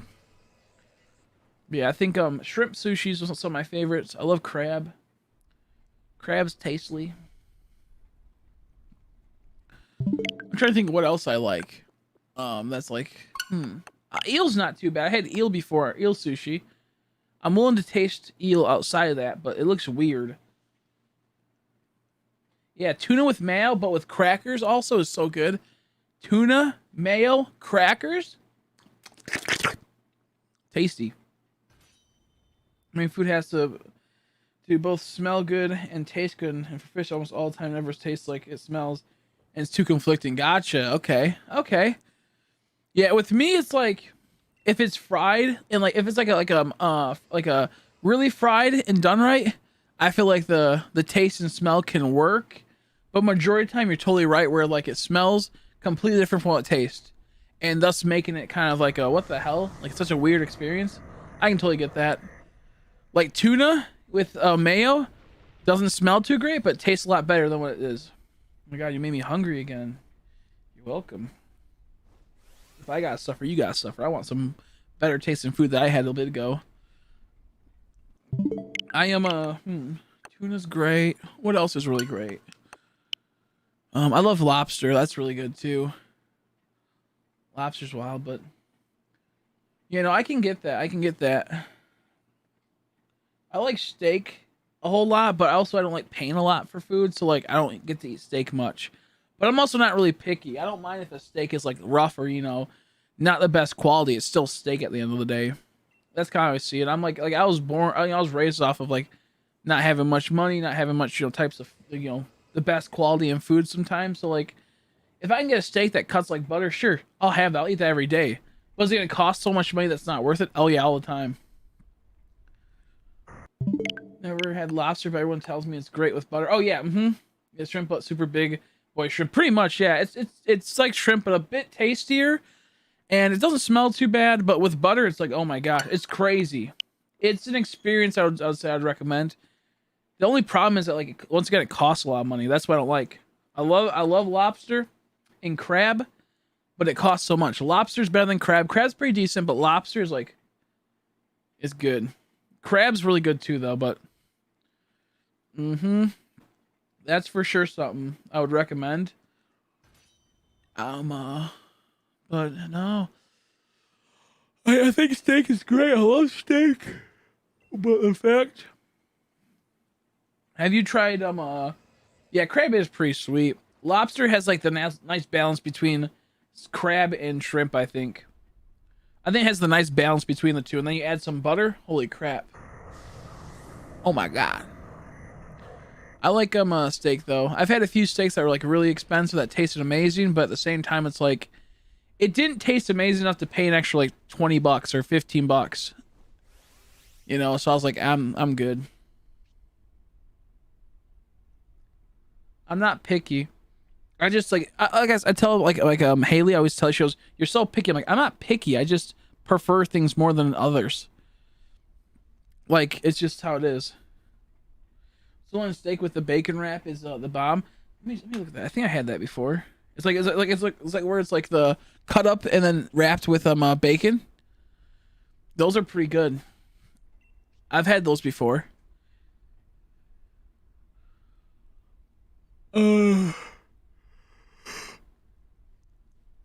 Like I never tried lobster. You gotta try it. It's good. The thing that sucks is a lot of it is a lot of food out there. I don't mind it. I just would like I'll eat it, but I just would rather not eat it. Like Haley's like, "Oh, I love eating this something something." I'm like, "Yeah, like it's good and all, but I would rather not. I'd rather not." She goes, "You're so picky." I'm like, "I'm not picky. I just would rather not have it, but I'll eat it." If someone bought me something that I didn't really care for too much, that I normally wouldn't pay my own money for, but they bought for me, I would eat it and I'll be pretty happy about it, you know? But I'm not going to spend my own money to eat something. I'm not far about the Halloween event in Animal Crossing. No, you got to do it, Sky. Get to it now.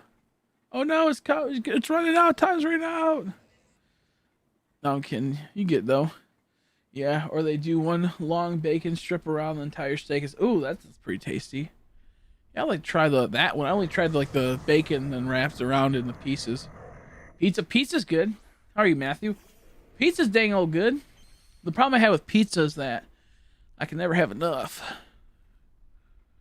I like pizza quite a bit. I love pizza.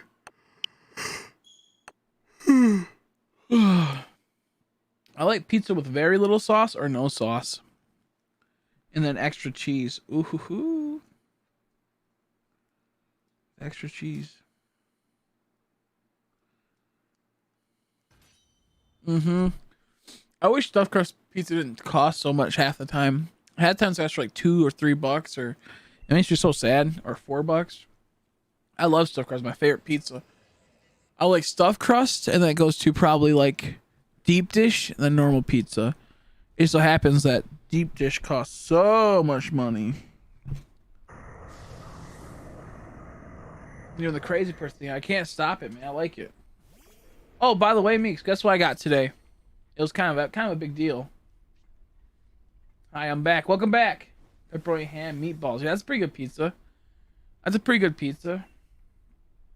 My favorite is little to no sauce.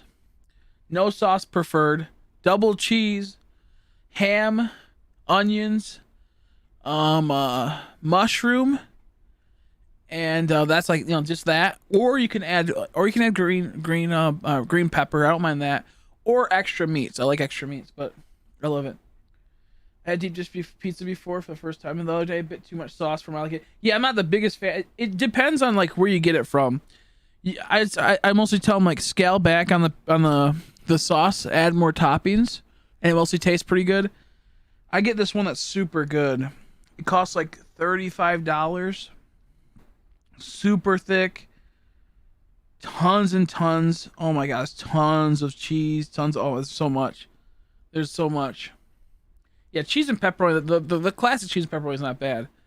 But what I was gonna tell you, Meeks, I actually got today. Someone became a patron on my Patreon. They became the Mole King rank. They became the Mole King. It's King of the Mole People. That's what it is. They became King of the Mole People. The best rank out there. $25 for King of the Mole People. Too cool. And you know, I'm just gonna read the description really quick. There's nothing wrong with this, by the way. This is an okay description. It says, "You crazy goofy you. You're the king of the mole people. That must mean I'm your queen. Maybe when you come to chat, I'll have to address you as such. IDK, perhaps." So all I'm gonna say is, I am not the king of the mole people anymore. I am now the queen of the mole people. Kind of funny. My favorite pizza is sausage, pepperoni, and banana pepper.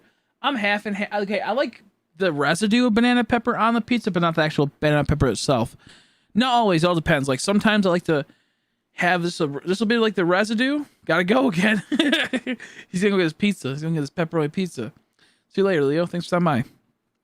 But I like it sometimes when people like, if I were to cook the banana pepper and then peel it off, it has like kind of like that residue of it. I kind of like that. Gotta go again. That's so funny. Gotta go again. I'll make your mouth yellow. Step 1, get popcorn with butter. Step 2, cheese and Cheetos. Step 3, more cheese. Final thing, cheese. Enjoy. I can see that. It probably works. I can imagine. That probably works, huh? I'm hunting and fixing the rest of my Pokedex because of the shadow. I can't complete it. Still very happy. Yeah. That was nice of him. If I could have helped you, I would have helped you, but I just don't have... Like, I released so many of my Pokemon that these accounts don't have the online. I only have the main online on the new account. Which isn't really that... I think I beat the game, maybe? But I don't have, like, anything... I haven't caught anything. A few peppers and it's not murdered with it, yeah. Yeah, I'm just not a fan of, like, the actual pepper itself. I just like the... Maybe having it sit on it for a little bit. Maybe have it sit on it for a little bit and give it a little bit of that flavor. But that's just me. I like onions and mushrooms a whole lot. Mushroom on pizza is one of my favorites. I like tons of meats and mushrooms and onions. Tons of meats. Dang old Arby's and having the meats. How about my dang old pizza having the meats? What's the one called cilantro? No, not cilantro. It's like, it's the top of like almost like a salami. It's like a certain like, it starts like a C. I can't remember what it's called. Salicer? No. What is it? It's like a type of pepperoni almost. I'm not a big fan of it. Do you have the flavor food for me? Yeah, chorizo, whatever the fuck that is. I hate that. Sometimes it's good, but majority of the time it was too much. It was too fancy. I got it. I'm like, oh, I thought this was something else. I thought this was something else. It made me so sad. I only like it sometimes. Yeah, I'm not the biggest fan of that. It's like extremely thin, I believe. Like really like thin. Like super thin cut. It sometimes is good, but it has like a weird taste. Did you make a little tiny peepee, Epico? Looks like you made a little tiny Bulbasaurs and then a dang old peepee with that comment. That's scary. And for me, it's gotta be either chicken quesadillas or taco / Mexican food in general. Comfort, a guilty pleasure food. I don't know. I like it. It's like I don't really take any guilt to my pleasure. I never guilt myself for having pleasures, but I'm not sure. Like ones that I was like, is it like more of a comfort food you mean, or like a? I just tried sour cream for the first time, and that stuff is. You have to make sure you have sour cream on the right stuff first off. How do you never have sour cream before? That's crazy. What'd you have it on? Did you try it normally? What the frick? How'd you have it? It depends on how you eat it. Like you dip it in chips, it's pretty good. Like plain Lay's chips. You know, plain Lay's chips. You can dip it in. On a taco, it tastes good. On a burrito, it tastes good. There's also different types of sour cream. Like there's like the more like soft kind, the more thick kind. In chili, sour cream tastes good. I'm not sure. I can't think of what else sour cream's good on. I love it on my tacos, my burritos, all that stuff like that. And like dipping my chips in it. You get like a ground Italian sausage with only small bits of cheese or chorizo. It's actually pretty fire. Also, yeah, soul food. Something that's like your absolute go-to on it. Oh, okay, then. Oh, like a soul food. Oh, probably some type of Chinese. I like yes. The other day I got like Mexican food because I wanted like my brother to be happy when he was eating dinner that day since it was my birthday. So I'm like, if I get Chinese food, all he eats is rice. So I was like, okay, that's my go-to food. But he wouldn't be able to eat. So I got Mexican food and like I like it, but there's a part of it that doesn't just like. I don't know. I feel like I need more sometimes. Like I'm like, there's too much of one thing, not enough of another. Like it's hard to explain. So for me, it's like, I like Mexican food, but sometimes it's like, I need a lot of all of it. Like if I'm going to get nachos, I also want burrito. I also want tacos. And I almost only get one of all the three, you know, or I'll maybe only get some nachos or like, and like only a few tacos or maybe only like one or two tacos. And then like a bunch of nachos, but like I'm like a guy that likes to have maybe like 4 tacos and then some nachos, or maybe 2 tacos, a chunk of a burrito, and then like like a nachos. I don't really know, to be honest. So it's like with me, it's like proportions in Mexican food is really hard to do sometimes.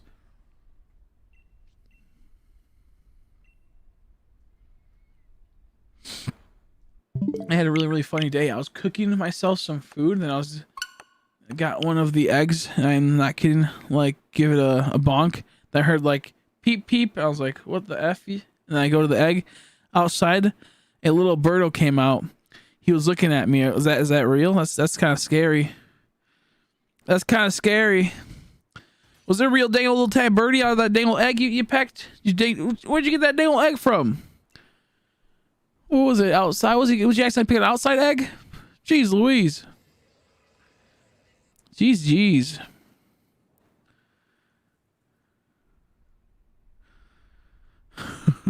Yes, this is real. Oh. Would you play God? Were you a magician? Were you a dang old magician? It's like that bird survived the Ice Age. How he make it? How he make it? You should have made a video and sent it into the Guinness Book of World Records. The first dang old little chicklin to live through the freezer ice age. Chinese has the best of everything, so I get it. I love peppers and pea pods and broccoli and chicken with rice, so I totally get it. So yeah, I like it. The pea pods I don't mind. The pea pods I don't mind too much. But it's not my go-to. I still like to have them every once in a while, like the edamame or whatever his name is, and whatever the fuck it is. That one's okay. And they have those like the real whatever the fuck they're called. Like those ones are pretty good. Pea pods are decent. Broccoli I like, but I wouldn't like if I got it, I wouldn't mind it. But I wouldn't want to buy it. But I do like the idea of it. like the chow mein type thing, I think, or lo mein. I'm not sure. Peppers, I'm half and half. I like the when I'm getting Thai food, I like the peppers and whatnot. But in Chinese food, I'm like half and half on it, unless it's in like lo mein or chow mein or whatever the fuck it's called. But I love the chicken and rice for sure, and sometimes putting a little bit of pea pods or broccoli with the chicken can help it out. But what I really like is like the vegetables and the Thai food is really good. Yeah, but I gotta take good care of them. Well, that's good. Did you end up eating them when you grew up big enough to be eaten? Or are you too much of a baby to finish it off? This guy's like, I don't know what's going on here, but it's something.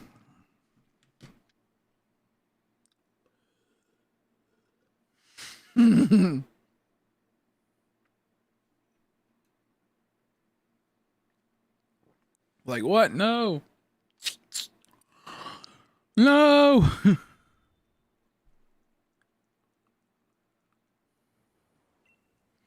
Sesame seed chicken with rice and broccoli is probably my soul food for Chinese food. Specifically the fried rice with egg. Oh, fried rice with egg is really tasty. Fried shrimp fried rice is my favorite, but I don't get to eat it ever. And then sesame seed chicken was good, but I mostly go for the orange chicken. I like the orange chicken a whole lot, but that is good too. Still though, sesame seed, I'll get that every once in a while. My favorite is going to an Asian buffet, preferably Chinese buffet, so I can get all that in one go. You know, that's my favorite. Because what I mostly will get from normal places, I'll mostly get orange chicken, maybe sweet and sour chicken, or I'll get sweet and sour and orange chicken. And then when I go to a buffet, I'll have the other types of chickens, like the more like, you know, things like that. Okay, I'll be right back. My mom just got home. I'll be right back.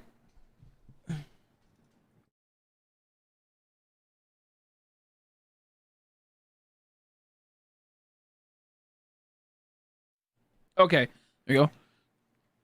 Orange chicken with sweet and sour sauces, like a cheat code. I do that every once in a while. We get like a orange chicken and sweet and sour. Sometimes. And we'll just dip it in there. I was watching my game for a second. I was like, what the heck is going on with this? Sometimes I'll do that, where I'll dip my orange chicken in sweet and sour. It's such a weird experience. I like mixing my my chicken in the rice and then taking it out and eating it. That's so good. Dipping the orange chicken right in there and then scooping it. I also like the chicken like right before, like, you know, like this, like how the chicken's cooked without anything. It's just like, you know, plain. How they do it there, like in that type of like, I don't know what you'd call it, like the little tiny like nugget, where it's really soft. And like, oh man, I don't even know what you'd call that. It's just so tasty though. I love it.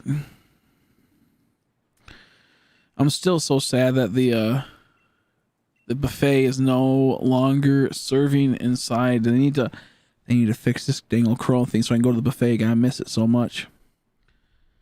I got him some food. Then I got him for a swim to my bathroom. My mom came like, "Where did you get that little guy? Where'd you get that little guy?" That's funny. Did he try to eat you? I bet he tried to eat you. I bet he tried to gobble you down, dude. I like soy sauce a lot. My favorite, I think, Asian dish though is probably gonna be sushi because there's so many types of it. And then if I had to go in specifics, probably California roll or dragon roll. Dragon roll is so good. Philadelphia roll is good too. It's like, yeah, if you don't really like fish, there's a lot of sushis out there that don't have fish that taste really good. Like Philadelphia cream cheese with avocado and like the seaweed wrap and the rice. Really good. Yeah, we have Mongolian barbecue buffet here. It also closed because of virus, but yeah, exactly. I never had to have that, and I got invited to it multiple times. I just didn't have the money for it. But that place, I always want to try, especially it's called like Mongolian barbecue, and it sounds so tasty. All my friends always say it's like the best, but I sadly just don't have the money for it. That's why like I almost would stick it with the Chinese buffet. They cost like anywhere between like $9 to $15.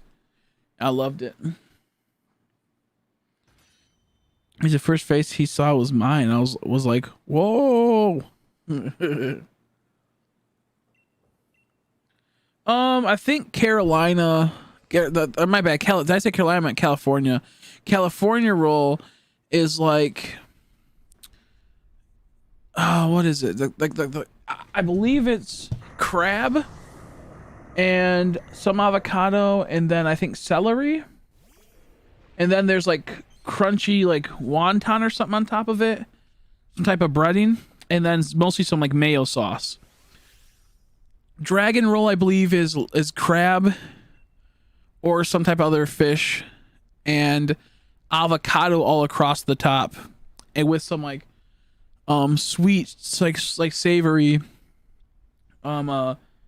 thing. I'm not really sure. It's like hard to explain. Oh, excuse me. There is some chicken ones, but they're done like weird, like because obviously you can't serve raw chicken. So there's some chicken ones I had, but they're done pretty good. I don't remember what those are called. The ones I like the most though can be you put whatever you want into it almost. So like I put like avocado, cream cheese, and sometimes I'll put tuna, sometimes I'll put shrimp in it. I mostly put shrimp in it. And that's really good. Oh, that's super good.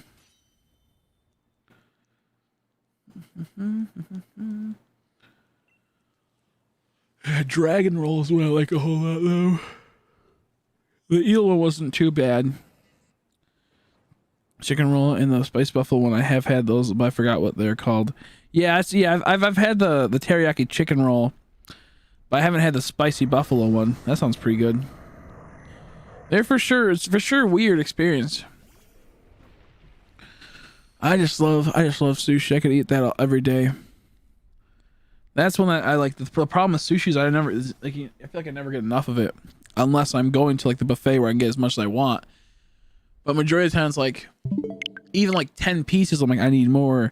12 pieces, I'm like I need more. 20, I'm like okay, I'm kind of satisfied, but I might need more. It's kind of weird. I think when like you're limited to how much you get and you can't get unlimited, you tend to be like I need more sometimes in certain cases. It's like when I go to a buffet, I tend to get stuffed faster than if I were to stay at home and eat. Like I could eat more at home. I'm not sure why that is. Like maybe they put stuff in the buffet that make you get filled faster, but like filled up faster. Who knows? But like if I go to the buffet, like I'll get maybe like a plate and a half now as I get older. But if I'm at home, I could probably eat like 2 plates or 3 plates of the stuff. It feels, you know. I want to go to a Mexican buffet. And I don't think I ever went to a Mexican buffet. I've had taco buffets at like, you know, open houses, graduations, but I never had an actual like true Mexican buffet. That'd be pretty crazy. Do they even have buffets? I don't think I've ever seen one.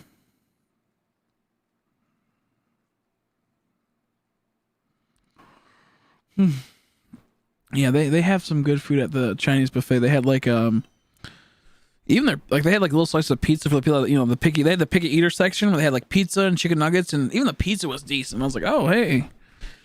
And this isn't like some super fancy buffet. This is like a, you know, just a buffet.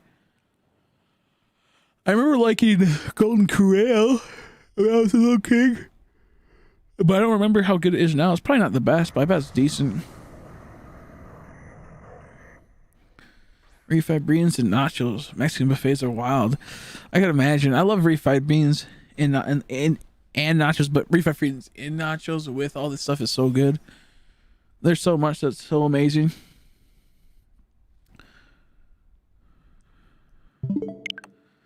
Okay, I'm gonna be right back. I gotta go do my lights. I gotta turn on the lights, and I'm gonna get a little snack really quick.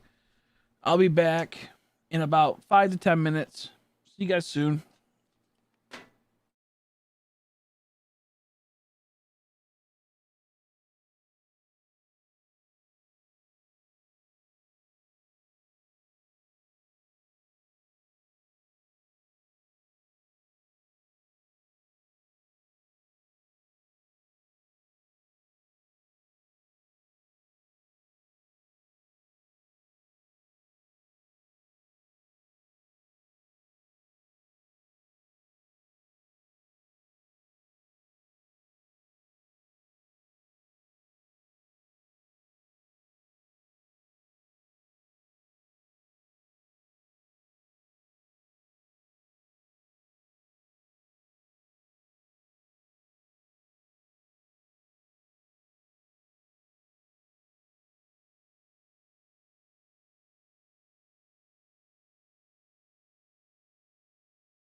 Sorry, I was like taking doing the plants, and then, jeez Louise, like my ear popped. You know, like when you like your ear pops, you can hear a bit better, or something like that. But it felt weird. I was like, what the heck? I used a Q-tip. Well, I realized sometimes, you know, with me, I always clean out my ears. I don't like having earwax in it that much, you know. But then I learned recently you should probably keep some earwax in there. So I let it go a little bit, like the last like week or so, instead of like I think it was like a week or two or something. I don't know. And I went and did it. There's a decent amount, but then like I was like, oh, this feels better because I feel like there's some irritation. And then I went a little bit, you know, as I was doing it, there was like a little bit like blood. I'm like, what the fuck? So I'm not sure. I'm gonna have to research this a bit more because I heard that like earwax is like it's okay to have some because it's like the lubricant that's needed to protect your ear and your inner ear. But then if you don't do it right, obviously something could happen. I don't know. I just did it and I was like, I don't know. It was just a little bit of blood, so I'm not sure what's up with that. But it was like a weird thing when like the ear like popped. It was like, I don't know how to explain it. It was weird. So who knows? So I'm just gonna continue cleaning up my ears because I don't like the idea of waiting too long to clean them. It's a weird feeling to me. I don't know. I don't like it. I don't like it. And now this ear's kind of acting up a little bit. Oh, this ear's kind of acting up a bit.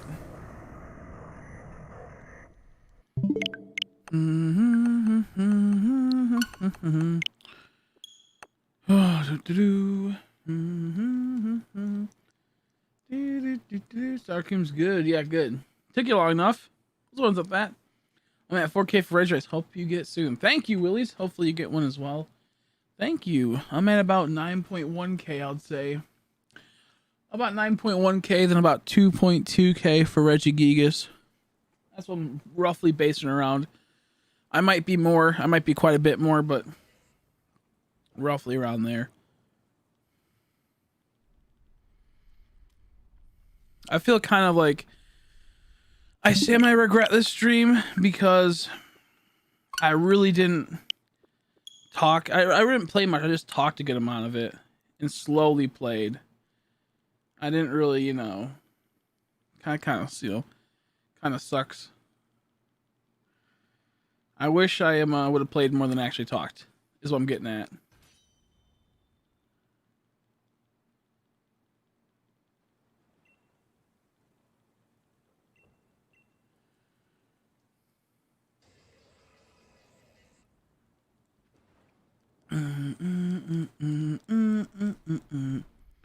Do do do.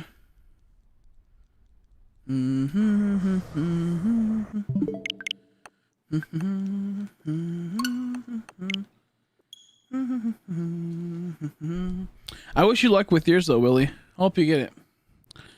Hopefully you get it.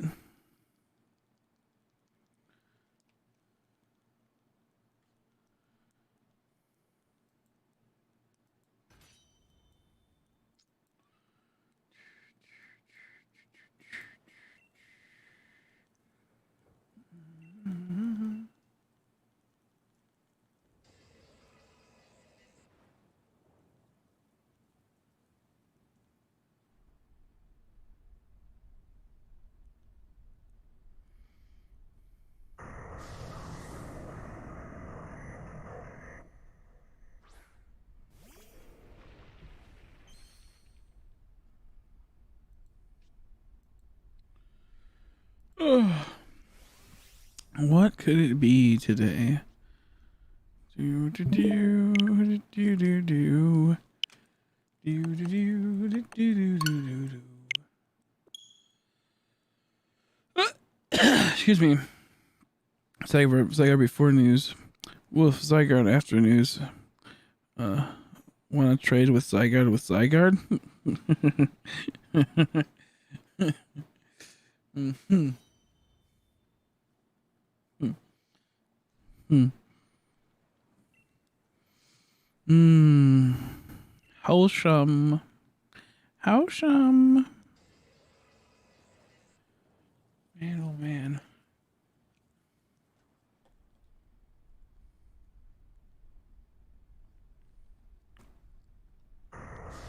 Okay.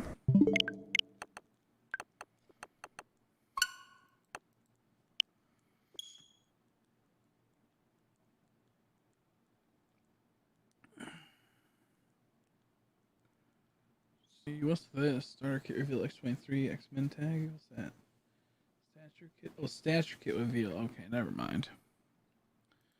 I got done reading something random and it got me caught up in like, oh, is that real?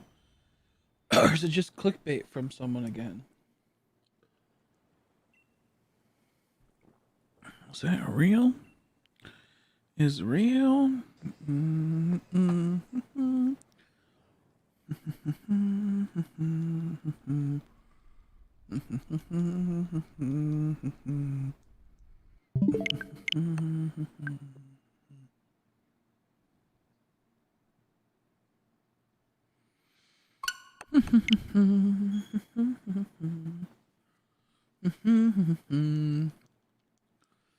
I keep forgetting they were playing freaking Pokemon Quest in the backdrop. I keep forgetting about that.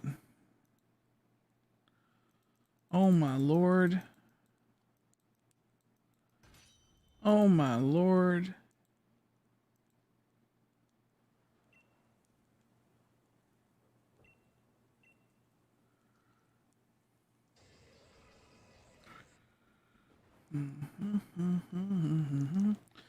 Do do do do do do.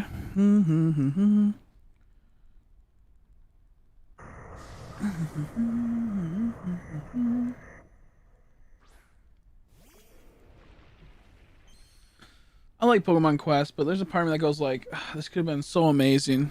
They could have done so good. They could have been so good with it. Oh, swells.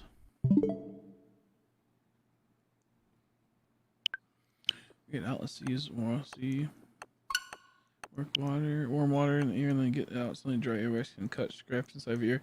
Yeah, I'm not sure. It seemed always just like I like when I took my shower. You know how like when the water gets in there, and then like then you start getting the stuff going.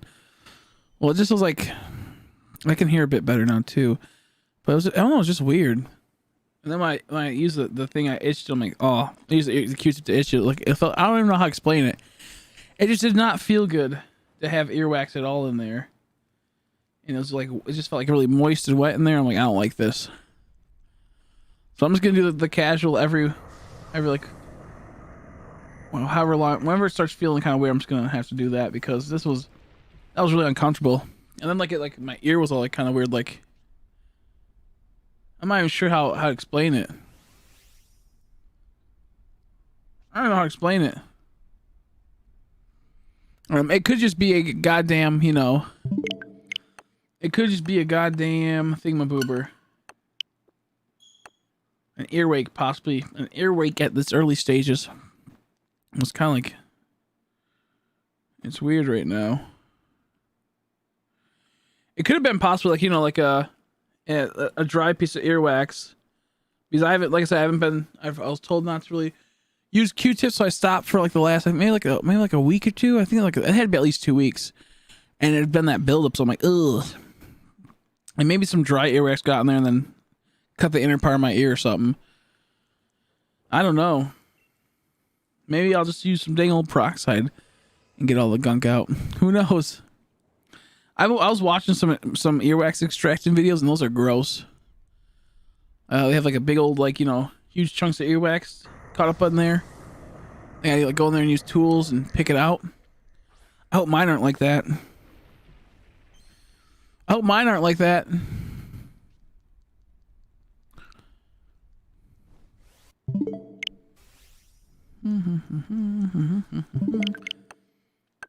Yeah, we used to. My mom used to clean out her ears really good with like getting all that junk off if we ever had it. It's from peroxide, then pull out all any chunks. That was crazy. That was crazy back in the day.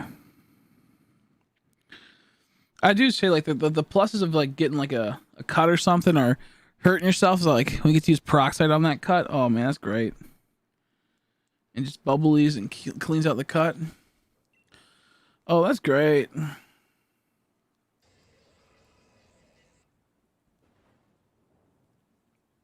Shiny income, I know, right? I hope so. I hope so. Oh man, where the fuck is this guy?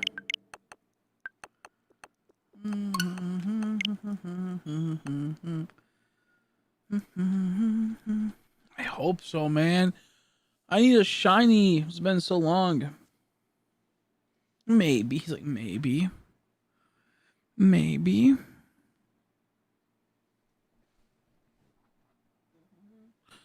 Damn it. I took the water upstairs, about to fill it up. How you doing, Rin? How are you?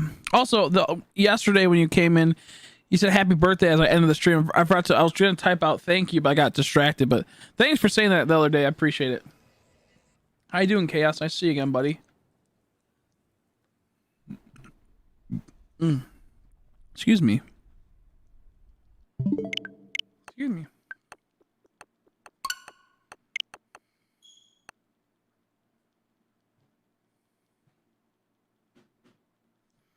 1 second.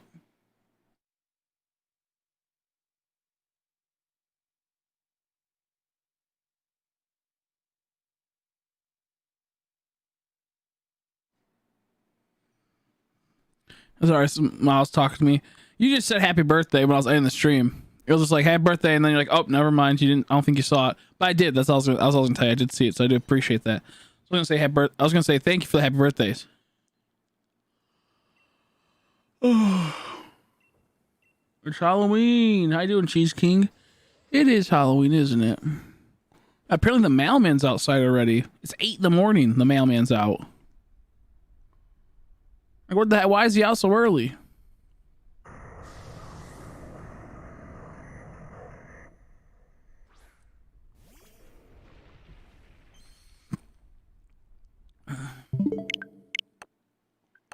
I hope I get Halloween luck. I'll go that.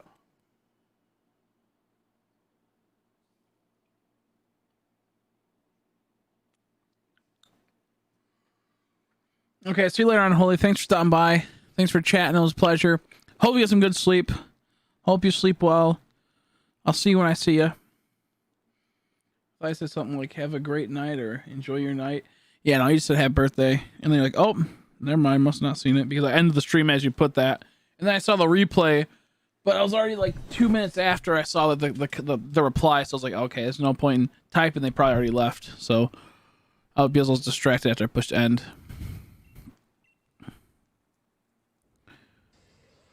Give me my Yam mask. It's Halloween.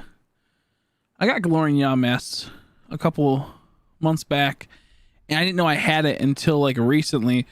I literally was like, "What the heck?" I was going through my box. I'm like, where the hell did I get a Galorian Yam mask? I was just searching for it the other day, and then someone tagged me and says, here's a video. I tagged it when you got it.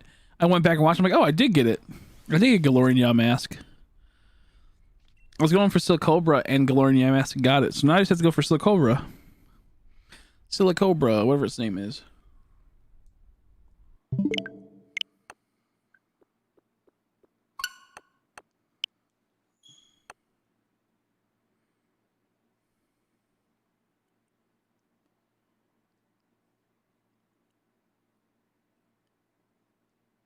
Where's my mom? She went outside to check the mail, but I don't hear her coming back inside. Well, I hope everything's okay. I don't know.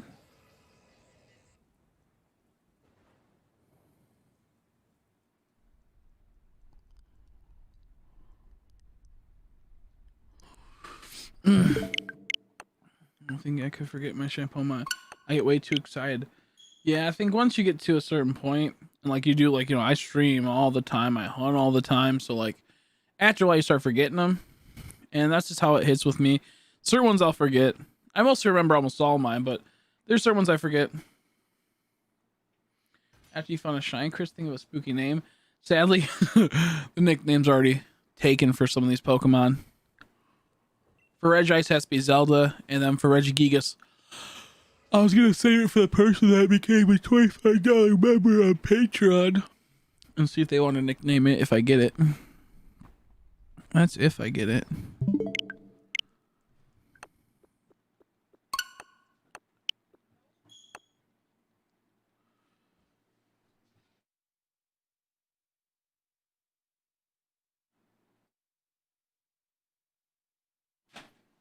Yep, nope, nothing. Just junk mail. Just junk mail.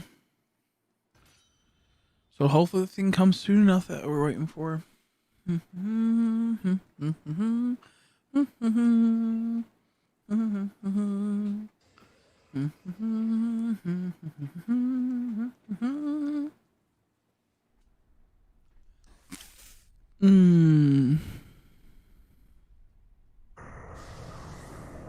oh man.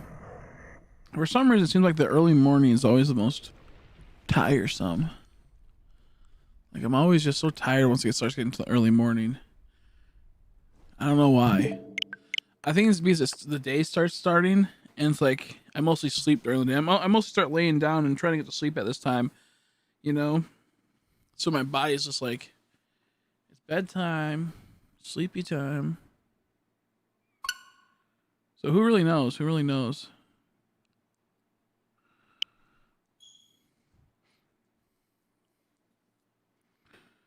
I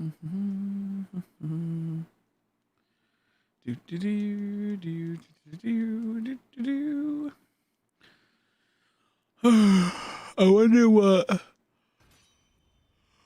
this will pop. Will it pop today? Will it pop in a week? Should I just move on? I don't know. Is there another way to get the Master Ball? You can get one in the base game after you beat it, the Elite Four, I believe, or the Pokemon League. Then you can get one in the Crown Tundra DLC after beating it, I believe, or when you're about to beat it or about to catch it, I think, or something like that. I don't remember. And then if you do a certain thing, you can do the Roto Lottery, and you have a chance to get Master Balls through Roto Lottery. There's a whole entire video how you do that. And then you can, some people hack Master Balls in, and you can ask them to have it if you want those Master Balls. Other than that, I'm not really sure if there's any other ways. I know the Roto Lottery is a good way to get Master Balls like crazy and to farm them. It just can be a little tedious to do it. I do know that, though. Speaking of sleep, that's the weirdest dream you ever had, Chris. I was just talking about this with my friends. Mine has to be when I went through a full scale school day in a dream. Woke up and I was so done I had to go to school. Yeah, that's the worst. I had those before. That's probably going to be like one of the weirdest or worst dreams. I think a lot of yeah, you can exploit it with the time skip method. I'm not sure if they patched that, but you used to be able to exploit it to where you can just change the day and keep getting it over and over again within like seconds, essentially, like within like minutes. You can get tons of them. So there's like a way, unless they patched it recently, that you can exploit it. But yeah, I'm not sure if there's what the best way is to. But like let's see. For me, probably the weirdest or the worst type of dreams for me, at least the worst type, because I can't think about weirdest, is probably having a dream hanging out with someone that's so realistic, and then you wake up and you see them later on thinking that you hung out with them, but that was actually just a dream, and you're about to say something about it. That's weird.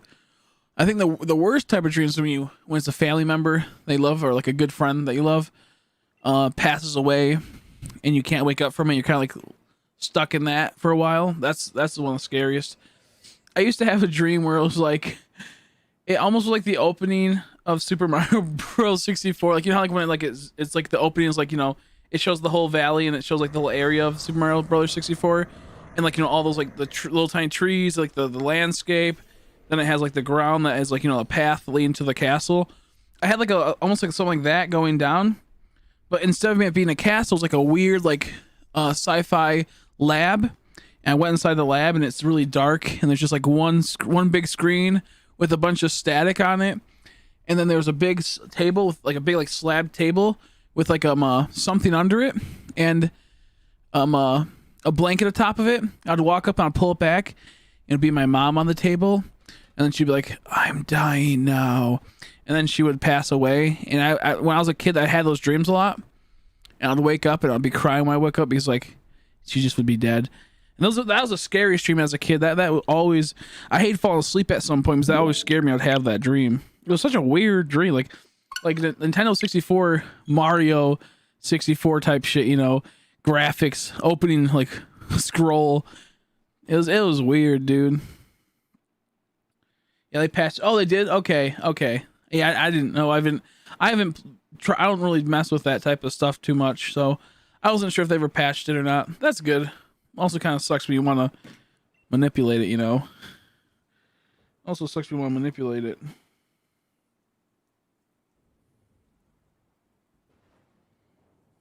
But yeah, no.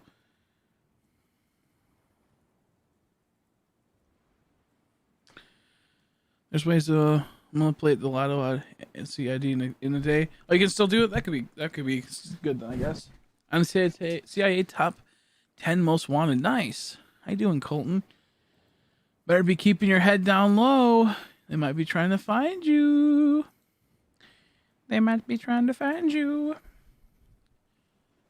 Oh, excuse me.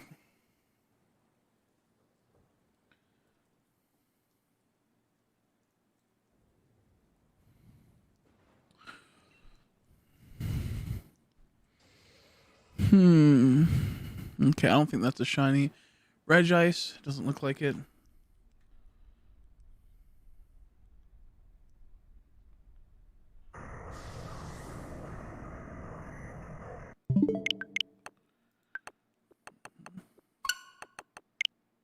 Not top 10. Get level. I am the most wanted. I am the most wanted. Dun dun dun. FBI 10 most wanted. Uh-oh. Please call Homeland Security agent. Please bring medication. What's that mean? Please bring oxycodone. Please bring Percocet to my house. You okay? You okay, Colton? Yeah, rookie numbers. I'm banned from 7 continents. Not allowed into 37 of 50 states. I'm just too cool. I don't have to worry about this stuff. I can do whatever I want. I don't get in trouble. I do whatever I want. I don't get in trouble. I can do whatever I want. I don't get in trouble. Unlike you guys. You guys are stuck to like laws and whatnot. Pathetic. Laws do not, laws do not affect me. They do not affect me. I do what I want when I want. You good, bro? You good, bro? I'm terminally gaming. Please call CIA agents. I feel bad for Colton. I can't tell if they're schizophrenic or what's going on. I'm gonna have a bit of this cake brownie mix that I think was for my birthday.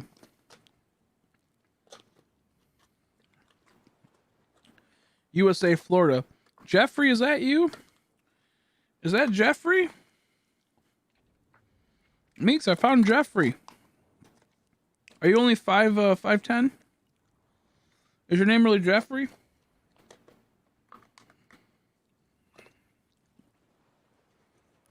Miss that guy.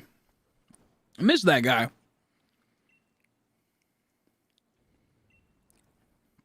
My man's would burn down an orphanage and then shiny hunt. That's how it has to be.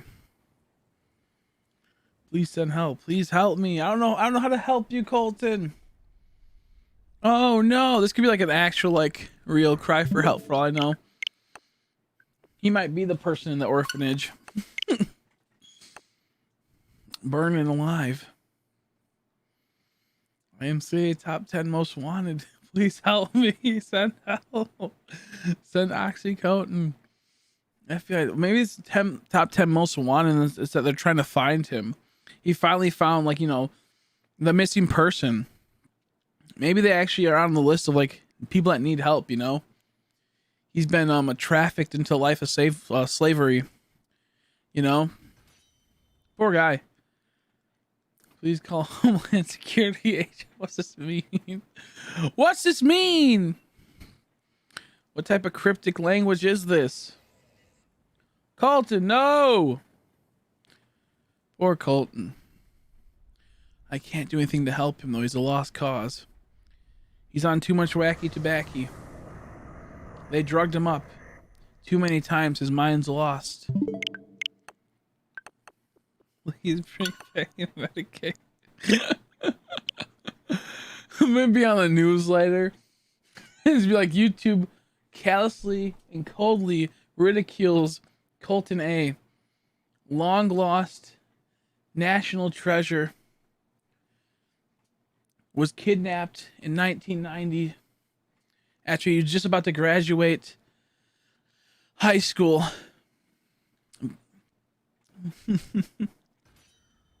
Please bring OxyContin. Please bring Percocet to my house. I don't have that stuff. I got hydrogen peroxide if you need to help clean out a cut or help clean out your ears. You know, I have a couple chips. Got a couple chips right here.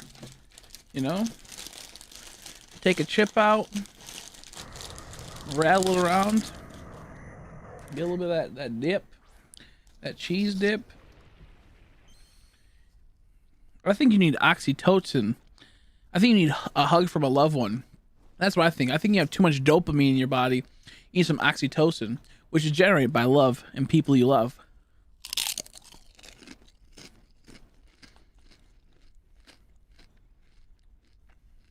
When you're around people that care about you and that love you and you love them back, you get some of that oxytocin. That's just how it goes. I think you have too much oxycodone.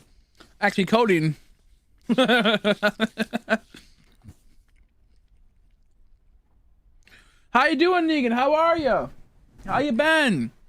How are you doing? I'm just gonna I'll put you on timeout only because I think it's funny, but I don't want to miss people's, I don't want to miss people's messages. So I normally wouldn't time you out, Colton, but I think it's funny. But I'm missing stuff. Okay, bro, I'm gonna head out. I want to grind some more on my own. Sounds good. See you later, Ren. Thanks for stopping by. I appreciate it. How you been, Negan? How are you? Yo, who plays Among Us? I think Among Us is pretty fun every once in a while. I think Among Us is pretty fun. You kidding me? Thank you for the kind words, by the way. Good and playing Pogo and Sword. Hell yeah. I'm working on getting a new phone so I can start streaming Pogo. And I'm gonna go out in public, I have a few spots that are really nice. I have tons of Poke spots. Just go around, stream it up. See if I get lucky.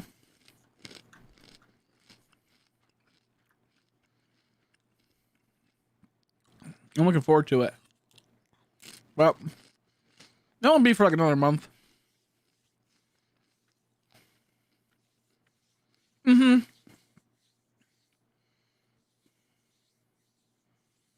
Let's see. Try to remind me to give you your beat, I guess, whenever you play Animal Crossing again. I'm saying this because I have to move your gifts. That's all fine. That's all fine. I was gonna play it today, but as you can tell, this stupid hunt is brutal right now.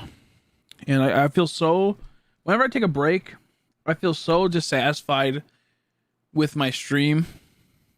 Like even like taking like a break to get water or a break to talk, I get so like earlier I'm like this stream was ruined for me just chatting. Because I only got like probably like 100 encounters in within like 6 hours. So I will for sure get to it soon. I'm just this current grind has been so brutal. I'm trying to get it done with fast.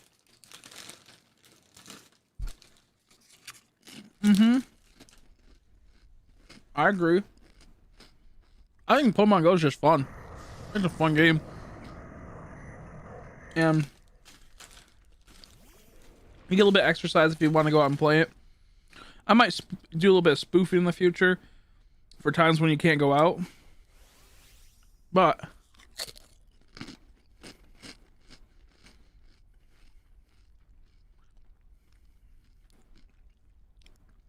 sorry for the noises of eating.